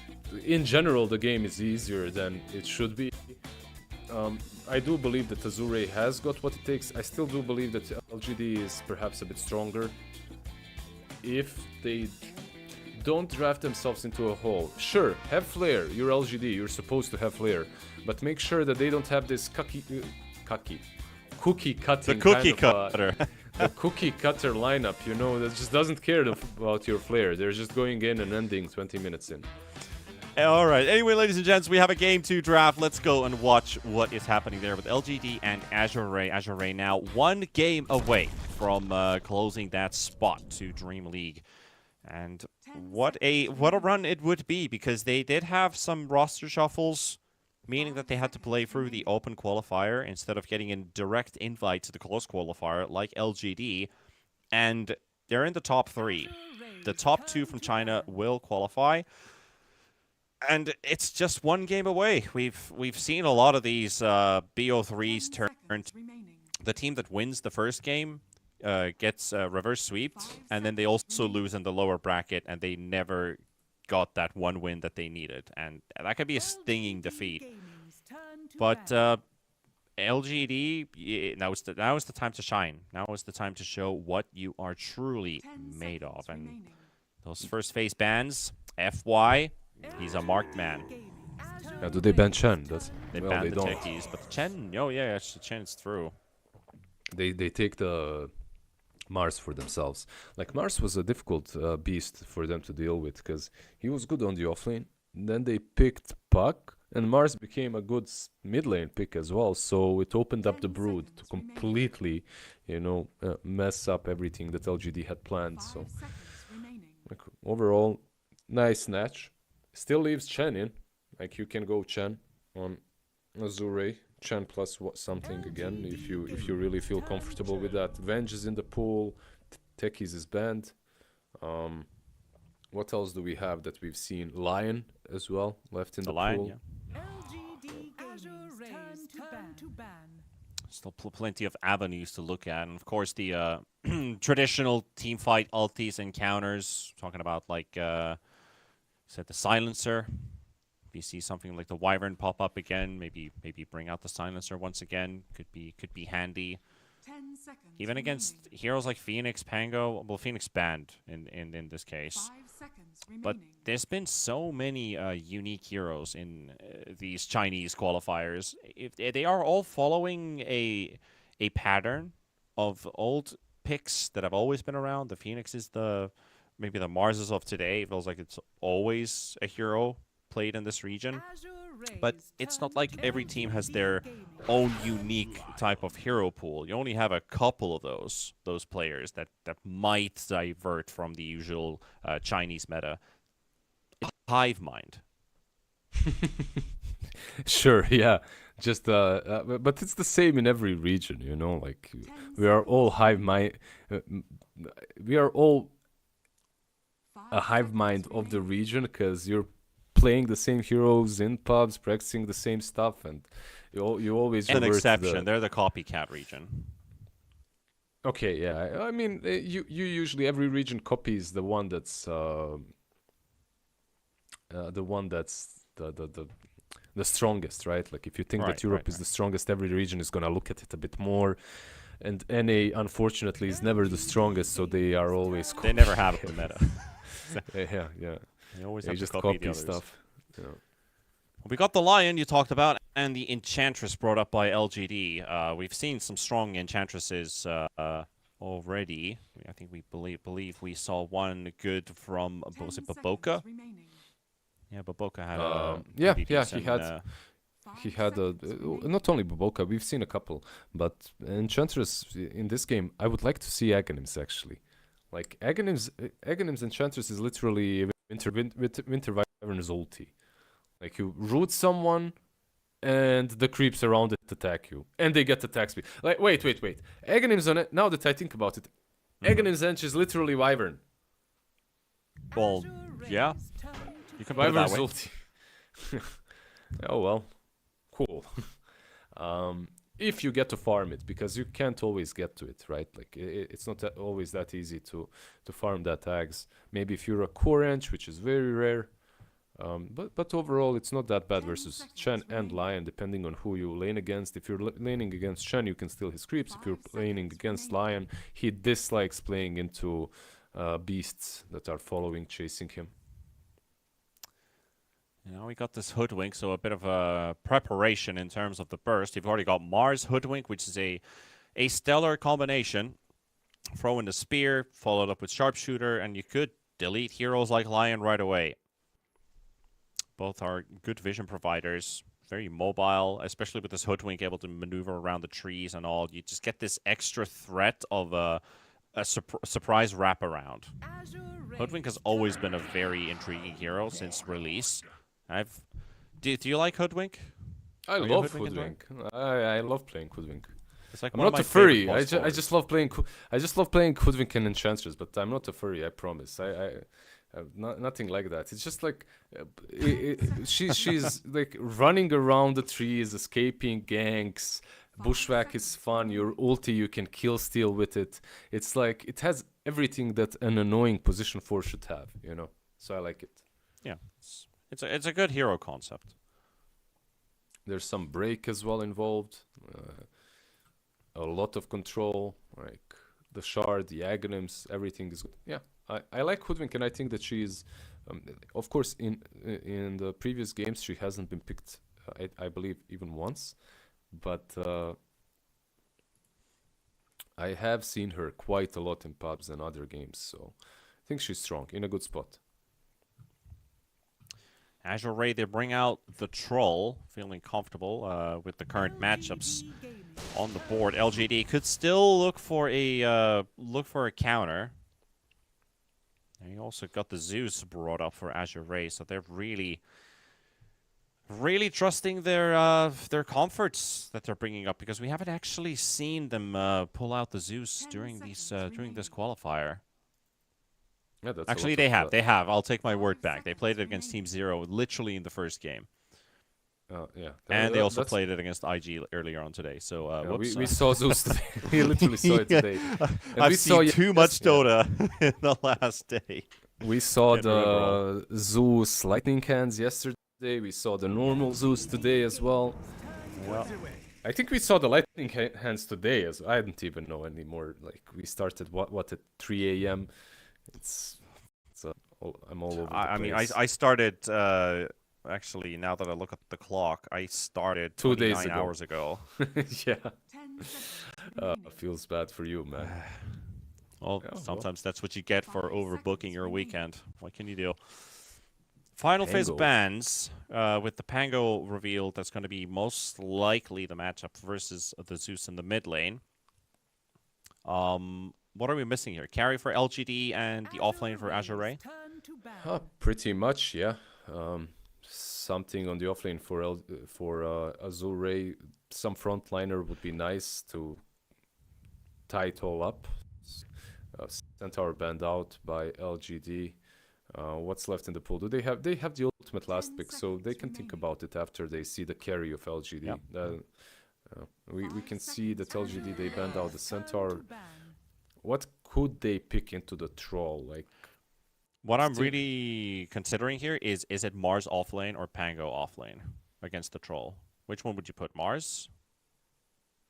not sure. I feel like both are fine there.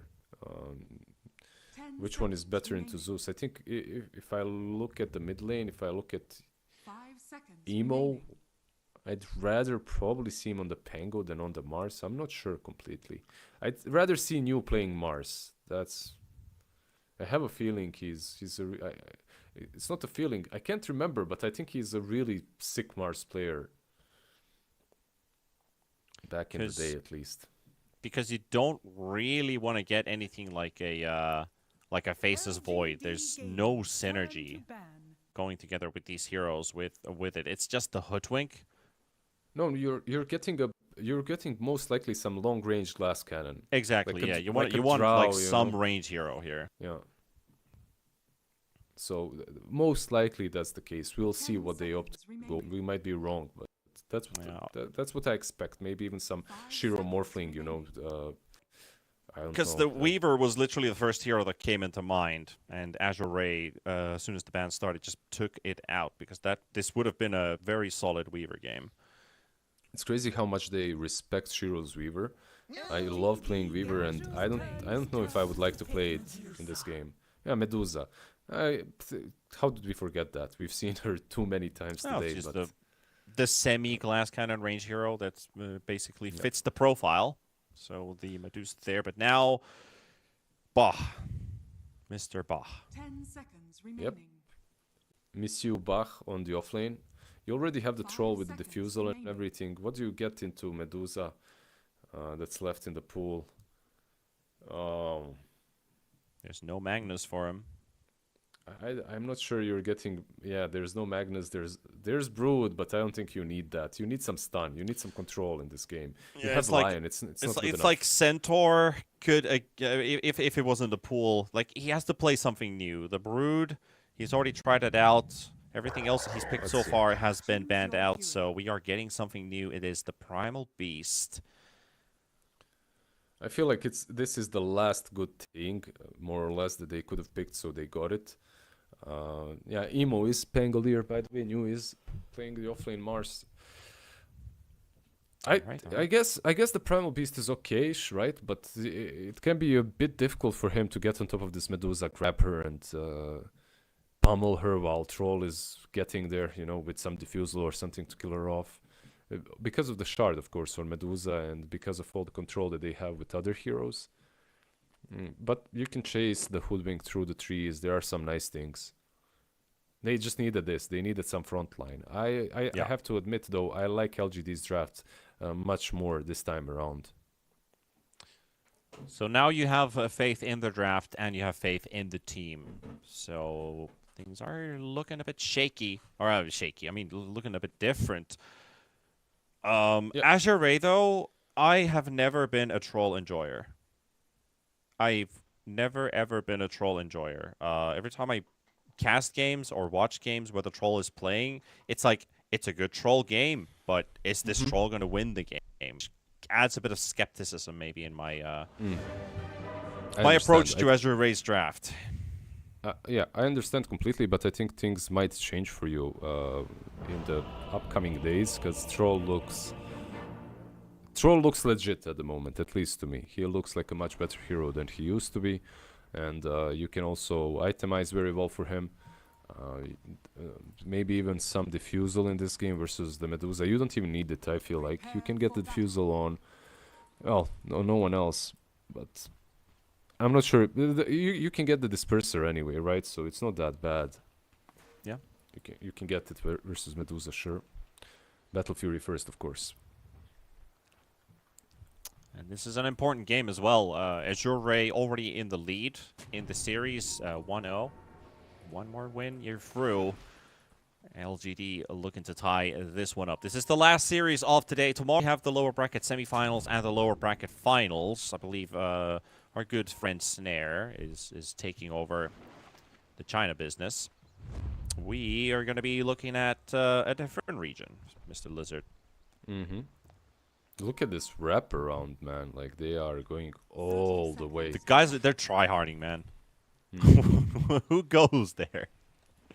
This is some next level tryhard, but they're gonna be under a ward very soon when the smoke.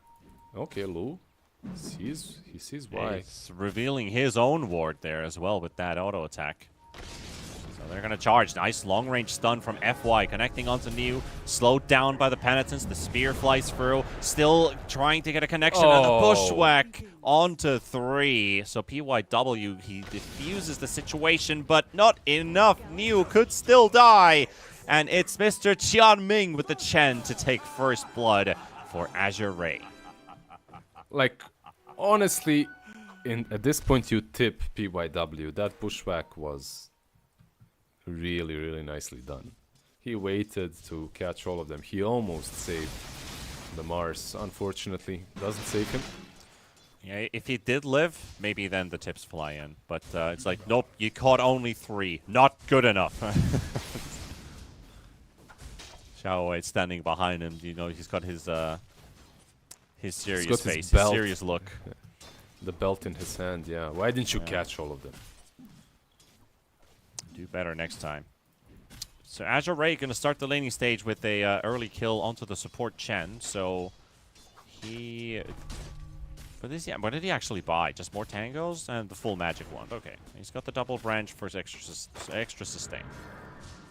Yeah, a lot of HP, more damage. He's universal hero as well, so he's getting quite a bit out of it.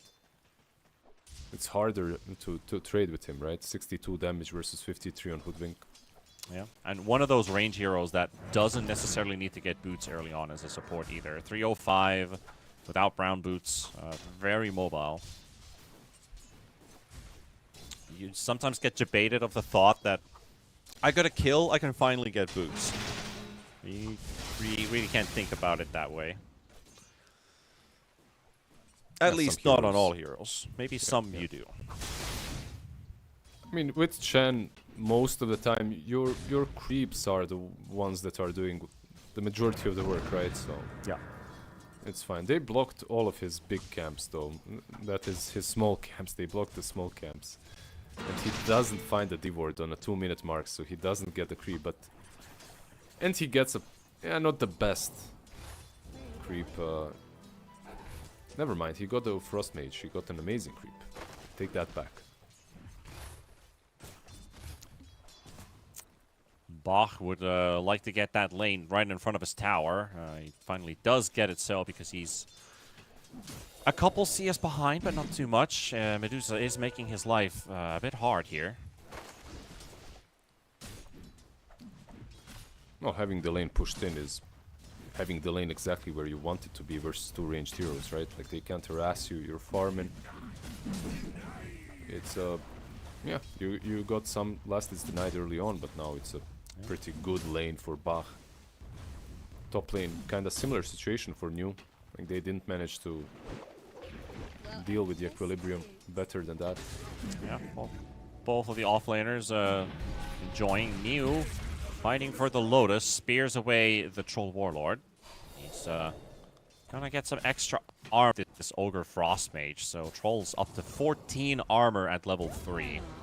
Sounds balanced. FY gonna get caught by the Enchant.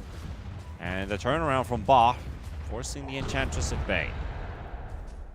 I remember a long time ago this creep gave 8 armor on the moment you took it. Now it's 4. At least they should be happy about that on LGD's side. Yeah, balance has struck.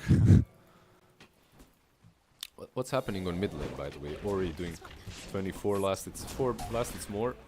Kinda even. Nothing special. Bach, though, is really on the receiving end of this laning stage because of the impetus spears flying constantly on him. Such a low mana commitment for a lot of damage from this Enchantress. It's pretty frustrating to have a low HP strength hero in the laning stage when you can't do anything as a melee. Yeah, even if you get on top of her and you start trampling, she can use enchant and just get away, slow you down. Yeah. It's not an easy lane, definitely, for the Primal Beast, but he is still getting some farm, you know, it's not like he's completely zoned out. Yeah, that would be the worst case scenario if you do end up zoned out somehow. And of course, you're playing with this, you know, legendary FY. Mm-hmm. This is truly a. I can't understate how huge of a lane this is with these two players in Azure in the off lane. Faith Beyond, Bach, and FY. Those are like absolutely insanely big names. Yep, on both sides. By the way, what kind of offlane? Well, yeah. When you're the offlaner, what kind of a player are you? Are you the one when you're losing the lane and you're getting crushed, you're just feeding and you're like, whatever, I just want to get whatever farm I can? Or are you the guy that waits patiently next to the tower until the equilibrium is in your favor and then you kind of sneak in a last hit or two? I'm the guy who's contemplating, should I go to the jungle or go to the lane? And then I feel like I'm in between both. Because it's like, I can't really kill the jungle creeps because I'm going to lose so much HP. I have to spend more time running away. So probably then the patience would be better to stand by the tower. So maybe I'm not that patient of an offlane player. But then maybe the creeps will never come, so maybe you should go. Yeah, it's... Yeah. Yeah, decisions, man. It's hard. Top I'm lane? an overthinker, so it's an instant dilemma for me. But it's not one for Lou. And you take down PYW in the top lane with the help of FY making a rotation. A nice little move, realizing he can't help bottom when the lane is pushed in. Bach is getting the farm under the tower anyway, so he doesn't need him. Oh, and he might even be able to stun Medusa and take the Lotus if she tries to go for it. Enchantress mid. Just denying the rune. Radiant's middle tower is Might as under well. attack. Too much need for it. 1 more minute for the Wisdom Runes. Shiro, he's getting bullied a bit here by Bach and FY. Mana Drain and Trample. There's a snake flying in, and YU Smile showing up, and Bach could potentially an Alpha Wolf and another impetus off cooldown in another second. Ori is trying to intervene, and Bach will fall. Ori unable to do more than just the big Zeus ult until he runs out of mana. FY ends up dying, but there is a double going for the Enchantress. Top lane. Can Top they lane do also anything another here? move. Yeah, Emo is here. Bit of a miss on the swashbuckle. Doesn't quite connect with it. So Got the creeps, there's man. that. That's they came for the creeps. Just act cool. Not, you saw nothing. I'm not sure why Zeus hit bottom, right, and then gave up on the chase. Meanwhile, Lion continued chasing. I think he was maybe worried that Pango is missing and the team I joined, but they had the ward, so a little. And you peculiar pop your to ult move for back. vision too. So Yep. He popped the ulti to try and snipe Duza as well. He was dropping really low, but he had the sticks and he had the boots, so didn't work. FY teleports top. They don't have any vision here, so this could be an ill surprise for Neo or PYW. There we go. They got the stun connected onto the Hoodwink. Lu's going to be there for the damage, but is it going to be sufficient enough? The Hoodwink's already out. Emo, he's rotated in and has the Rolling Thunder. Doesn't quite connect onto Lu, but wants to hit the Chen, and Chen has to battle it out with PYW. Has that Chen army rolling back and forth. Emo coming in with another Rolling Thunder and gets the kill. And Lu, maybe he is lucky enough to hit Emo, but then again, Neo just spears that troll away. That was an interesting interaction. They get the tree, they get the bushwhack, but then the spear is away from the tree, so... The double, okay, he gets FY as well. The troll got freed, right? Like, he got speared away from the tree. Yeah, these are important kills going in the way of LGD. And now while you smile, he's thinking about Lu here. And that spear, it doesn't hit anything. Mid lane, Ori. Oof. That was close. An attempt was made. He just never has enough mana to finish these kills off. Yeah, it's the second time in a row now. Not lucky with that rotation, or well, not even rotation. The rotation earlier towards the bottom lane. And missing out on a kill here. Does he get the bottle refill from FY? Yeah. Radiant's bottom tower is under attack. Get that mana up, Zeus. What's he gonna buy? Is he gonna go lightning hands? What do you think? Probably not, right? Like, we've seen it once today. You have a fixation towards the lightning hands. It's like you're worried he's gonna do it. I mean, I kinda hate it, but I wanna see it, you know? Right. I hate the build, but I love watching players go for it. Eventually you get it anyway if you kill enough Ori? tormentors.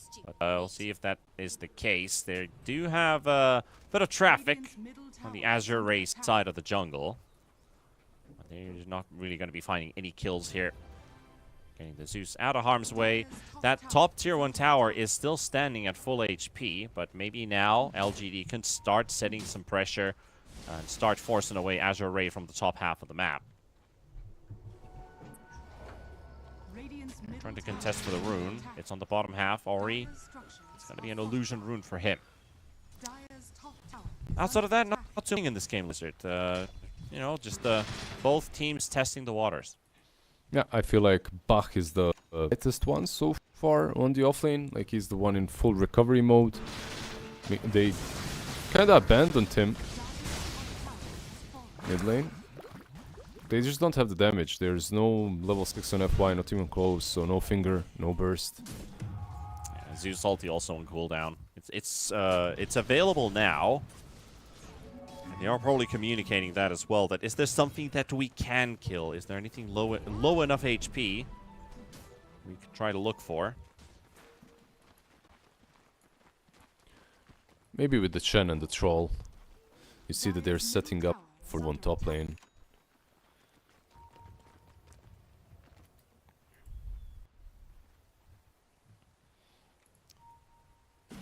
Yeah, they were aware that this was happening. They just moved back. I mean, LGD, they're super fine with just farming, it feels like. Okay, Does feel like it, but the response is coming in from Azure Ray. And it's onto PYW. The Hoodwink will be taken down. A kill for Lu. Nice little hurricane there. Yeah, Sean Ming with an instant tip. Yeah, he went in, oh. Okay, Bach. I think he needs to TP. Likely he's gonna try buy some time, make some space. He is forcing Neo and Shiro to chase him around a bit here, so he's doing his absolute best. And now with the teleport, oh, they don't know where he went. He's out. Even if they knew, I feel like he's out, right? Like they can't really. Mars maybe Spear. with it Oh, it was was actually used. in cooldown. Yeah, it was totally used. definitely. Even with some arena, all the disconnects. Damn. That's a very red. That's a very red minimap. John Ming, but- what have you done with the internet cable? Why are you here? Why is he the only one here?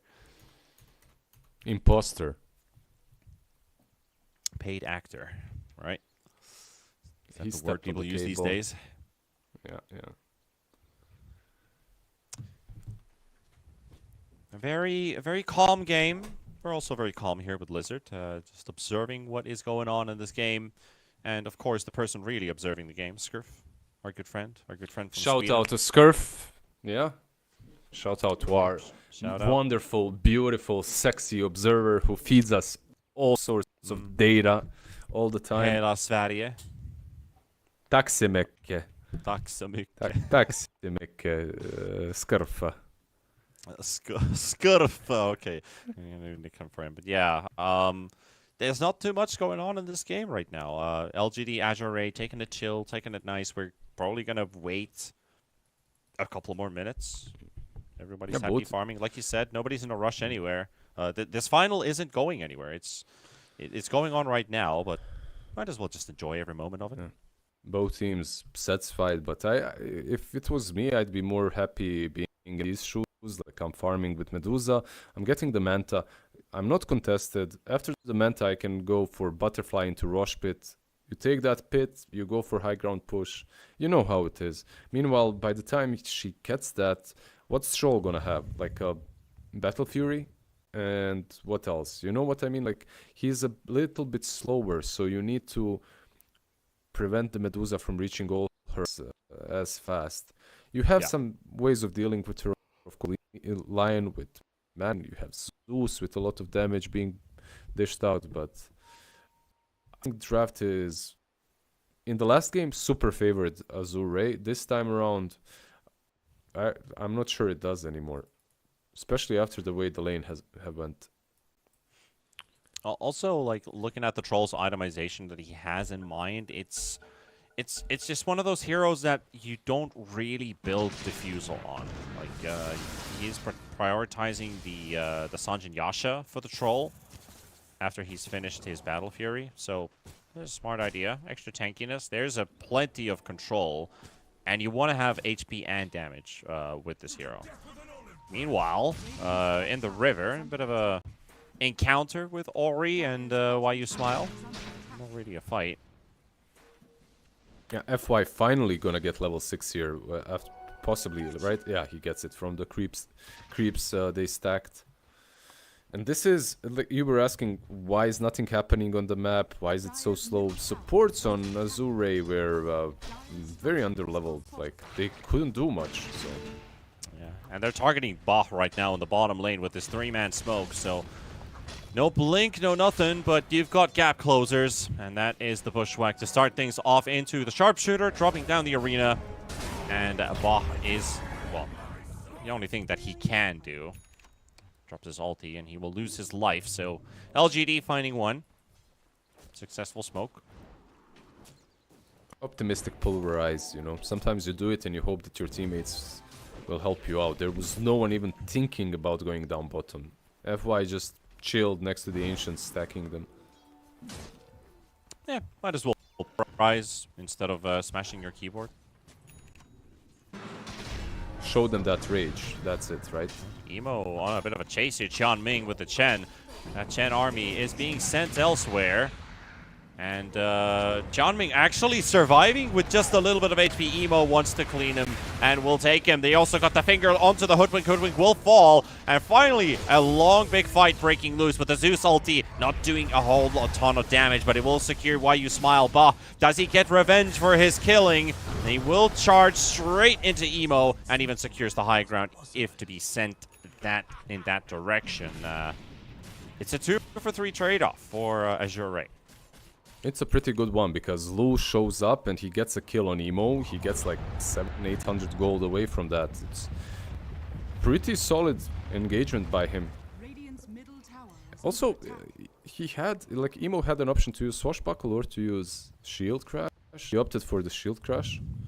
Yep. Maybe, just maybe he would be able to live a bit longer with Swashbuckle, but either way, he was in a really rough position to survive. Yeah, a tiny bit of a what-if situation, but at least we got our first big fight. Now Ori? looks like we have a couple items coming in as well. We got the Blink on the Courier for the Mars. Meanwhile, YU Smile, or actually PYW, he's found the enemy. Yeah, they found him, but he managed to get away with the Sharpshooter. The Bushwhack didn't connect, but yeah, Dire's top tower just not enough burst damage to kill him off immediately. Smoke on smoke. Is it going to be a river fight? A river dance? That is the Blink reveal for the Mars. And they're going in opposite directions. Yeah, they probably will set up around the Medusa, maybe even go Oh, top not Bach for again. Okay, they're not actually going for Bach. Just place down the wards. Decisions. Sure, He's Ray got- just playing under their vision. He's got Blink, by the way, same like Mars, so they didn't kill him before he got that. And teams are just satisfied switching bottom for mid. middle tower has fallen. They did get info on the Primal Beast blinking away from the tier 3 tower. So they know he has a blink up. Emo? But, you know, a bit of a surprise coming out from the Twin Gate because Pango is met by multiple heroes from Azure. And they're going Is Roche. this Roche? Yeah. They're Might not as well. the fastest Roshers, but yeah, you have a Troll, you have all these creeps, you have the Alpha Wolf. Like you said, might as well. Radiant's top tower is under attack. See if LGD's even considering contesting it. They probably just recognize if they're all in the top lane area, they're most likely just walking into the Roche pit. So we'll have it as a race to secure the first Roshan and also a 2k net worth lead as a whole for the team. Mostly it's for the Chen net worth. That's really just the difference maker there. One of the supports having more than the others. Mm-hmm. Yep. Otherwise, pretty tight game. He's doing a lot as well, right? Like with his rotations, with all the auras that he's bringing to the table. There's a reason why the other teams at least ban out Chen against them. LGD, however, yeah, they decided to let it go through twice, and Dire's bottom And not once, twice. yeah. Charge in from Bach. Yu has that blink ready, but Bach is able to get out after cleaning the wave. LGD is playing this very chill. They do have a Medusa, right? So, also, one big thing for Azure is that they negated them this first stages. I feel like this first stages on Medusa is kinda nasty, you know? Sometimes you just don't care about it on some heroes in some games. It's all Yeah. about the second rush, but I actually think on Medusa it can be really bad, because you want to slow her down, but you cannot fight her, you cannot kill her twice. She takes full control of the map. Alright, bit of a fight going on at the bottom lane. They've got the Lion inside the arena, but at the same time, Ori will finish off PYW and taking a kill off of the Hoodwink. But they're not done just quite yet, or are they? Well, looks like they are going to be able to get out of the way. That being the Enchantress, YU Smile. So a quick pick off there. And maybe even a tier 2 tower. Dire's middle 5 tower seconds for the Hoodwink to come back up, and another 10 seconds for the Sharpshooter. They're going to have to bring in the numbers if they want to fight this. I don't think you fight it, right? Like you wait, Shiro is on Yeah, 500 looks like they gold. don't have to, yeah. Yeah, Just back 500 now. gold on him. He needs, what, 800 more, and he's got the full butterfly completed. Once he gets that, then you can perhaps fight. But even then, you can wait for the Aegis to actually expire.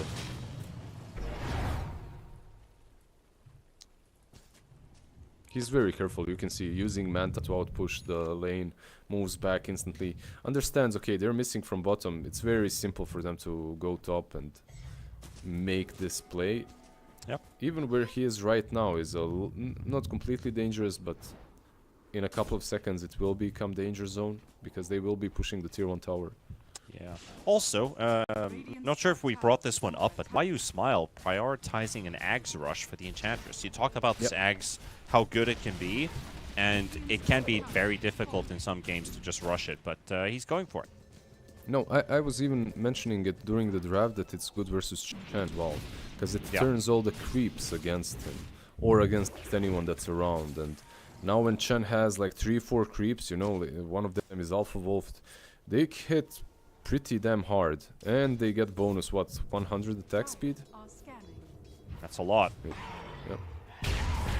Quick smacking. Zeus ulti for some information, and also a kill for on YU Smile. That yet another kill for Azure Ray, but the smoke from LGD, does it connect? Chen does get a couple of recruits for his army. It's quickly cleaned out by Shiro. Lu moving around the area, still has 1 minute 20 seconds on the Aegis, but it doesn't look like they have the ingredients for a fight. That kind of a situation is so sad for me. You know, I'm playing Chen. I just collected 3-4 creeps and they killed them off instantly. And I'm like, okay, I have to look do at my this all over shiny again. new Pokemon. Yeah, exactly. And then they killed them off all, and you're like, oh my god, I have to do this. Come on. It is a bit frustrating playing a Chen and just watching all that hard work go down the drain. Run around the map, try to get new creeps. Yeah. Your carry is killing them. You can't, even if you take it, your carry is not satisfied, screaming. Feels bad, man. He might get a shard here. Yeah, he might get a shard here. Then some ancients would be pretty damn good. I mean, is there a single day in the world of Dota where core players would feel sorry for their support players about all the mental damage that they've had to sustain throughout these years of playing Dota? Hopefully one day we'll reach that level of understand one another.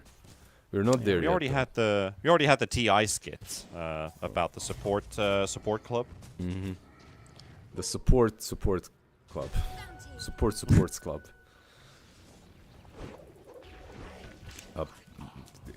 What I'm also interested in, he took Ancient Thunderhide. He had an option. There was a stack, and he had an option between the Granite Golem and the Thunderhide, and he went for the Thunderhide.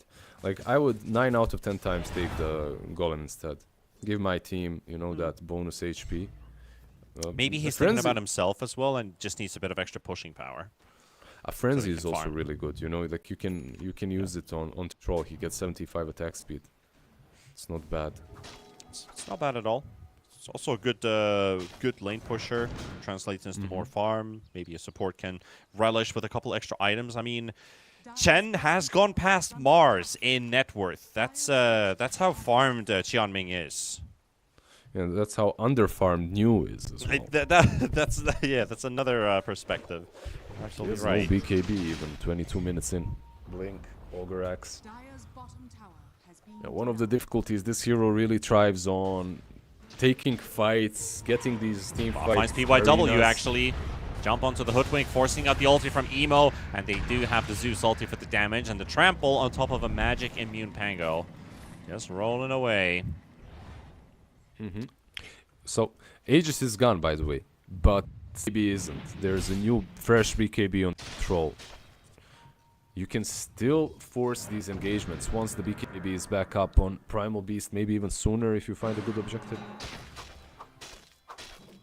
Also, we kind of discussed the Kanda for Medusa, but I believe Medusa is better off with the Daedalus, which she's working on right now. Some more damage on her. I don't mind the idea with the Kanda, right? Because you have the Mystic Snakes anyway. Yeah. Still though, 9 out of 10 times I will buy Daedalus. If Kanda had no cooldown, it would be really good with Shard Axe Medusa. It would be really good with like 90 heroes, I feel, in this game. Absolutely right about that.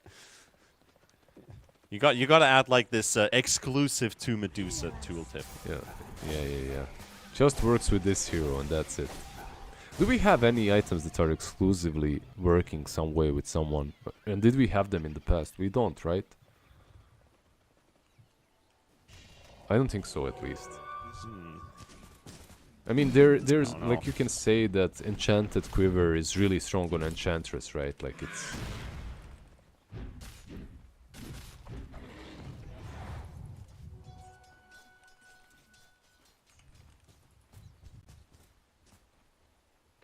Am I lagging? Lag. Roboto. Hopefully I'm not. Or hopefully I am, so that you aren't lagging. Actually, I'm not sure. Which maybe, way is maybe better? now I can hear. Yeah, hello, hello.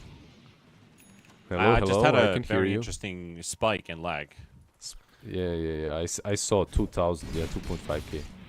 So it's a lot. Lion Okay. has a blink, and Radiant's top tower yeah, is under Lion has a blink and is eyeing maybe an initiation. Let's see. Can they go on troll top lane? Not afraid to use that blind blink onto the high ground. Troll is on the runaway. They do have the Zeus ulti for some info. And only recognizing 3 LGD heroes next to They the know where Zeus he is, tower. though. Hello, Lu? Oh, they still go. Yeah, they force out that 9-second BKB. So that's profit.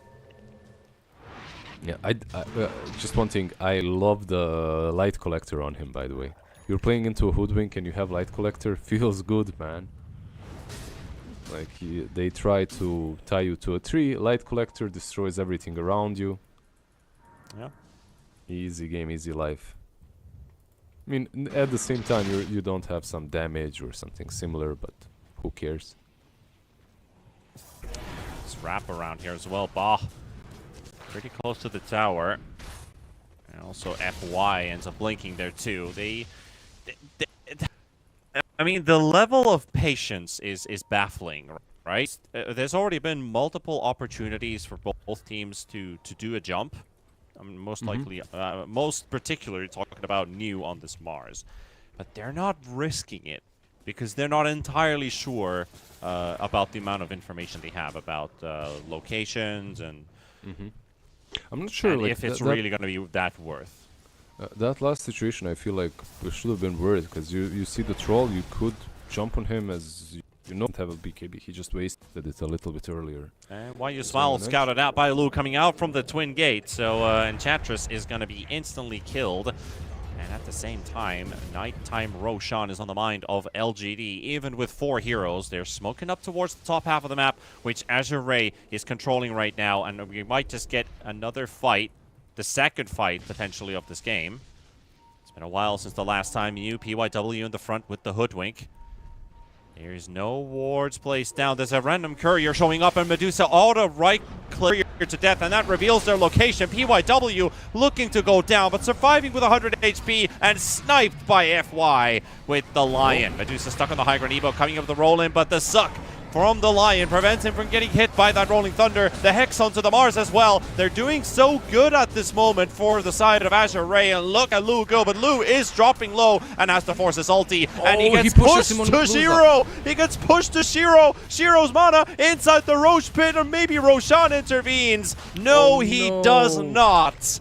And LGD, a costly loss for them. New. The agent knew right there. Like anything else he does, if he tanks Lu, it's fine. But pushing him on the Medusa the way he did, just okay. The fight wasn't great for them. They still started at 4 versus 5, right? They didn't even have Enchantress there. They even got initiated on. They lost the Hoodwink really fast. Like, Lion outplayed them so well with the suck as well. Like he gets that magic immunity. Nothing happens with Rolling Thunder. And then he's about to get hit by the spear, and then just hexes Mars right after. Yeah. And all things said, like that spear in the end on Troll was probably the worst situation that could have happened. Yeah. Radiant's top tower is under attack. Like, Now Medusa you is have strong. Aegis, and you have the Cheese, Azure Ray in the commanding position right now, potentially to maybe even win this series, because all they need is one more win. Yeah, I do like, by the way, overall, if Troll is having a good game, I do like him versus a Medusa. Once you get this Disperser up, and he's got it now. Let's see. Mars, he does have a BKB now, so initiating will be a little bit easier for him. You got all the heavy hitters on the side of LGD just stalking Lu, and they really want to give it a try. The Centaur stun, there's the spear coming in as well, but that's a lot of damage they need to deal. He's still got the BKB and no sharpshooter to connect, and Emo does not connect with his ult either. FY blinks the safety, and there goes the initiation from LGD. They have cheese on Chen. By the way, this Chen has a full AC. Vlad's AC, Solar Crest. He's a goddamn beast. At the same time, speaking of beasts, we have a small little beast farming the ancients. His name is Ori. He's got lightning hands. He's got lightning hands. Yeah. Lightning hands, Manta. Let's go, baby. Together with the Vindicator's axe. That's it. That's what we want. Oh, brother. Man, I mean, I brought up the Chen net worth earlier on, that he was about to go past the Mars. He's gone past the Pango, and he's closing up on a Zeus. A Zeus that has double the last hits that he has. Of course he is, because Zeus bought lightning hands. He needs to be punished with that word. Enchantress. Enchantress is just getting pummeled on the other side of the map. Now, are you lightning fast now, Ori? Radiant's bottom tower is under attack. Radiant's bottom tower. Goes another See, tier 2 tower, and they're potentially pinging. a high ground push. They want to force them back into the base. Yeah, they're pinging the high ground. By the time you get back, this troll might even take your tier 3s. That is a glyph forced out, if nothing else. Mars stalking, keeping an eye open. They couple hits onto the Pango, don't really do much damage. The pushback's there, but the tree breaks because of the arena from New. But it will take down FY, and Lu is low. He still has that Aegis, so he has a second opportunity, plus the BKB. What can he do? What can you do? Medusa's chasing you right now. Chen is there to provide support. Ori with his lightning fast hands, turning things around potentially. There goes Bach. He got the grab onto New, but he knew how this fight was going to end, and it's not going to end too well for LGE, as Azure Ray running them down one by one, forcing Shiro on the back foot. Still has a plenty amount of mana, and with Emo actually being right now down to 150 HP, but Lu, he's more worried about this Enchantress, and that he is being he's being bullied a bit here. Does get rooted up for a time being. There's the rod thrown in. Troll is about to drop, and the sharpshooter will seal the deal. So LGD does get something out of this trade-off. Yeah, the tower left on 3 HP. They got a lot of that trade-off. Did they buy back anyone? I don't think so, right? Nope. Yeah, they didn't buy back anyone. Just the 1-for-2 trade, that's all. They got the troll, they got the Aegis off of him. It's difficult to push this high ground. There's so much control coming from Enchantress, coming from Hoodwink. Control, I mean roots. There's just a lot of roots. What I would like to see from Chen is maybe a Lotus Orb, you know, to have something to help this troll out just a tiny little bit. Like, okay, Solar Crest and ACM Vlads, that's all cool, but help him out so he doesn't have to... The problem is, once he gets initiated on, he just dies before... you got BKB all these or auras, ulti. like, they're all cool items, but can you buy something that actually helps me? Yeah, pretty much. Can you buy something that helps me hit? I'm really buffed, I'm strong, but I cannot hit anyone unless I pop BKB. And once he pops BKB, they pop ulti on Medusa, so... You're gonna need some kind of tomahawk practice, how Chen teaches you how to wield an axe in your hand, but why you smile is taken down. Emo is also inside the arena. New pops his own BKB. He is immune for the time being, but so is FY, as long as he holds onto that drain. BYW does get hit by the stun from FY, and Chen is here, Bach is here, Ori is here with the lightning fast fingers and hands. Did they catch anyone else? Bach is going in, but he has no ulti, 8 more seconds, so he cannot catch anyone. But really nicely done once again. FY is a yeah, he's a beast, man. He goes in there. Do you like the double oon on him? The Like, he doubloon, can yeah. It's pretty cool online because you can get the mana anyway, right? So you can convert mana. Yeah. Cool. HP. They like their numbers for sure. He's the mathematician. Supports are spawning again on the side of LGD, so Azure Ray, they're not gonna force it. They did get rid of that tier 3 tower. But I believe it has to be a matter of another Roshan before that high ground can really be breached. But Shiro's Medusa is in very, very strong shape. And there's a Rapier lined up. I don't blame him. Like, he's in a spot in which it's very difficult for them to kill him. He has a lot of frontline in front of him. Pango and Mars, the only thing that they are supposed to do is protect him, so get that rapier and win one fight, win the game, push high ground. Is there Pretty Roche? Roche, yeah, might respawn in a minute 30. Let's see, they smoke up. I want to capitalize before. Because the Zeus, Roche timer is Ori. probably written down. Ori. He's got no blink. He's got nowhere to go unless he heavenly PK. jumps far enough. That's a billion-yard broadcast from Hoodwink, but it doesn't quite because of the Manta.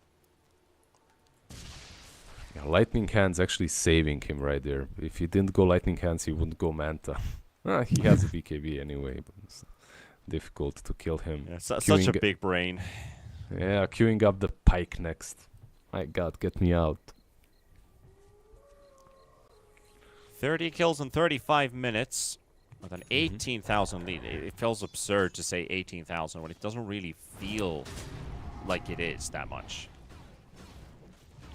It definitely doesn't feel.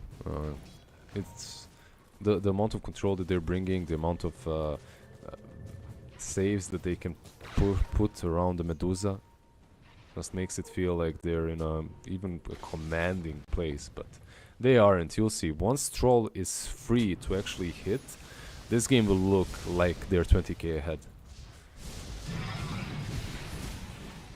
They just need to reach that point. Yeah. They are pretty stacked up on the side of LGD. FY is going to realize that his smoke breaks first. The Zeus ultis landed down right on top, and they target this Mars, and Mars is gone.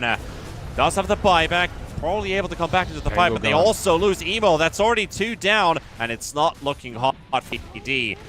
There's not really too much of a fight left for Shiro. They're forcing buybacks and losing heroes, and nobody's dying on the side of Azure Ray. Did they even deal any damage? Because it really feels like they didn't. They dealt around 3,000 damage, a bit more. It doesn't feel like they really did 3.5K. anything in that fight. Definitely, yeah. They are coming back in. I'm not sure if you can... Primal Beast, he doesn't have a BKB, so he can't easily jump back in. But you gotta be careful here. I guess they know Rush is up. They want to take it. The temptation is strong, at least. The Lu, BKB is still up on Lu. He can go in. considering, and there goes Bach. He's the one to charge in first. Bach, he does not have a BKB up right now. The spear and the arena placed down by Neo. Ori is in trouble. Shiro, his mana pool is draining very fast, but Lu goes down. Ori goes down. The rapier doing the work and the magic. So with all these buybacks spent, Azure Ray thought that they might be in the commanding position, but in the pit, it's actually Baha, and he will be able to take anything from this pit. Just a bit of a bummer. Hey, can they... They have 70 seconds. They even use the cheese on Medusa, so they don't want to wait for anything at all. They're still 16k behind, which is ludicrous, but... Okay, they are... They're going for the tier 2. They're going for the high ground, I'm sure. Yeah, you kind of have to punish Azure Ray. Like you're living on your own buybacks right now. If you can force a couple from your opponent, that's good. If they can get a lane of racks and force buybacks, that's better. Yeah, the problem right now that LGD has got is they only have one single tier 2 down, so it won't be that simple for them to take more than one side or one side and go for throne. Like they are taking the tier 2 mid though. Emo is on it. Good Zeus's thinking. damage is pretty obscene. Dire's middle tower has fallen. Dire's top barracks are under attack. Have the Lion for this particular reason in the strat for FY to clean out all of these Medusa illusions. Get that Manta, don't get hit by multi-shot or the split shot on everybody. Everyone is up though on Azure. Might as well suck some mana.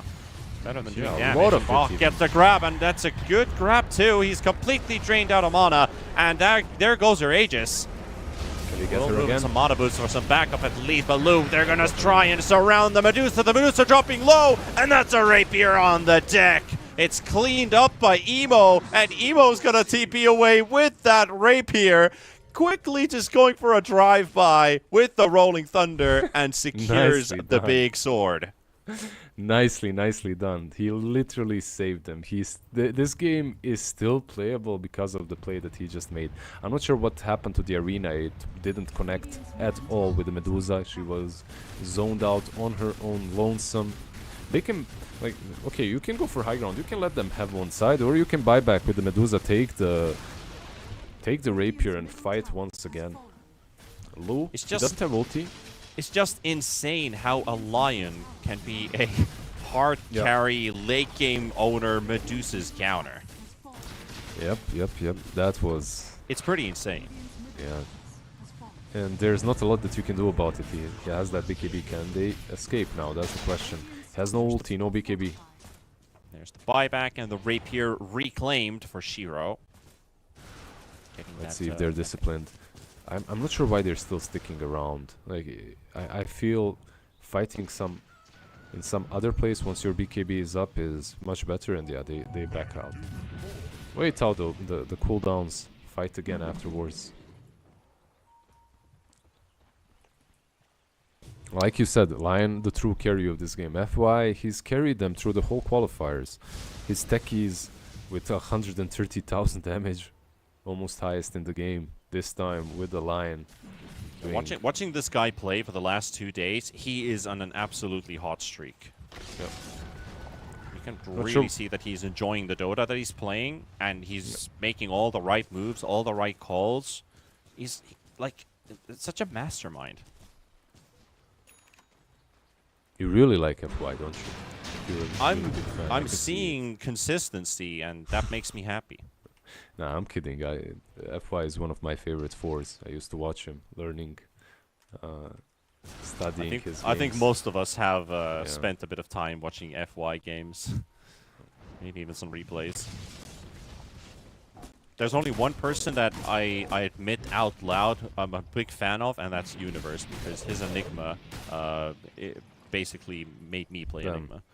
Once you said you, I was like, oh my god, is he really gonna say it? And then you ended I said it with Universe. Universe, and I'm like, oh god, feels bad, man. You already motivated me to go to the gym, so That's good enough. that's quite a lot. Yeah, I'm happy with that. Zeus is, by the way, hitting level 25. He has the 150 Thunder Gods Rat flat damage. Cool. It's a lot of damage. He has the Refresher Orb as well. Yeah, and Lightning of those. Hands. And Lightning Hands. Don't mention. I don't know why. Like, every time I hear Lightning Hands, I imagine Jazz Hands, Zeus. There's jazzing around. Or the dance move, Magic Hands. Yeah, that as well. An old classic. He's got Arcane Rune too, by the way, on Zeus. So this next fight, Pretty solid. look out for Ori. Yeah. At the same time, look out for Ori. You gotta find New. He's the big public enemy number one in terms of how the fight starts, or how the fight might lead. Like, what point do you get to if you catch this Mars? If you don't catch this Mars, They do have a lot of BKBs now, though. You know, so the Mars without a refresher, he queued it up. But at this point in the game, you need a refresher to actually be a really big problem. He's a small problem, but he's a problem still, and eliminating him would be pretty good. I agree. all the smoke inside the base classic. Who is going to start hitting towards that melee racks, and the smoke from LGD. Bach will pop the more smoke, and there we go, the charge right on top of this Medusa, and there you have it, Medusa's rapier on the deck, gone for 2 minutes, and Azure Ray running rampant inside LGD's base. It's 3 versus 5, but it is limited what they can do here, and New, well, they don't even need to worry about the Mars this time, because this series looks to be in the bag for Azure Ray. And closing out that spot to the DreamLeague Season 22. Congratulations. Congrats to Azure.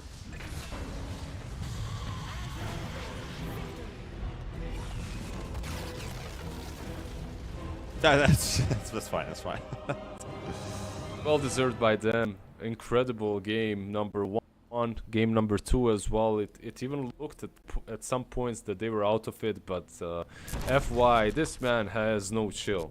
Defending that high ground, killing the Medusa once, then the Rapier escapes their clutches, and then again he goes on the high ground this time around. She didn't have buyback. Really nicely, Mazure looking like the hot team coming out of China. Of course, with their recent success as well, they've had some really good performance. Yeah, they have. I didn't expect them to 2-0 LGD with such ease. Let's just put it that way.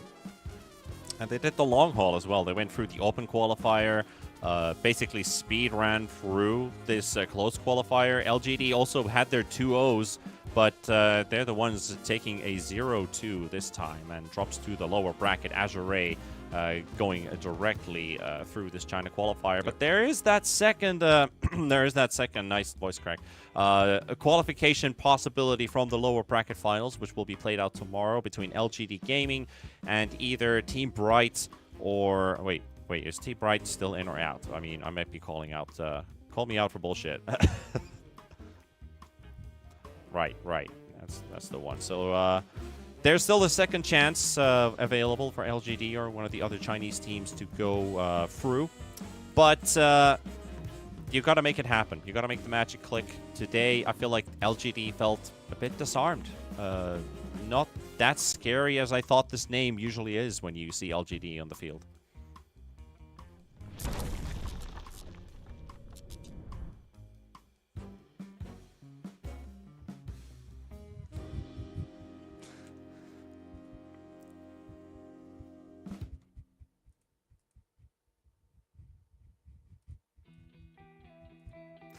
By the looks of it, I think I'm alone here on the stream right now. So thank you, Lizard, for the wise insight that he has just given me, and I'm just sitting here like an idiot. But I will repeat everything that Lizard said. He loves all of you people out there that have been. I'm twisting his words. Don't worry. But what is happening right now, there is one stream at least that you could go watch as we're done here with the Chinese qualifiers. ESL_Dota 2. Have an East European Dota going on for the close qualifiers. Jump in there if you want to. But from our behalf, tomorrow, this channel, remember to come and watch the Chinese qualifier come to an end. I'm going to close out the show with Lizard saying hello to everybody. Maybe we can bring him back. Let's get Lizard back on the camera as well. Come on, production. And let's go. Come here for Lizard, tell me everything that you told me the past minute. I'm done talking. I just want to go to sleep, man. It's been a long day. What? I said nothing. I just said I love you guys. Thank you for watching. Azure after ESL Kuala Lumpur looking even stronger now. Cool. See you tomorrow. Yeah. See you guys at DreamLeague 22. The qualifiers continue tomorrow. Good night, everybody. Take care of yourselves, and bye-bye.